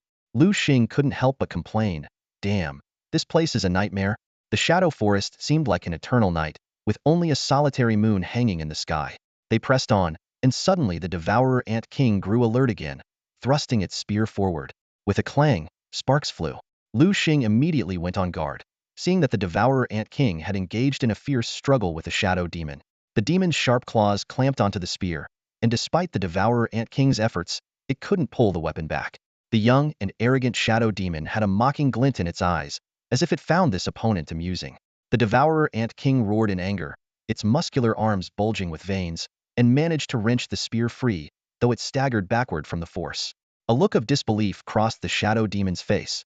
It hadn't expected such strength from this seemingly weak opponent. The power of this shadow fiend had reached the 5th tier of gold, while the devouring Ant King was only at the 5th tier of silver, a whole rank lower. However, despite this difference, the devouring Ant King managed to pull back the black spear with its own strength. The shadow fiend narrowed its eyes, baring its teeth in a menacing display. A thought flashed through its mind. This creature must not be allowed to escape, or its clan would face utter destruction. Just as the shadow fiend focused all its attention on the devouring Ant King, a whistling sound tore through the air from behind. The shadow fiend felt a chill run down its spine, sensing imminent danger. Before it could react, a pair of sharp claws struck forcefully on its back. It was the hellhound. Using its stealth abilities, the fearsome beast had silently circled behind the shadow fiend. The hellhound's blow sent the shadow fiend flying. As it tumbled through the air, the hellhound showed no mercy, following up with a blazing slash that finished off the shadow fiend for good. Liu Xing led his beast-taming team towards the fallen shadow fiend's corpse. He had hoped to retrieve a magical beast core from it, but found its body completely empty. Could it be that the shadow fiend was too weak? After several more kills, Liu Xing confirmed his suspicion. Looks like we need to find stronger shadow fiends, Liu Xing muttered to himself. Suddenly, a series of whooshing sounds filled the air. In an instant, several shadow fiends appeared atop the surrounding trees, their eyes fixed on them with a predatory glare. Liu Xing turned to Zixian with a wry smile. Zixian, looks like we've got trouble. His gaze fell on the largest shadow fiend, and immediately, its attribute panel appeared before him. Shadow fiend attributes. Gender. Level. Platinum 8th tier. Quality. S. Evolution path. None. Skills. Shadow Claw, Shadow Stealth, Roar of Evil, Shadow Ball. Seeing the shadow fiend's attributes, Liu Xing felt a surge of relief. Luckily, he had Zixian with him. Otherwise, this encounter could have turned deadly. He silently cursed, damn, a platinum 8th tier shadow fiend. If it went all out, I wouldn't stand a chance. This info must have cost many lives. Zixian calmly observed the shadow fiends in the trees and said to Liu Xing, leave the biggest one to me. She intended to let Liu Xing handle the weaker shadow fiends, using this opportunity as a rare training session. Come forth, Owl Dragon, Zixian shouted, and a massive, brown-feathered creature appeared before her. The beast had the keen head of an owl and the powerful body of a dragon, its wings spreading wide to block out the sky. Liu Xing's gaze was irresistibly drawn to the magnificent creature. He scrutinized the owl dragon, marveling silently. Owl dragon, attributes, evil, dragon, gender, level, diamond tier 1, aptitude, SS, evolution path, none, learn skills, shadow ball, detect, pounce, dragon rage. So strong, Liu Xing exclaimed. I can't believe it actually has dragon attributes. Zixian paused, a flicker of confusion crossing her eyes. How did this kid figure it out? Even Phoenix and Green Lotus hadn't noticed.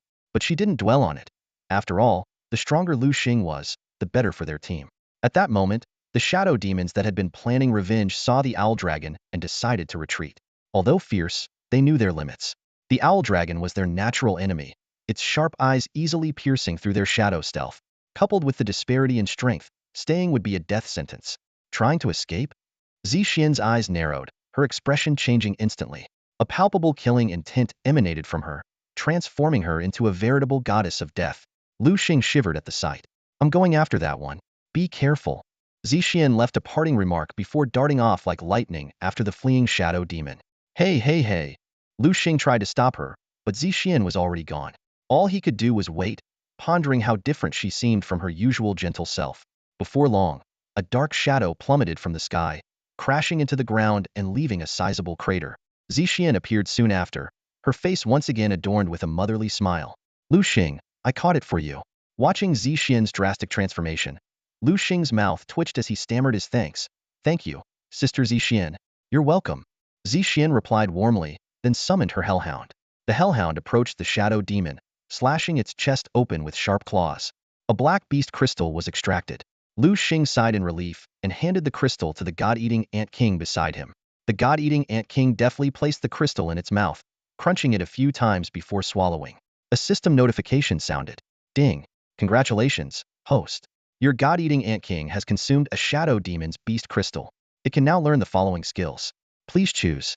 1. Shadow Claw. Envelopes its claws with dark energy to attack nearby enemies, dealing dark attribute damage. 2. Shadow Stealth. A non-attack skill that allows the user to merge into another shadow. Entering or exiting the shadow world consumes spiritual energy. 3. Evil Roar. Opens its maw wide and unleashes a roar, dealing sonic damage to enemies. Shadow Ball. An attack skill that harnesses dark energy, explodes upon contact with its target. Liu Xing didn't hesitate to choose Shadow Stealth. The system promptly chimed in. Ding dong. Congratulations to the host. Your God-eating Ant King has learned Shadow Stealth. Eagerly, Liu Xing checked the skill list of the God-eating Ant King and, sure enough, Shadow Stealth was prominently displayed. Excitedly, he commanded, "All right, God-eating Ant King, use Shadow Stealth." As soon as the words left his mouth, the God-eating Ant King vanished into the darkness, slipping into Liu Xing's shadow like a wisp of smoke. Liu Xing instinctively closed his eyes and, through telepathy, he could feel the God-eating Ant King right behind him, vigilantly sensing their surroundings. It worked. Liu Xing's lips curled into a smile.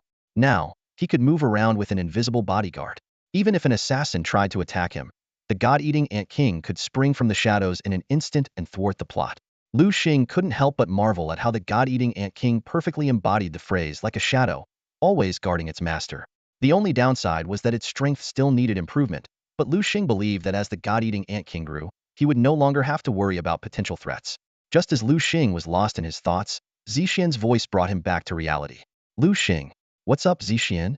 Liu Xing snapped out of his reverie. Noticing the smile on Liu Xing's face, Zixian guessed, since your beast has already used the Shadow Fiend's beast core, I assume you've gained the skill you wanted. It's time for us to head back. Despite Zixian's formidable strength, she was well aware that there were even more terrifying beings in the Shadow Forest that she couldn't handle. Thus, after obtaining the Shadow Fiend's beast core, she urged Liu Xing to leave quickly. All right. Liu Xing nodded in agreement. He mounted his hellhound and followed closely behind Zixian, leaving the mysterious and unpredictable Shadow Forest. Back at the Phoenix base, Zixian uncharacteristically stretched lazily in front of Liu Xing, her graceful curves on full display. Suddenly, she turned serious and said, Liu Xing, your God-eating Ant King is quite impressive. Make sure to train it well. As she spoke, she glanced subtly at the shadow behind Liu Xing where the God-eating Ant King was hidden. I will, Sister Zixian. Liu Xing replied with a smile. All right, what would you like to eat? I'll cook, Zixian asked. Anything you make, Sister Zixian. I love it all. Liu Xing answered eagerly. Zixian smiled, tied on an apron, and headed into the kitchen. Before long, a table full of sumptuous dishes was laid out. The two ate and drank to their heart's content. As they were about to part, Liu Xing pulled out 2 magical beast crystals from his pocket and handed them to Zixian. Sister Zixian, these are 2 diamond-level magical beast crystals. Consider them a thank you for helping me hunt the Shadow Demon and for this wonderful meal. Although diamond level, Liu Xing had already confirmed that these skills were of no use to him. Zixian was momentarily stunned, not expecting such a valuable gift. Each diamond-level crystal was worth at least several million. When did Liu Xing become so generous? Little did she know, these were spoils Liu Xing had seized from the Cult of Salvation. Seeing Liu Xing's insistence, Zixian finally accepted the gift. All right, I'll take them. Thank you. Liu Xing thought to himself, in life, it's important to show gratitude. Although these 2 diamond-level crystals might not mean much to a powerful person like Zixian, they represented his heartfelt thanks. For some reason, a warm feeling surged in Zixian's heart, a sensation she hadn't felt in a long time. After bidding farewell to Zixian, Liu Xing took a flight back to Jiangnan City. In the days that followed, he focused on training the God-eating Ant King while enjoying his university life. God-eating Ant King, take down that black bear, Liu Xing commanded. The God-eating Ant King's eyes sharpened, and with a swift movement, it appeared behind the black bear. Its black spear pierced through the bear's chest, leaving a circular black hole. The black bear collapsed with a confused expression, not even having time to let out a cry, causing the ground to tremble. A white light flashed over the God-eating Ant King as it leveled up once again. Liu Xing carefully examined its attributes. God-eating Ant King attributes. Type, insect, metal. Gender, level, platinum tier 1. Aptitude, SSS. Evolution path, none. Learn skills, super strength beginner, perception, gluttony, fire devour, shadow stealth. Phew. Liu Xing exhaled deeply. Finally, platinum tier 1. Over the past few days, thanks to the gluttony skill, The god-eating Ant King's power had skyrocketed like a rocket, having slain countless beasts to reach this level. Liu Xing approached the god-eating Ant King and instructed, "Cut off the black bear's paws. I want to roast them." The god-eating Ant King nodded in agreement, swung its spear, and the bear's paws fell to the ground. Liu Xing picked up the massive paws to prepare them, while the god-eating Ant King pounced on the bear's carcass, baring its sharp fangs and starting to devour the flesh. The scene was gruesome, but Liu Xing was used to it. After preparing the bear paws, Liu Xing placed them over a campfire to roast, occasionally brushing them with honey. Just as the aroma filled the air, a voice called out, that smells delicious." Liu Xing turned around to see an older man standing there. The middle-aged man held a wine gourd in his hand, his face flushed red, clearly from the effects of alcohol. Following behind him was a white ape, which was astonishingly carrying a silver spear. Liu Xing couldn't help but marvel at the white ape's attributes. White spear ape. Attribute, combat. Gender. Level, Master Tier 5. Quality, SS. Evolution path, none. Skills learned, Dragon Breaker Spear, Fallen Heaven Strike, Spear Thrust, Dragon Piercer Spear, Armor Shatter Strike. So strong. Liu Xing thought to himself. The man staggered closer, his drunk eyes fixated on the roasted bear paw in Liu Xing's hand, swallowing his saliva. "Hey, young man, your roasted bear paw looks pretty good." Without waiting for a response, he sat down directly across from Liu Xing.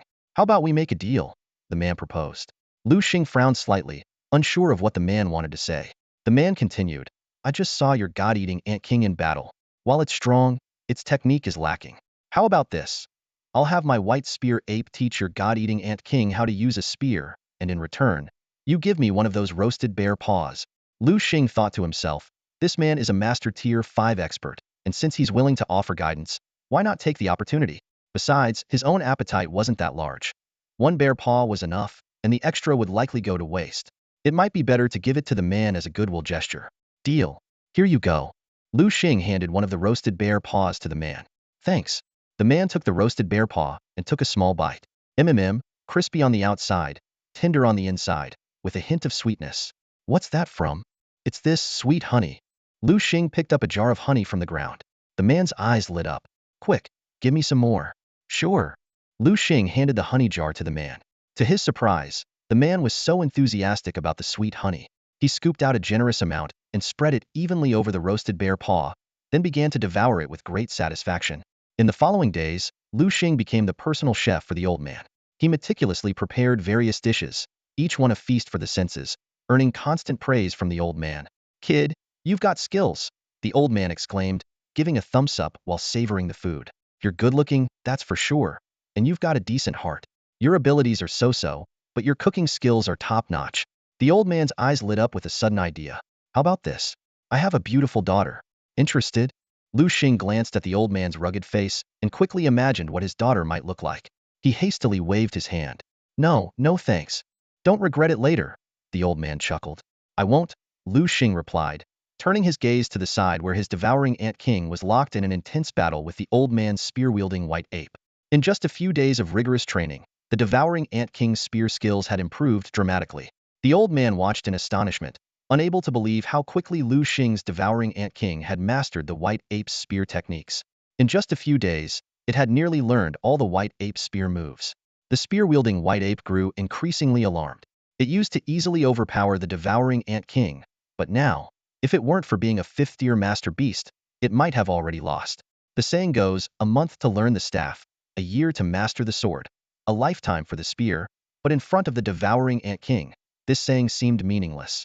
In just a few days, it had reached a level that took the white ape years of hard work to achieve. The white ape felt a wave of frustration. It was like spending years mastering a skill, only to see a friend pick it up effortlessly. In the face of such talent, all one's efforts seemed futile. Bang!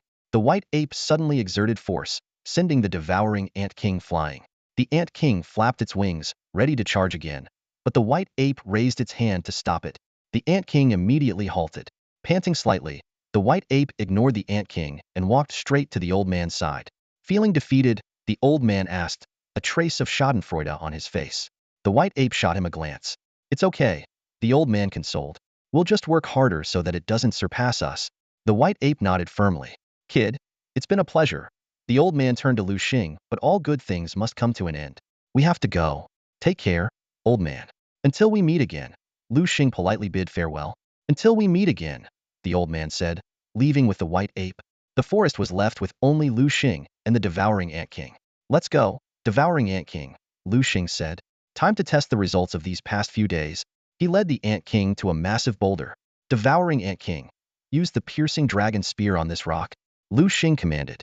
The piercing dragon spear, as the name suggests, is a technique that concentrates all one's power at the spear's tip, capable of piercing through a dragon's body in a single strike. The devouring ant king nodded, a cold gleam in its eyes. It vanished in an instant, reappearing in front of the boulder. The spear in its hand thrust forward, and the solid rock was pierced as if it were made of paper. Impressive. Liu Xing rejoiced. Those bottles of monkey wine were worth it. He had long coveted the white ape's piercing dragon spear technique and had traded monkey wine for the old man's instruction.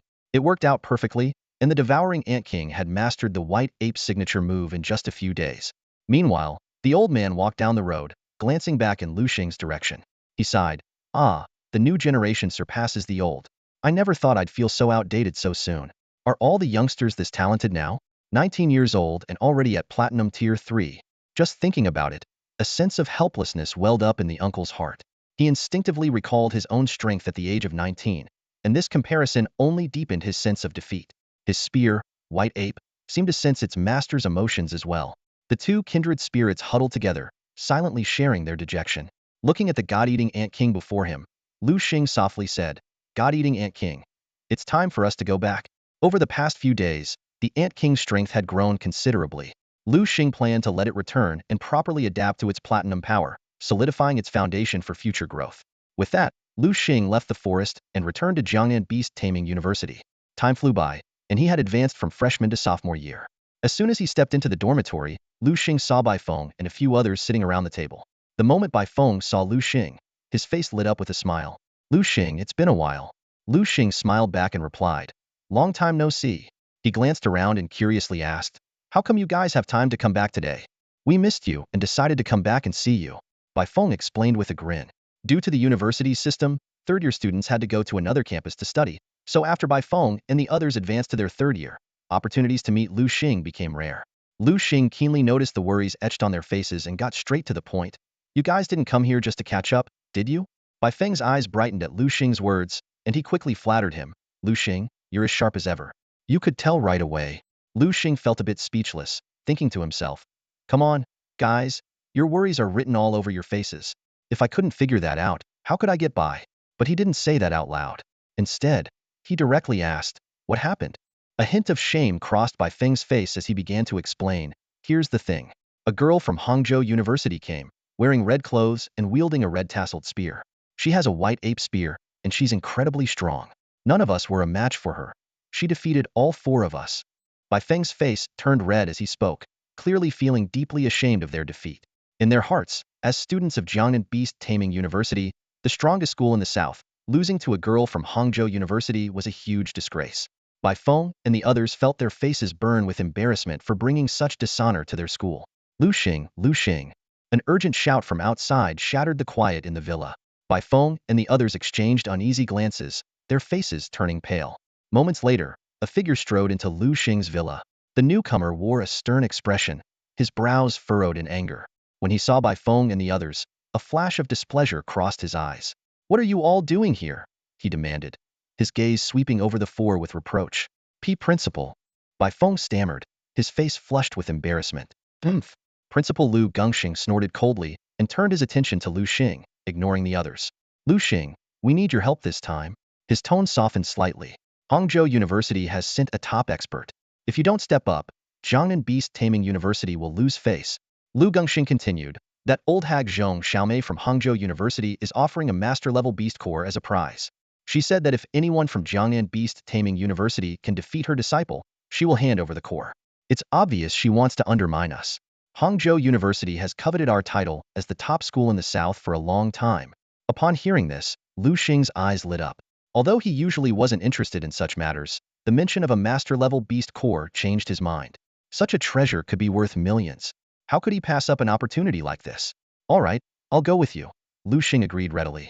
Good. Principal Liu Xing was overjoyed. He then turned and scolded Bai Feng and the others. What are you standing around for? Go prepare the car and take Liu Xing over. Why, sir? Bai Feng and the others responded hastily, like mice seeing a cat. Under Bai Feng's arrangements, Liu Xing got into the car and headed straight for the gymnasium at Jiangnan Beast-Taming University's branch campus. The gymnasium was buzzing with activity. Several overconfident challengers had already tried their luck against the woman, only to be defeated in a single move and sent tumbling off the stage. As Liu Xing walked into the gymnasium, his presence caused an immediate stir. The previously crestfallen third-year students suddenly seemed rejuvenated, cheering enthusiastically. "Look, it's Liu Xing. Awesome, Liu Xing is here. We can finally hold our heads high. Go Liu Xing. Beat that nasty woman? Yeah, go get her. If you win, I'll be at your beck and call. Dream on. Who says she'd even look at you? Mind your own business." In the audience, an elderly woman frowned as she saw Liu Xing enter. At that moment, Principal Liu Xing and his entourage also walked into the arena. The elderly woman stood up and couldn't help but sneer at Liu Xing. "Liu Xing, I can't believe you'd stoop so low as to send a fourth-year student." Principal Liu Xing shot her a glare and retorted, "Zhong Xiaomei, don't you dare slander me. Which eye of yours saw me sending a fourth-year student? Isn't he?" Zhong Xiaomei questioned. "Of course not," Liu Xing said proudly, glancing at Liu Xing. "Our Liu Xing here is only a second-year student." "Second year?" Zhong Xiaomei couldn't believe Liu Xing would insult her by sending a sophomore. Just as Zhong Xiaomei was about to lose her temper, Gong Sunqian on the stage spoke up, "Master, let him come up. It'll be over in one move anyway." Hearing this, Liu Xing's interest was piqued. He hadn't expected the girl on stage to be so arrogant. "All right, let's see what you've got," he thought. With that, Liu Xing ran towards the stage, leaping lightly to land effortlessly on the platform. The girls in the audience erupted in excitement. "Wow, Liu Xing is so handsome. Yeah, I didn't think we'd see him here again." "Shoo, don't talk. The duel is about to start." "Yeah, quiet down. You're ruining my view of our idol." When Liu Xing was still in school, he had already captivated the junior and senior girls, leaving them utterly spellbound. His charm was like a powerful magnet, drawing the attention of every female around him. As a result, the school's dating rate plummeted, as if everyone was waiting for the chance one that might never Komodo become Liu Xing's girlfriend. On the stage, Liu Xing stood face to face with Gong Sunqian. Her haughty expression carried a hint of disdain as she spoke. "So, you're Liu Xing? Do you know who I am?" Liu Xing frowned slightly and replied, "Kind of. You're the champion of that national tournament, right?" Hearing this, Gong Sunqian's lips curled into a contemptuous smile, as if the championship title meant nothing to her. Liu Xing observed her demeanor and thought to himself, "Has she lost her mind? Why is she so arrogant?" At that moment, Liu Xing suddenly felt that Gong Sunqian's face looked familiar, but he couldn't recall where he had seen her before. While he was still puzzled, Gong Sunqian impatiently urged, "Hey, kid, stop wasting time. Summon your beast already." Liu Xing nodded and shouted, "Come forth, God-eating ant king." Instantly, a massive ant appeared on the stage. "Don't say I'm bullying you," Liu Xing said. "Your spear-wielding white ape uses a spear, and so does my God-eating ant king. Let's have a fair fight." "Fine." Gong Sunqian agreed without hesitation. Spear-wielding white ape, use multi-slash on that God-eating ant king. As soon as she finished speaking, the spear-wielding white ape sprang into action. Its hands moved like a whirlwind, creating a dazzling spear flower before lunging at the God-eating ant king. "Think I'm scared?" Liu Xing calmly commanded. "God-eating ant king, go have some fun with it." The God-eating ant king understood and charged forward with its black spear to meet its opponent. In an instant, the two beasts were locked in a fierce battle on the stage. The clashing of spears rang out continuously, sparks flying, making for a spectacular scene. Off stage, Zhong Xiaomei's once confident smile gradually faded, replaced by a furrowed brow and a look of concern. She muttered in disbelief, This can't be happening." Liu Xing discreetly activated his system eye to closely observe Gong Sunqian's spear-wielding white ape. Spear-wielding white ape. Attribute, fighting. Gender, female. Level, Platinum Tier 1. Talent, S. Evolution path, none. Skills learned, Dragon Slaying Spear, Fallen Strike, Spear Thrust, Multi-Slash, Piercing Stab. Seeing this data, Liu Xing assessed, a Platinum Tier 1, Stalent Spear-wielding white ape. Not bad. He recalled the spear-wielding white ape of his uncle and suddenly felt that Gong Sunqian's beast wasn't all that impressive. The God-eating ant king and the spear-wielding white ape clashed fiercely on the duel platform. Both beasts were equally matched, but Liu Xing's God-eating ant king had a passive skill that doubled its strength, giving it a clear advantage in power. Gong Sunqian initially planned to use skill to overcome strength, but she was shocked to find that Liu Xing's God-eating ant king not only had immense strength, but also wielded its spear with a proficiency equal to her spear-wielding white ape. Gong Sunqian furrowed her brows, her eyes fixed intently on the battle. Suddenly, She realized that the spear techniques used by Liu Xing's god-eating ant king seemed familiar. Watching her spear-wielding white ape being suppressed, she bit her lip, a resolute glint flashing in her eyes. Spear-wielding white ape, let's end this quickly, Gongsun Qian ordered decisively, ready to use her trump card. She knew that dragging the fight out would lead to certain defeat. Spear-wielding white ape, use the dragon-breaking spear. At her command, the aura of the spear-wielding white ape changed drastically. Its eyes gleamed like lightning as it pulled its spear back, channeling all its power into the white spear. The spearhead gleamed with a cold light, emitting a fierce and overwhelming presence. Just as the spear-wielding white ape was about to unleash the dragon-breaking spear, Liu Xing smirked and calmly commanded, God-eating ant king, if they want a spear fight, let's give them one. Use the dragon-piercing spear. What? The dragon-piercing spear? Gongsun Qian muttered in disbelief, her eyes wide. Clang! A sharp metallic clash echoed through the entire stadium, causing the audience to instinctively cover their ears. The spears of the two beasts collided with tremendous force, releasing a terrifying energy wave that whipped up a fierce wind. The solid concrete floor cracked under the pressure. Suddenly, the god-eating ant king exerted a powerful force, and the spear-wielding white ape couldn't withstand the overwhelming strength and was sent flying. With a loud thud, the spear-wielding white ape crashed to the ground, skidding several meters before coming to a stop. It struggled to stand but found its bones seemingly shattered, unable to maintain its balance. Spear-wielding white ape, are you all right? Gongsun Qian called out anxiously. A black shadow flashed, and the tip of the god-eating ant king's black spear was already pressed against the spear-wielding white ape's neck. You've lost, Liu Xing calmly declared the outcome. I concede, Gongsun Qian admitted defeat, though reluctantly. The entire stadium erupted into cheers, the excitement palpable. We won! We won! The audience shouted, their perception of Liu Xing's strength renewed. Principal Liu Gongsheng walked over to Zhong Xiaomei with a smile, rubbing his hands together. Does our previous bet still hold? Zhong Xiaomei's face darkened as she pulled a beast crystal from her pocket and tossed it to Liu Gongsheng. Take it. I can afford to lose this much. She then turned angrily towards Gongsun Qian. Qian, we should go. The deafening cheers around her felt particularly grating. However, Gongsun Qian seemed unwilling to leave just yet. She stared coldly at Liu Xing and asked, what is your relationship with Gongsun Wudi? At the mention of the name, Liu Xing was momentarily stunned, trying to recall but finding no memory of such a person. I'm sorry, I don't know anyone named Gongsun Wudi. Gongsun Qian was taken aback. You don't know? Then how do you know the dragon-piercing spear? It's a secret technique passed down in my family. Liu Xing was at a loss for words. Suddenly, a familiar figure surfaced in his mind. He looked at Gongsun Qian, who was seething with rage, and couldn't help but think to himself, seriously, old man, are you really going after a young girl? Liu Xing carefully observed Gongsun Qian's expression and noticed that beyond the anger, there was a deep-seated hatred, as if he were looking at someone who had betrayed him. Suddenly, a thought flashed through Liu Xing's mind. He seemed to understand something. Just then, Gongsun Qian spoke, his voice filled with suppressed fury. I don't care if you truly don't know Gongsun Wudi or if you're just pretending. Tell him this. One day I, Gongsun Qian, will take his head. With that, Gongsun Qian turned and walked away, with Zhong Xiaomei following closely behind. Liu Xing was left standing there alone, a wry smile on his face. He never imagined he would get caught up in such a melodramatic situation. Liu Xing, a familiar voice called out suddenly. Liu Xing turned to see Principal Liu Gongsheng. What's up? Liu Xing asked. Without saying much, Liu Gongsheng tossed something to Liu Xing. Take this.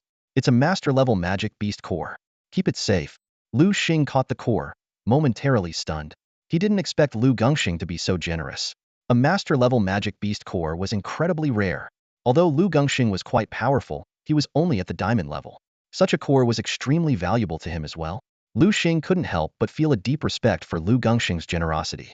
If there's nothing else, I'll be on my way, Liu Gongsheng said before turning to leave. On the surface, Liu Gongsheng seemed indifferent, but in reality, his heart was aching. That master-level magic beast core was something he had never used himself. However, to maintain his authority and ensure future loyalty, he had to make this painful sacrifice. Liu Xing watched Liu Gongsheng's figure recede into the distance, a wry smile on his face. He then looked down at the magic beast core in his hand, wondering what made it so special. As he examined the skills contained within the core, Liu Xing's eyes widened in shock, his face filled with disbelief. This is incredible, he exclaimed. I can't believe it has such a skill. Liu Xing stood still, his mind racing with thoughts. He couldn't help but wonder what those girls would think if they knew about the powerful skills hidden here. They'd probably regret it deeply. He didn't linger any longer. Carefully putting away the master-level magical beast core, he strode towards Bai Feng and the others. Liu Xing, you're amazing. Bai Feng and the others exclaimed in admiration. That woman couldn't last a few moves against you. Liu Xing smiled calmly. Enough talking. Let's get going. Drive me back. Bai Feng paused for a moment. Aren't you staying for a meal? My treat. Maybe next time. I've got urgent matters to attend to. Liu Xing declined politely, eager to use the core. Although a bit disappointed, Bai Feng respectfully drove Liu Xing back to school. As they parted, he couldn't help but shout, Liu Xing, drop by our place sometime. Sure thing. Liu Xing waved and walked into his villa. As soon as he entered, he headed straight to the basement and summoned the devouring god Ant King. The majestic creature emerged from Liu Xing's shadow and bowed respectfully. Though it couldn't speak, there was a telepathic bond between them. Liu Xing handed the core to the devouring god Ant King, which devoured it without hesitation. A system notification sounded, listing new skills available for the devouring god Ant King: Phantom Strike, Water Blade, Web Capture, and Paralysis Poison. Without hesitation, Liu Xing chose Phantom Strike. This skill was almost divine, allowing the summoning of 3 identical attack phantoms. Though the phantoms took double damage, their rapid attack rate could create countless clones like Sun Wukong. Devouring god Ant King, my safety is in your hands from now on, Liu Xing said solemnly. The devouring god Ant King nodded firmly, promising not to disappoint its master. Eager to test the new skill, Liu Xing took the devouring god Ant King to a secret realm. In a dense forest, a massive green-scaled python watched the devouring god Ant King intently. This platinum-tier magic beast, its red tongue flicking, was clearly ready for battle. Liu Xing rode on his hellhound, observing with his other beasts. The devouring god Ant King would face this battle alone, with the others stepping in only if necessary. The devouring god Ant King's crimson eyes gleamed with deadly intent. It lunged at the green-scaled python, which retaliated with a fierce gust of wind. The god-eating Ant King fearlessly charged towards the green-scaled python, its wings trembling slightly in the fierce wind, but not slowing its advance at all. The green-scaled python saw this, and a flicker of disdain and anger flashed in its eyes. How dare this ant-sized creature challenge it?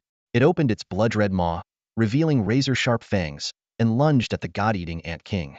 Just as the python's teeth were about to make contact, the Ant King's wings gave a sudden, powerful flap, and it vanished in an instant. The python's attack hit nothing but air. Before it could react, the Ant King reappeared on its back. In its hand, a spear glinted with a cold light, mercilessly piercing between the python's scales. Roar! The green-scaled python let out a painful wail, its body writhing violently in an attempt to throw off the pesky little creature. But as it turned to counterattack, it froze at the sight before it. 4 identical god-eating Ant Kings floated in the air, each emanating a menacing aura. Before the python could respond, the 4 Ant Kings launched a ferocious simultaneous assault. As the battle raged on, more and more Ant King clones appeared around the python. Though each clone had slightly weaker attacks, their sheer numbers made up for it. As the old saying goes, many ants can kill an elephant, let alone a python. It wasn't long before the green-scaled python crashed to the ground with a look of unwillingness and confusion in its eyes. The god-eating Ant King and its clones pounced on the python's corpse without hesitation, starting their gluttonous feast. In the blink of an eye, the once mighty python was reduced to a skeletal frame. The god-eating Ant King carefully held a purple beast core as it flew to Liu Xing's side. This was the essence of the green-scaled python. Liu Xing nodded in satisfaction. Good job. Let's keep leveling up. With the powerful skill Phantom Strike, the god-eating Ant King's leveling efficiency skyrocketed. It no longer needed to hunt magical beasts one by one, but could tackle entire groups at once. Throughout the forest, aside from the fleeing beasts, only the god-eating Ant King and its busy phantoms remained. After several days of intense training, the god-eating Ant King's strength finally rose to Platinum Tier 2. However, as its level increased, the rate of leveling up significantly slowed. Liu Xing realized that the magical beasts here could no longer meet the Ant King's needs for further advancement. Let's go, god-eating Ant King. We're heading back.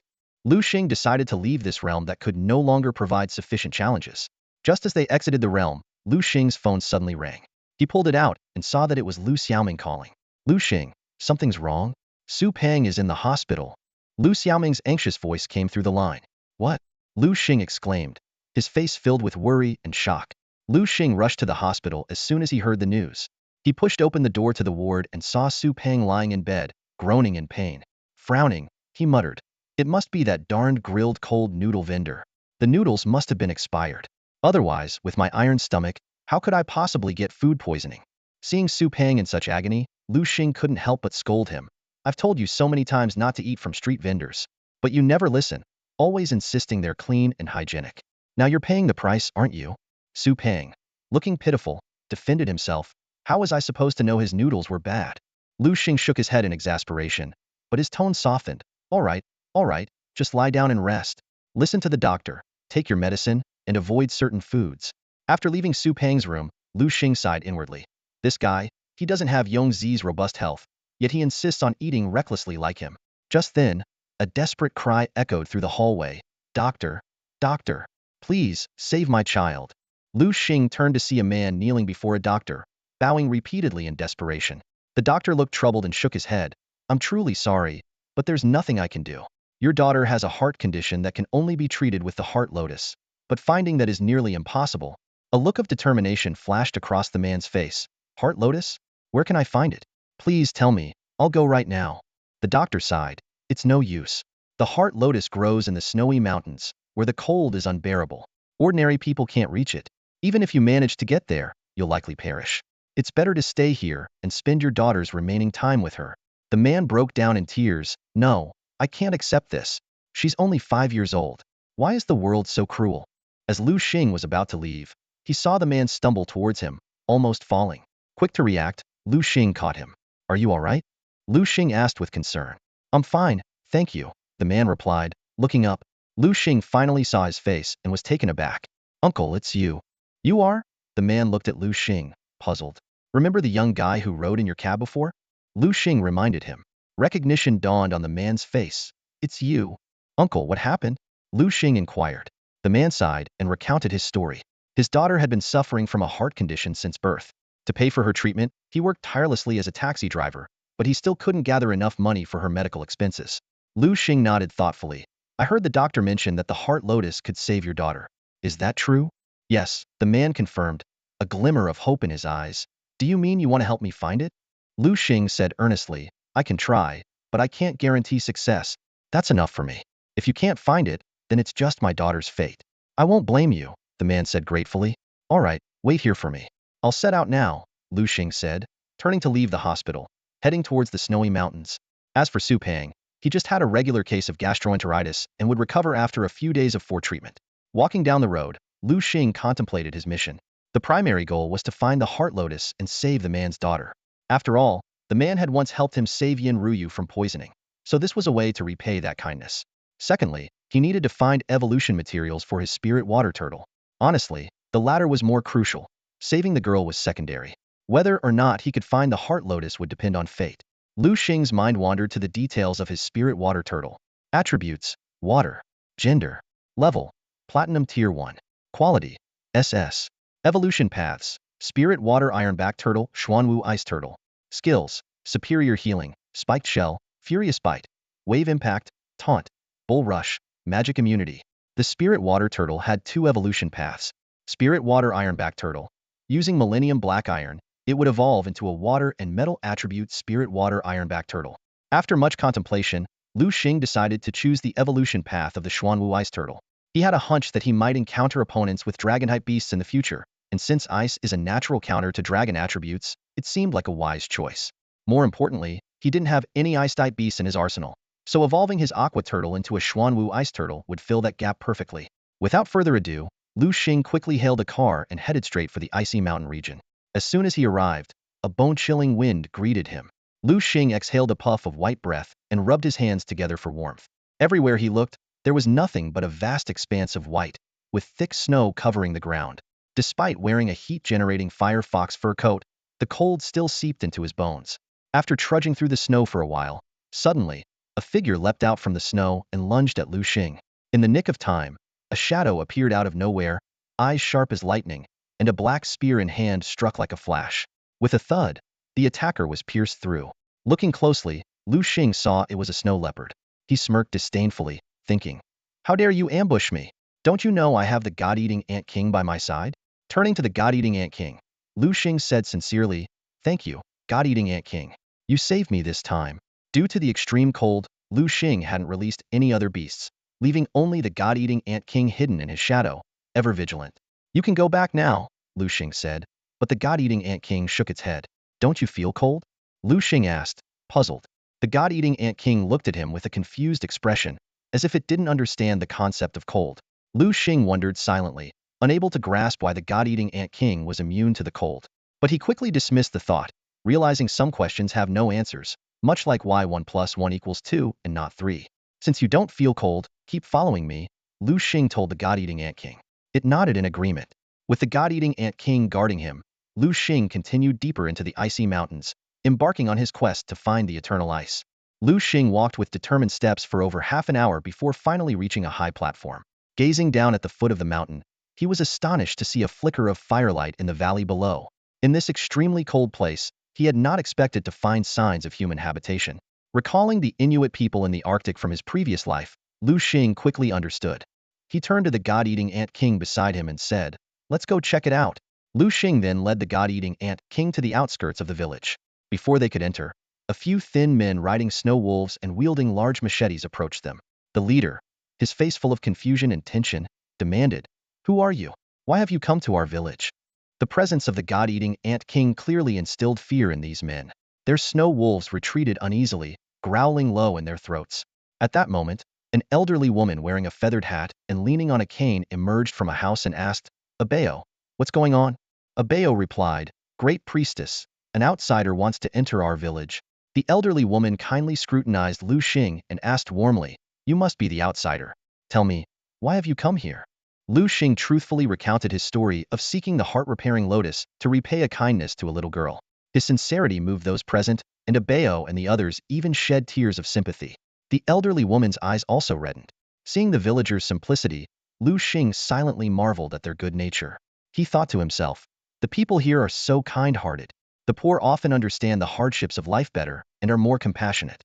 The elderly woman warmly invited Liu Xing into her home and instructed Abeo to bring a bowl of meat soup and some dried meat. "Here, eat. This is all we have. Please don't mind," she said apologetically.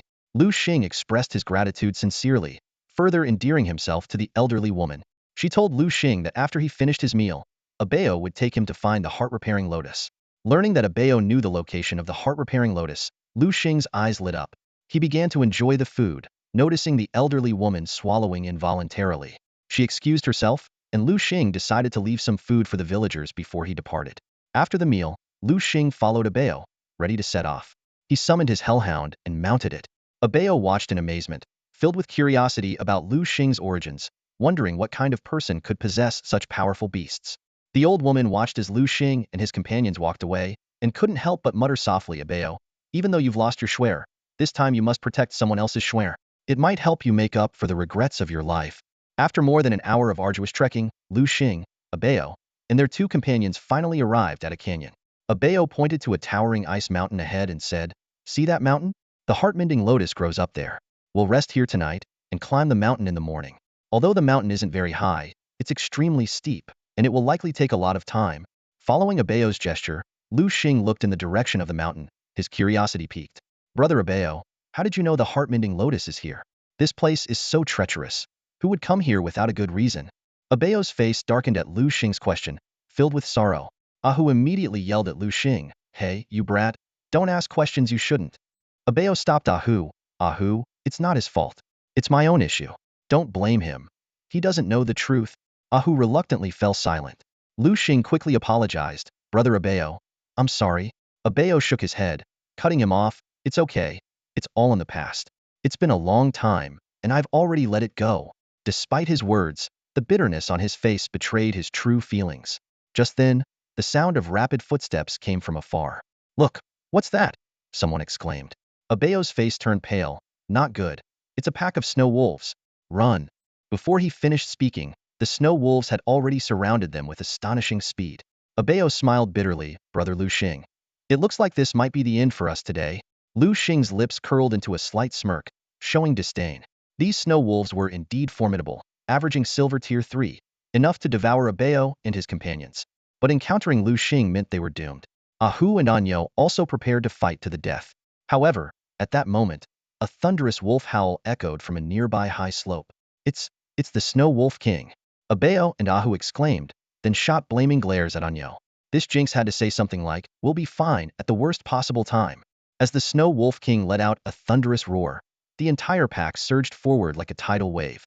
Hundreds of snow wolves bared their teeth, their eyes gleaming with bloodlust, as they launched a frenzied attack on Liu Xing and his group.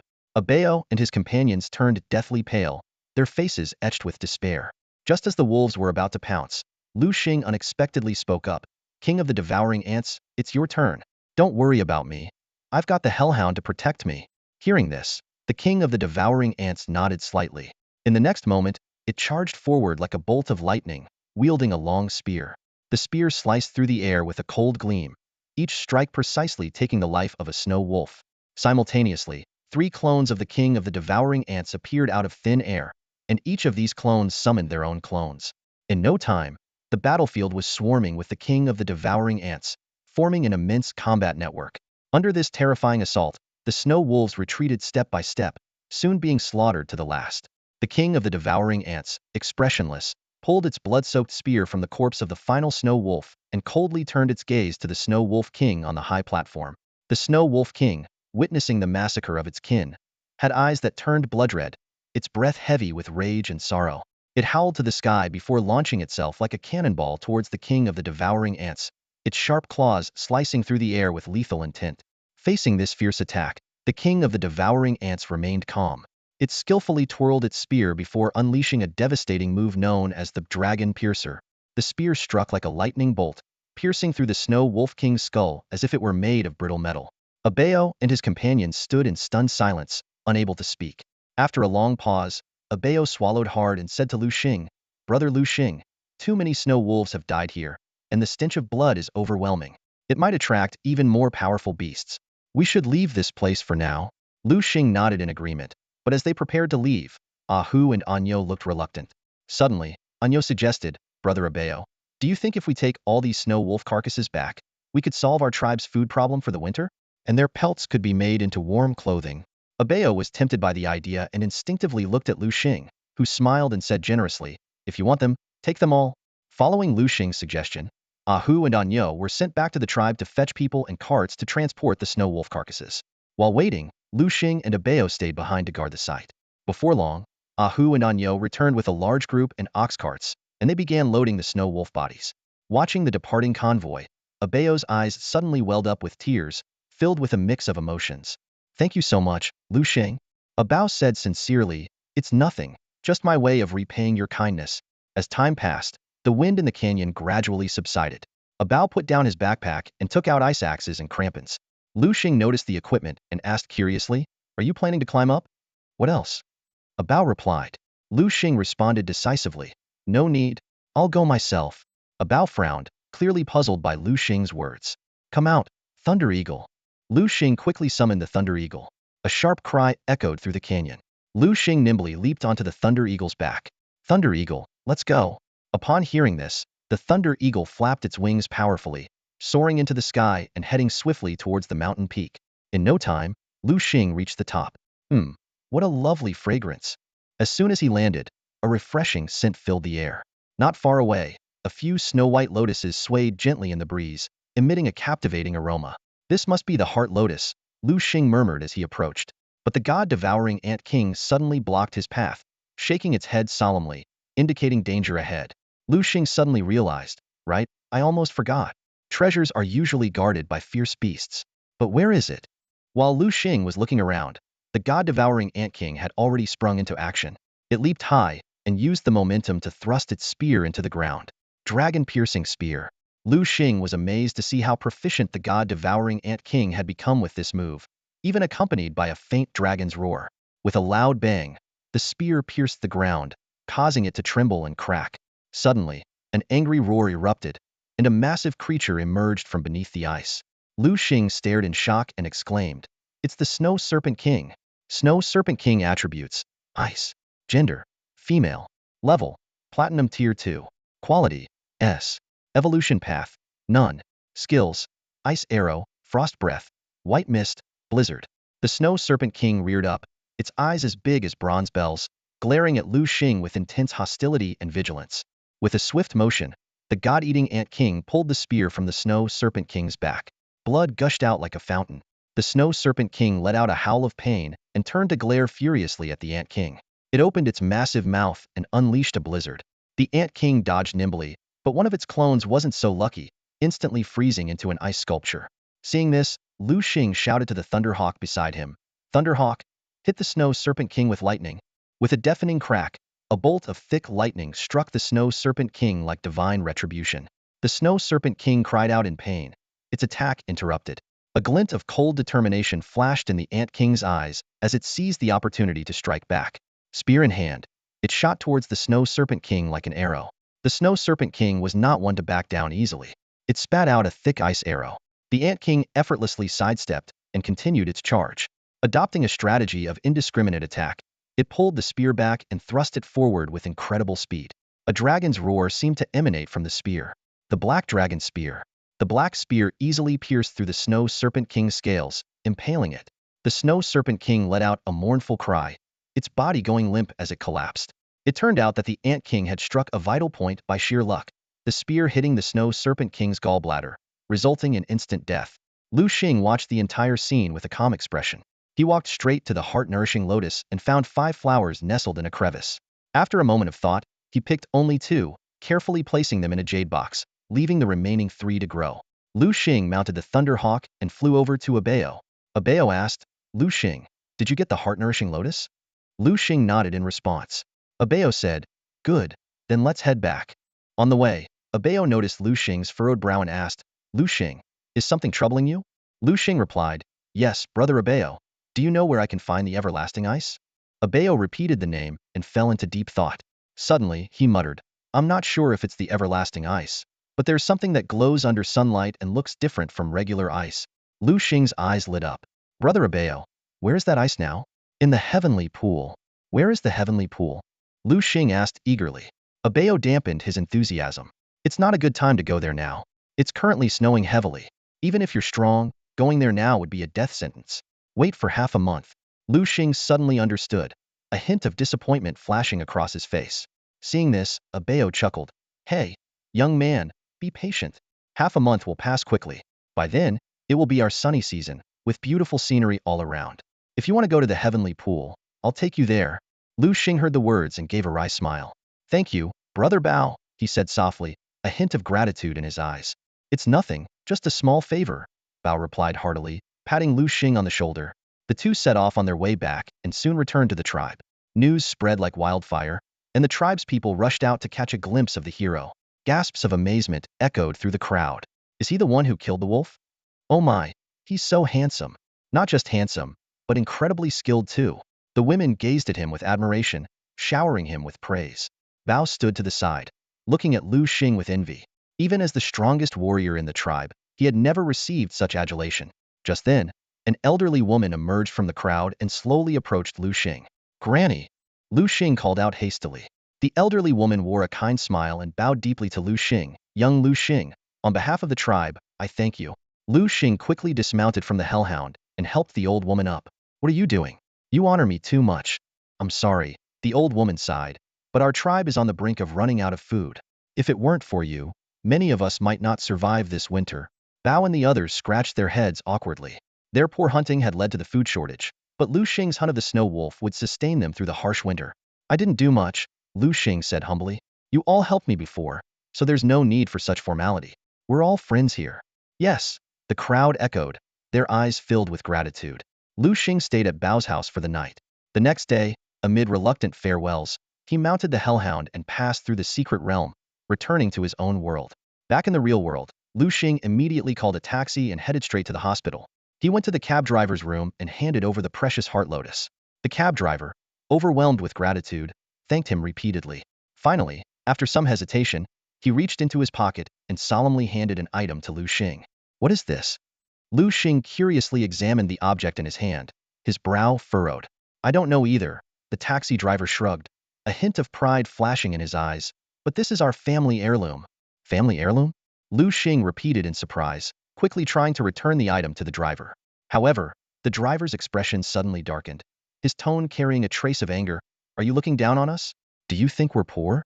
Liu Xing was momentarily speechless, silently lamenting the driver's sensitivity. Despite his financial struggles, the driver clearly held onto his pride, or perhaps pride was all he had left. The driver sighed, his gaze softening. "Liu Xing, don't be fooled by my current state. Our family used to be quite illustrious. One of our ancestors was a remarkable king. A remarkable king? Liu Xing raised an eyebrow, a flicker of surprise in his eyes. That's right. The driver nodded, pointing to the object in Liu Xing's hand. What you're holding was left by that ancestor. Liu Xing nodded thoughtfully. All right, you should go check on your friend, the driver urged. I need to call a doctor for my daughter. Liu Xing acknowledged and left the room to visit Su Peng. However, he was informed that Su Peng had already been discharged. With no other option, Liu Xing took a taxi back to Jiangnan University of beast-taming. On the return trip, Liu Xing carefully examined the object in his hand. It turned out to be a 17-layer Rubik's Cube, much more complex than the 9-layer ones he had played with in his previous life. Gently shaking it, he was surprised to find there seemed to be a spherical object inside. After a few unsuccessful attempts to solve it, Liu Xing decided to leave it to the experts. Back at the villa of Jiangnan University of beast-taming, Liu Xing had just stepped inside when a familiar figure dashed towards him. Liu Xingji. The familiar voice made Liu Xing smile. Xiaoya, what brings you here? From today on, I'm your junior. Su Xiaoya announced excitedly. Junior? Yes, Xiaoya has been accepted to Jiangnan University of beast-taming, Su Peng explained from the side, his face still smeared with food remnants. Liu Xing frowned at Su Peng. What are you eating? It smells awful. Stinky tofu. Su Peng grinned. Want a piece? Here. Open wide. He lifted a piece of the black, smelly tofu towards Liu Xing's mouth. Ew. Liu Xing swiftly dodged, to each their own. I'm not a fan of such pungent food. Although he didn't like it himself, Liu Xing wouldn't stop others from enjoying it. He reminded. Make sure to air out the room after you eat and bring in some fans. Yes, sir. Su Peng stood at attention, saluting in a playful manner. Liu Xing turned to Su Xiaoya. Xiaoya, let me take a shower first, and then we can catch up. Okay. Su Xiaoya responded obediently. After his shower, Liu Xing came downstairs to find the room spotless and the smell significantly reduced. Wow, Su Peng, did the sun rise in the west today? You're actually being diligent. Liu Xing teased. Su Xiaoya immediately protested. It wasn't him. That lazy pig would never do housework. I did all the cleaning. Xiaoya, that's not fair. Su Peng defended himself. I helped too. Oh, what did you do? I took out the trash. Taking out the trash counts as helping? Su Xiaoya rolled her eyes. Besides, all that trash was yours. You should be taking it out anyway. All right, stop arguing. Liu Xing intervened to mediate. These two siblings were certainly a comical pair. Liu Xing sat down and took out the Rubik's Cube the taxi driver had given him, starting to fiddle with it. Seeing this, Su Xiaoya couldn't help but say, Liu Xingji, that's not how you play with it. Liu Xing's eyes lit up. You mean you know how? Of course. Su Xiaoya said confidently, extending her delicate hand. Give it to me. Liu Xing handed the 17-layer Rubik's Cube to Su Xiaoya. She took it, her slender fingers deftly manipulating the complex blocks. The sound of the cube's movements echoed clearly in the quiet room, as if time itself had slowed down. A moment later, she handed the cube back to Liu Xing, satisfied. Liu Xing examined the cube closely, a hint of surprise in his eyes. Isn't there still one layer left? He couldn't help but ask. Upon hearing this, Su Xiaoya blushed slightly. She replied in a soft voice, I left that for you. Liu Xing suddenly understood, a knowing smile appearing on his face. As a Rubik's Cube enthusiast, he knew the unparalleled sense of accomplishment that came with completing the final step. Su Xiaoya's gesture warmed his heart. Xiaoya, thank you. Liu Xing said as he skillfully turned the last layer of the cube. With two crisp clicks, the cube suddenly expanded, and a bead fell out. Liu Xing quickly bent down to pick up the bead. Both Su Peng and Su Xiaoya watched curiously, asking in unison, Liu Xing, what is that? Liu Xing was momentarily stunned before letting out a wry smile. I don't know either. He nonchalantly pocketed the bead, but inside, his mind was racing. A dragon pearl. It's actually a dragon pearl, and not just any, but one of a supreme king. Liu Xing exclaimed inwardly. The words of that taxi driver echoed in his mind. His ancestors did indeed have a supreme king, and this dragon pearl was the best proof. After calming himself, Liu Xing turned to Su Xiaoya and asked curiously, Xiaoya, how did you learn to play with the Rubik's Cube? In this world of beast taming, aren't most toys related to beasts? Su Xiaoya was taken aback at first, then explained, it was by chance. I often went to the school library to read and stumbled upon a book about Rubik's Cubes. Out of curiosity, I decided to study it. Although I hadn't played with one much before, seeing you play made me want to try. I didn't expect to succeed. She looked at Liu Xing expectantly and asked softly, Liu Xing, could you give me that Rubik's Cube? Of course. Liu Xing agreed without hesitation. After all, the treasure inside the cube had already been taken, and the empty shell held no value for him. Great. Su Xiaoya was overjoyed, hugging the cube as if it were the most precious treasure in the world. It wasn't just an ordinary toy. It was a gift from Liu Xing, making it all the more valuable. Liu Xing stood at the foot of the snow-covered mountain, gazing into the distance as the system panel of the Thunder Eagle flashed in his mind. He softly murmured Dragon Pearl, his eyes sparkling with anticipation. The panel detailed the attributes of the Thunder Eagle: electric type, male, platinum tier 2, SS qualification, and 3 evolution paths: Thunder Wind Eagle, Thunder Dragon Eagle, and Thunder Dragon King. Liu Xing's eyes darted between the 3 evolution paths before finally settling on the last one. Thunder Dragon King. He mused to himself. Dragon attribute and king level, this is definitely the best choice. His heart raced with excitement as he imagined the Thunder Eagle reaching diamond tier and evolving by consuming the Dragon Pearl. Just as Liu Xing was lost in his delightful fantasy, Su Peng's voice brought him back to reality. Liu Xing, I'm hungry. Let's go eat. Liu Xing looked at Su Peng, who had just devoured a pile of snacks, with a hint of helplessness, but then remembered his special cultivation technique and felt relieved. All right, Xiaoya, what do you want to eat? My treat, as a welcome for you. Liu Xing asked Su Xiaoya. After a moment's thought, Su Xiaoya replied, I want hot pot, like at Xiaolong Can. No problem. Liu Xing nodded and agreed, then led the siblings to Xiaolong Can. For the next half-month, Liu Xing enjoyed a rare period of leisurely university life. However, the icy mountains beckoned him once again. This time, Su Peng insisted on coming along, despite Liu Xing's repeated warnings about the extreme cold. BRR. CHCHCHCH. Su Peng's teeth chattered as soon as they arrived at the mountain's base. It's freezing here. Liu Xing looked at him, exasperated. Didn't I tell you it would be cold? You insisted on coming. Was it really me? Su Peng retorted. You were the one who said how beautiful it is here. If it weren't for you, I'd never come to a place like this. Liu Xing rolled his eyes at Su Peng, thinking to himself that the weather was actually much better than it had been half a month ago. Under the clear blue sky, the sun shone brightly, casting a shimmering glow over the snow-covered landscape. After a trek, they finally reached Abao's tribe. Abao, who was on guard duty, immediately recognized Liu Xing and greeted him warmly. Liu Xing, my brother. You're here. Come in. My mother has been talking about you these past few days. Led by Abao, Liu Xing once again arrived at the home of the elderly priestess. She was sewing a coat made of snow wolf fur, but put down her needle and thread as soon as she saw Liu Xing. Granny, I've come to see you again, Liu Xing said with a smile. Ah, Liu Xing. The old woman's gaze then shifted to Su Peng, her expression becoming wary. Liu Xing. Who is this? Oh, Granny, don't worry. This guy here is my brother. We've been through life and death together. As soon as Liu Xing finished speaking, the tension on the old woman's face eased, and her wary eyes softened. She smiled warmly and said, All right, don't just stand there. Come, have a seat. Seeing this, Su Peng's eyes lit up. He quickly pulled out a colorful assortment of snacks from his backpack and handed them to the old woman with a sweet smile, saying, Granny, I brought these especially for you. After a short stay at the old woman's house, Liu Xing, Su Peng, and Abao set off on their journey to find the eternal ice. Liu Xing rode a massive two-headed hellhound, while Su Peng sat astride his mount, aptly named Big Eater. Abao continued to ride his imposing snow wolf. The others stayed behind to look after the tribe. On the way, Su Peng, munching on a fragrant braised chicken leg, curiously asked Abao, Brother Abao, is it really as beautiful as you said? Of course. Abao hadn't even finished his sentence before he took a big bite of his own braised chicken leg. To his dismay, it was frozen solid, nearly chipping his tooth.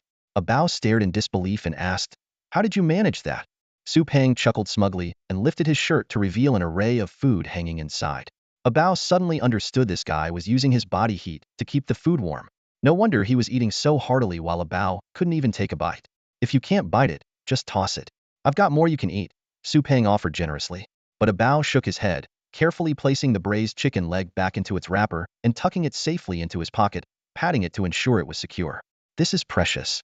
It would be a waste to throw it away. I'll heat it up and eat it later. Su Peng was momentarily speechless, watching Abao's actions. He couldn't fathom the hunger Abao had experienced, something unimaginable for someone who had never known want. After a tough climb, the three finally reached the legendary Heavenly Pool under Abao's guidance. Is this the Heavenly Pool? Su Peng looked around, bewildered. I don't see any pool. Abao was speechless, feeling exasperated by Su Peng's cluelessness. Unable to watch any longer, Liu Xing gently tugged at Su Peng's sleeve and pointed ahead. There, that's the Heavenly Pool. Up ahead, Su Peng followed Liu Xing's gaze, and the sight before him took his breath away. A gust of icy wind howled past, instantly dispersing the thin mist covering the ice. As the fog cleared, a mirror-like, smooth ice surface glittered under the sunlight, revealing itself to everyone. Su Peng's mouth dropped open in astonishment, and he couldn't help but exclaim, Is this the heavenly lake you were talking about? Liu Xing was equally awestruck by the sight before them. The entire lake had frozen solid due to the extreme cold, and the ice was so smooth it looked like it had been meticulously polished, reflecting the dazzling sunlight. Let's go. Liu Xing took the lead, stepping forward with his beasts in tow. However, the moment his foot touched the ice, he slipped due to its extreme slickness, his body wobbling violently. Fortunately, he quickly regained his balance. Su Peng wasn't as lucky. With a loud thud, he fell flat on his face. Ouch! That hurts, he cried out, feeling as if his bones were falling apart. Are you okay? Liu Xing asked with concern, hurrying over to Su Peng. I'm fine. Su Peng struggled to his feet, forcing a smile. Your fat grandpa here is tough. A little fall like this is nothing. No sooner had he finished speaking than he nearly fell again, but Liu Xing caught him just in time. Phew, that was close. Su Peng breathed a sigh of relief, but looking at the mirror-like ice, his expression turned grim. How are we supposed to get across this? I have an idea. Abeo, who had been silent, suddenly spoke up, pulling a few items from his backpack. Are those ice skates? Liu Xing looked at the simple wooden skates in Abeo's hands with surprise. Su Peng, however, looked skeptical. Can these even work? They're made of wood. They probably won't last. With my weight, they'd break the moment I put them on. Abeo's face showed a hint of embarrassment. No problem. Use mine, Liu Xing said, pulling out 2 pairs of modern ice skates from his backpack. Su Peng's eyes lit up. Wow, Liu Xing, you really came prepared. Did you foresee this and bring them on purpose? Sort of, Liu Xing replied vaguely, not revealing the secret of his system backpack. Impressive. Su Peng gave him a thumbs up in admiration. After putting on the skates, the 3 of them started moving forward. To Liu Xing's surprise, the seemingly clumsy Su Peng was actually quite adept at skating. Noticing Liu Xing's gaze, Su Peng suddenly sped up, taking a few quick strides before leaping into the air and performing a 180 spin. How was that, Liu Xing? Su Peng boasted proudly. Impressive. Liu Xing genuinely praised him, surprised by the fat man's agility. Abeo watched in astonishment, his mouth twitching involuntarily.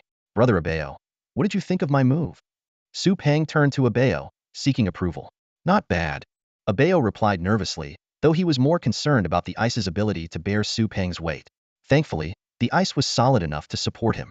As they continued, the trio soon reached the center of the heavenly lake. Not far away, they spotted a small island with a large rock on it. Atop the rock was a crystal-clear ice block, sparkling brilliantly in the sunlight. That must be the eternal ice you mentioned, Abeo said, pointing at the block. Liu Xing immediately activated his system's eye to inspect it closely. Yes, it is, he confirmed, a look of joy spreading across his face. What are you waiting for? Let's grab it and get out of here, Su Peng said urgently, his voice trembling slightly from the cold. I don't want to stay in this place a moment longer. It's freezing. As he spoke, he instinctively exhaled a puff of warm air and rubbed his frozen hands together. The biting cold made his plump body shiver involuntarily. Liu Xing couldn't help but tease Su Peng as he watched him. You, of all people, afraid of the cold with all that fat on you? I thought that was supposed to keep you warm. Su Peng's face immediately showed a hurt expression. I didn't gain this fat to keep warm, he retorted. All this is hard-earned reserve energy. Liu Xing's mouth twitched at the explanation. All right, he said helplessly. Let's not waste time. Without another word, Su Peng turned to retrieve the ancient, unmelting ice. Just then, the God-eating Ant King suddenly jumped out, blocking Su Peng's path. God-eating Ant King, what's wrong? Su Peng asked in confusion. However, the Ant King didn't respond, only stared intently ahead. Liu Xing's brow furrowed as he cautiously scanned the surroundings. There must be something here, he whispered. Su Peng, you take a bow and leave. I'll handle this. Realizing his own lack of strength, Su Peng knew he would only be a burden if he stayed. He called out to Abao. Let's go, Abao. Got it. Abao responded. Just as Su Peng and Abao moved a short distance away, a deafening crash suddenly echoed. Boom. A massive creature appeared in front of Liu Xing. Is that an ice Jiao dragon? Liu Xing exclaimed. Under the gaze of the system's eye, the attributes of the ice Jiao dragon were clearly displayed before Liu Xing. Ice Jiao dragon. Attributes: water, ice. Gender: level, platinum tier 4. Quality: SS. Evolution path: none. Learn skills: ice arrow, frozen lands, frost breath, sweeping strike. The ice Jiao dragon was completely white. It looked more like a gigantic white serpent with 2 prominent horns on its head, rather than a traditional dragon. Suddenly, the ice Jiao dragon opened its massive maw, releasing a blast of frost breath straight at Liu Xing. Hellhound, let's go. Liu Xing decisively leapt onto the hellhound's back. They began to flee across the slick ice surface. Seeing its prey attempting to escape, the ice Jiao dragon twisted its enormous body and gave chase without hesitation. After chasing for 40 or 50 meters, Liu Xing stopped. A sly smile crept across his lips, indicating his plan had succeeded. The ice Jiao dragon was momentarily stunned by this and quickly realized it had been tricked. Instinctively, it tried to retreat, but Liu Xing had anticipated this move. Think you can escape? Not a chance. Liu Xing thought with a chuckle. The ice Jiao dragon had originally broken through the ice from a distant ice surface, where there was a gap it could use to escape. Now, it had been lured far from that hole, making a return nearly impossible. Spirit Turtle, use taunt. Liu Xing ordered decisively. The Spirit Turtle's eyes glowed red, instantly controlling the ice Jiao dragon that was trying to flee. A surge of anger rose from deep within the ice Jiao dragon. It opened its mouth wide, conjuring a massive ice arrow and launching it at the Spirit Turtle. Bang! The ice arrow struck the Spirit Turtle forcefully, sending it sliding several meters back. The physical damage pierced through the Spirit Turtle's defenses, but the ice Jiao dragon also suffered a counterattack from the Spirit Turtle's spiked shell skill. The ice Jiao dragon let out a painful cry, realizing it couldn't continue attacking the Spirit Turtle, and immediately redirected its focus to Liu Xing. It opened its mouth, preparing to unleash a blast of icy energy. Sweetheart, use hypnosis. Liu Xing urgently commanded the six-winged angel. A pink ring of light shot from the six-winged angel's hands, instantly putting the ice Jiao dragon to sleep. It ceased its attack, and the icy energy dissipated. Everyone, attack together. Take this thing down. Liu Xing shouted, and his beasts launched their attacks simultaneously. The hellhound's sharp claws slashed out a fierce blade of fire, while the thunder eagle summoned a thick bolt of lightning from the sky. The Spirit Turtle, eyes glowing red, charged at the ice Jiao dragon. After being hit by the fire slash and lightning strike, the ice Jiao dragon awoke from its stupor, burning with rage. It swung its tail violently, executing a sweeping attack. Bang! The Spirit Turtle was sent flying by the immense force, skidding several meters on the ground. Liu Xing watched anxiously, but seeing the Spirit Turtle stand up again, he breathed a sigh of relief. The Spirit Turtle's super healing ability was quickly mending its wounds. By now, the ice Jiao dragon was on its last legs. Suddenly, it let out a long howl, twisting its body rapidly. A whirlwind filled with countless ice particles materialized around it, rushing towards Liu Xing and his beasts. Oh no, it's the ice Jiao dragon's Arctic Blast. Liu Xing recognized the ultimate move with his System I. Let's get out of here. Liu Xing mounted the hellhound, preparing to retreat with his beasts.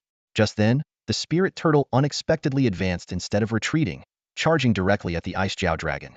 The repeated attacks had ignited its fury, and now it rushed towards the ice Jiao dragon, facing the Arctic Blast Hedon. A white glow enveloped the Spirit Turtle, forming a protective shield around Ithis was its magic immunity skill. Despite the formidable power of the Arctic Blast, it couldn't escape its fundamental nature as a magical attack. So no matter how powerful the ice dragon was, it couldn't harm the Spirit Water Turtle.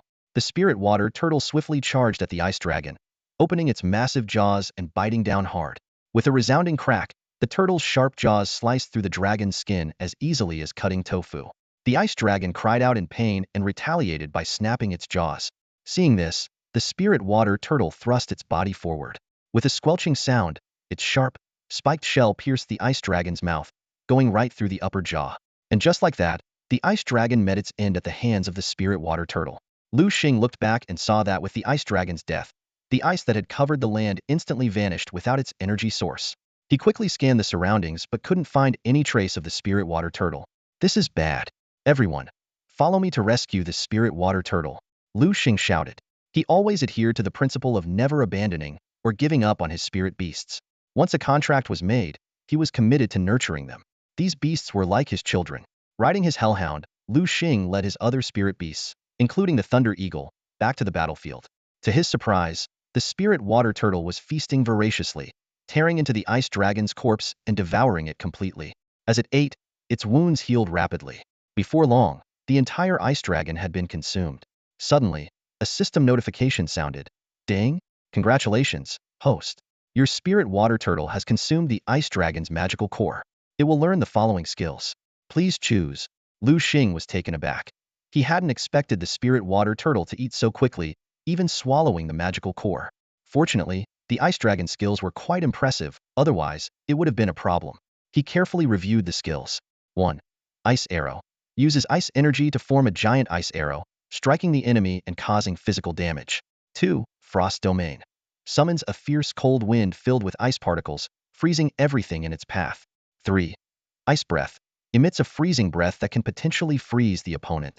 4. Sweeping tail. Swings its tail to sweep away enemies, potentially sending them flying. After reading the descriptions, Liu Xing immediately made his decision. I choose Frost Domain. This was the powerful move that had driven him to flee earlier. Its power was undeniable. Ding! The system notification sounded, catching Liu Xing's attention. Congratulations, host. Your spirit water turtle has learned Frozen World.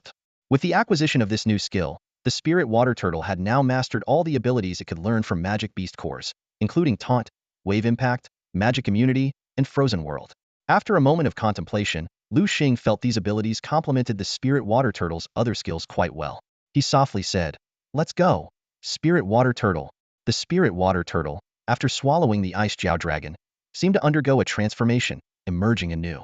It glistened under the sunlight, radiating brilliance. Liu Xing decided to further enhance its power. Soon, Liu Xing arrived at the permafrost ice. He instructed the spirit water turtle, "Go eat that." The turtle's eyes lit up at his words. For some reason, it felt an inexplicable attraction, as if its body was urging it to consume the ice. The spirit water turtle approached the permafrost ice and swallowed it in one gulp. The system notification sounded again. Congratulations, host. Your spirit water turtle has consumed the permafrost ice. Your spirit water turtle is evolving. Liu Xing watched as the turtle emitted a blue glow, its face contorted in pain. Minutes later, the evolution was complete, and the turtle's size tripled, resembling a small mountain. Now, it could no longer be called the spirit water turtle, but should be renamed the Xuanwu ice turtle. The system displayed its new attributes: water and ice elements, male gender, platinum tier 3, SSS potential, no further evolution path. Its skills included rapid healing, spiked shell, furious bite, wave impact, taunt, bull rush, magic immunity, frozen world, and frost aura. The Xuanwu ice turtle had taken on a form combining a turtle with a serpent, appearing from a distance like a snake coiling around a turtle. The turtle's body was a crystalline blue, while the snake, more accurately an ice Jiao dragon, was pure white. Suddenly, the Xuanwu ice turtle roared skyward, its terrifying cry shaking the earth. The ice beneath it cracked under the immense sound waves, shattering with a resounding crash as the turtle plunged into the water. Liu Xing had already recalled his other beasts and ascended into the air on his thunder eagle. He called out anxiously, "Xuanwu ice turtle," worried that something might have happened to it. Moments later, the Xuanwu ice turtle surfaced, a white fishhan ice fish in its mouth. Known for their rarity, ice fish are considered premium sashimi ingredients. Liu Xing was astonished to find such a fish in the heavenly pool. It seemed the evolution had consumed a lot of the turtle's energy, and it was now ravenous. Liu Xing reassured it, "Xuanwu ice turtle, eat as much as you want. I'll wait here until you're full." The turtle nodded in acknowledgement and dived back into the water. Just then, a voice called out from a distance, "Liu Xing." Liu Xing. It was Su Pang, drawn by the earlier explosion, coming to find him. Spotting Liu Xing in midair, he shouted, "Are you okay?" Liu Xing descended on his thunder eagle to meet Su Pang, replying, "I'm fine." He then asked, "Where's Brother A Bao?" Su Pang explained, "He's still outside. Don't worry, he's safe." Unlike Su Pang, A Bao had an elderly mother to care for. Leading Liu Xing to this place was already a great favor. For an ordinary person like him, he had done more than enough. The bond between Su Pang and Liu Xing was extraordinary. Even knowing the danger, Su Pang retraced his steps just to stand by his brother, ready to face life and death together. Just as he found Liu Xing, the water surface exploded, and the massive form of the Xuanwu ice turtle emerged once more. With a swift flick of its head, it tossed a giant white ice fish onto the shore before diving back into the depths. Liu Xing looked at the white ice fish not far away and couldn't help but smile bitterly, feeling a lump in his throat. This little guy, even while eating, was still thinking about him. Clearly, this was the largest white ice fish in the water, and instead of devouring it all, the Xuanwu ice turtle had decided to offer it to Liu Xing. The moment Su Pang saw the white ice fish on the ice, his eyes lit up, and he almost started drooling. "Wow, isn't this a white ice fish?" he exclaimed in delight. While Su Pang might not be an expert in taming beasts, he was definitely a connoisseur when it came to the best-tasting beast meat. Without a doubt, the meat of this white ice fish would be incredibly delicious. Swallowing his saliva, Su Pang eagerly asked, "Shall we eat it right away?" Liu Xing couldn't help but laugh, giving him a sideways glance. "What else? Save it for New Year's?" With that, Liu Xing retrieved a tent from his system backpack and quickly set it up. He then took out a series of cooking utensils. Su Pang was already used to Liu Xing's ways. With no one around to see them, there was no need to worry. Su Peng picked up a special knife and began skillfully preparing the fish. In no time, plates of translucent fish sashimi were laid out in front of Liu Xing. Liu Xing picked up a piece with his chopsticks, dipped it in a bit of soy sauce, and put it in his mouth. Liu Xing couldn't help but praise. It's delicious. The meat is tender, sweet, and refreshing, with an excellent texture. Seeing this, Su Peng grinned and grabbed a piece with his hand, stuffing it into his mouth. So good, he said while chewing. My master always said white ice fish was delicious, but I never had the chance to try it. I didn't expect it to be this tasty. Hey, Liu Xing. Su Peng suddenly remembered something. Pass me the wasabi over there. Here you go. Liu Xing handed the wasabi to Su Peng. Liu Xing and Su Peng were enjoying a sashimi feast on the heavenly lake. The fresh white ice fish melted in their mouths, and they ate to their heart's content until their bellies were round and they couldn't help but burp. Ah, that was so satisfying. Su Peng patted his round belly contentedly. I can't eat another bite. Liu Xing rolled his eyes at Su Peng's comment. Just then, with a loud bang, the ice surface suddenly broke, and a huge figure burst out of the water. It turned out that Liu Xing and Su Peng weren't the only ones who had eaten their fill. The Xuanwu ice turtle had too. Su Peng, who had planned to take a nap, was scared out of his wits by the sudden appearance. Holy crap! Liu Xing, there's a beast. We need to run. Su Peng screamed in terror, almost in tears. He turned to flee but was grabbed by Liu Xing. Calm down, that's not a beast. It's my guardian beast, Liu Xing explained. Your guardian beast? Su Peng was stunned and instinctively took a closer look at the colossal creature. When did you contract a new guardian beast? He asked. It's not new, Liu Xing replied with a mysterious smile. Doesn't it look familiar to you? Su Peng observed carefully. Although the Xuanwu ice turtle's appearance had changed, its eyes were still familiar. He suddenly realized, your little turtle. I can't believe you've grown so big. Excited, Su Peng cautiously placed his hand on the Xuanwu ice turtle's head. To his surprise, the turtle didn't get angry but instead affectionately nuzzled his hand. Su Peng walked around the Xuanwu ice turtle and suddenly looked at Liu Xing with a peculiar expression. Liu Xing, I'm curious. Do you have a thing for unusual creatures? Your hellhound has 2 heads, and now your Xuanwu ice turtle does too. 1 turtle head and 1 snake head. Liu Xing was taken aback and only then noticed the detail. You're right. Su Peng, you really have an eye for this stuff. Of course, you should know who I am. Su Peng puffed out his chest proudly. Just then, a cold wind blew. Liu Xing looked up at the sky and saw dark clouds gathering, the sky gradually darkening. All right, it's time to head back, Liu Xing concluded. It looks like there's a snowstorm coming tonight. After packing up their things, Liu Xing and Su Peng headed down the mountain. On the way, they found Abayo shivering and huddled by the side, evidently worried they wouldn't find their way back. Brother Abayo, Liu Xing called out. Hearing the call, Abayo sighed in relief and rushed over excitedly. Liu Xing, my young brother. I'm so glad to see you're safe. Yes, Brother Abayo, we need to head back now. If we don't leave, the snowstorm will hit us. The 3 of them mounted their respective guardian beasts and sped towards Abayo's village. They made it back before nightfall and were warmly welcomed by the villagers, including the old woman. That night, the village held a grand feast to celebrate. Amid the festivities, Liu Xing approached the old woman and respectfully presented her with the white ice fish sashimi that Su Peng had prepared. What is this? The old lady asked curiously, her eyes sparkling with anticipation. Something delicious. Please try it, Liu Xing said with a smile, offering a piece of white ice fish sashimi to the old lady. The old lady carefully took the piece and gently placed it in her mouth. Instantly, a warm smile spread across her face, smoothing out the wrinkles around her eyes. Wonderful, she exclaimed sincerely. Liu Xing felt a surge of happiness. The white ice fish was indeed rare and precious, and he hadn't planned on sharing it. But seeing the esteemed old lady, who had always been kind to him, he felt it was worth making an exception. Delicious. The old lady savored the taste, choking up a little. She looked up at Liu Xing with gratitude and admiration, as if seeing a deity. This young man had not only helped them solve their food problems, but also shared such a precious delicacy with her. A warm feeling surged in her heart, and her eyes grew misty. Noticing the old lady's emotional change, Liu Xing quickly said, If you like it, please have more. Don't worry if it's not enough. I'll ask Su Peng to make more. All right. The old lady nodded, deeply moved.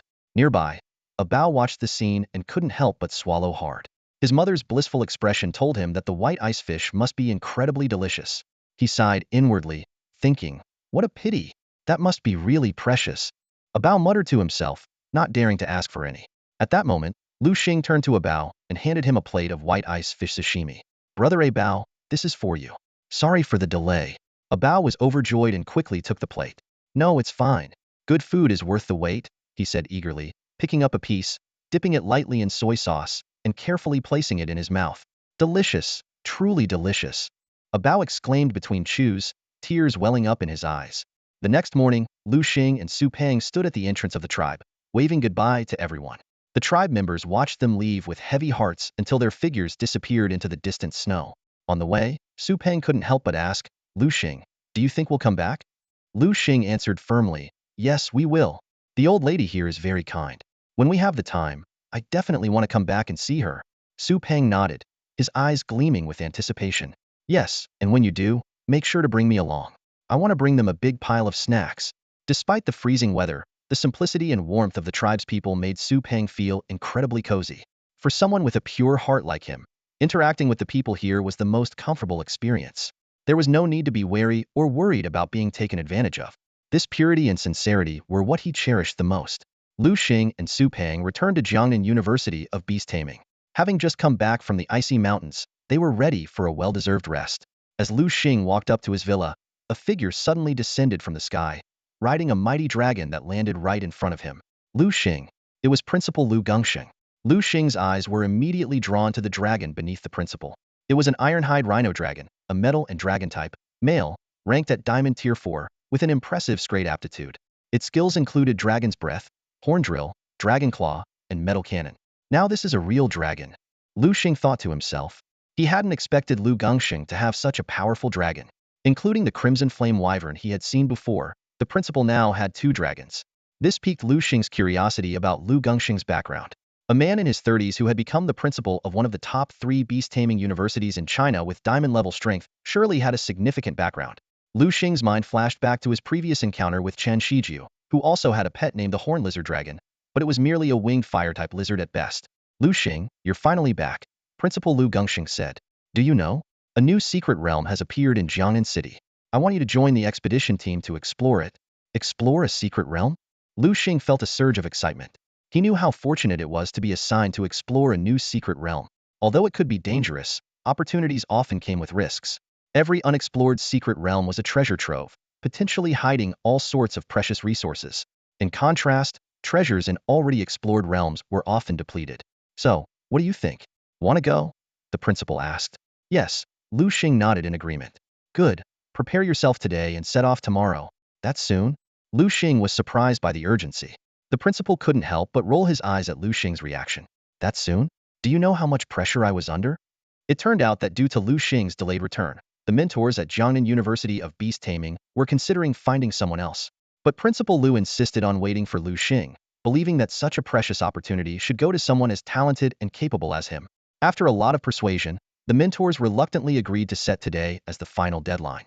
If Liu Xing hadn't returned today, another third-year student would have been sent tomorrow. All right, stop wasting time and go rest. Remember, don't wander off. I'll pick you up at 6 tomorrow morning. With that, the principal rode off on his ironhide rhino dragon. After the principal left, Su Peng grinned mischievously. Liu Xing, be honest. Are you the principal's illegitimate son? He's Liu and you're also Liu. Get lost. Liu Xing punched Su Peng in the chest. Cough, cough, cough. Su Peng coughed repeatedly from the blow. Hey, I was just joking. Did you have to hit so hard? If you think that's hard, I can hit you harder. With that, Liu Xing lunged at Su Peng. If you keep this up, I'm going to fight back. Go ahead, fight back. All right, you leave me no choice. Watch my monkey steals the peach move. The two started wrestling, playing around for over 10 minutes before stopping. The next morning, Liu Xing's door was knocked on right on time. The principal had arrived as promised, and Liu Xing was ready. Do you have everything you need? The principal asked. Yes. Then let's go. Liu Xing glanced back at the villa. Su Peng was still sound asleep, his snores echoing through the room. Then, he followed Principal Liu Xing and left. The two of them basked in the morning sunlight as they headed towards a new secret realm. The air was fresh, and dewdrops still clung to the leaves, with everything coming back to life. The only drawback was the slight chill in the weather. Principal Liu Xing, riding an ironclad rhinoceros, led Liu Xing towards the outskirts of the secret realm. Upon arrival, they found the area tightly secured by personnel in green military uniforms. These soldiers immediately saluted in unison when they saw Liu Xing. Liu Xing was secretly surprised, not expecting the principal to hold such a high rank in the military. A stern-faced man approached, his gaze lingering on Liu Xing with a look of surprise. Is he the one sent by Jiangnan City to explore? He asked skeptically. Why is he so young? Liu Xing, with a serious expression, retorted, "What's wrong with being young? His strength is more than enough for this mission." This left the man speechless. Despite being at the diamond rank 1 level, much stronger than Liu Xing, he could easily see that Liu Xing was at the platinum rank 3 level. Platinum rank 3, he muttered under his breath. Liu Xing, hearing him, responded directly, 19 years old, platinum rank 3, what? The man's eyes widened in shock. 19 years old. He finally understood why Liu Xing valued Liu Xing so highly, even personally escorting him. Under Liu Xing's guidance, the two of them reached the outer area of the secret realm, where several familiar faces were already waiting. Old Sun from the Imperial Capital's Huaxia Academy was there with Xiao Tao, and Granny Yang from the Magic City Academy had brought along a fair-skinned young man. The young man noticed Liu Xing's gaze, squinted his eyes in a smile, and nodded politely. Liu Xing, taken aback by this unexpected gesture of politeness, was left bewildered, thinking, what's going on? Among the attendees were students from other schools, whom Liu Xing was not familiar with, so he didn't pay them much attention. Principal Liu Xing stood beside Liu Xing and whispered in his ear, "This newly discovered secret realm may have unstable spaces. Be extra careful once you enter. Treasures are valuable, but your life is more important. Remember, your safety is the top priority. Fight if you can, but run if you can't." Hearing the principal's words, Liu Xing frowned. Why did these words sound so familiar? He suddenly remembered his mentor, Wu Yong, who always liked to say such things. It seemed that Principal Liu had spent so much time with Wu Yong that even his speaking style had been influenced. "All right, you can go in now. Remember what I said," Liu Xing reminded him again as he saw the entry gate opening. "Got it." Liu Xing waved his hand and stepped into the newly opened portal to the secret realm. Liu Xing watched Liu Xing's receding figure with a mix of worry and envy in his eyes. He recalled the hardships he had endured to participate in secret realm explorations back in his day, feeling a pang of bitterness. It's true what they say, comparisons are odious. Due to the unstable energy in this secret realm, only those below platinum rank 5 could enter, so Liu Xing and others had to leave the opportunity to the new generation like Liu Xing. After entering the secret realm, Liu Xing found two people already waiting. One was his old acquaintance, Xiao Tao, who wanted to team up with him. The other was a man brought by Granny Yang. The man smiled politely and introduced himself. "Hello, my name is Yang Yun. The lady outside is my grandmother. I heard there were some issues between you, but that shouldn't stop us from being friends." As he spoke, he extended his hand to Liu Xing. Liu Xing responded politely, "Hello?" Despite his inner wariness, he decided to play along with Yang Yun. "How about we explore together?" Yang Yun suggested. "No way." Xiao Tao rejected Yang Yun's proposal before Liu Xing could say anything. "Liu Xing, let's go." "All right." Liu Xing agreed, and they summoned their respective beasts, leaving the entrance area. Once Liu Xing and Xiao Tao were out of sight, Yang Yun's face twisted into a sinister expression. He muttered through gritted teeth, "Just you wait, you little brat and you yellow-haired girl." He had noticed some tension between Liu Xing and Xiao Tao, which delighted him. This meant they might split up, giving him an opportunity. Unable to hold back, Xiao Tao said to Liu Xing, "Do you know that Yang Yun is a hypocrite? He looks righteous on the surface, but does all sorts of shady things behind the scenes. That guy is a snake, and you still wanted to keep him around. I really don't know what you're thinking." Liu Xing smiled slightly at her words. "What's the big deal? If he has schemes, can I turn them against him?" Liu Xing was scheming in his mind, planning to lure Yang Yun to a secluded spot to deal with him. After all, the entrance to the secret realm was too crowded for him to make a move. However, this plan was inadvertently disrupted by Xiao Tao. "Guess I'll spare him for now," Liu Xing muttered to himself, a playful glint in his eyes, as if he were a cat and Yang Yun was just a mouse waiting to be caught. Xiao Tao merely snorted at his words. If it weren't for Liu Xing having previously helped Chun Tao and the others, making her see him in a somewhat better light, she wouldn't have bothered with him at all. The two of them rode their beasts forward. After an unknown amount of time, both Liu Xing and Xiao Tao stopped simultaneously. "What's going on?" Xiao Tao asked impatiently. "Didn't you say this secret realm was filled with rare treasures? We haven't found a single thing." She turned to Liu Xing, half jokingly and half seriously accusing him. "Did you jinx us or something? All your bad deeds must have brought bad luck." Liu Xing was speechless. "What do you mean, my bad deeds brought bad luck? I'm blessed with incredible luck, all right?" "You," Xiao Tao scoffed. "Since you say that, there's no point in us sticking together. Let's split up." "Fine, let's split up. It's not like I want to be with you either," Liu Xing retorted without backing down. As soon as he finished speaking, Xiao Tao rode her pink fragrant pig down one path and left. Liu Xing merely glanced at her before choosing a different path. Liu Xing rode on his hellhound, with a six-winged angel perched on his shoulder, while the god-eating ant king lurked in his shadow, always ready to protect him. Suddenly, a scream shattered the silence. "Help!" Soon, a figure came running towards Liu Xing, followed closely by a platinum-tier spotted tiger. Hellhound, use flame slash. Liu Xing commanded decisively. The hellhound responded, its sharp claws slashing forward, sending a fierce blade of fire shooting towards the spotted tiger. Boom! The flame slash hit the spotted tiger dead, killing it instantly. Are you alright? Liu Xing asked with concern. I'm fine, really, the person panted. I owe you my life. If it weren't for you, I'd be dead for sure. The person lifted their head and removed the hat they were wearing. When Liu Xing saw the person's face clearly, he was stunned. Liu Xing was astonished to discover that the mysterious figure before him was a woman. However, her appearance was far from flattering. The most striking feature was her smooth, shiny scalp, a Mediterranean-style baldness on a woman, which instantly brought to mind the phrase, baldly brilliant. Liu Xing suddenly understood why she wore a bamboo hat. It was to hide her embarrassing baldness. Upon closer inspection, the woman's face appeared somewhat sleazy. She had small, round eyes and an equally tiny mouth, but the most noticeable feature was her two prominent front teeth, giving her a rodent-like appearance. Unable to hold back his curiosity, Liu Xing asked, "Who are you, and which school are you from?" The woman replied, "My name is Xiaoping, from Hangzhou University. And you?" "I'm Liu Xing, from Jiangnan Beast-Taming University," Liu Xing answered honestly.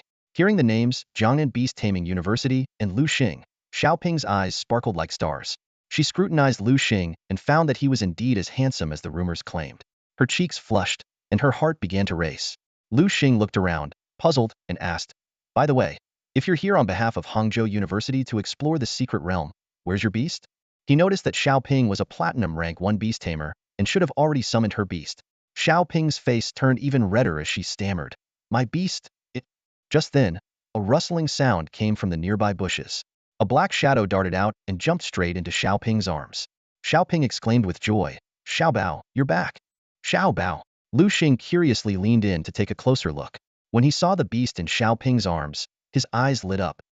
A treasure-seeking mouse. Liu Xing quickly scanned the attributes of the treasure-seeking mouse. Treasure-seeking mouse. Attributes: normal, metal. Gender: level, platinum rank 1. Aptitude: A. Evolution path: none.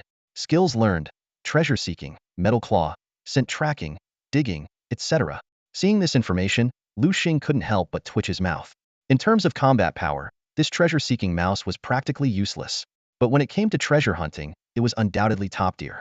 Liu Xing silently analyzed the mouse's skills. Treasure seeking for finding treasures, scent tracking for both treasure hunting and avoiding powerful beasts, metal claw for breaking through hard rocks, and digging for retrieving buried treasures. This was a perfect little treasure hunter. While Liu Xing was contemplating whether to team up with Xiaoping, she nervously swallowed and stammered, do you want to team up with me to find treasures?" Her face turned as red as a sunset. "Sure." Liu Xing agreed without hesitation. He had been pondering how to ask, but Xiaoping beat him to it. Hearing Liu Xing's agreement, Xiaoping let out a sigh of relief. She knew that Liu Xing was incredibly powerful, far beyond her current level of understanding. With Liu Xing's help, her safety would be assured. Thus, Liu Xing and Xiaoping teamed up and embarked on their exploration journey. With the help of the treasure-seeking mouse, they found numerous treasures, such as fire fruits that enhanced fire attribute attacks and fitness fruits that strengthened one's physique. Liu Xing unceremoniously fed all these treasures to his hellhound, leaving Xiaoping dumbfounded. Xiaoping thought to herself, this is a secret realm, and many things are unknown. Even if they are treasures, without detailed information, consuming them indiscriminately could be dangerous. What if they were poisonous? As Xiaoping was lost in her thoughts, she suddenly screamed. Not far away lay a corpse with a purple complexion, clearly dead for some time, with flies buzzing around it. Seeing this, Liu Xing's face immediately darkened. He quickly scanned the surroundings and soon spotted a tree not far away, its branches laden with purple fruits. Under the system's eye, the information about the purple fruits appeared before Liu Xing. Purple face fruit. This fruit is highly toxic and inedible. After taking it, your face will turn purple, but drinking goat milk can detoxify you. This peculiar poison can be treated within 10 minutes, but after that, it becomes incurable. Liu Xing felt secretly relieved to have the eye of the system. Otherwise, he might have ended up like the poor soul in front of him. Liu Xing looked around, marveling at the diverse crowd exploring the secret realm. Some people were cautious, only taking strange fruits back for careful study. However, without any accidents, these precious fruits might forever remain out of their reach. Perhaps realizing this, some dared to take risks and tasted the fruits without knowing their effects. People die for wealth, just as birds die for food, Liu Xing thought to himself. Since they willingly took the risk, they should bear the consequences. With that, Liu Xing rode his hellhound towards the grove of purple-faced fruits. He reached out and began picking them skillfully. Xiaoping, seeing this, quickly tried to stop him. Liu Xing, don't be fooled by how pretty these fruits look. They're highly poisonous. Don't do anything reckless. Her gaze involuntarily shifted to the poison corpse, clearly trying to warn Liu Xing of the potential danger. Liu Xing's lips curled into a knowing smile. Don't worry, I'm not that foolish. I don't plan on dying young. He emphasized the word friends deliberately. These are gifts for my friends. Xiaoping, not being naive, immediately grasped Liu Xing's intention. She couldn't help but feel a pang of sympathy for Liu Xing's enemies, shuddering at the thought of the deadly poison in the purple-faced fruits. Sensing Xiaoping's thoughts, Liu Xing said calmly, are poisonous fruits always bad? Not necessarily. It depends on how they're used. If made into insecticide, these fruits are beneficial. If used to harm people, they become a menace. With that, Liu Xing swiftly packed all the purple-faced fruits into his bag. Xiaoping, let's move on to the next spot.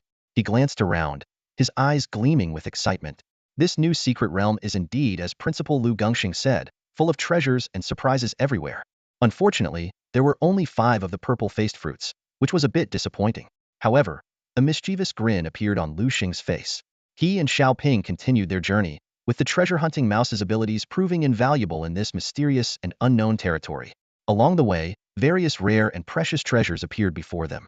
Liu Xing, quick on his feet, swiftly pocketed all the valuable items, leaving the less valuable trinkets for Xiaoping as a token of appreciation for her hard work. Although Xiaoping didn't get much, she was still content. She knew very well that without Liu Xing's protection, she wouldn't be able to navigate this perilous secret realm unscathed. Moreover, the fierce beasts guarding the treasures were easily taken down by Liu Xing's tamed beasts, and his efforts in the treasure hunt were clearly evident. Before they knew it, both of their backpacks were filled to the brim. Liu Xing noticed that as they ventured deeper into the secret realm, the beasts around them grew increasingly powerful, even encountering a diamond-tier black bear. Luckily, they managed to avoid it in time and escaped being pursued by the ferocious bear. Considering they had already explored for quite a while, Liu Xing decided it was time to head back. Just then, Xiaoping's treasure-hunting mouse suddenly became excited, gesturing frantically. Xiaoping asked what was going on and learned that the mouse had sensed an extraordinary treasure, one that emitted an aura far surpassing all the rare items they had found so far. Upon hearing this, Liu Xing was overjoyed and urged, "What are you waiting for? Lead the way." Following the mouse, the two of them jogged to the location of the treasure. Liu Xing's eyes lit up at the sight, his face beaming with joy. It was a 5-colored spirit fruit. This magical fruit, when consumed after ripening, could upgrade the qualification of any beast below S tier by 1 tier. Although it had no immediate use for Liu Xing's current beasts, he knew it would be incredibly valuable in the future. As Liu Xing was secretly celebrating, a commotion suddenly erupted. It turned out that a group of people had also discovered the glowing fruit. One of them recklessly charged towards it, followed by the others. However, they had only taken a few steps before thick vines suddenly emerged, piercing their chests and killing them instantly. At that moment, a discordant voice descended from above. A man dressed in casual clothes, riding a white-head eagle, slowly landed. Liu Xing squinted and recognized the man as Yang Yun. At this moment, Yang Yun's arrogance was even more pronounced than his sharp-tongued grandmother, Granny Yang. With a smug expression, he sneered, "A bunch of worthless fools. Do you think you can lay a finger on such a heavenly treasure? Only a genius like me deserves it." With that, Yang Yun rode his white-head eagle towards the 5-colored spirit fruit. Seeing this, Xiaoping anxiously asked, "Brother Liu Xing, aren't you going to do something?" Liu Xing heard her, and a subtle, meaningful smile played at the corner of his lips. "What's the rush? The real show hasn't even started yet." A mocking voice shattered the silence. Suddenly, 3 vines shot towards Yang Yun like arrows. Yang Yun sneered dismissively, "Is that all you've got? You think you can stop me from getting the 5-colored spirit fruit with these petty tricks?" He turned to the bird beside him and commanded, "Bald eagle, use wind blade." The bald eagle spread its wings wide at the command. A sharp wind blade sliced through the air, hitting the vines with precision and shredding them to pieces. The surrounding audience gasped in amazement. "Wow, he's incredible. Of course, he's one of the top students at Magic City Academy. It's over. He's going to get the fruit. What can we do? We're just not as skilled as he is." Regretful expressions appeared on the faces of the onlookers. The 5-colored spirit fruit was evidently a highly coveted treasure, but obtaining it was no easy feat. Just as Yang Yun, riding the bald eagle, was about to reach the 5-colored spirit fruit, a massive beast suddenly appeared. It flapped its enormous wings and launched a fierce attack at Yang Yun. Countless vines surged towards him like frenzied snakes. Not good. Yang Yun tried to dodge, but the sheer number of vines overwhelmed him. In an instant, he was tightly ensnared by the vines. The beast seemed unsatisfied and unleashed another powerful move. Countless thorns sprouted from the surface of the vines. Ah! Yang Yun let out a blood-curdling scream. Pierced by the thorns, his blood gushed out, only to be greedily absorbed by the vines. And so, the prodigy of Magic City Academy, Yang Yun, met his tragic end. Run! Get out of here! Someone shouted in terror. That thing's at least at the diamond level. We don't stand a chance against it. The students participating in the exploration scattered like frightened birds. Although they had never faced a diamond-level opponent, the palpable pressure was undeniable. At this moment, Xiaoping, standing beside Liu Xing, turned pale and asked in a trembling voice, "Brother Liu Xing, should we run?" She had come to see Liu Xing as her pillar of strength. Run? Why should we run? A cold smile appeared on Liu Xing's face, his eyes gleaming with confidence. Liu Xing gazed at the beast in the sky, and its attribute panel instantly appeared before his eyes. Green Dragon Bull. Attributes: Plant, Dragon. Gender: Level, Diamond Tier 1. Quality: A. Evolution Path: None. Skills learned: Vine Wrap, Spike Attack, Vine Thrust, Bull Rush. This green Dragon Bull was more like a winged cow than a dragon. Despite its dragon attribute, Liu Xing felt it was far from the true dragons he envisioned. He sneered, but his gaze fell on the beast's weary expression. Clearly, guarding the multicolored spirit fruit had drained it significantly. The green Dragon Bull looked gaunt and exhausted, indicating it hadn't eaten or rested well for days. Despite the bull in its name, it wasn't a herbivore but rather fed on meat and fruits. A glint of insight flashed in Liu Xing's eyes as he seemed to see through the beast's predicament. Hungry, aren't you? Well, let me give you something to eat. Xiaoping, let's go. Before long, Liu Xing and his beast companions captured several weak magical beasts. He cleverly smeared or stuffed the previously obtained purple-faced fruit into these prey, and then drove them towards the green Dragon Bull. Seeing the approaching prey, the starved green Dragon Bull's eyes lit up. Without questioning why these creatures were coming to it, numerous vines extended from its body. In the blink of an eye, all the magical beasts were slain on the spot. The green Dragon Bull wrapped a wild wolf in its vines and devoured it in one gulp. As the wolf entered its stomach, a look of satisfaction appeared on its face. So good. That hunger was unbearable. However, this satisfaction didn't last long. As soon as the wolf entered its stomach, the green Dragon Bull's expression twisted in pain. Agony. It felt as if 1,000 knives were cutting its insides. Ugh. The green Dragon Bull spat out a mouthful of purple blood, its originally green face turning a sickly purple. That wolf was poisoned. Regret filled its eyes. It cursed itself for not checking the prey before eating. Clearly, hunger had clouded its judgment. The green Dragon Bull's body began to shake violently. It looked longingly at the multicolored spirit fruit on the treetop. Just a little longer, and that fruit would be ripe. It was only one step away from becoming an Squality beast. As a dragon attribute beast, it had the potential for greater power, but its limited quality hindered its growth.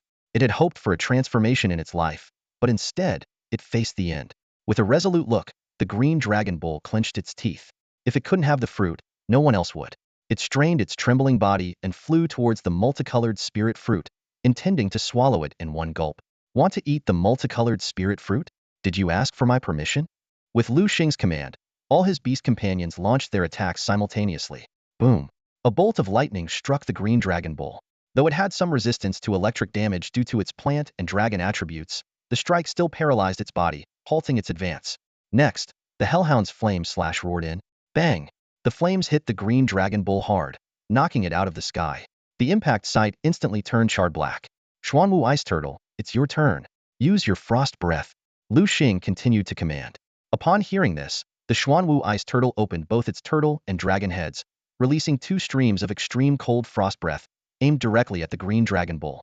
The icy energy expelled by the Xuanwu Ice Turtle engulfed the green Dragon Bull, freezing it in an instant. Being a creature with plant and dragon attributes, the green Dragon Bull was particularly vulnerable to ice attacks. This move severely injured it. With a loud crack, the green Dragon Bull shattered the ice and broke free, struggling to regain its footing. At this moment, the green Dragon Bull's eyes were bloodshot with rage. It forcefully kicked back with its right hoof, slightly lowered its head, and charged at Liu Xing with its sharp horns aimed directly at him. Just as the green Dragon Bull was about to collide with Liu Xing, a shadow suddenly darted out. It was the Devourer Ant King. With a swift thrust of its spear, the Devourer Ant King executed the piercing dragon spear technique. A dragon's roar echoed as the black spear precisely struck the green Dragon Bull's head. With a squelch, the spear pierced through its skull. Everything happened so quickly. The green dragon bull, already weakened by poison and previous attacks from Liu Xing's beasts, was in a state of extreme exhaustion. The platinum-tier Devourer Ant King was thus able to slay it with ease. The Devourer Ant King withdrew its spear without a hint of emotion and returned to Liu Xing's side. The massive body of the green dragon bull collapsed to the ground, raising a cloud of dust. In the distance, Xiaoping witnessed the entire scene, her mouth agape in astonishment. She could hardly believe that Liu Xing had managed to defeat a diamond-tier magical beast so effortlessly. At that moment, a refreshing fragrance wafted through the air. Following the scent, Liu Xing saw that it was emanating from the five-colored spirit fruit it had finally ripened. Thunderhawk, Liu Xing called out. The Thunderhawk immediately flew to his side. He mounted the Thunderhawk and swiftly flew towards the five-colored spirit fruit. After easily picking it, Liu Xing carefully placed the fruit into a jade box and then stored the jade box in his system backpack. With the backpack's time-stopping space, he had no worries about the fruit spoiling. Suddenly, the sound of rustling footsteps reached his ears. Liu Xing immediately tensed up, scanning his surroundings warily. Liu Xing furrowed his brows, deeply puzzled. Logically, after witnessing the astounding power of the green dragon bull, the students exploring the secret realm should have scattered in fear. Yet, someone was approaching him, which was truly perplexing. Following the sound, Liu Xing instantly understood. He saw Xiao Tao appearing in his view, looking disheveled, her clothes in disarray and her face covered in sweat. Xiao Tao, did you go somewhere to have fun? Liu Xing couldn't help but tease, a playful smile on his face. Xiao Tao's expression darkened immediately. Fun my foot, she snapped back irritably. After parting ways with Liu Xing, she had encountered a powerful black wolf demon. If not for her quick wits and agile movements to dodge its attacks, she might have ended up as its meal. Just as Xiao Tao was about to explain in detail, Xiaoping suddenly spoke up nervously. Liu Xing, something's wrong.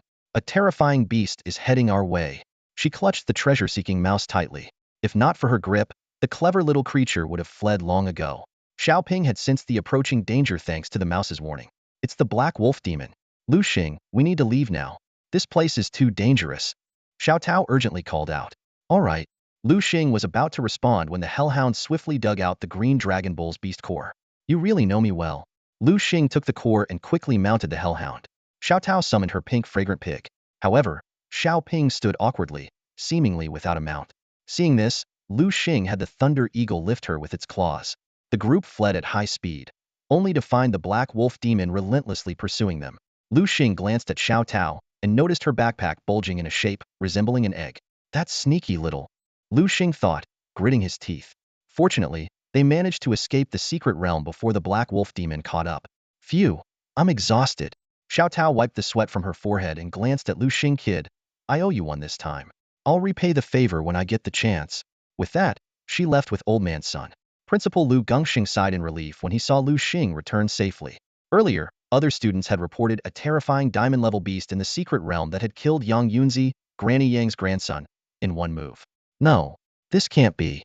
Granny Yang squatted on the ground, clutching her head and crying out, my precious grandson was so strong. He wouldn't die so easily. Suddenly, Granny Yang heard Liu Xing's voice and looked up, her eyes filled with venom. You, why are you unharmed? Why wasn't it you who died? She screamed at Liu Xing. Liu Xing felt speechless and couldn't be bothered with the hysterical old woman, treating her outburst like a stray dog's barking. Liu Xing, let's go, Principal Liu Gongxing said with a blackened expression, surprised at Granny Yang's loss of composure and her outrageous remarks in front of everyone. You're not leaving. Granny Yang shouted sternly. Oh. Principal Liu Gongxing's tone turned icy. Granny Yang, I call you that out of respect. But now, let me tell you, old lady Yang, don't push your luck. Others may fear you, but I, Liu Gongxing, do not. Ha, who do you think you are? Liu Gongxing continued, don't forget where you are. This is Jiangnan City, not a place for you to throw your weight around. Granny Yang was stunned into silence by his words, unable to utter a single word. Liu Xing, let's go. Principal Liu Gongxing led Liu Xing away.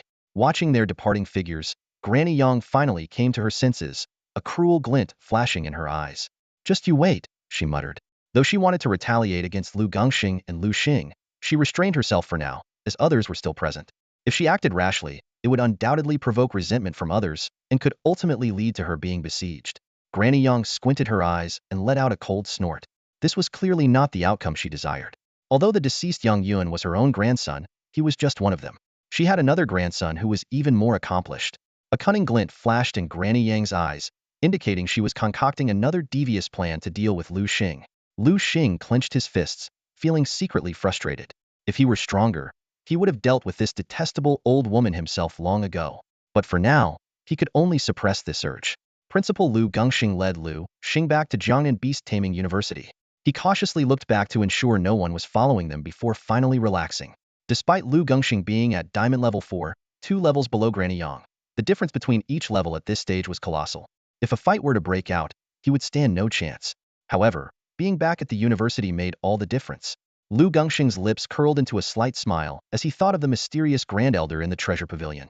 If Granny Yang were foolish enough to intrude into the school, that grand figure would surely make her regret it. All right, you just came out of the secret realm. You must be exhausted. Go get some rest, Liu Xing said, patting Liu Xing on the shoulder.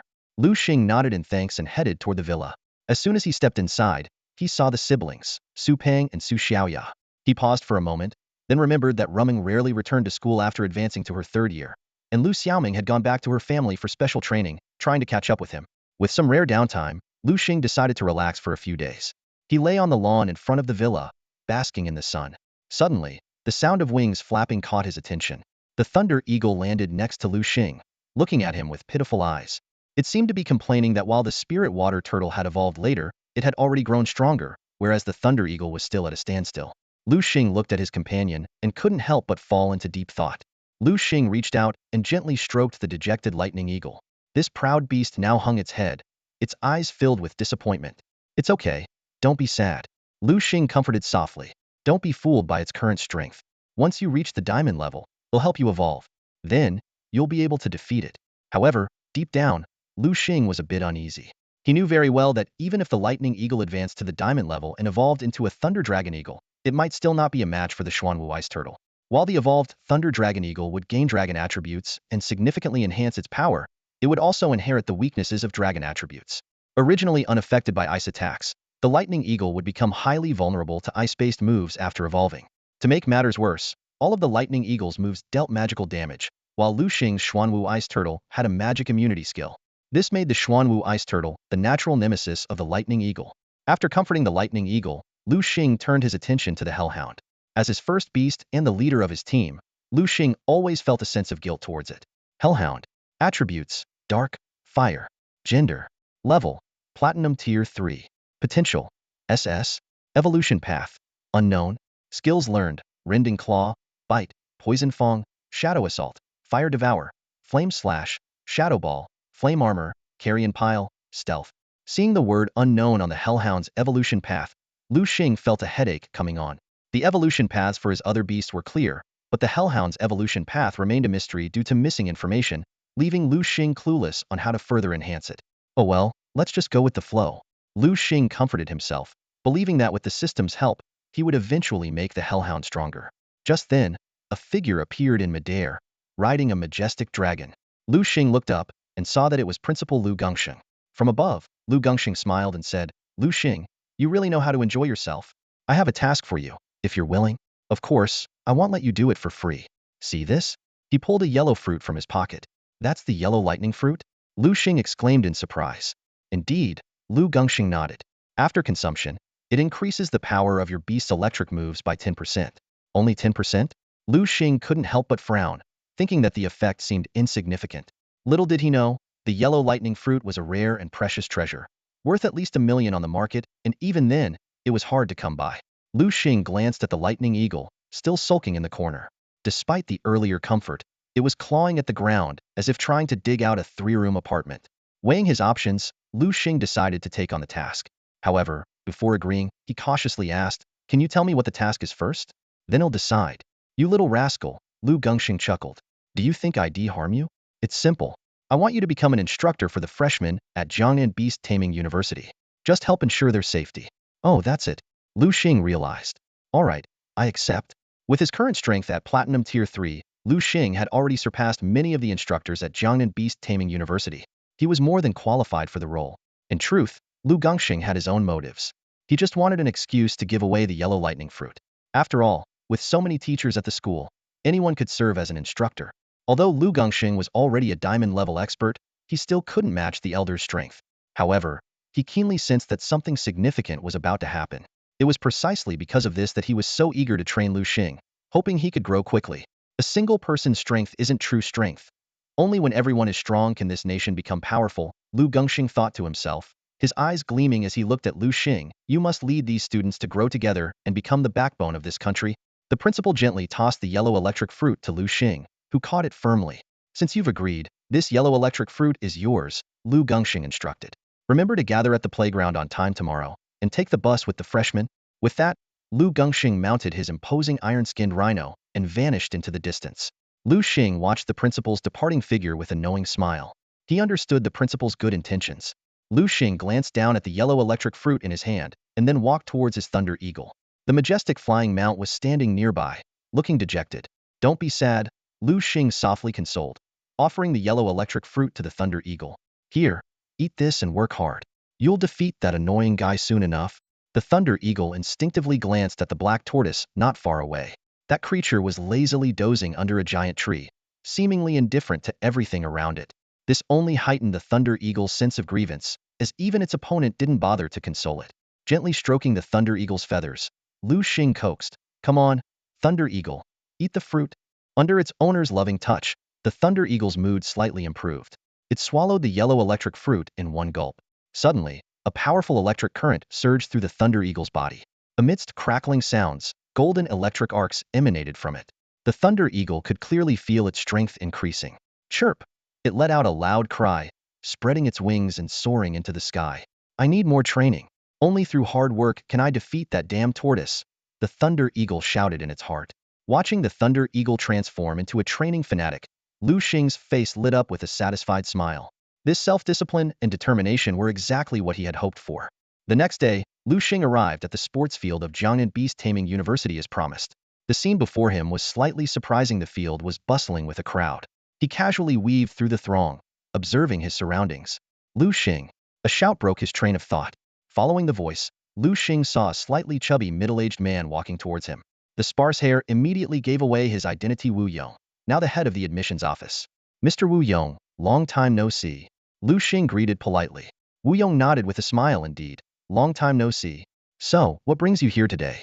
Liu Xing had already made a name for himself at the university. His handsome appearance and exceptional skills made him a favorite among many tutors. It was generally accepted that Liu Xing didn't need to attend classes because he could become stronger on his own, and he had already surpassed most of the teachers. The principal asked me to be the instructor for the freshmen, Liu Xing explained briefly. I see. Wu Yong nodded in understanding. Just then, another figure hurried over. Liu Xing. Liu Xing turned and saw Xie Yuding, who was about to become the director of education at Jiangnan Beast-Taming University. She still had her stern demeanor, holding a thick roster in her arms. What are you standing around for? Come with me, Xie Yuding urged. After bidding farewell to Wu Yong, Liu Xing followed Xie Yuding to a classroom. Clearing her throat, Xie Yuding addressed the students. Everyone, quiet. From today onwards, Liu Xing will be your instructor. For the next month, he will be responsible for teaching and protecting you. You must follow his instructions. Understood? Understood. The freshmen responded in unison, intimidated by Xie Yuding's imposing presence. After giving her instructions, Xie Yuding handed the roster to Liu Xing and left. Watching her leave, Liu Xing couldn't help but smile wryly. He opened the roster and started calling names. When I call your name, please respond. Lin Yun. Here. He Yu. Here. Zhang Wei. Here. Hearing three voices simultaneously, Liu Xing frowned. What's going on? Who is Zhang Wei? Sir, I am Zhang Wei. Sir, I am also Zhang Wei. Sir, I am Zhang Wei too. Liu Xing looked helplessly at the two boys and one girl named Zhang Wei. All right, you'll be girl Zhang Wei. And you two boys will be big Zhang Wei and little Zhang Wei. After the roll call, Liu Xing announced, for the next 30 days, I will be your instructor. Please cooperate. Now, let's get on the bus. The students eagerly boarded the bus, excited for the upcoming training. Liu Xing also got on the bus, which slowly headed towards the training grounds. On the bus, the students began to chat enthusiastically. Wow, our instructor is so handsome. Yeah, I wonder if he has a girlfriend. Didn't you notice he's quite young? He doesn't seem much older than us. Suddenly, a girl said mysteriously, do you know? Our instructor Liu Xing isn't actually a teacher. He's a student. He's our senior in the second year. This revelation was like a bombshell, instantly igniting a flurry of discussions among the students. What? No way, are you joking? The students couldn't believe it and continued to talk animatedly. What a joke. A student suddenly raised their voice, drawing everyone's attention. Do you guys know? Don't be fooled by the fact that senior Liu Xing is only a year older than us. He's already a platinum-level beast master. The statement exploded like a bomb in the crowd. Many gasped in surprise and awe, eyes wide with astonishment. Those who had previously looked down on Liu Xing quickly changed their opinions. A platinum-level beast master at such a young age signaled limitless potential. Everyone realized that offending such a promising individual was unwise. The girls excitedly whispered among themselves, continuing to share information about Liu Xing. One girl, who had done her homework thoroughly, had gathered all the publicly available information about him. As she explained, the looks directed at Liu Xing grew increasingly fervent. Noticing the shift, Liu Xing shook his head with a hint of helplessness. He saw the admiration in the girl's eyes, clearly drawn by his age, appearance, and skills. Meanwhile, the boys felt a palpable pressure. Their rosy fantasies about college life shattered, replaced by anxiety over their inadequacies. The bus soon arrived at the entrance of a low-level secret realm. Liu Xing led the group of freshmen into the realm, and after a bit of trekking, they arrived at a scenic spot by a mountain and lake. All right, this will be our temporary base from now on. Set up your tents here, Liu Xing commanded, and the students immediately sprang into action. The boys, evidently prepared, quickly set up their tents and then offered help to the girls. Watching the busy students, Liu Xing's lips curled into a smile. The real test lay ahead in the training to come. Whether they could endure it depended on their own capabilities. Once all the students had everything set up, Liu Xing finally revealed his true colors. He began to rigorously train the students, transforming overnight from a kind older brother to a merciless drill sergeant. Liu Xing's training regimen was comprehensive. While standing at attention, the students' legs trembled and sweat dripped down their cheeks. During marching drills, the sound of synchronized footsteps echoed through the camp. In cross-country runs, they panted heavily as they navigated rugged mountain paths. Additionally, Liu Xing didn't forget to teach survival skills, explaining in detail the characteristics of various plants and the habits of magical beasts. The students were tormented by the intense training, constantly complaining about their suffering. They initially thought that meeting Liu Xing would make their days easier, but they were met with such harsh trials instead. In the monitoring room, Principal Liu Xing nodded and smiled approvingly at Liu Xing's performance. However, several mentors standing nearby exchanged worried glances and asked, "Principal, won't this level of training break them?" Liu Xing waved his hand dismissively and replied confidently, "No, no, they're not as fragile as you think." In the training camp, all the students lay sprawled on the ground, gasping for breath. The days of training had tanned their once fair skin to a dark shade, with many even peeling. Their bodies were covered in various scars, each a testament to their rigorous training. It's over. It's over. I don't think I'll see the sun tomorrow," one student groaned in despair. "Yeah, if this keeps up, we're all going to die," another echoed. "My gosh, he's a devil, a total devil." Someone couldn't help but complain. "What should we do? How about we escape?" a student whispered. "Escape? Are you kidding? Did you forget what happened yesterday?" At the mention of yesterday's incident, everyone involuntarily shivered. That day, a few brave souls had tried to escape, only to be confronted by a two-headed monster that leapt out of the forest, its gaping maw wide open. Everyone was so terrified they collapsed on the spot, with one even wetting himself. Since then, no one dared to mention escaping again.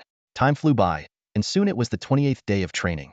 Under Liu Xing's strict regimen, the students had shed their immaturity, becoming resilient and mature. "Coach, this is for you." Two chubby students carefully placed a heap of fruit in front of Liu Xing. Seeing the two brothers, Liu Xing couldn't help but shake his head and smile. These two were slow learners in other areas, but they showed remarkable talent in identifying fruits, having mastered the types and uses of the surrounding fruits. Liu Xing picked up a wax apple, took a small bite, and then asked thoughtfully, "Jin Erpeng, I'm curious, do you have another younger brother?" The brothers' eyes lit up, and they answered in unison, "Yes, we have a third brother named Jin." "Stop!" Liu Xing suddenly interrupted, his expression turning vigilant. His students immediately sensed something was wrong and quickly formed groups of three, standing back to back while summoning their respective beasts. Suddenly, rustling sounds came from all directions. Fierce forest wolves emerged from the woods, surrounding Liu Xing and the students. In the monitoring room, a teacher yelled in panic, Principal, something's wrong. Liu Xing's group of students is in danger. They're surrounded by forest wolves." Principal Liu Xing, carrying a freshly brewed cup of tea, remained unusually calm. He took a sip, smiled, and said, "Relax, Xiaozhou. With Liu Xing there, nothing will go wrong." He glanced at the screen showing the forest wolves and added nonchalantly, "The strongest is only at bronze level 5. Liu Xing can handle it easily." "Attack!" someone shouted, and Liu Xing's students promptly commanded their beasts to engage in battle. The fight was fierce but brief, and soon, all the forest wolves lay defeated on the ground. "We won! We won!" The students cheered, celebrating their hard-earned victory. In the monitoring room, the mentors were stunned, unable to believe their eyes. My gosh, how did his students become so strong? One mentor exclaimed. Yeah, they're already capable of fighting on their own. Another agreed. Remember, when the forest wolves attacked, Liu Xing was just standing on a tree branch, not intervening at all. The students' ability to defeat these forest wolves was entirely their own. This thought flashed through everyone's minds as they simultaneously turned their attention to the other electronic screens. To their surprise, the other instructors were still fiercely guarding their own students like mother hens. The difference between the two groups of students became instantly apparent. As the old saying goes, a brave soldier is just one man, but a brave leader makes a brave army. A culture of strength breeds strong individuals, while a culture of weakness produces the opposite. Liu Xing had successfully instilled a wolf-like spirit into the blood of these students. At that moment, Liu Xing gracefully leaped down from the treetop. Instructor! The students shouted in unison, quickly assembling into a neat formation. They stood tall with bright eyes, exuding energy and vigor. Liu Xing nodded in approval. Very good. I'm pleased with your performance today. I hope you can maintain this state in the future. All right, you're dismissed. As soon as he finished speaking, a girl strode towards him. Her name was Chenrong, the most gifted and powerful among the students. She had personally defeated the Wolf King earlier, which earned her the position of class monitor. At this moment, Chenrong looked at Liu Xing with burning eyes, resembling a training fanatic. Instructor, what will we train on tomorrow? Hearing this, Liu Xing's lips curled up slightly. No training tomorrow. I'm giving you a day off. The other students, who had been straining their ears to eavesdrop on the next day's training plans, erupted in cheers when they heard they would have a day off. Hooray! Long live the instructor! Long live the instructor! After all, humans are not machines. Training is a grueling process that goes against one's natural inclinations. Though they had to grit their teeth and persevere to get stronger, no one truly enjoyed training. You should go have fun with them, Liu Xing said to Chenrong. All right, thank you, instructor. Chenrong nodded before leaving. That evening, Liu Xing's group held a celebration. Since they had the next day off, and the day after that would mark the end of their military training, the students would soon return to Jiangnan Beastmaster University to begin their new college lives. Late at night, a few girls, carrying clean clothes, cautiously made their way into the depths of the forest. Hey, Xiao Yao, isn't this a bad idea? One girl said worriedly. Yeah, the instructor did say not to leave the camp at night. Another girl chimed in. Oh, come on, with our current strength, even if a magical beast attacks, we can handle it easily, Xiao Yao said nonchalantly. Right, Chenrong? Yeah, Chenrong replied, though there was a faint hint of unease in her voice. Chenrong felt a wave of guilt wash over her. As the class monitor personally chosen by Liu Xing, she had not only failed to follow the rules, but had also led the way in breaking them. However, the scorching weather left them with no other choice. Despite having taken a shower earlier that evening, they were now drenched in sweat, their bodies sticky and uncomfortable. Unable to sleep, someone suggested going to the pond for a bath. To avoid being seen, especially by the boys, they picked a secluded spot. What do you think? The girl leading the way proudly presented the scene before them. Isn't this pond great? The others looked around, confirming the spot's seclusion. Under the moonlight, the clear water sparkled, and they could even see the bottom. Overcome with excitement, the girls quickly undressed, leaving their clothes on the shore, and jumped into the water. Wow, this feels amazing. One girl emerged from the water, flipping her wet hair back to reveal her beautiful face. The others followed suit, splashing and playing in the water. Suddenly, a scream pierced the night. Everyone turned to look, only to find one girl had vanished without a trace. Xiaozhou? Xiaozhou? They called out anxiously. Xiaozhou, stop scaring us. If you're trying to freak us out, congratulations, you succeeded. Now come out. After calling out for a while with no response, they realized something was seriously wrong. Oh no, Xiaozhou's been taken. What should we do? The girls looked at each other in panic. Chenrong's face darkened. Gritting her teeth, she said, what else can we do? We have to find the instructor. They reluctantly went to find Liu Xing. With 40 students in the camp, Liu Xing couldn't keep an eye on everyone. After a month of training, he believed the students were obedient enough not to wander off at night, so he had let his guard down. Upon hearing the situation, Liu Xing immediately followed the girls to the pond. The water near the shore was clear, but deeper in, it took on an eerie green hue. Come out, Xuanwu Ice Turtle. Liu Xing quickly formed a seal, summoning his pet. Xuanwu Ice Turtle, go check underwater. The Xuanwu Ice Turtle nodded and dove into the water. Soon, the once clear water turned murky. Suddenly, with a loud splash, the Xuanwu Ice Turtle broke through the surface, holding a struggling beast in its mouth. It's the Mud Eel King, someone exclaimed. Oh my god, it's huge. Could it have eaten Xiaozhou? The girls stared in horror at the massive black creature, which was writhing desperately, trying to break free from the Xuanwu ice turtle's grip. Mud Eel King attributes: rock, water, gender, level, gold tier 2, quality, C, evolution path, none, learn skills, mud shot, big bite, stomach acid. Seeing that it couldn't escape, the Mud Eel King opened its gaping maw and shot a blob of mud at the Xuanwu ice turtle. However, the Xuanwu ice turtle's tough hide easily withstood the attack. It opened its mouth wide and used furious bite, severing the Mud Eel King's vital point in one go. The Xuanwu ice turtle shook its head, flinging the lifeless body of the Mud Eel King onto the shore with a loud thud, raising a cloud of dust. Liu Xing's face turned ashen, his eyes scanning sharply towards the Mudfish King. When he got a clear look at its body, he was momentarily taken aback. The sight before him was astonishing. The Mudfish King's stomach was empty except for some rotting fish and shrimp. Just as Liu Xing was grappling with confusion, a glob of green, viscous substance suddenly shot out from the shadows, darting like lightning towards the Xuanwu ice turtle. The green mass instantly enveloped the Xuanwu ice turtle, resembling a giant sticky web. Liu Xing's pupils contracted as he immediately recognized the terrifying creature. "It's a green marsh demon," he shouted to the girls behind him. "Get out of here, now." The girls hesitated for a moment, but soon realized that staying would only make them a burden. With pursed lips, they decided to leave. Once all the girls had evacuated, Liu Xing let out a sigh of relief and refocused on the battle at hand. The Xuanwu ice turtle was struggling fiercely, trying to shake off the green marsh demon, but the gooey creature clung to it like stubborn chewing gum. With no other options, the Xuanwu ice turtle looked to Liu Xing with pleading eyes. Liu Xing scrutinized the green marsh demon, quickly recalling its details. Attributes: water, poison, gender, level, platinum tier 3, quality, A, evolution path, none, learn skills, water arrow, poison spray, adhesion, corrosion. This guy is no joke.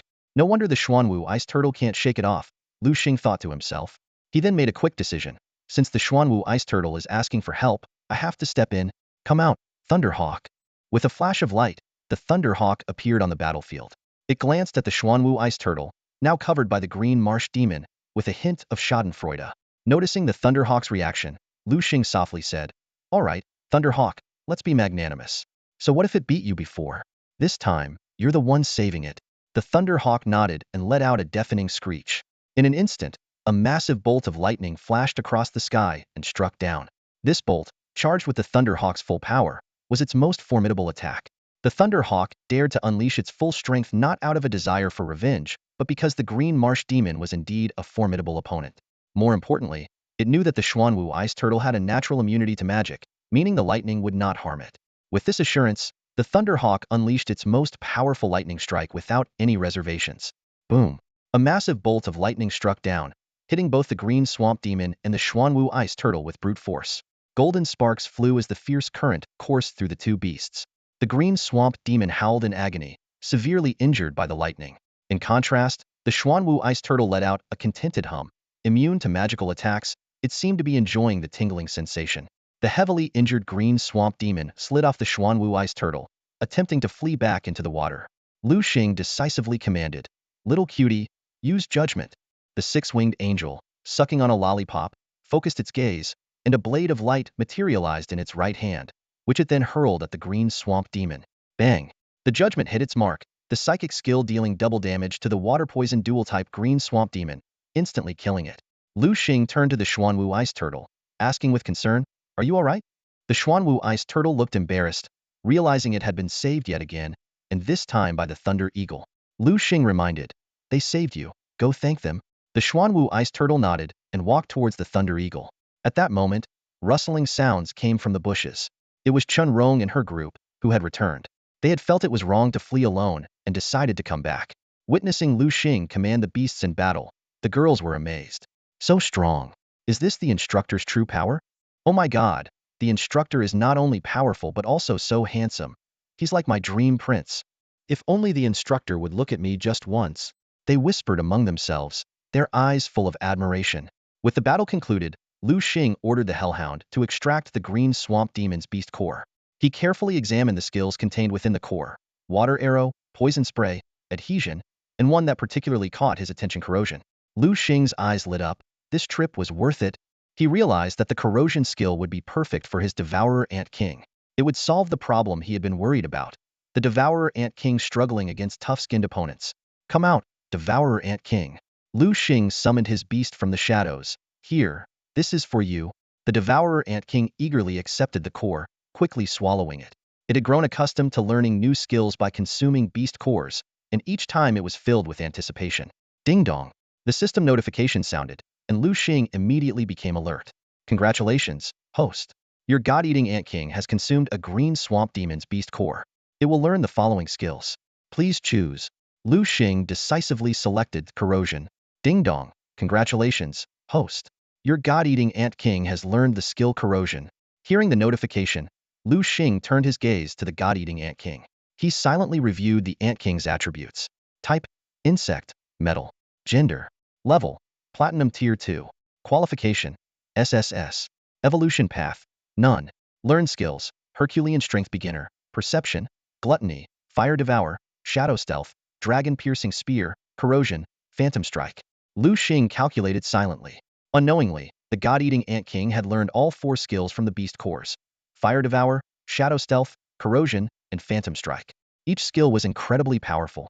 As Liu Xing was lost in thought, a figure on the water's surface suddenly caught his attention. He reacted instantly, sprinting in that direction. With a few quick strides, Liu Xing had already pulled a girl onto the shore. It's Xiaozhou, Liu Xing exclaimed. Wasn't she eaten by that mudfish king? How is she appearing on the water's surface now? Just as Liu Xing was puzzled, Chunrong's voice broke the silence. What are you all standing around for? Come help me. As expected of the class monitor, Chunrong quickly organized the other female students and ran towards Liu Xing. Liu Xing laid Xiaozhou flat on the shore and carefully checked her condition, discovering she still had faint breaths. Who can help with first aid? He asked the approaching students. Faced with Liu Xing's question, Chunrong and the others looked embarrassed. They might know a bit about beast taming, but rescuing someone was beyond their expertise. Liu Xing sighed. I'll teach you on the spot. Remember, I'm only showing this once. He regretted not teaching his classmates how to save someone from drowning earlier. Though Xiaozhou was soaked, it didn't diminish her girl-next-door beauty. Liu Xing noticed that her beauty was different from that of Fenghuang or Luluo, who were strikingly stunning. Xiaozhou's charm was the kind that grew on you the more you looked at her. Liu Xing quickly cleared Xiaozhou's nasal passages. Under the astonished gaze of the others, he began performing chest compressions and mouth-to-mouth resuscitation. After a determined effort, Xiaozhou finally showed signs of recovery, and everyone breathed a sigh of relief. Liu Xing's timely intervention had saved Xiaozhou's life. Cough, cough, cough. Xiaozhou coughed violently, water gushing from her abdomen like a breached dam. Her once pale cheeks gradually regained color, turning a healthy pink. Liu Xing watched the women before him coldly, his tone leaving no room for argument. All right, you can take her back now. Remember, don't mention anything about today. The women nodded repeatedly like frightened chicks. Got it. However, Liu Xing didn't notice that as Xiaozhou was being carried away, she slightly opened her eyes. Her newly rosy cheeks took on a tinge of bashful red. So this is what a kiss feels like? How curious. Xiaozhou silently mused. The next morning, Liu Xing woke everyone up. Today was the day to test the results of their military training, and the method was simply sparring competition. Each class would select 5 of their best students to participate. When Liu Xing led his students to the competition venue, the other classes were already waiting. Several instructors in uniform furrowed their brows at Liu Xing's late arrival, clearly displeased with his punctuality. One of the instructors asked, Liu Xing, did something happen this morning? Liu Xing replied nonchalantly, nothing much, just overslept. Overslept? The instructor's mouth twitched in disbelief. He hadn't expected Liu Xing to be so frank, without even a hint of an apology. Unbeknownst to the others, Liu Xing's tardiness was intentional. Considering the students' hard training and the late-night banquet, he wanted them to get a bit more rest. After all, the competition couldn't start without them, and they technically weren't late just right on time, which wasn't against the rules. The instructor's face darkened. Liu Xing, don't you think this is a bit much? Oh, are you dissatisfied? Liu Xing retorted. This provoked the instructor, Lin Ping, who shot up from his seat. A female instructor, who was close to Lin Ping, quickly intervened. Mr. Lin, please don't do this. She knew that if not stopped, a fierce conflict would erupt between Lin Ping and Liu Xing. Other instructors also chimed in. Yes, Mr. Lin, let it go. After all, he's just a student and might not consider things as thoroughly as we do. Lin Ping snorted but sat back down, still fuming. I don't know what kind of spell you cast on the principal. You're so young. Yet he made you an instructor. It's ridiculous. Clearly, Lin Ping had long been unhappy with the principal's decision, and Liu Xing's actions today had pushed him over the edge. Liu Xing remained indifferent, smiling faintly. If you have any objections, feel free to voice them. Whether I listen or not is up to me. Instead of confronting Liu Xing, Lin Ping turned his disdain toward Liu Xing's students. Kid, you think you're so great? I doubt your students are any better. By now, Liu Xing's students had undergone rigorous training, shedding their initial softness and becoming tough and sun-kissed. Lin Ping continued, how about it, Liu Xing? Want to pit your students against mine? Sure, Liu Xing agreed. Since the challenge was issued, he wouldn't back down. Thus, Liu Xing's class faced off against Lin Ping's class. Each side sent out 5 students for unknown matches. As the competition progressed, Lin Ping's expression grew increasingly grim. 1 loss, 2 losses, 3 losses. No, this can't be, it's impossible. Lin Ping muttered, his demeanor unraveling, on the brink of madness. As the ancient saying goes, whom the gods would destroy, they first make mad. As Lin Ping descended into madness, the faces of the mentors around him were filled with shock. They were skilled enough to see the true capabilities of Liu Xing's students. Though these students couldn't match the mentors themselves, they far surpassed the mentors' own pupils. Bang! With the final thud, Chunrong defeated her last opponent. Her face lit up with joy as she eagerly searched for Liu Xing in the crowd. Seeing Liu Xing give a slight nod, Chunrong walked off the stage, fully satisfied as if she had received the highest praise. At this moment, Lin Ping, standing next to Liu Xing, was seething with rage. His clenched fists trembled violently, his face flushed red, and his breath came in heavy gasps. Always priding himself as a teaching elite, he had been utterly humiliated today by a young upstart. Unacceptable, I can't accept this. Lin Ping ground his teeth, his eyes blazing with fury. He suddenly turned to Liu Xing and shouted, Liu Xing, do you have the guts to fight me? The other mentors frowned at his words. One of them voiced his discontent, Mr. Lin, mind your image? Another chimed in, yeah, how can a teacher challenge a student? Isn't that just bullying? Despite their dissatisfaction with Liu Xing, they instinctively wanted to protect the student. Lin Ping glared at Liu Xing, issuing another challenge, well, are you up for a fight or not? Liu Xing heard this and a slight smile played at the corner of his mouth. He calmly replied, sorry, I'm not interested. I never do meaningless things. Lin Ping instantly understood the sarcasm in Liu Xing's words.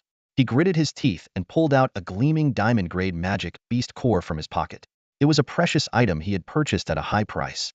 I'll use this diamond-grade magic beast core as a wager. Liu Xing's eyes lit up. He thought, if Lin Ping wanted to play the benefactor, why not take advantage? He glanced at the core, knowing that although it was from an ivory earth pig and its skills were useless to him, its value was immense. Let's go, Liu Xing said as he stood up and walked towards the stage under everyone's gaze. Lin Ping followed closely, threatening as he walked, just you wait. I'll teach you a lesson and show you how insignificant you really are. As he spoke, he clenched his fists tighter, already imagining the scene of defeating Liu Xing. Liu Xing and Lin Ping's actions quickly drew the students' attention. The previously noisy playground fell silent in an instant, with everyone's eyes fixed on the two teachers. The students exchanged puzzled glances and whispered about this unexpected development. Wasn't this supposed to be a fight between students? Why are the teachers stepping in? One student asked, confused. No idea, but who cares? This is going to be exciting, another student replied, brimming with enthusiasm. The students' faces lit up with anticipation, as if they were about to witness a thrilling drama.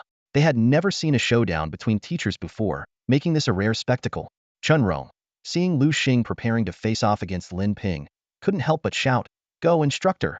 You can do it! Her cheer seemed to open the floodgates, and soon other classmates joined in, rallying behind Liu Xing. Lin Ping noticed the students' reactions, and his expression darkened.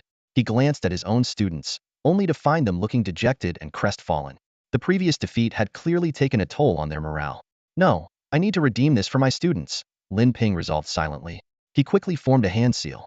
Come forth, iron rock boar. With his summon, a massive, iron-skinned boar-like beast appeared in the center of the field. The mentors in the audience gasped and began to murmur among themselves. Oh my god, what is Lin Ping trying to do? Yeah, he's going too far, bringing out his strongest beast. Shameful. He's making us teachers look bad, they muttered, red-faced with embarrassment at Lin Ping's actions.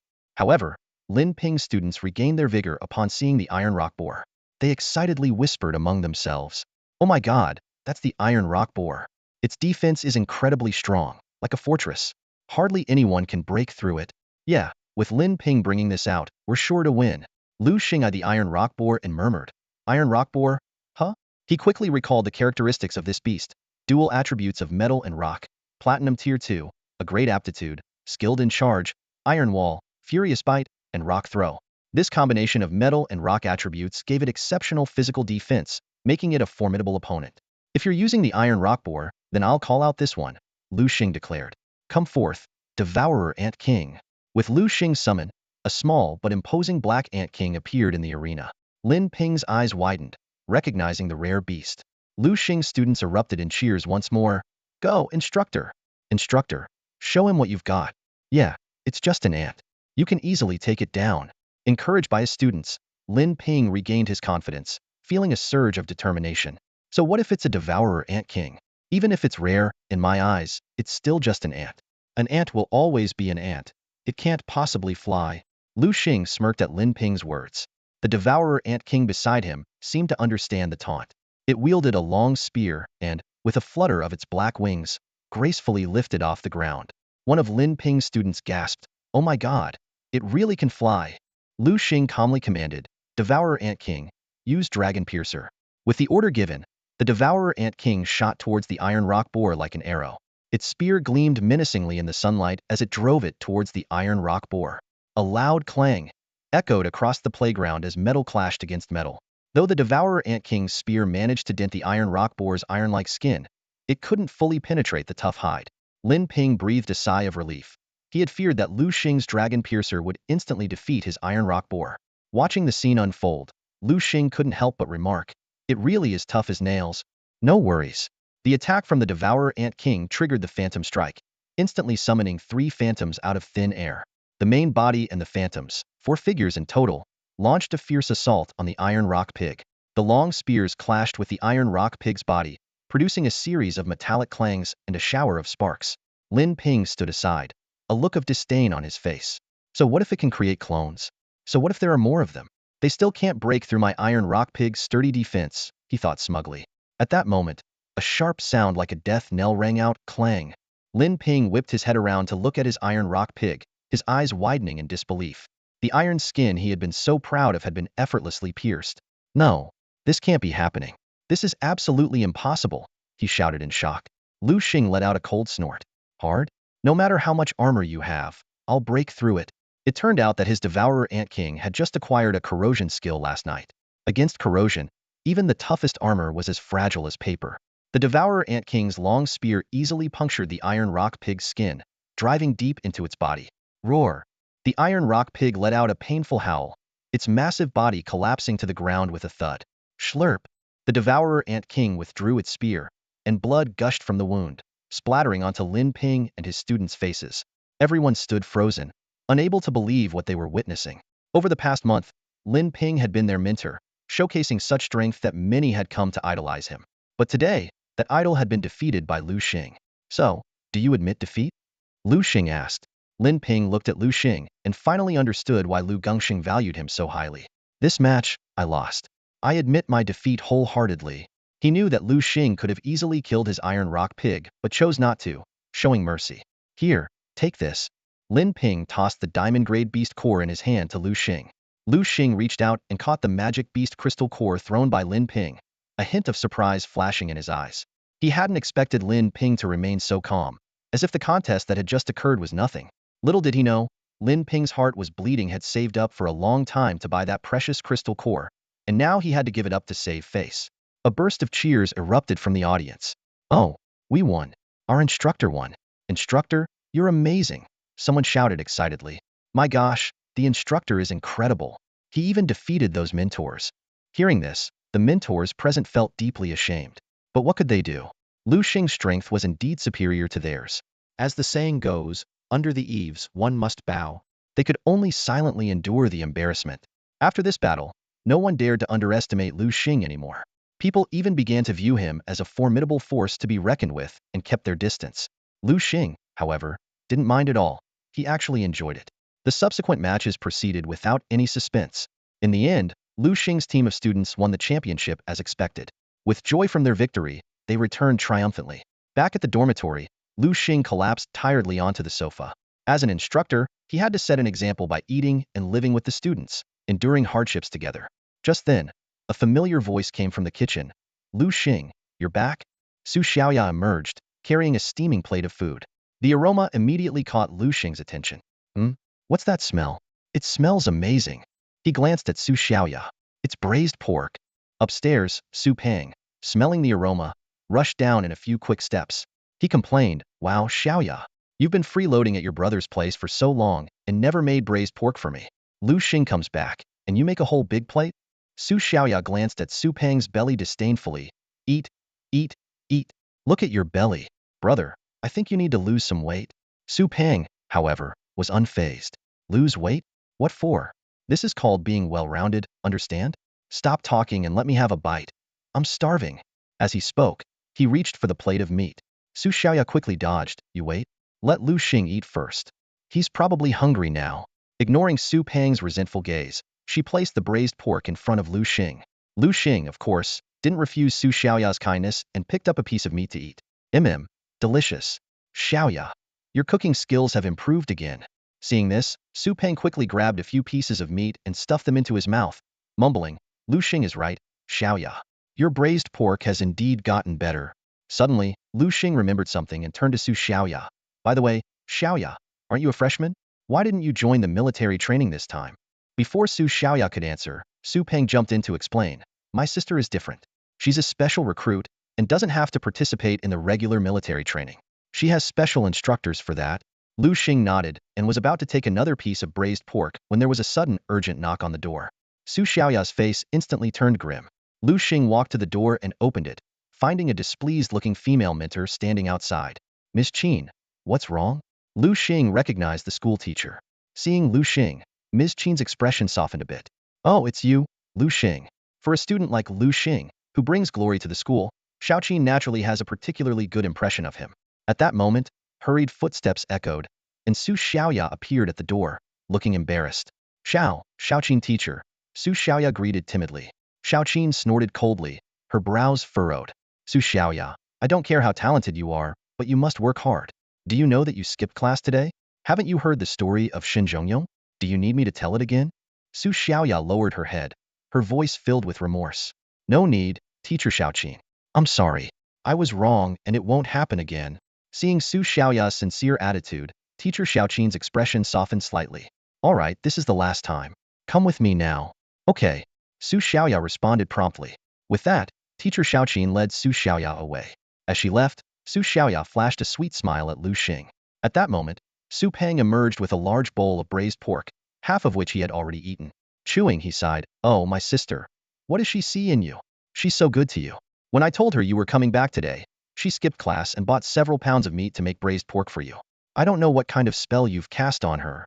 Hearing this, Liu Xing couldn't help but roll his eyes at Su Peng. His gaze fell on the nearly empty bowl of braised pork, and he started to panic. "Hey, fatty, are you a pig? You've almost finished all the braised pork." Su Peng scratched the back of his head, looking embarrassed, with oil still on the corners of his mouth. Sorry, the braised pork was just too delicious. I couldn't help myself." "You rascal," Liu Xing said, reaching out and starting to devour the remaining meat. "Hey, Liu Xing, slow down. Leave some for me." Su Peng hurriedly shouted. "No way, you already ate so much," Liu Xing retorted while eating. "Humph, if you eat like that, so will I," Su Peng said defiantly, grabbing a handful and stuffing it into his mouth. Before long, the large bowl of braised pork was completely devoured by the two of them. Even so, Liu Xing and Su Peng still looked unsatisfied, licking their lips and savoring the taste. Swallowing the last bite, Liu Xing asked, "Su Peng, when will your sister be back?" Su Peng spread his hands, looking clueless. "I have no idea." Liu Xing and Su Peng returned to the house and turned on the TV to watch a nature documentary. The room fell silent, with only the sound of the TV filling the air. Suddenly, an unexpected rumbling noise broke the tranquility. Liu Xing turned to Su Peng and couldn't help but roll his eyes. "Didn't you just eat?" Su Peng scratched his head awkwardly and defended himself. "I did. But my little sister's braised pork was just too little. It wasn't enough to fill me up." He was chuckling when a rapid knock on the door interrupted. Bang, bang, bang. Liu Xing frowned slightly. What's going on? Who could it be this time? He walked over and opened the door, finding Bai Feng and three others standing outside. "It's you guys," Liu Xing exclaimed in surprise. Bai Feng smiled and shook the black bag in his hand. "Liu Xing, take a look at what I brought you." Liu Xing replied, exasperated. "You put it in a black bag. I don't have X-ray vision. How would I know?" Just then, Su Peng came over. "Liu Xing, who's here?" Bai Feng greeted Su Peng with a nod. "Hey, Pengu, you're here too." Then he glanced at the other three, collectively known as F4. Su Peng asked, What brings you here today? We went fishing, Bai Feng replied. But Jiang Yin interrupted. Enough with the chatter. Let us in. It's scorching out here. Liu Xing stepped aside. All right, come in. After entering, F4 handed all the ingredients to Su Peng. Pangu will leave these to you. Su Peng took them as usual and, upon opening the black bag, exclaimed, Wow, deep-sea white shrimp, and tender little octopus. This is a king crab. Did you guys strike it rich recently to bring such fancy stuff? Bai Feng chuckled. Not really. Lan Tian's family just developed a new diving device, so we've been able to catch more deep-sea fish. Diving device? Liu Xing asked curiously. Yeah, Bai Feng explained. Oh, Liu Xing, we came today to invite you to go diving with us. The deep sea is absolutely stunning. His face lit up with excitement as he spoke. Liu Xing recalled the deep sea scenes from his past life and nodded. Sure. Lan Tian chimed in. Great, I'll make a call to get my team ready. Thanks a lot, Liu Xing said. Oh, come on, no need to thank me, Lan Tian replied as he picked up his phone to make the call. Yin Guili walked over to Su Peng. Panga, let me help you with the ingredients. Sure. Su Peng and Yin Guili headed to the kitchen together. Bai Feng and Jiang Yin made themselves comfortable on the sofa. Wow, Liu Xing, you're watching a nature documentary too? Bai Feng asked in surprise. Yeah, do you guys like it? Liu Xing inquired. Of course. Before long, Su Peng emerged from the kitchen with plates of delicious food. Here it comes, everyone make some room and be careful, it's hot. He set the table with octopus balls, steamed king crab, braised golden belt fish, and more. I'm starving. Bai Feng eagerly grabbed an octopus ball and popped it into his mouth. Delicious. Pangu, your cooking is top-notch. Jiang Yin followed suit but ended up yelping. Ow, it's so hot. Yin Guili came out carrying the last dish, a plate of stir-fried cabbage, and couldn't help but comment. You too, eating with your hands, have no manners at all. His face darkened, brows furrowed, as he turned to Bai Feng and Jiang Yin, speaking sternly. What are you standing around for? Get to the kitchen and help bring out the dishes and set the table. Bai Feng and Jiang Yin quickly responded. Yes, yes, and hurried towards the kitchen, their footsteps echoing down the hallway. In F4, Lan Tian undoubtedly held the highest status, followed by Yin Guili.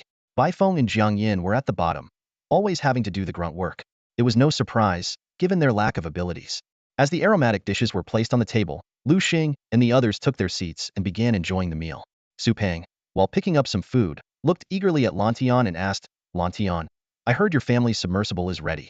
Can we really go to the deep sea tomorrow? His eyes sparkled with excitement, clearly having never seen the deep sea before.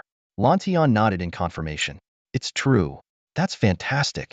Su Peng exclaimed, slapping the table in joy, his face lighting up with a smile. The next day, Liu Xing and Su Peng got into Bai Feng and the others' car, heading straight for the dock. Su Peng, carrying a small backpack, was immediately awestruck upon arrival. Wow, is this your family's dock? It's huge. He looked around, seeing countless ships of various sizes moored along the shore. Curiously, Su Peng asked, Lan Tian, are all these ships your family's? Lan Tian nodded calmly. Yes. Hearing this, Liu Xing couldn't help but feel a deep respect for Lan Tian. He thought to himself, the richer they are, the more low-key they seem. Who would have thought that Lan Tian, usually so quiet, had such a wealthy background, owning an entire dock and numerous large ships. Led by Lan Tian, the group arrived at a base. An elderly butler with a white beard respectfully greeted Lan Tian. Young master.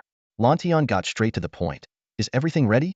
The butler responded with respect. Everything is in place. You can depart at any time. Good. Lead the way, Lan Tian instructed. Yes, sir. The butler immediately led the group towards the submersible. Once inside the submersible, Lan Tian gave the order to the butler. All right, everyone is here.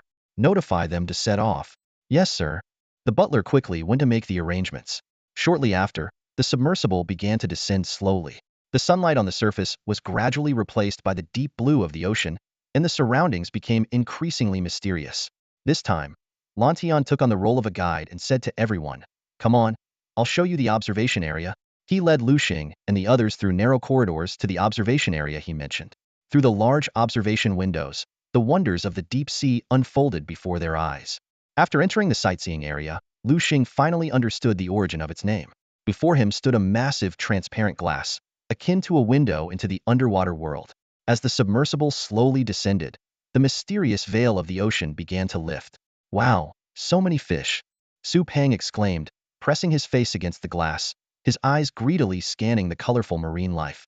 The dazzling array of fish swimming before him nearly overwhelmed his senses. Liu Xing couldn't help but marvel as well. Contrary to his expectations, this part of the ocean wasn't pitch black, but rather vibrant and full of light. Yin Guoli seemed to read his mind and proactively explained, "You're probably wondering why it's not dark here, right? I had the same question initially. Through research, I found out that the soil here glows. It's called fluorescent soil." He pointed to a group of sparkling little fish and excitedly explained, "See those glittering little fish? They glow because they've eaten the fluorescent soil, turning them into fluorescent fish.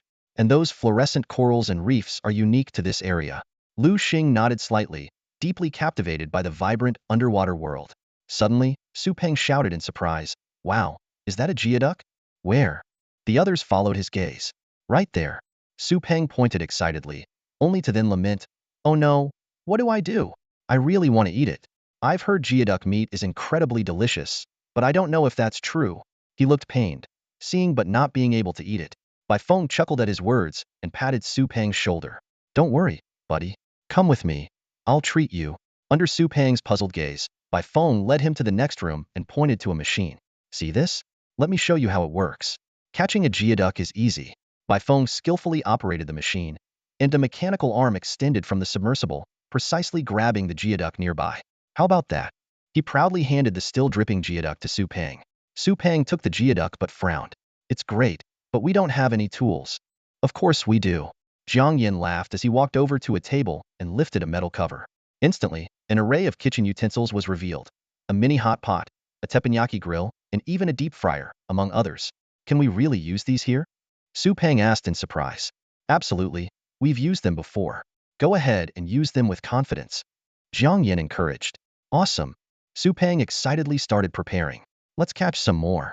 Bai Feng and Jiang Yin continued operating the mechanical arm, catching deep-sea fish one after another into the submersible. Watching this, Liu Xing couldn't help but sigh. Having money is really something. The life of the wealthy isn't what you imagine. It's beyond your imagination. Who would have thought that the fish they eat aren't bought, but caught directly from the ocean by themselves? When it comes to freshness, what could be fresher than fish caught right from the sea? Just as Bai Feng and Jiang Yin were busy catching fish, a piercing scream suddenly echoed. "Ah!" Liu Xing, Lan Tian, and Yin Guoli, who were leisurely drinking tea outside, immediately rushed into the room upon hearing Jiang Yin scream. They found Jiang Yin collapsed on the floor, foaming at the mouth and convulsing violently. Strangely, Bai Feng wasn't helping but was instead laughing gleefully. "What happened? What's wrong with Jiang Yin?" Lan Tian asked urgently, his brow furrowed. Bai Feng explained, "It's nothing serious. This idiot tried to catch an electric eel with the mechanical arm. Doesn't he know that the electric eel's current can reach up to 100,000 volts? If it weren't for the special treatment of this mechanical arm, he might have been toast by now." Hearing this, Liu Xing instinctively looked towards the glass window. Sure enough, an electric eel was being firmly held by the mechanical arm, struggling continuously in the water. The electric eel twisted frantically under the grip of the mechanical arm, futilely trying to break free. With his system-enhanced vision, Liu Xing instantly analyzed every attribute of the aquatic creature. Electric eel attributes: water, electric. Gender, level, gold tier 1. Quality, B. Skills learned, discharge, thunderbolt, electric arc, water spray. Thunderbolt. Liu Xing raised an eyebrow, slightly surprised. But he quickly shook his head dismissively. "My Thunderhawk already has 3 skills, and the last one must be chosen carefully. Thunderbolt isn't as powerful as Thunder. If it were 1,000,000 volts, it might be worth considering. This one isn't," he muttered to himself. Yin Guoli, standing nearby, frowned as he watched the eel struggle.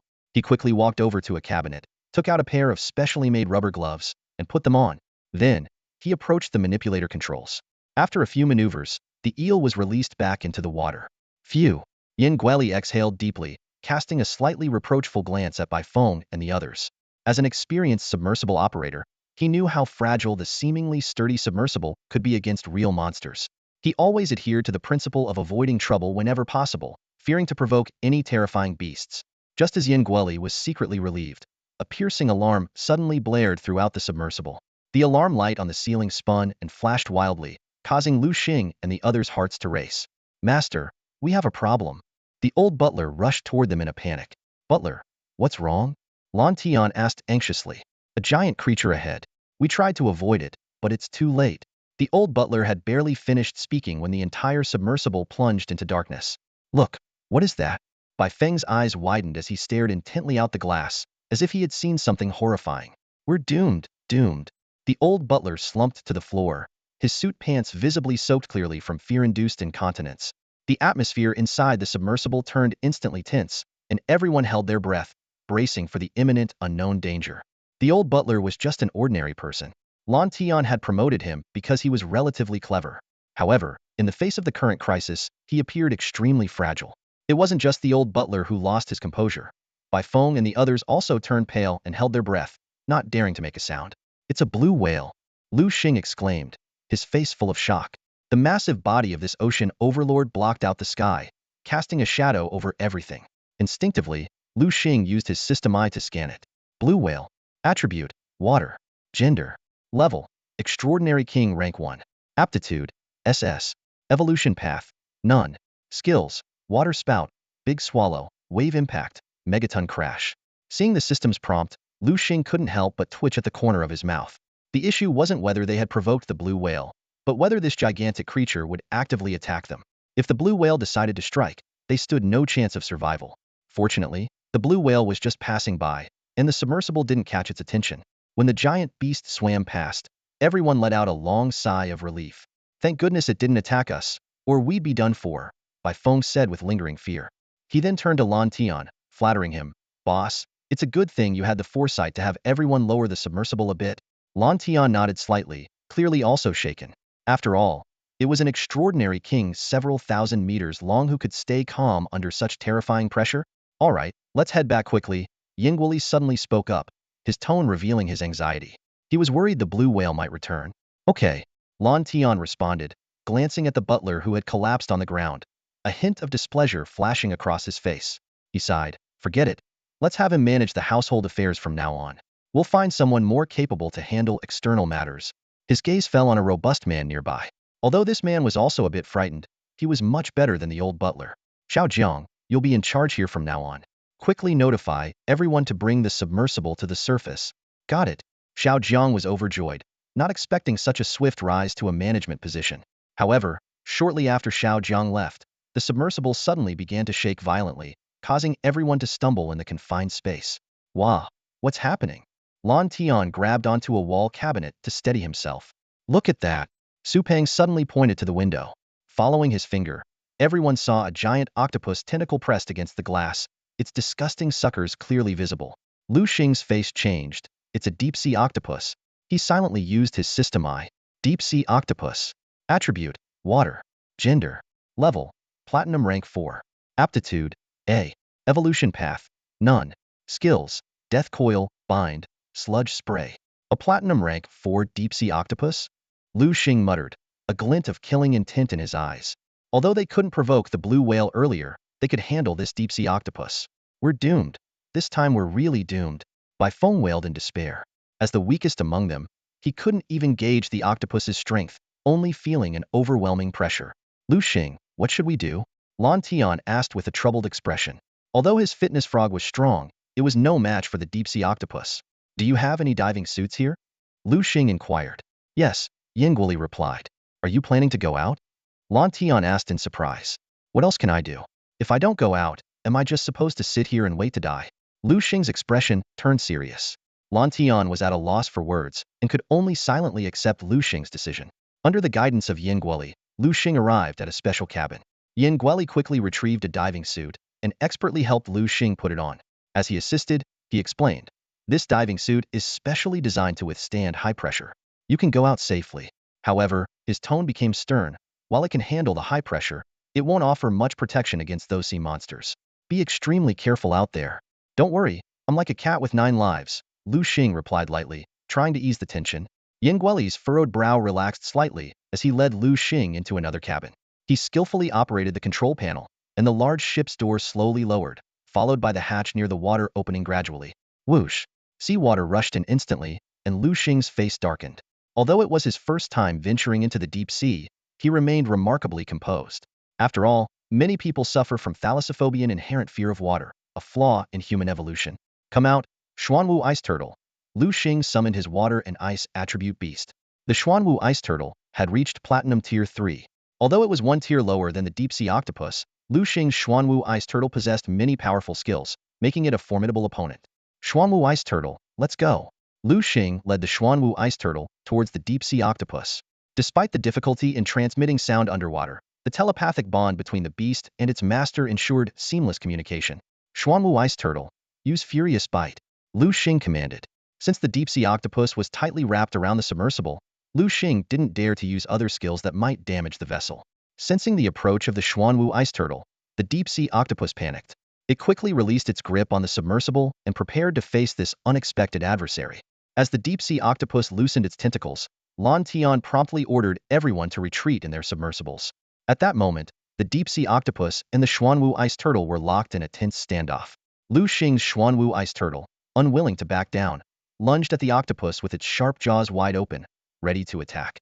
Seeing this, the deep-sea octopus immediately whipped its numerous tentacles towards the Xuanwu ice turtle. Just as the tentacles were about to ensnare the turtle, a sharp crack was heard. The Xuanwu ice turtle had bitten down hard on one of the octopus's tentacles. The deep-sea octopus cried out in pain, a high-pitched wail echoing through the water, as its tentacle was severed by the turtle's powerful bite. This attack enraged the octopus, unleashing a ferocious fury. Its remaining tentacles lashed out like lightning, quickly ensnaring the Xuanwu ice turtle, binding it tightly. A glimmer of triumph flashed in the octopus's eyes, as if victory was assured. Inside the submersible, Lan Tian and the others watched the fierce battle outside with tense expressions. Su Peng exclaimed anxiously, "Oh no, Liu Xing's Xuanwu ice turtle is caught by the octopus." Bai Feng panicked as well, repeatedly asking, "What do we do now?" Yin Guoli suggested, "Why don't we send our own beasts to help?" He mentioned his blue-ringed octopus, which he had bought from Liu Xing, while Lan Tian had a muscle-bound frog, and Bai Feng owned a white-furred sea lion. As they discussed their options, Su Peng suddenly shouted, "Look everyone!" All eyes turned to the window. The Xuanwu ice turtle began to struggle violently, trying to break free from the octopus's grip with sheer force. However, the octopus's tentacles were incredibly strong, and the turtle couldn't escape no matter how hard it tried. At this critical moment, Liu Xing's calm voice rang out, "Xuanwu ice turtle, let's change our approach. Use ice seal." Upon hearing this, a gleam of determination appeared in the turtle's eyes.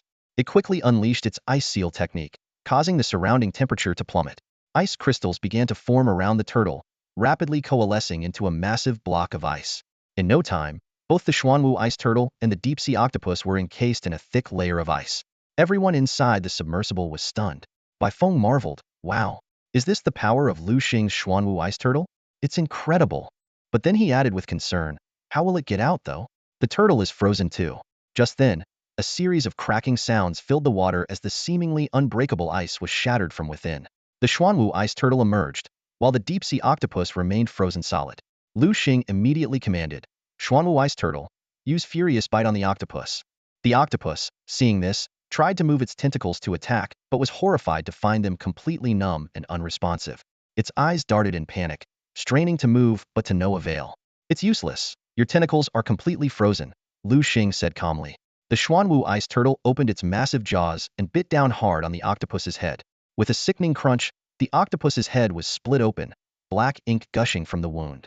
The turtle, unfazed, continued to devour the octopus, seemingly to replenish its energy after the fierce battle. Inside the submersible, Bai Feng and the others involuntarily swallowed as they watched the turtle feast. Bai Feng exclaimed, "So strong! That's a deep-sea octopus, a creature we could only look up to, and yet Liu Xing's Xuanwu ice turtle took it down so easily." Everyone turned their gaze to Liu Xing, their eyes filled with admiration. Yin Guoli chuckled wryly, "Yeah, he's incredibly strong. Almost too strong to befriend." Lan Tian remained silent, but his shocked expression spoke volumes. As for Jiang Yin, he was still unconscious in the corner, having been struck by a powerful electric shock earlier. Su Peng suddenly said, "How could he not have friends? Aren't we his friends?" This statement made Bai Feng and the others smile at each other, and they all said in unison, "Yes, we are his friends."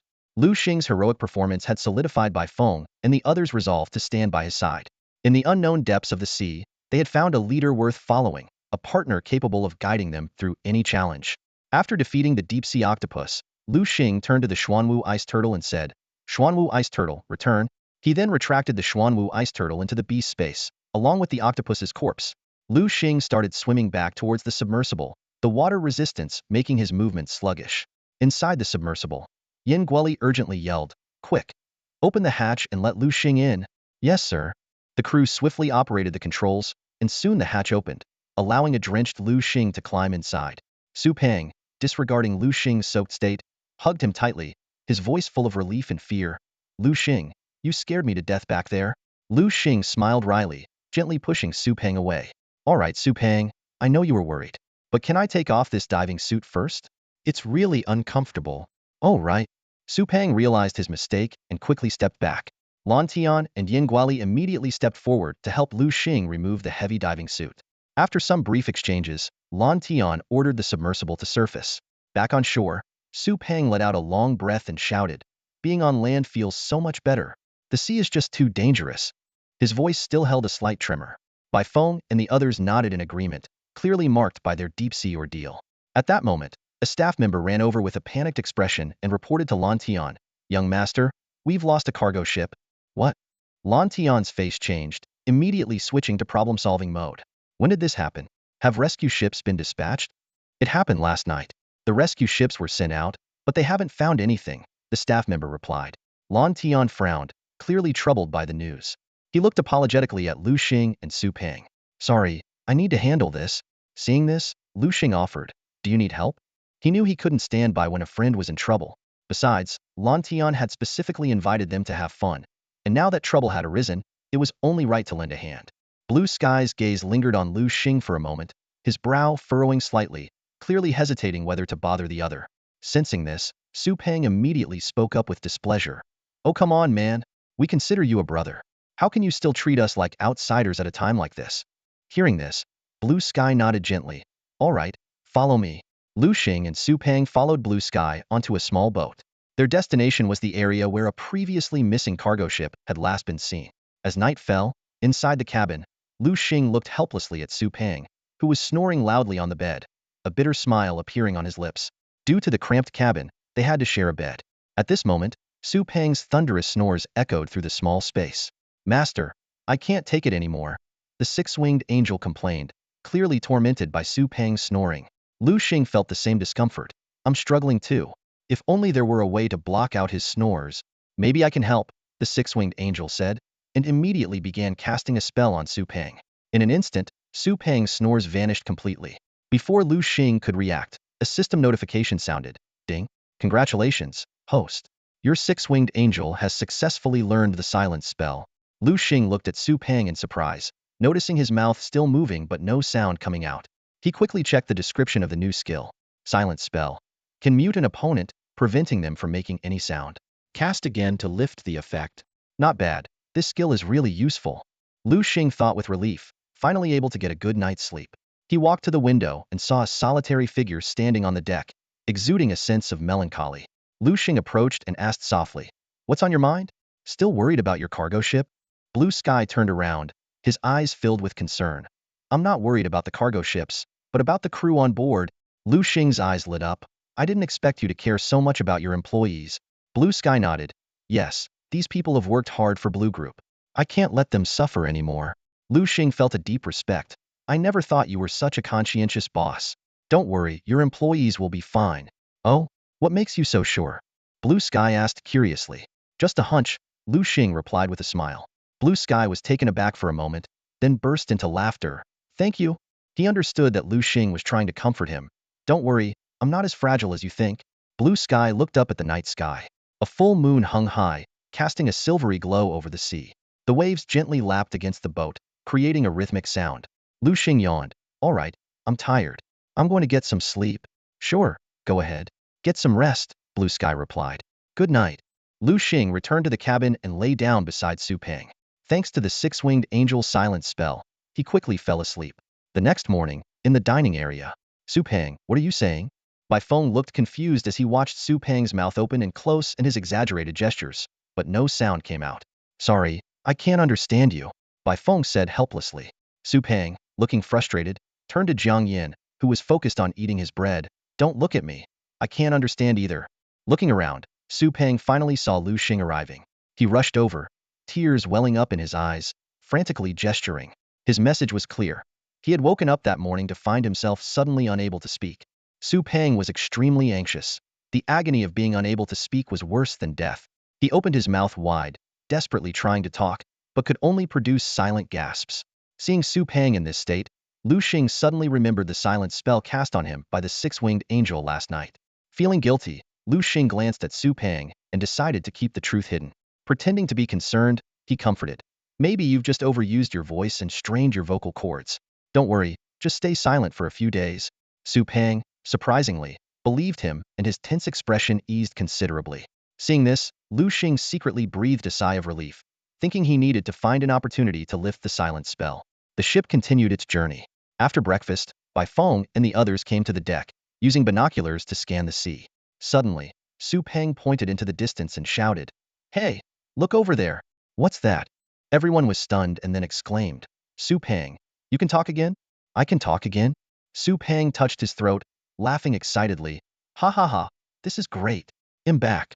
He cheered and danced with joy. It turned out that Liu Xing had secretly asked the six-winged angel to lift the silent spell. Watching the jubilant Su Peng, everyone shook their heads helplessly, thinking it might be better if he couldn't talk. It was just too noisy. Liu Xing and Lan Tian ignored Su Peng and looked in the direction he was pointing. In the distance, they saw over a dozen people standing on a reef, all dressed in blue uniforms. "Are those people?" Lan Tian exclaimed, then recognized the distinctive uniforms of Lan's group. He was moved to tears and gratefully said to Liu Xing, "Thank you. Really, thank you so much this time." Lan Tian hadn't expected Liu Xing's prediction to come true. The employees were indeed still alive. They seemed to have encountered difficulties, abandoned their ship, and escaped to the reef awaiting rescue. "Guoli, steer the ship over there," Lan Tian shouted urgently. "Got it." Yin Guoli immediately turned the ship towards the reef. The vessel plowed through the waves, heading towards the group of survivors. Once all the crew members had finally boarded the ship, Lan Tian let out a long sigh of relief, feeling the tension in his shoulders ease slightly. He immediately summoned the captain, the most seasoned-looking of the managers, to his office. Lan Tian's face was stern, his brows furrowed, and his tone brooked no argument. "Tell me, what exactly happened?" The cargo ships of the Lan Tian family had been specially modified and had withstood countless tests over the years, rarely encountering issues. Today's incident was hard for him to accept, and he was determined to get to the bottom of it. The old captain, a man in his 50s with a weathered face covered in stubble, bore the marks of many years at sea. However, his bright, intelligent eyes revealed a sharp mind. Liu Xing observed silently, concluding that this was a wise man. Upon hearing Lan Tian's question, the old captain's face changed dramatically. After taking a deep breath, he began to recount the events. Lan Tian listened carefully, then summarized with a frown. "So what you're saying is, a few nights ago, as you were passing by a reef, you heard some strange singing. The singing drew you in, and you unknowingly steered the ship closer until you accidentally hit the reef, causing a leak. You only had time to use the lifeboats to escape before the cargo ship sank. Is that correct?" The old captain nodded silently, his expression grave. Clearly, he saw the accident as his responsibility, knowing that the captain's decisions determined the course of the entire ship. Seeing this, Lan Tian's tone softened. "All right, you can go now. Get some rest, and don't put too much pressure on yourself. I'll handle the follow-up." The old captain nodded heavily and left the office. As soon as the captain left, Lan Tian pulled out a satellite phone and began making a series of calls. After finishing, he turned to Liu Xing with an apologetic look. "Liu Xing, I'm sorry, but it looks like we'll have to stay here for a few more days." Liu Xing responded casually, "No problem, I wasn't done having fun yet anyway." Lan Tian smiled slightly. There was no need for too many words between smart people. The next morning, several salvage ships appeared around the vessel where Liu Xing was staying. Seeing their arrival, Lan Tian nodded slightly. "You're finally here." The captains of the salvage ships greeted Lan Tian respectfully. "Young Master Lan Tian." Lan Tian issued a brief command. "Since everyone's here, let's get started." At this moment, his mind was focused on one thing: recovering all the cargo as quickly as possible. This shipment wasn't something they had purchased. They had been entrusted to transport it, and failure was not an option. "Yes, sir." The captains responded in unison and returned to their respective salvage ships. Lan Tian turned to the old captain. "Captain, please lead the way." "All right." The old captain's extensive experience at sea meant he knew the ocean like the back of his hand. Despite the shipwreck, he still remembered the exact coordinates. Following the coordinates, they arrived at the site of the sunken ship. Liu Xing gazed at the calm sea, filled with doubt. On the surface, it seemed peaceful, but beneath the waves, hidden currents and dangerous reefs lurked. How could this happen? Liu Xing pondered. This is clearly a reef area. How could an experienced captain steer the ship into such a place? Could there really be some kind of enchanting spirit? Noticing Liu Xing's expression, Lan Tian asked quietly, "Liu Xing, did you notice something?" Liu Xing merely smiled slightly. "Nothing, Lantian seemed a bit disappointed by the response. The crew of the salvage ships quickly got to work, their skilled efforts soon bringing up crates of cargo. Seeing the smooth progress, Liu Xing and the others returned to the cabin to rest. After some time, a crew member hurried into the cabin, looking anxious. He glanced at Lantian and the others, as if wanting to speak to Lantian alone. Lantian, slightly annoyed, said, "Go ahead and speak here. There are no outsiders." "Yes, young Master Lantian." The crew member took a deep breath. "In addition to finding our sunken ship, we discovered something else on the seabed. It looks like it's been there for quite a while." "Really?" Lantian's eyes lit up with interest at the news. It's well known that the sea is merciless. Lantian and his companions stood on the deck, gazing at the distant, ancient shipwreck. The sea breeze brushed against their faces, carrying a hint of salty tang. There might be some treasures on that ship, at least some antiques. Lantian turned to Liu Xing and the others, his eyes gleaming with excitement. "Guys, anyone interested in exploring it with me?" "Sure." Liu Xing and the others responded in unison, their faces filled with anticipation. They quickly donned their diving suits, each summoning their water elemental beasts for protection. Diving into the water, they swam towards the old shipwreck. The cold seawater enveloped them, but it couldn't dampen their enthusiasm for the adventure. Soon, a massive wooden mast ship came into view. The three towering masts stood out even underwater. "Wow, it's huge." Su Peng couldn't help but exclaim, his voice transmitted to everyone through the communication devices. Liu Xing frowned, puzzled. A ship like this shouldn't sink so easily. Could it be the work of sea monsters? Just as Liu Xing was lost in thought, Su Peng's voice came through again. "Hey, Liu Xing, what are you waiting for? Hurry up." The others had already swum to the entrance of the wreck. Lantian reminded everyone, to save time, "Let's split up once inside. Be careful. Anything you find is yours to keep. I won't take a share. If you don't want it, I can compensate you based on its appraised value." The group appreciated Lantian's fairness and entered the ship's interior. The cabin was spacious, but as they moved, the accumulated silt began to swirl, making the surroundings increasingly murky. Liu Xing strained his eyes but found that even the helmet's built-in light couldn't penetrate the gloom. Suddenly, an idea struck him. "Wait, don't I have the system eye?" Activating the system eye, Liu Xing was thrilled to see the environment instantly brighten.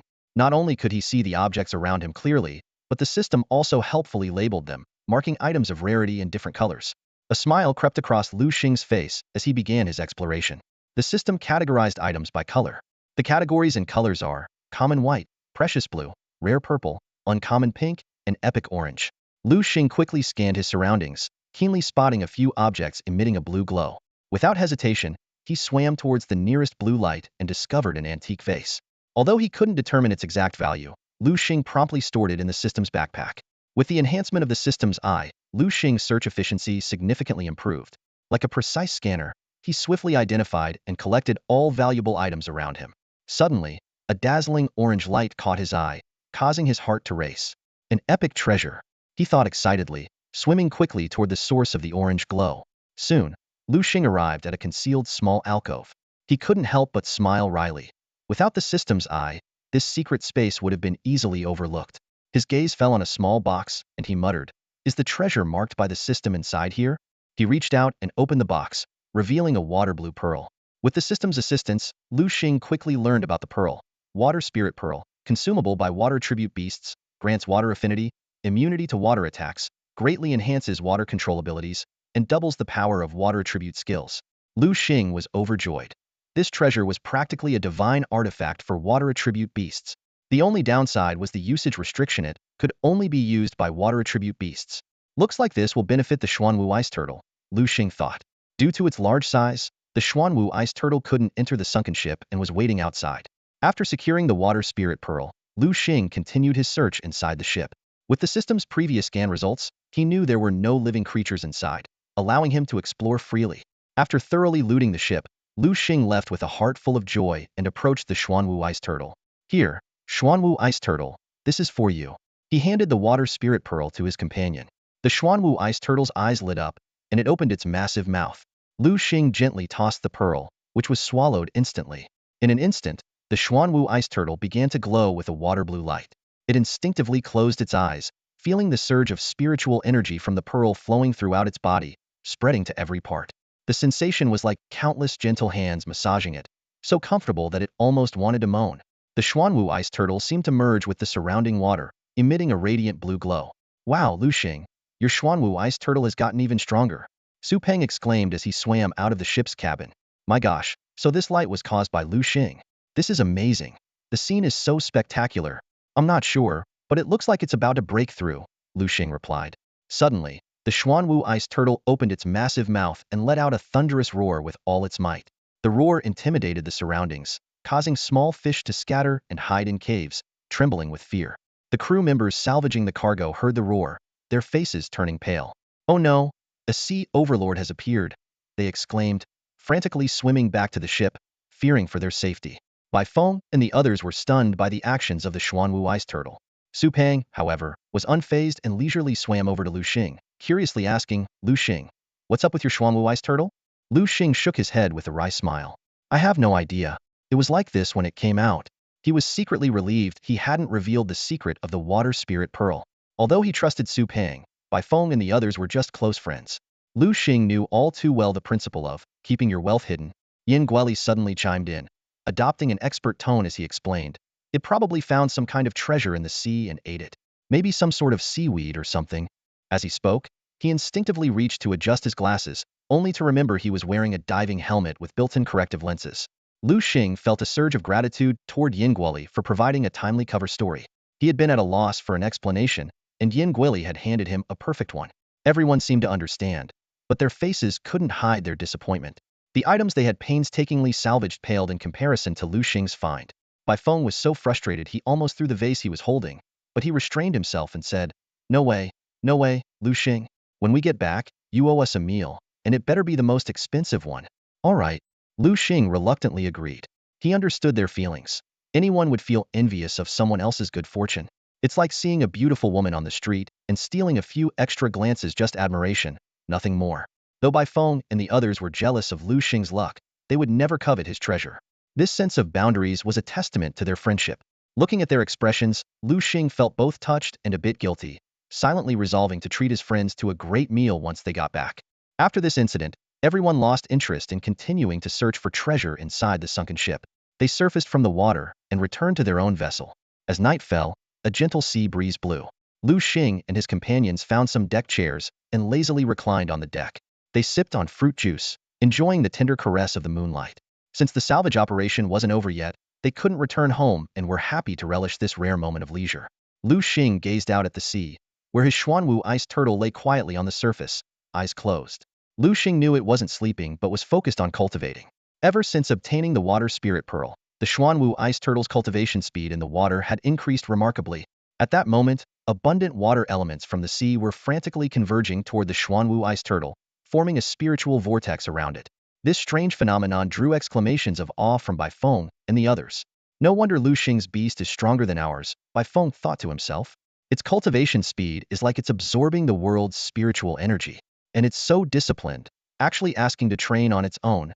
Thinking about his own lazy beasts, Bai Feng couldn't help but feel a headache coming on. He looked at Liu Xing with envious eyes, silently wishing, when will I ever have a beast like Liu Xing's? Even just one would be enough. Lantian and the other two had the same thought, but Su Peng didn't seem to care, still engrossed in devouring grilled fish. Unlike the F4, Su Peng seemed to get stronger just by constantly eating. The F4 cast a strange glance at Su Peng before turning their eyes back to Liu Xing. A shared thought crossed their minds. These two are freaks. One's beast trains itself, and the other doesn't seem to train at all, yet his beast is about to surpass ours. While the F4 were feeling deeply disheartened, Bai Feng suddenly perked up his ears. Hey, Liu Xing, do you hear something? It sounds like singing. Liu Xing furrowed his brow and listened carefully. Indeed, a faint, ethereal song drifted over the sea. Everyone immediately realized something was off. Who would be singing out here in the vast ocean? And it was a woman's voice. Both Liu Xing's group and the salvage crew were all men. There wasn't a single woman among them. They all looked in the direction of the sound. To their astonishment, several beautiful women appeared among the distant rocks, singing continuously. Wow, beauties! So gorgeous! Bai Feng and the others were instantly captivated. How could such exquisite creatures exist? Guoli, steer the ship closer. Yin Guoli responded and hurried to the helm, preparing to sail toward the women. At that moment, Liu Xing's mind was jolted awake by a warning from the Xuanwu ice turtle. Master, wake up! Liu Xing snapped out of the illusion and looked again at the rocks. There were no beautiful women, only a group of hideous siren-like creatures. These human-faced, fish-bodied monsters were using their song to lure passing ships, hoping to make them crash and sink so they could devour the drowning victims. Disgusting. Liu Xing cursed inwardly. These sirens are hideous. Even the plainest girl in my previous life was 100 times prettier. Not to mention the stunningly beautiful mermaids. These creatures are the exact opposite of mermaids. Xuanwu Ice Turtle. Use wave crash on those things. Liu Xing commanded decisively. The Xuanwu Ice Turtle launched its attack immediately. A massive wave, over 20 meters high, rose up and roared toward the sirens. Caught off guard, the sirens, who had been lost in their anticipation of a human feast, were engulfed by the colossal wave. The immense water pressure crushed them into pulp. With a loud crash, the wave subsided, and the sirens were nowhere to be seen. As the singing ceased, Baifeng and the others finally snapped out of their trance, looking at each other in shock and fear. Huh, what happened? Liu Xing suddenly opened his eyes, a sharp pain piercing through his head. He looked around and found that he and the other crew members had somehow ended up in an unfamiliar place. Weren't we just on deck? How did we get here? Liu Xing muttered to himself, noticing the confused expressions on the faces of the other salvage ship crew members. Suddenly, a captain shouted in terror, "Damn it, there's a reef ahead. If we move any further, we'll hit it." The words were like a wake-up call, snapping everyone to attention. The captains of the various ships quickly issued orders. "Get moving. Steer the ships away from here now." The vessels quickly changed direction, heading away from the treacherous reef. Just then, a loud crash sounded, and a column of water shot up from the reef. A massive figure emerged, holding a large fishbone knife, its face filled with rage. Huh! The creature let out a deafening roar, forcing everyone to cover their ears, their faces etched with fear. "Move the ships. Are you waiting here to die?" The captains yelled at their crew. In a panic, the crew members accelerated their ships to escape. Meanwhile, Liu Xing and his group watched the enormous figure intently. Yin Guili suddenly spoke. "It's the enchanting Siren King. I heard there was a powerful siren in this area, but I didn't think it was true." The others shot Yin Guili reproachful looks, and he quickly adopted an innocent expression. "I really thought it was just a rumor." Everyone soon turned their attention to Liu Xing, their eyes clearly asking if he could handle the threat. Without hesitation, Liu Xing commanded, "Xuanwu Ice Turtle, use wave surge." A massive wave, over 20 meters high, rose and surged towards the enchanting Siren King. Seeing this, the creature's face showed a hint of panic as it quickly leapt into the water to avoid the attack. The Xuanwu Ice Turtle, seeing its target dive, followed without hesitation, plunging into the sea. An underwater battle was about to unfold. Suddenly, a tremor emanated from underwater, followed by two colossal figures bursting out of the sea with a splash. The Xuanwu Ice Turtle and the enchanting Siren King appeared before everyone. Liu Xing immediately activated his System Eye to scrutinize the enchanting Siren King's attributes. Evil, Water Attribute, Female, Platinum Tier 4, Scrade Potential, No Evolution Path. Its skills included Water Blade, Enchanting Song, Wave Impact, and Evil Breath. The enchanting Siren King's crimson eyes locked onto Liu Xing's Xuanwu Ice Turtle, which was currently at Platinum Tier 3. Despite the apparent level difference, Liu Xing remained confident that his beast could overcome this formidable opponent. Suddenly, the enchanting Siren King opened its mouth and began to sing. Liu Xing instantly sensed the danger. Not good, its enchanting song. This skill could bewilder lower-level opponents, trapping them in an illusion. The greater the level difference, the more effective it was. Liu Xing and Su Peng quickly covered their ears, but the song's penetrating power was beyond imagination, and they still fell under its spell. In this critical moment, the six-winged angel stepped forward. As a psychic beast, it had a natural resistance to such attacks. "You vile creature! How dare you try to enchant my master?" The six-winged angel shouted angrily, rapidly forming a lightsaber in its hand and hurling it at the enchanting Siren King. The enchanting Siren King's expression changed slightly, then turned mocking. The lightsaber hit its target but vanished without a trace, leaving the enchanting Siren King unharmed. Liu Xing broke free from the illusion and quickly warned, "Little angel, don't use psychic attacks.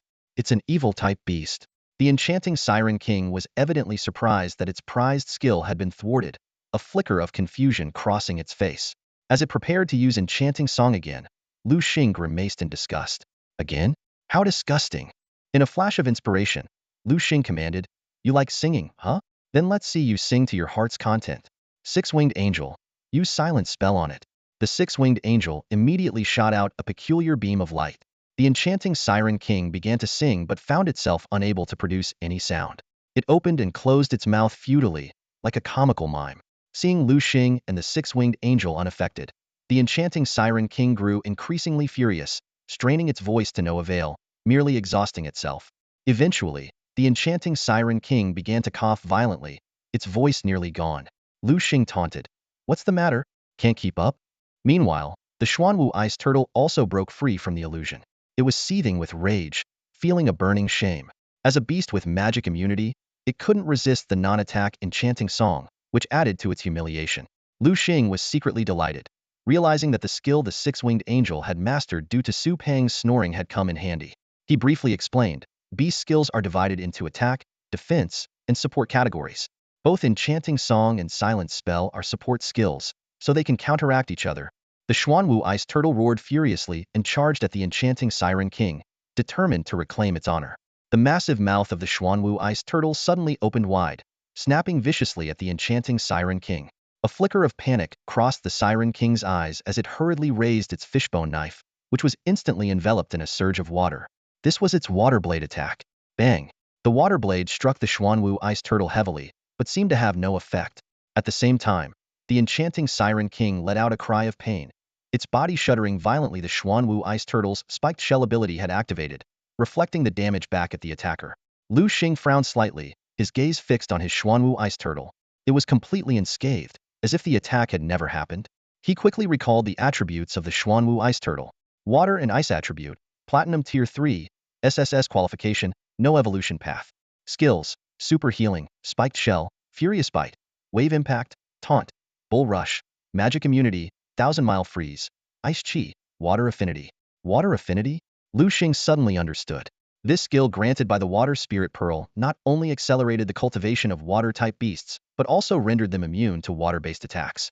No wonder the enchanting Siren King's water blade had no effect on the Xuanwu ice turtle. While Liu Xing was deep in thought, the Xuanwu ice turtle had already bitten down hard on the enchanting Siren King's right arm. Furious bite. The Siren King let out a piercing wail, struggling desperately but unable to break free from the turtle's vice-like jaws. In its desperation, a look of grim determination flashed in the Siren King's eyes. It quickly switched the bone knife to its left hand and, without hesitation, slashed at its own right arm. With a sickening crack, blood splattered everywhere. The enchanting Siren King had severed its own arm. How ruthless! Liu Xing couldn't help but exclaim. The enchanting Siren King shot him a venomous glare before turning to flee. Think you can just run after showing off? Not that easy. Liu Xing sneered. Xuanwu ice turtle.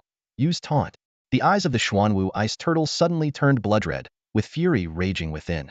The enchanting Siren King, who was just about to flee, felt this surge of anger and abruptly turned around, gripping a bone dagger in its left hand, ready to tear the Xuanwu ice turtle apart.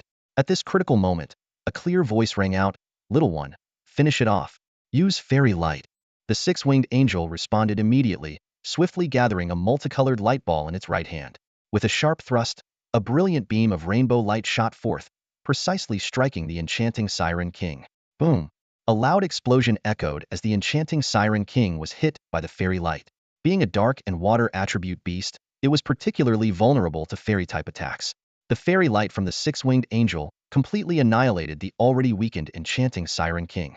Seeing this, the Xuanwu ice turtle lunged at the enchanting Siren King's corpse, opening its mouth wide and feasting voraciously.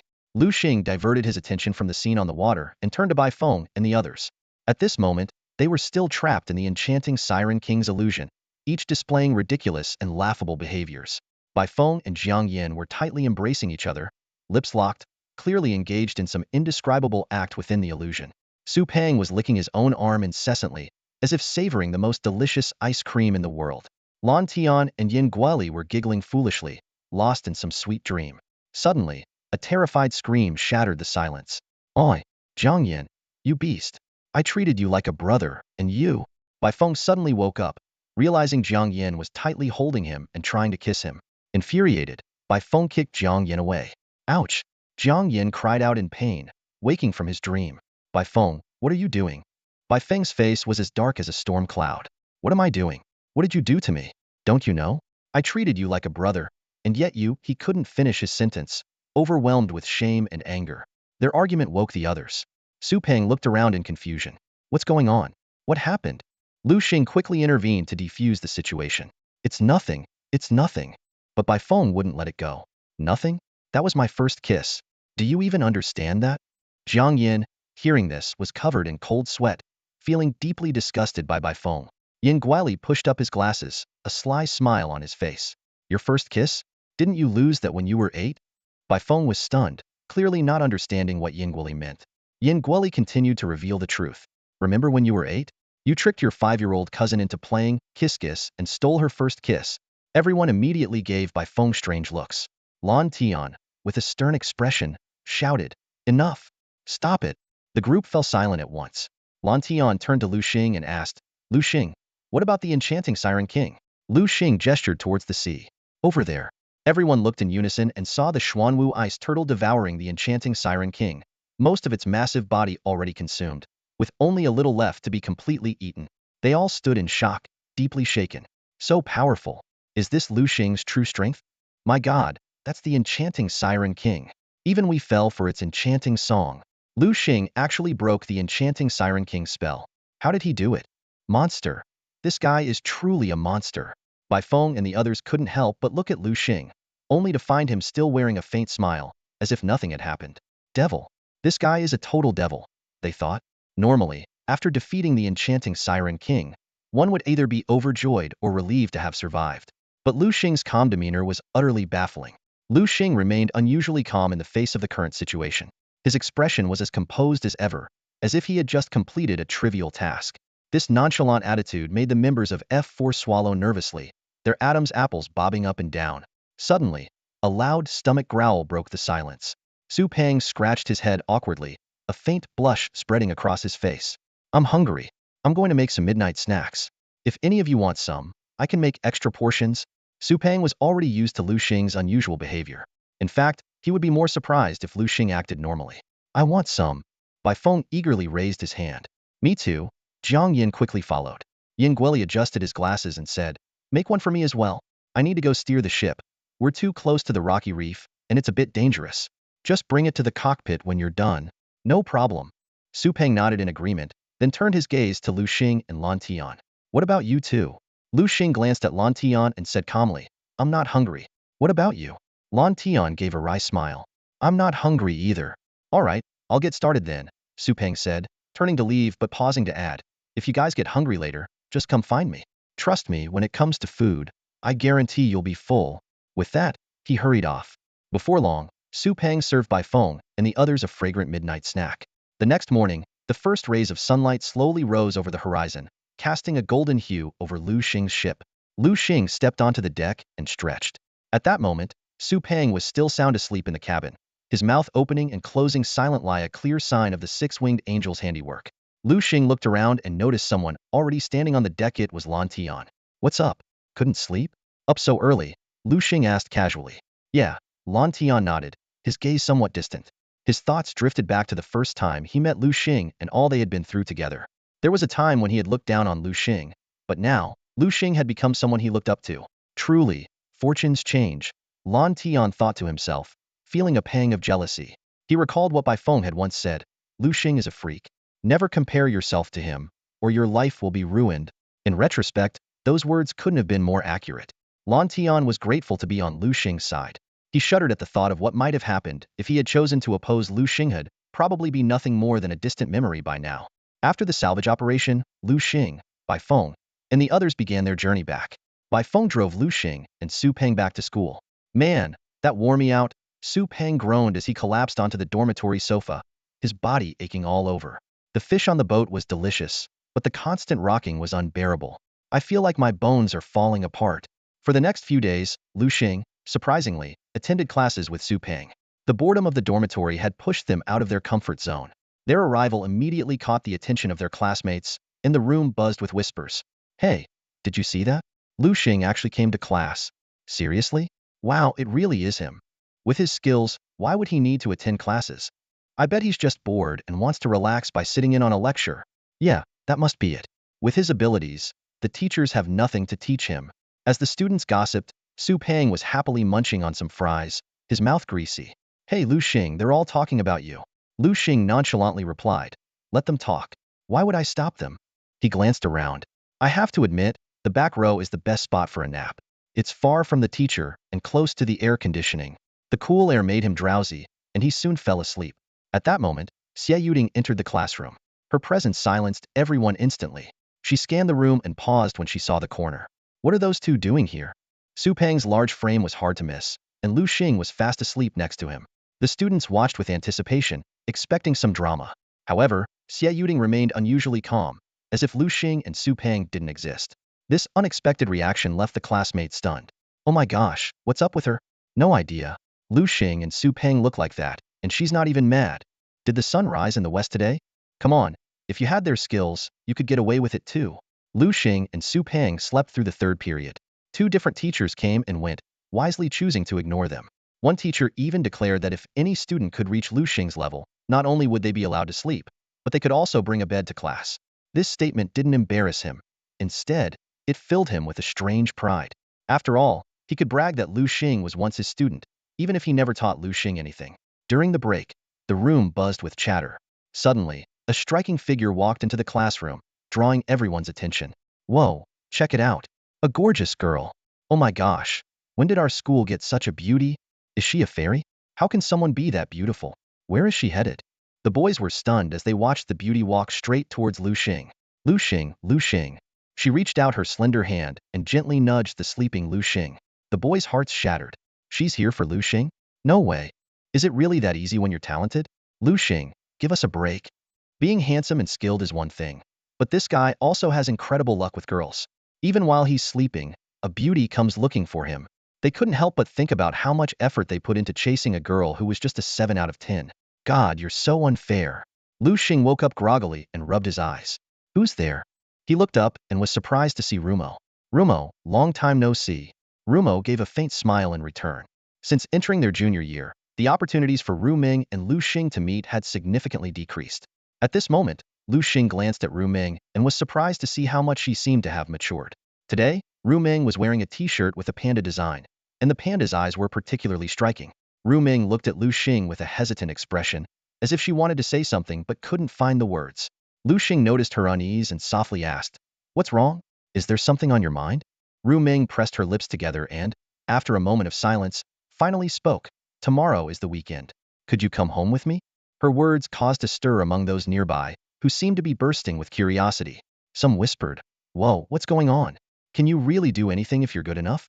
Is she really inviting Liu Xing to her place? Unbelievable. What's happening in this world?"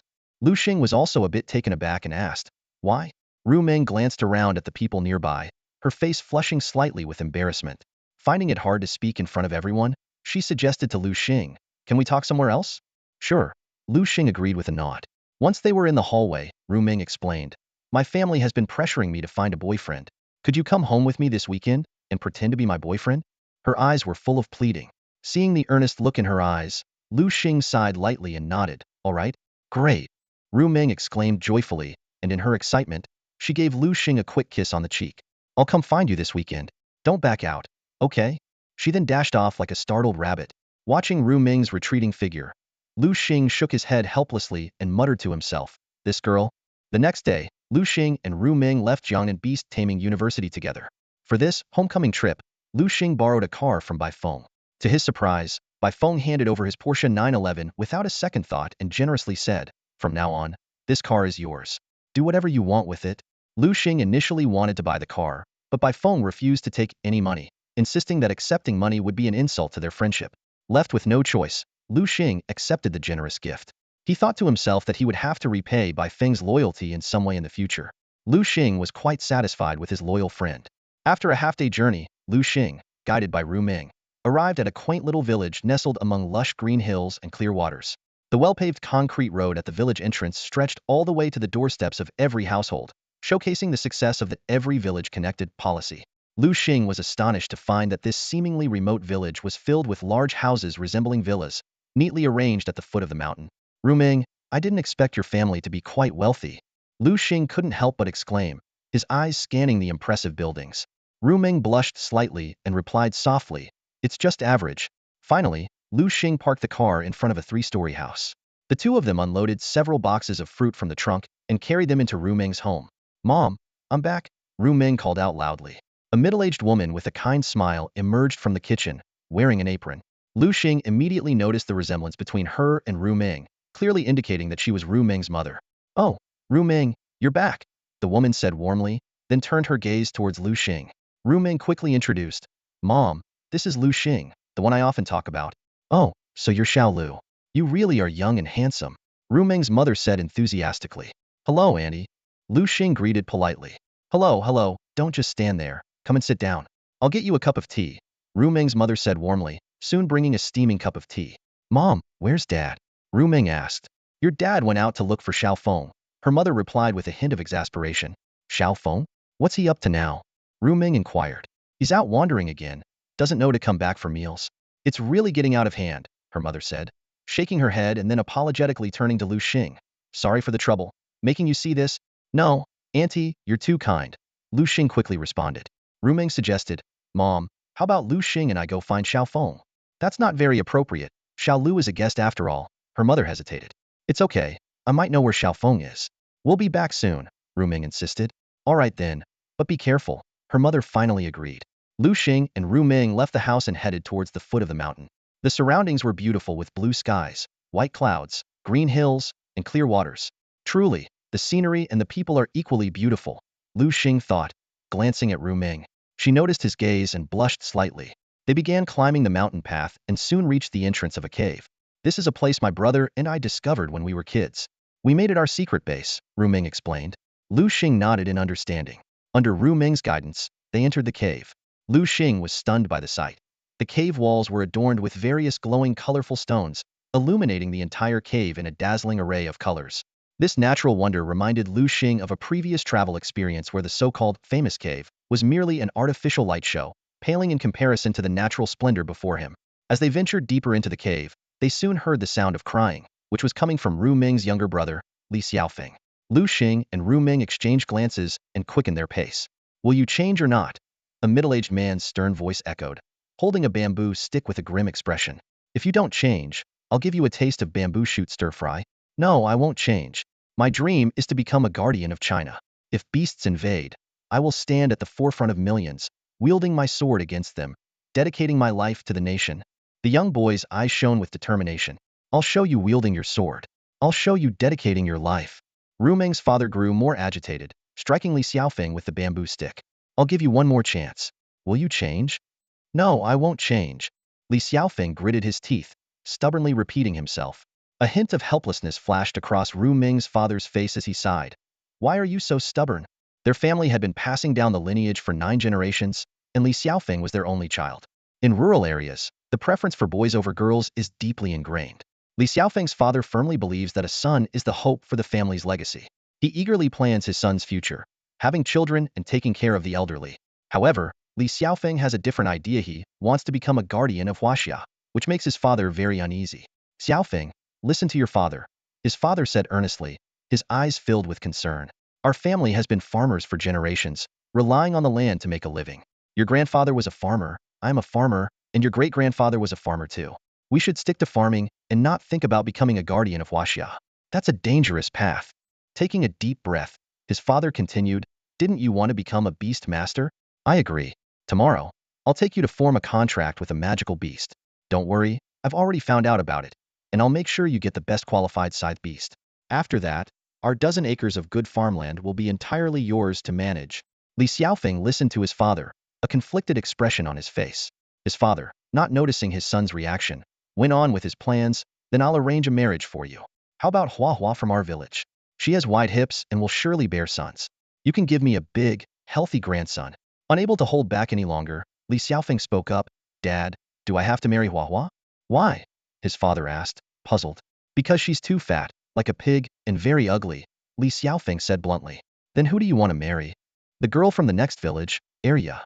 She's really pretty, Li Xiaofeng said with a hint of yearning in his eyes. No way. His father's face darkened immediately upon hearing this. I've seen that girl. She's too skinny and won't be good for bearing children. I don't care, I want Arya, Li Xiaofeng stubbornly insisted. Hey, you little rascal. His father looked ready to hit him. Just then, a familiar voice called out, Dad. Rumei? Upon hearing his daughter's voice, his father's face lit up with a smile.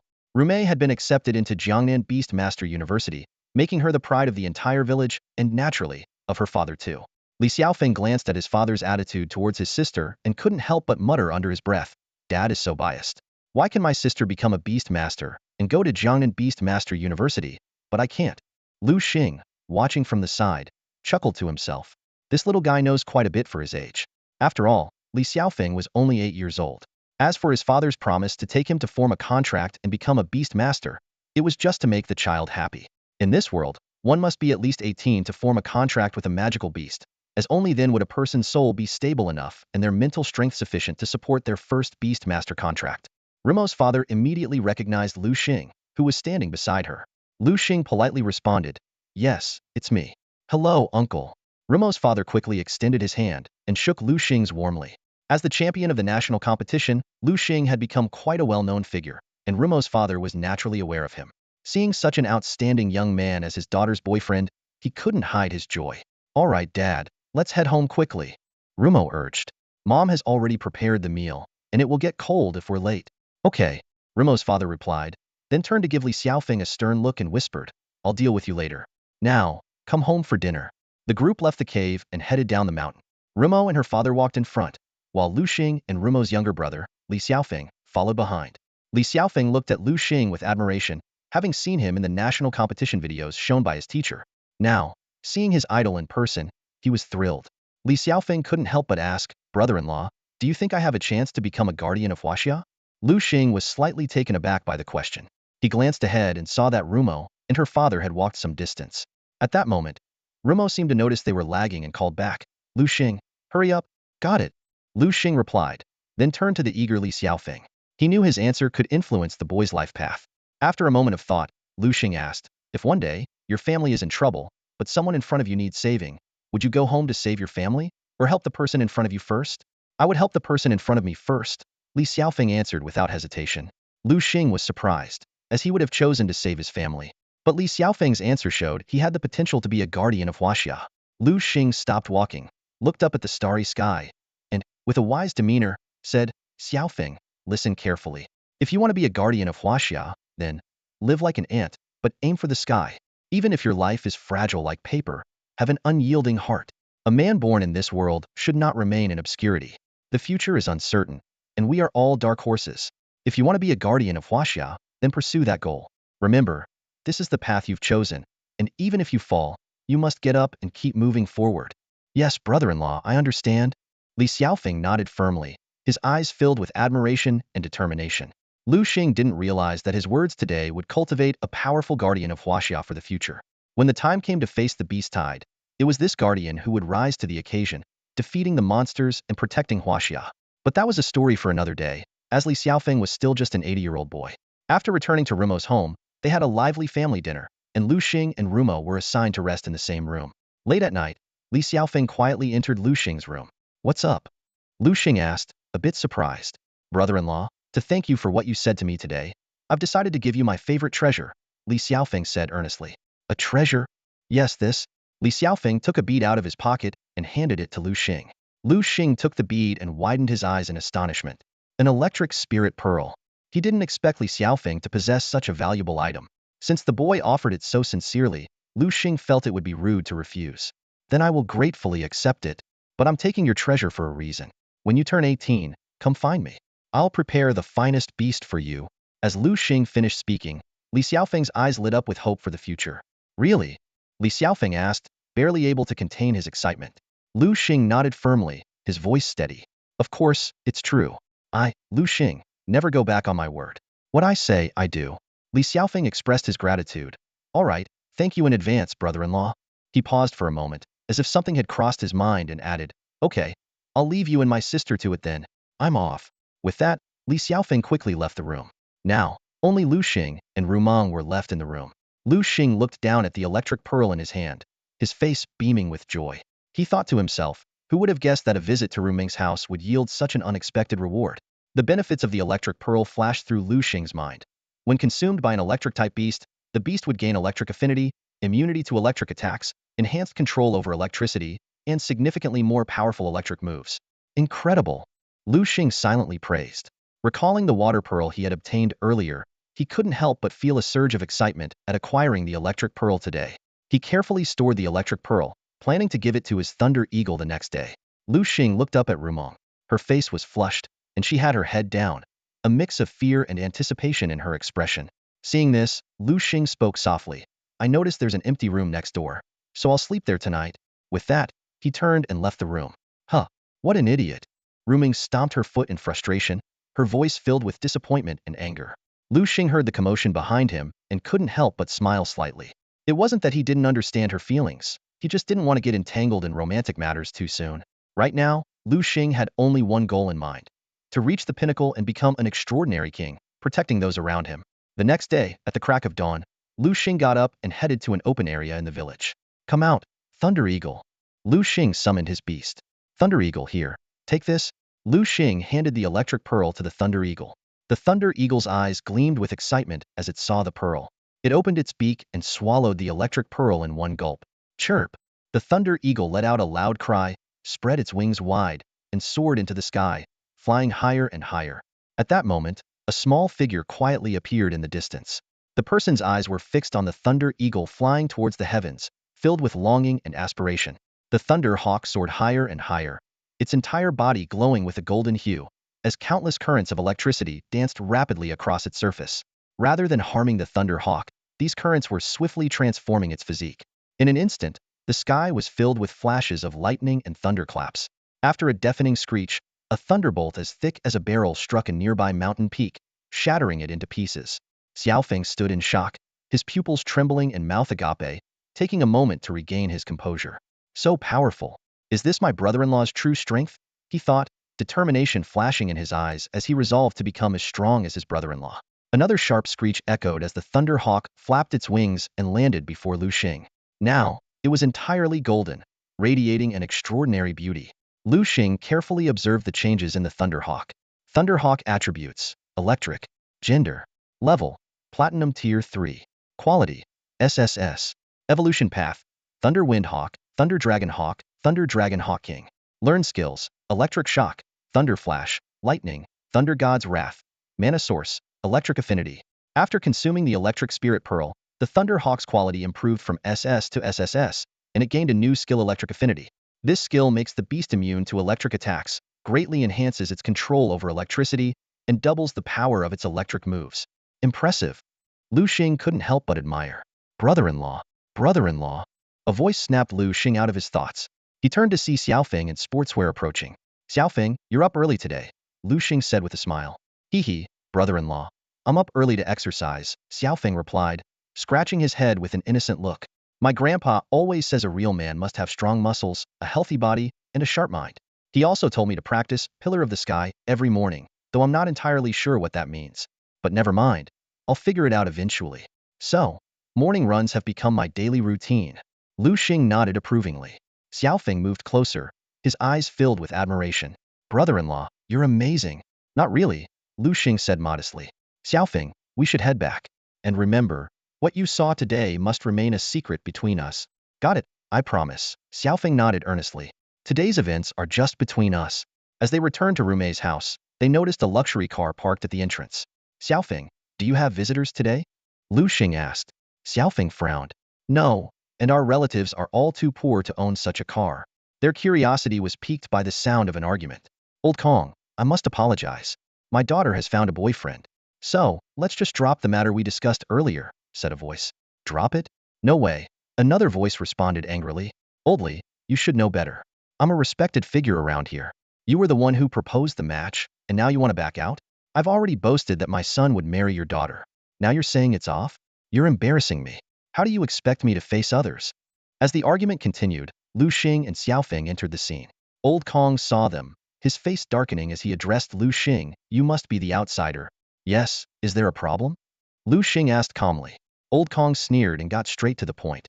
"Let's make a deal. I'll give you 100,000 yuan if you leave Ru Mei. Arrange the marriage between her and my son." As soon as Old Kong finished speaking, Liu Xing's eyes narrowed slightly, his gaze drifting past Old Kong to the young man standing behind him. That was Old Kong's son, Kong Mengfei.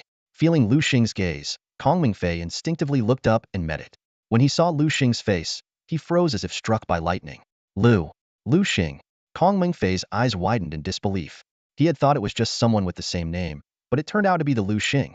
Oblivious to his son's reaction, Old Kong continued, "Young man, my son Mengfei is quite talented too. He got into Jiangnan Beast-Taming University and is destined to become a high-ranking official. He and Ru Ming are well matched, so I advise you to step aside and let her go. Dad, stop talking. The smile on Kong Mengfei's face had vanished, replaced by a pale, trembling expression as if he might collapse at any moment. As a third-year student at Jiangnan Beast-Taming University, he knew all too well Liu Xing standing at the school. Even the F4 listened to Liu Xing, and he was nothing compared to them, let alone their leader, Liu Xing. Although Liu Xing might not do anything to him, if the F4 found out about this, just the thought made Kong Mengfei's blood run cold. He stumbled forward and fell to his knees in front of Liu Xing with a thud. Liu Xing, I'm sorry. It's all my fault. It has nothing to do with my dad. His voice trembled as his forehead almost touched the ground. Old Kong was shocked. Mengfei, what are you doing? Get up. A man should never kneel to another man. Dad, please, stop making things worse. Kong Mengfei cried out in despair, his face full of regret. Seeing his son's state, old Kong finally realized things were not as simple as he thought. Liu Xing watched coldly, unwilling to waste more time on these clowns. He said indifferently, enough, leave. Thank you, Liu Xing. Thank you. Kong Mengfei, feeling as if he had been granted a reprieve, kowtowed repeatedly in gratitude. He then pulled his still stunned father to his feet, and the two of them fled in panic, disappearing from sight in no time. As they left, Li Xiaofeng couldn't help but spit on the ground, saying angrily, "Humph, what a bunch of nobodies. Just because his son got into Jiangnan Beast-Taming University and made some money, he thinks he can throw his weight around?" As soon as Xiaofeng finished speaking, Ruming's father frowned and sternly corrected him. "You might be mistaken. Ruming's family only got rich in the past few months. I remember they used to be one of the poorest families around here, and then suddenly, they struck it rich." He shook his head and sighed, his tone tinged with confusion and disdain. "It's really strange. Maybe it's just fate. The heavens decided to make them wealthy." Hearing this, Xiaofeng couldn't help but mutter, "If the heavens have eyes, they must be blind to let people like them get rich." Before he could finish, someone nearby scolded him sharply. Hey, Xiaofeng, what nonsense are you spouting? How dare you disrespect the heavens? Do you have a death wish?"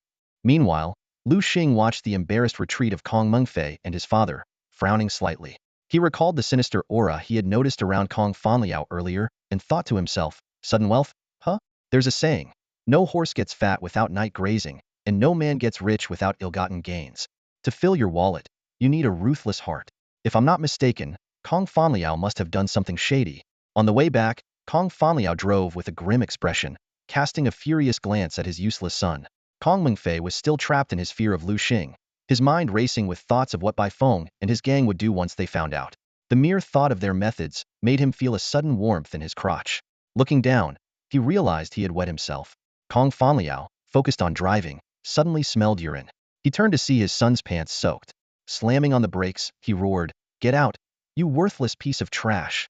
After Kong Mengfei got out, Kong Fanliao drove off without looking back, abandoning his son by the roadside. Kong Mengfei collapsed to the ground, muttering incessantly like a madman, "I'm sorry, I was wrong. I'll never do it again." Driving away, Kong Fanliao's face twisted with anger. "Liu Xing, you think you're strong? Just wait. I'm going to find someone who'll deal with you." He drove to a secluded mountain area and headed straight for a cave. Inside stood a man dressed in black, his face deathly pale. Kong Fanliao urgently said, "Boss, didn't you say you were looking for a vigorous young man? There's one in our village now." The man in black's face lit up with delight. "Oh, where?" Kong Fanliao began to explain in detail, a glint of malicious glee in his eyes.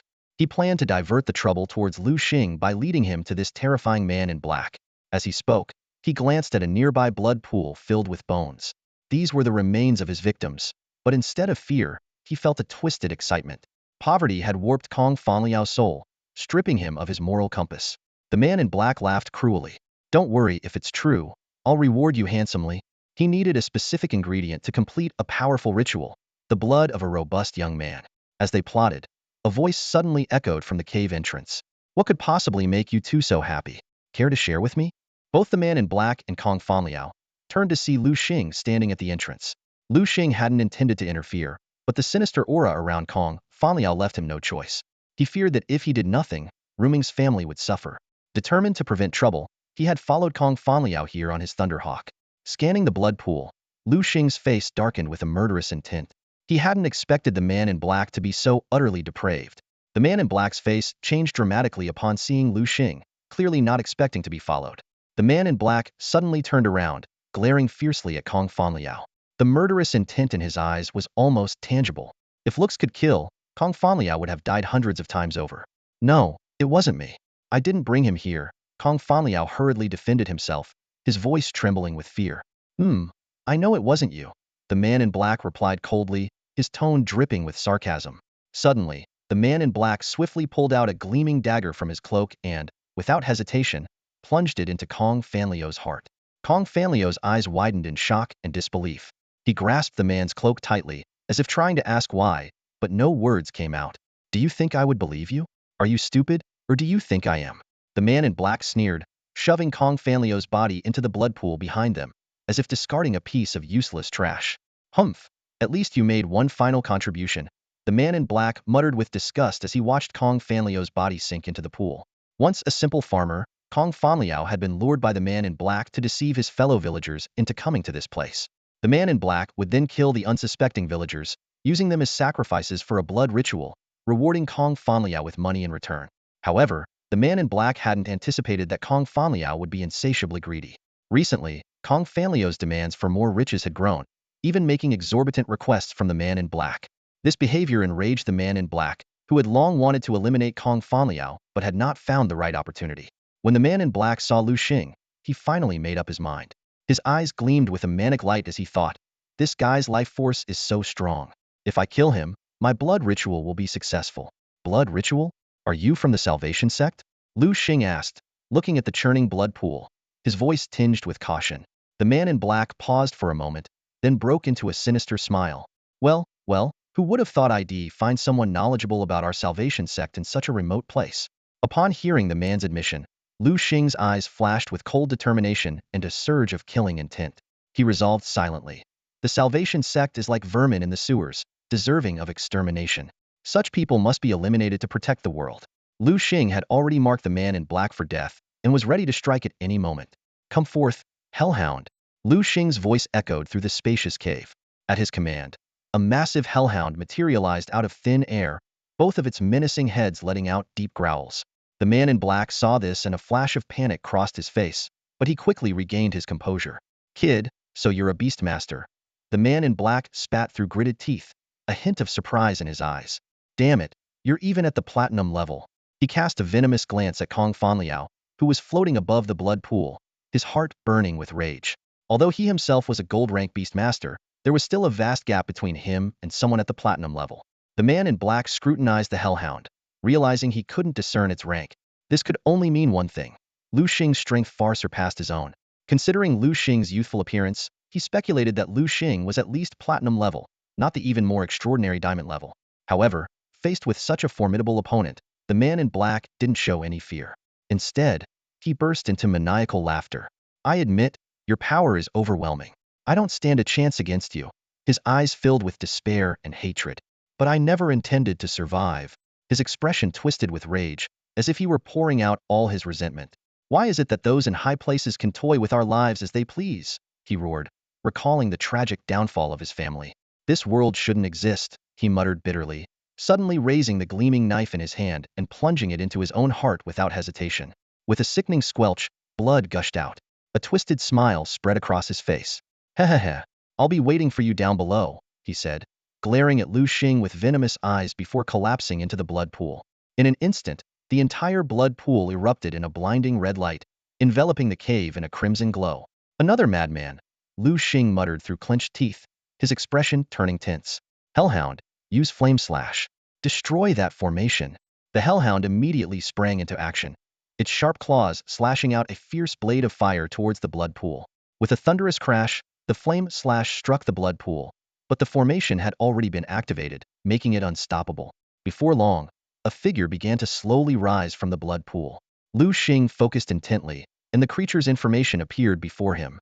Water Corpse Demon. Attributes: Undead, Water. Gender: Level: Platinum Tier 6. Quality: S. Evolution Path: None. Skills: Corrosive Orb, Corpse Poison, Toxic Mist, Poison Claw. As soon as the Water Corpse Demon appeared, its gaze locked onto Liu Xing, clearly drawn by his pure blood aura. It lunged at him, but the six-winged angel intervened just in time. You dare attack my master, you wretched creature, the six-winged angel shouted, gathering a ball of radiant light in its hands. Fairy light. The blast of light struck the Water Corpse Demon, sending it flying. Liu Xing had already summoned his other beasts as a precaution when the formation began to summon the water corpse demon. The water corpse demon shook its disoriented head, then let out a roar and charged at Liu Xing again. Seeing this, Liu Xing's eyes narrowed. Hellhound, use Shadow Ball. Two massive shadow balls hurtled towards the water corpse demon. Strangely, the creature showed no intention of dodging and collided head-on with the shadow balls. Boom, boom. With two deafening explosions, the water corpse demon was sent flying once more, crashing heavily to the ground. The water corpse demon's body crashed heavily against the rock wall, shattering the hard stone. The sound of falling debris echoed through the cave, stirring up a cloud of dust. Despite the severe injury, the water corpse demon struggled to rise, its eyes filled with a greedy desire for Liu Xing's fresh blood.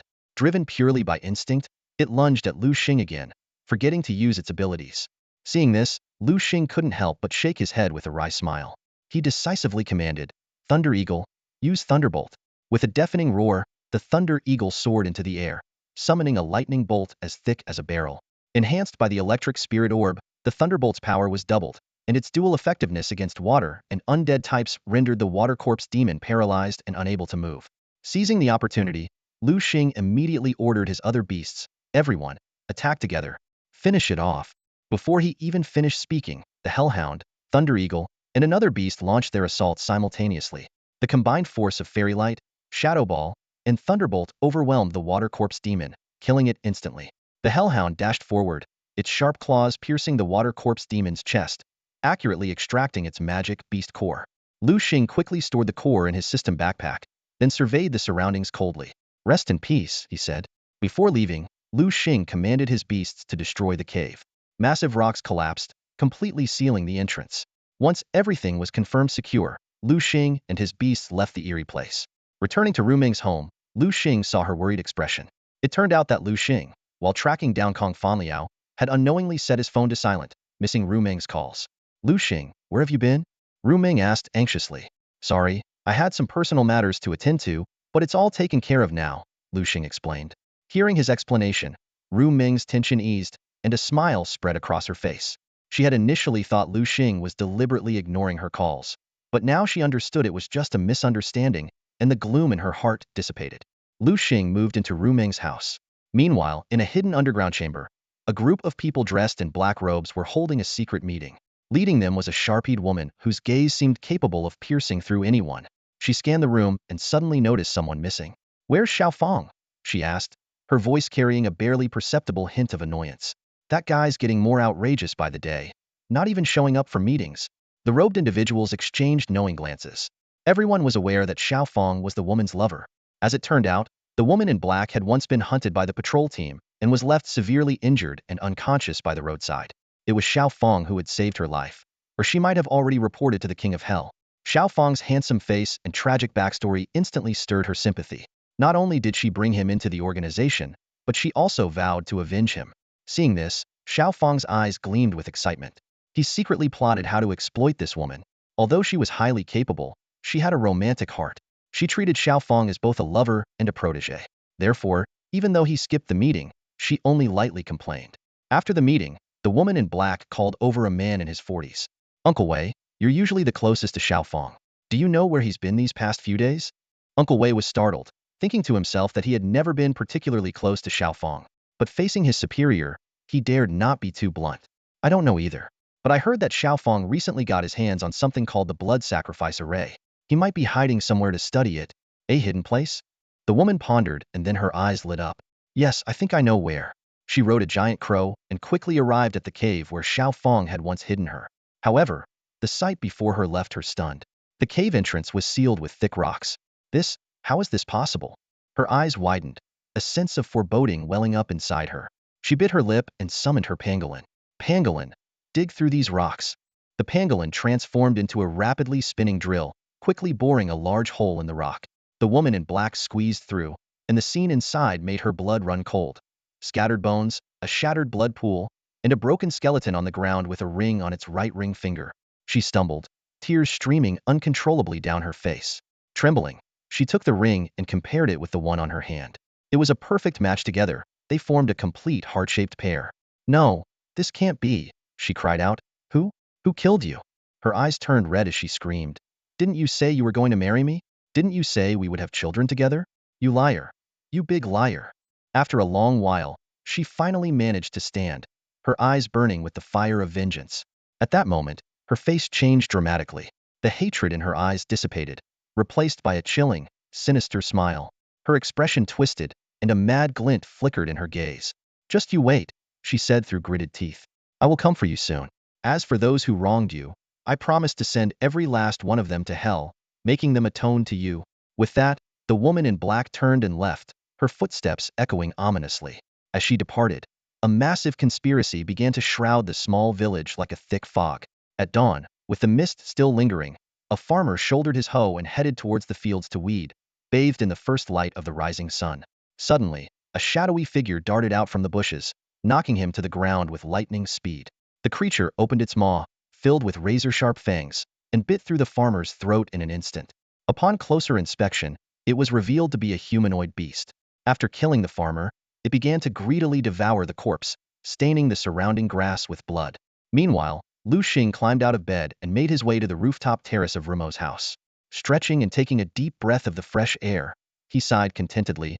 Ah, so peaceful and serene here in the countryside. The village was quiet in the early morning, with only the chirping of crickets breaking the silence, creating a harmonious blend of movement and stillness.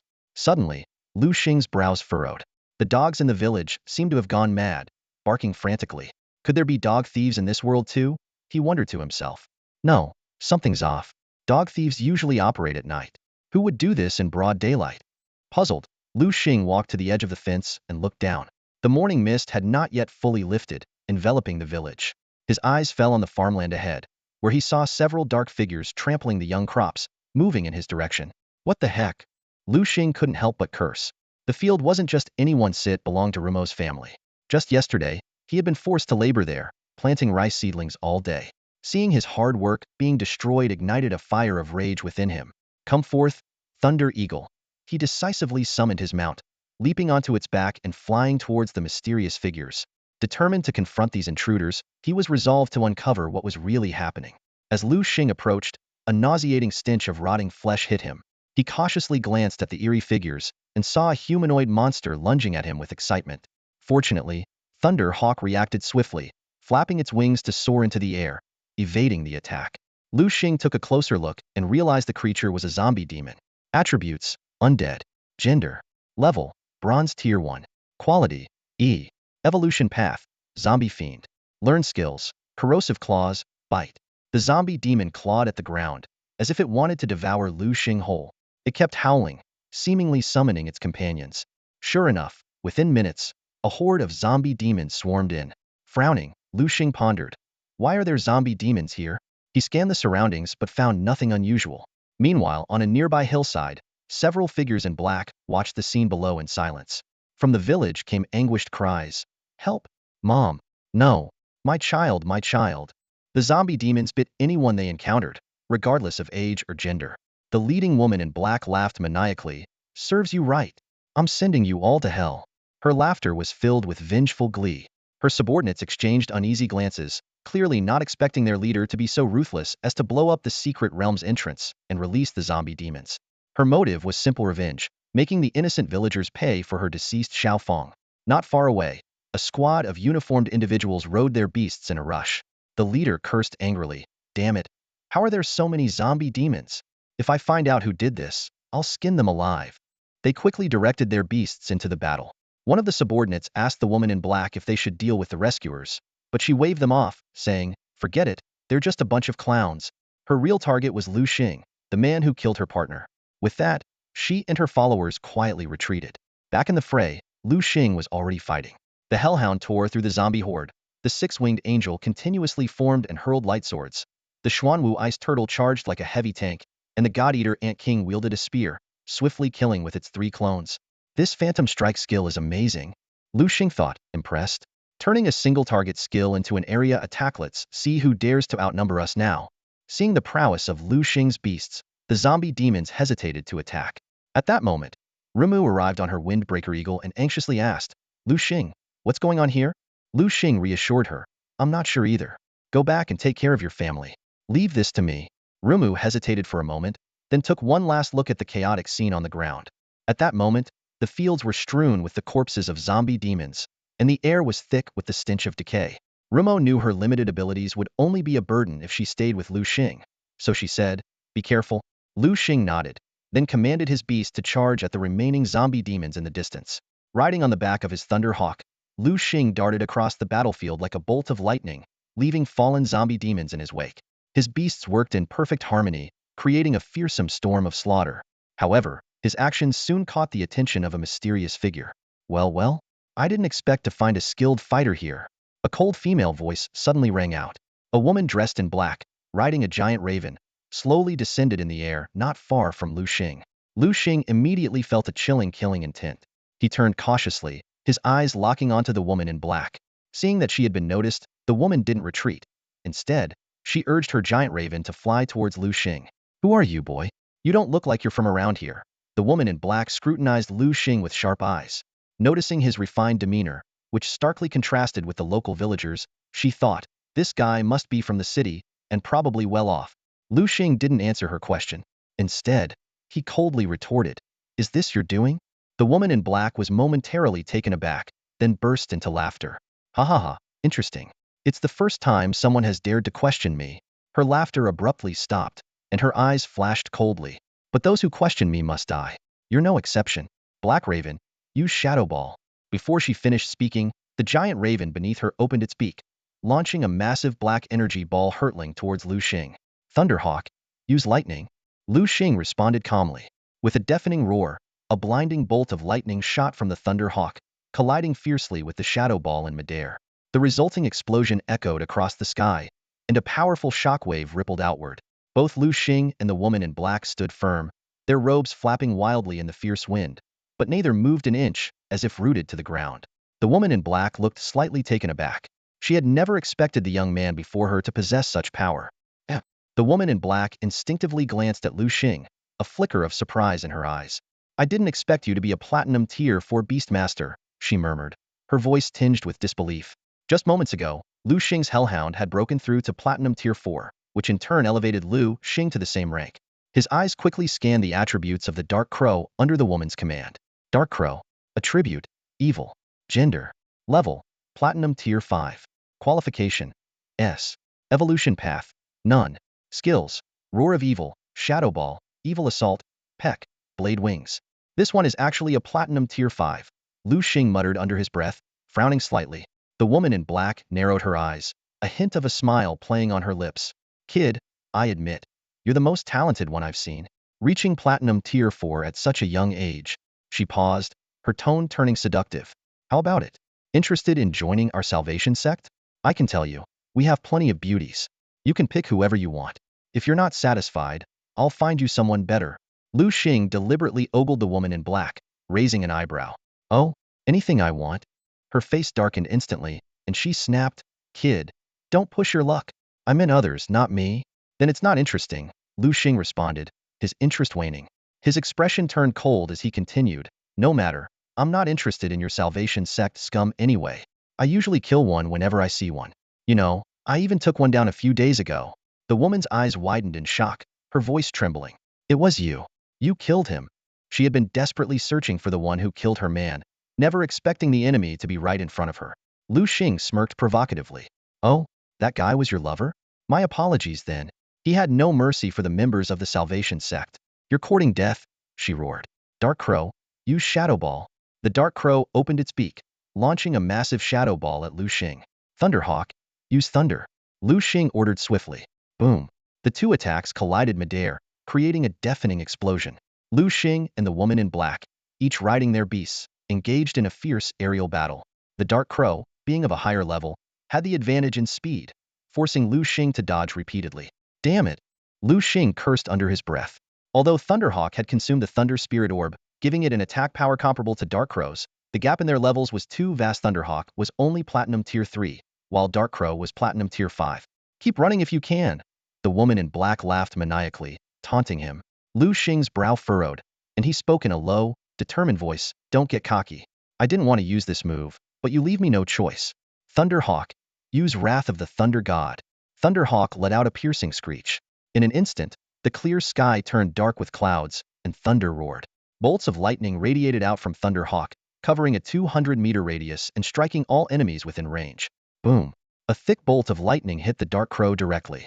The woman in black leaped off its back at the last moment, landing on a black bear. The dark crow, paralyzed and staggering, was severely weakened. Seeing this, Liu Xing commanded, "Lil Angel, finish it off. Use fairy light." The six-winged angel gathered a radiant, multicolored light in its right hand and thrust it forward.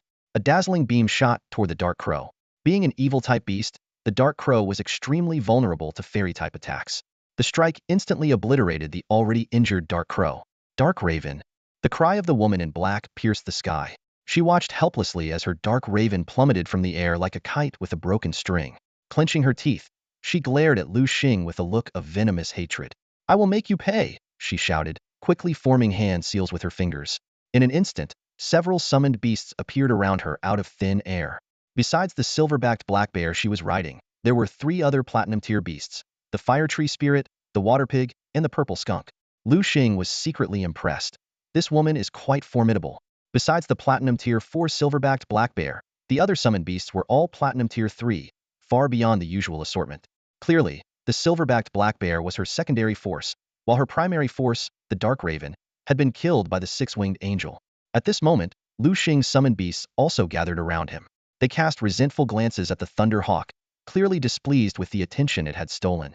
They had been looking forward to a fierce battle, only for the Thunder Hawk to obliterate all the zombie beasts with a single Thunder God's wrath. Sensing his beast's emotions, Liu Xing reminded them, "Stay on guard. The opponent's beasts are not to be underestimated." No sooner had he finished speaking than his beasts shot forward like arrows, charging at the woman's summoned creatures. The Hellhound went for the fire tree spirit, the god-eating ant king targeted the purple skunk, and the ice turtle faced off against the water pig. In an instant, the beasts clashed. It was clear from the first exchange that the woman's beasts were at a disadvantage. She pressed her lips together, ready to intervene. "I advise you not to make any rash moves," Liu Xing said, narrowing his eyes with a threatening tone. He still had 2 trump cards, the six-winged angel and the Thunder Hawk. With the woman down to just her silver-backed black bear, the odds were 2 against 1, and Liu Xing's beasts had already demonstrated their formidable power. The woman dared not act recklessly. "What will it take for you to spare me?" she asked, her tone tinged with a hint of compromise. "What do you think?" Liu Xing replied with a playful smile. The woman sighed. "You want me, don't you? Fine, if you let me go, I'm yours." As she spoke, she slowly began to unbutton her top. Liu Xing was momentarily taken aback. The black-clad woman's decisiveness caught him off guard. She actually started undressing without hesitation. Regaining his composure, Liu Xing sneered, "Sorry, I'm not interested in used goods. Besides, you seem a bit saggy." His words landed like a hammer blow, leaving the black-clad woman speechless. Her face turned from pale to crimson, a mix of anger and shame. Amidst the tense standoff, Liu Xing suddenly shouted, "Silverback bear, use breath of evil." Before he finished speaking, the silverback bear opened its massive jaws, unleashing a wave of pitch-black energy straight at Liu Xing. Just as the deadly attack was about to hit, the voice of the six-winged angel rang out, "Master, I'll protect you." It spread its wings, conjuring a radiant, multicolored light to meet the dark energy. Boom! The 2 forces collided midair, creating a violent ripple of energy. The multicolored light and the black shockwave were evenly matched, neither able to overpower the other. Seizing the critical moment, Liu Xing shouted to the Thunder Eagle in the sky, "Thunder Eagle, use lightning on the silverback bear." "Despicable!" the black-clad woman exclaimed, but it was too late.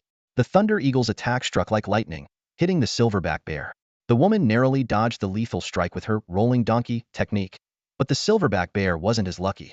It was paralyzed, and the energy of its breath of evil dissipated instantly. The six-winged angel took advantage of the fleeting opportunity, its fairy light piercing through the silverback bear's defenses and sending it flying. Liu Xing pressed the attack, ordering, "Thunder Eagle, finish it off with lightning." A thunderous boom echoed as a bolt of lightning as thick as a barrel struck the silverback bear, reducing it to a charred corpse. Its massive body crashed to the ground, kicking up a cloud of dust. With the battle over, Liu Xing turned to find the black-clad woman, but she had already fled. In the distance, he saw a disheveled figure stumbling through a paddy field, covered in mud. Liu Xing mounted his Thunder Eagle and quickly caught up with her. "Please, don't kill me." The black-clad woman collapsed to the ground, begging pitifully, a far cry from her earlier bravado. Liu Xing looked down at her from above. "Give me one good reason not to kill you." Panicking, the woman thought quickly. "Money. I can give you money." Lots and lots of money. Realizing seduction wouldn't work, she switched to offering a bribe. Oh. Liu Xing's interest was piqued. As a beast master, he knew how costly it was to train beasts. Seeing his reaction, the woman brightened, secretly pleased. There's hope, she thought, though a glint of malice flashed in her eyes. Just wait until I make a comeback. You'll regret this. All right, where's your money? Liu Xing pressed. If I tell you, will you let me go? She asked cautiously. Of course, Liu Xing replied without hesitation.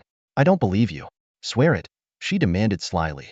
Without missing a beat, Liu Xing swore, fine, I swear I won't kill you. If I do, may the heavens strike me down with lightning. But you have to tell me where the money is. Overjoyed, the woman knew that in this world of beast masters, oaths held some power. She pulled out a map from her pocket. All my money is here. If you want it, go get it yourself. Liu Xing glanced at the map and rolled his eyes. You probably don't have much money. Why bother making a treasure map? The woman's face darkened. I'm a leader of the Salvation sect. Of course, I have money. That map holds a lot of funds allocated by the organization, plus some unused rare treasures. Can I go now? She asked cautiously. Sure, go ahead, Liu Xing said generously. The woman fled as if granted amnesty. Liu Xing watched her retreating figure, a meaningful smile playing on his lips. Not long after, Liu Xing heard her desperate cries for help. Help! Save me! There are zombie demons here. I don't want to die. The woman was fleeing back, chased by a horde of grotesque zombie demons. Liu Xing watched coldly. Sorry, I only promised not to kill you. I never said I'd save you. As soon as he spoke, the zombie demons pounced on the woman like ravenous wolves. Liu Xing observed the scene impassively, his face devoid of emotion. One of the ghouls lunged at the woman in black, its sharp teeth sinking deep into her flesh and tearing away a large chunk. Another followed closely behind, greedily attacking its prey. The woman's piercing screams echoed through the air as her life was slowly consumed by these horrific creatures. Liu Xing watched coldly, thinking that perhaps this was the fate she deserved. When the ghouls had completely devoured the woman's body, leaving only bloodstains behind, Liu Xing finally ordered his beasts to act. They swiftly dispatched the ghouls, bringing an end to the gruesome display. Liu Xing then led his beasts on a path of slaughter through the village. Not far away, a group of people were searching the village. Suddenly, a man exclaimed, Boss, look up ahead. Everyone turned to see the ground littered with the bodies of ghouls, a shocking sight. My God, who could have done this? Someone asked in astonishment. No idea, but this is incredible. It must be some powerful figure. No way, could there really be someone that strong in this tiny village? As the group buzzed with speculation, Liu Xing, riding on the back of his Thunderhawk, was quickly scanning for the Ghoul Queen. He knew well the strategy of capturing the leader first. These ghouls, though numerous, only obeyed one entity, the Ghoul Queen. Soon, the Thunderhawk spotted the target. Surrounded by several powerful minions, the massive figure was impossible to miss. Liu Xing squinted and was shocked this creature was at Diamond Tier 2. He had initially planned to kill the Ghoul Queen himself, but now he realized she was beyond his capability. At that moment, a booming voice suddenly rang out, You fiend! How dare you endanger the world? Watch how I deal with you. Go! With a whoosh, a long sword sliced through the air, speeding towards the Ghoul Queen.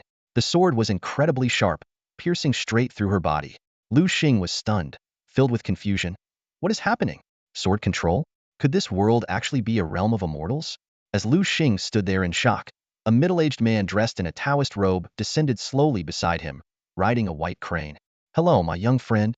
A Taoist priest walked over slowly and nodded slightly at Liu Xing. Liu Xing eyed the unexpected visitor warily.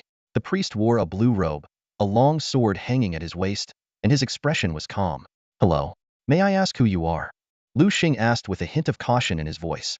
The Taoist priest smiled and replied, Oh, I'm a practitioner from the Taoist temple on the nearby mountain. I heard there were evil spirits causing trouble here, so I came down to deal with them. My name is Invincible. May I know your name? Liu Xing. Liu Xing answered briefly, his eyes filled with scrutiny. Invincible nodded without further questions.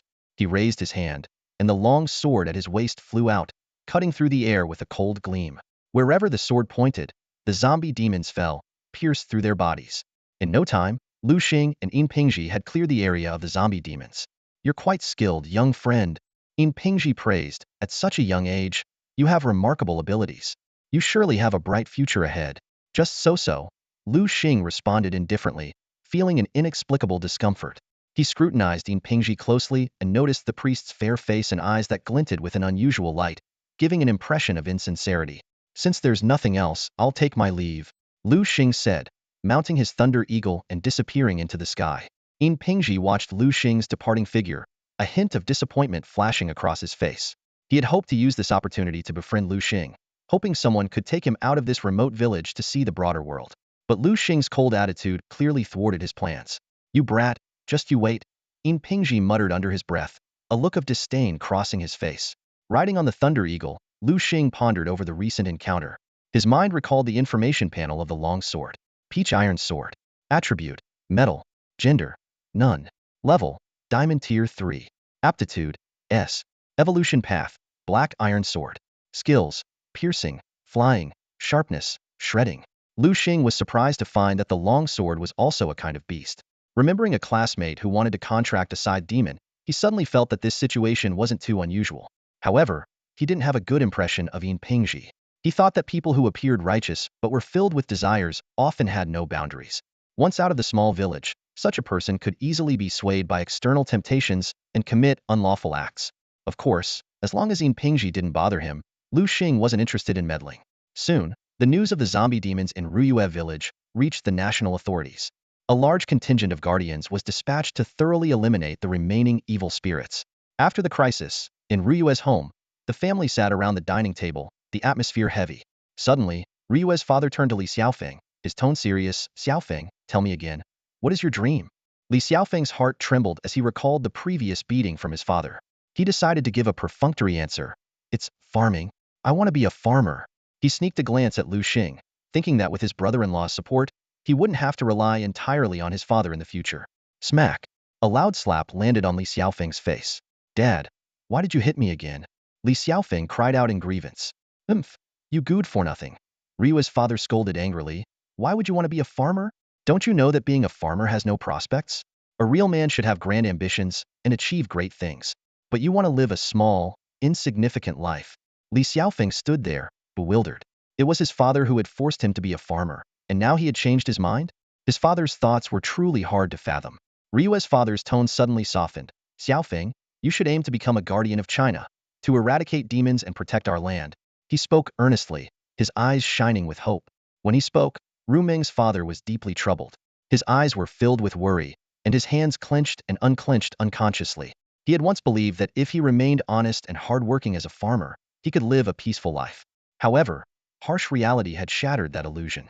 Just moments ago, Ru Meng's father had walked around the village, and the sight before him tore at his heart. Every household was shrouded in sorrow, with cries of grief echoing everywhere. Many of the villagers killed by the corpse demons were his friends, with whom he had shared drinks, played cards, and worked together. Seeing their gruesome deaths at the hands of the demons filled him with turmoil. A wave of relief surged through him, grateful that his daughter was a powerful beast master who had successfully driven away the invading corpse demons. Otherwise, his family might not have survived to see another day. This harsh world did not allow for a peaceful existence. Faced with the devastation, Ru Meng's father's outlook changed dramatically. He turned to his son, Li Xiaofeng, with a complex expression in his eyes. Dad, do you really think I can do it? Li Xiaofeng was caught off guard by his father's sudden support. He admitted that part of his desire to become a guardian stemmed from a rebellious spirit. Kids are like that. The more adults forbid something, the more they want to do it. Ru Meng's father took a deep breath and said firmly, yes, you can. Xiaofeng, remember this. If others can do it, why can't we? Li Xiaofeng's eyes lit up. He clenched his fist, his voice filled with determination. I understand, Dad. All right, let's eat. Ru Meng's father changed the subject, pointing to the dishes on the table. Come on, Xiaofeng. Hair-race your favorite chicken butt. Thanks, Dad. Li Xiaofeng said gratefully. After dinner, Liu Xing said goodbye to Ru Meng, mentioning he needed to go out for a while but would return soon. Ru Meng, needing to stay home to protect her parents and younger brother, did not accompany him. Liu Xing mounted his Thunder Eagle, took out the map given by the woman in black, and flew towards the location where she had hidden her treasures. Before long, he arrived at a small hill in a forest. Looking around, Liu Xing muttered to himself, where could anything be hidden here?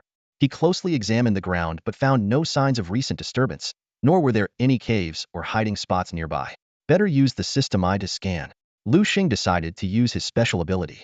Through the scan, he finally detected something unusual. Inferno Hellhound.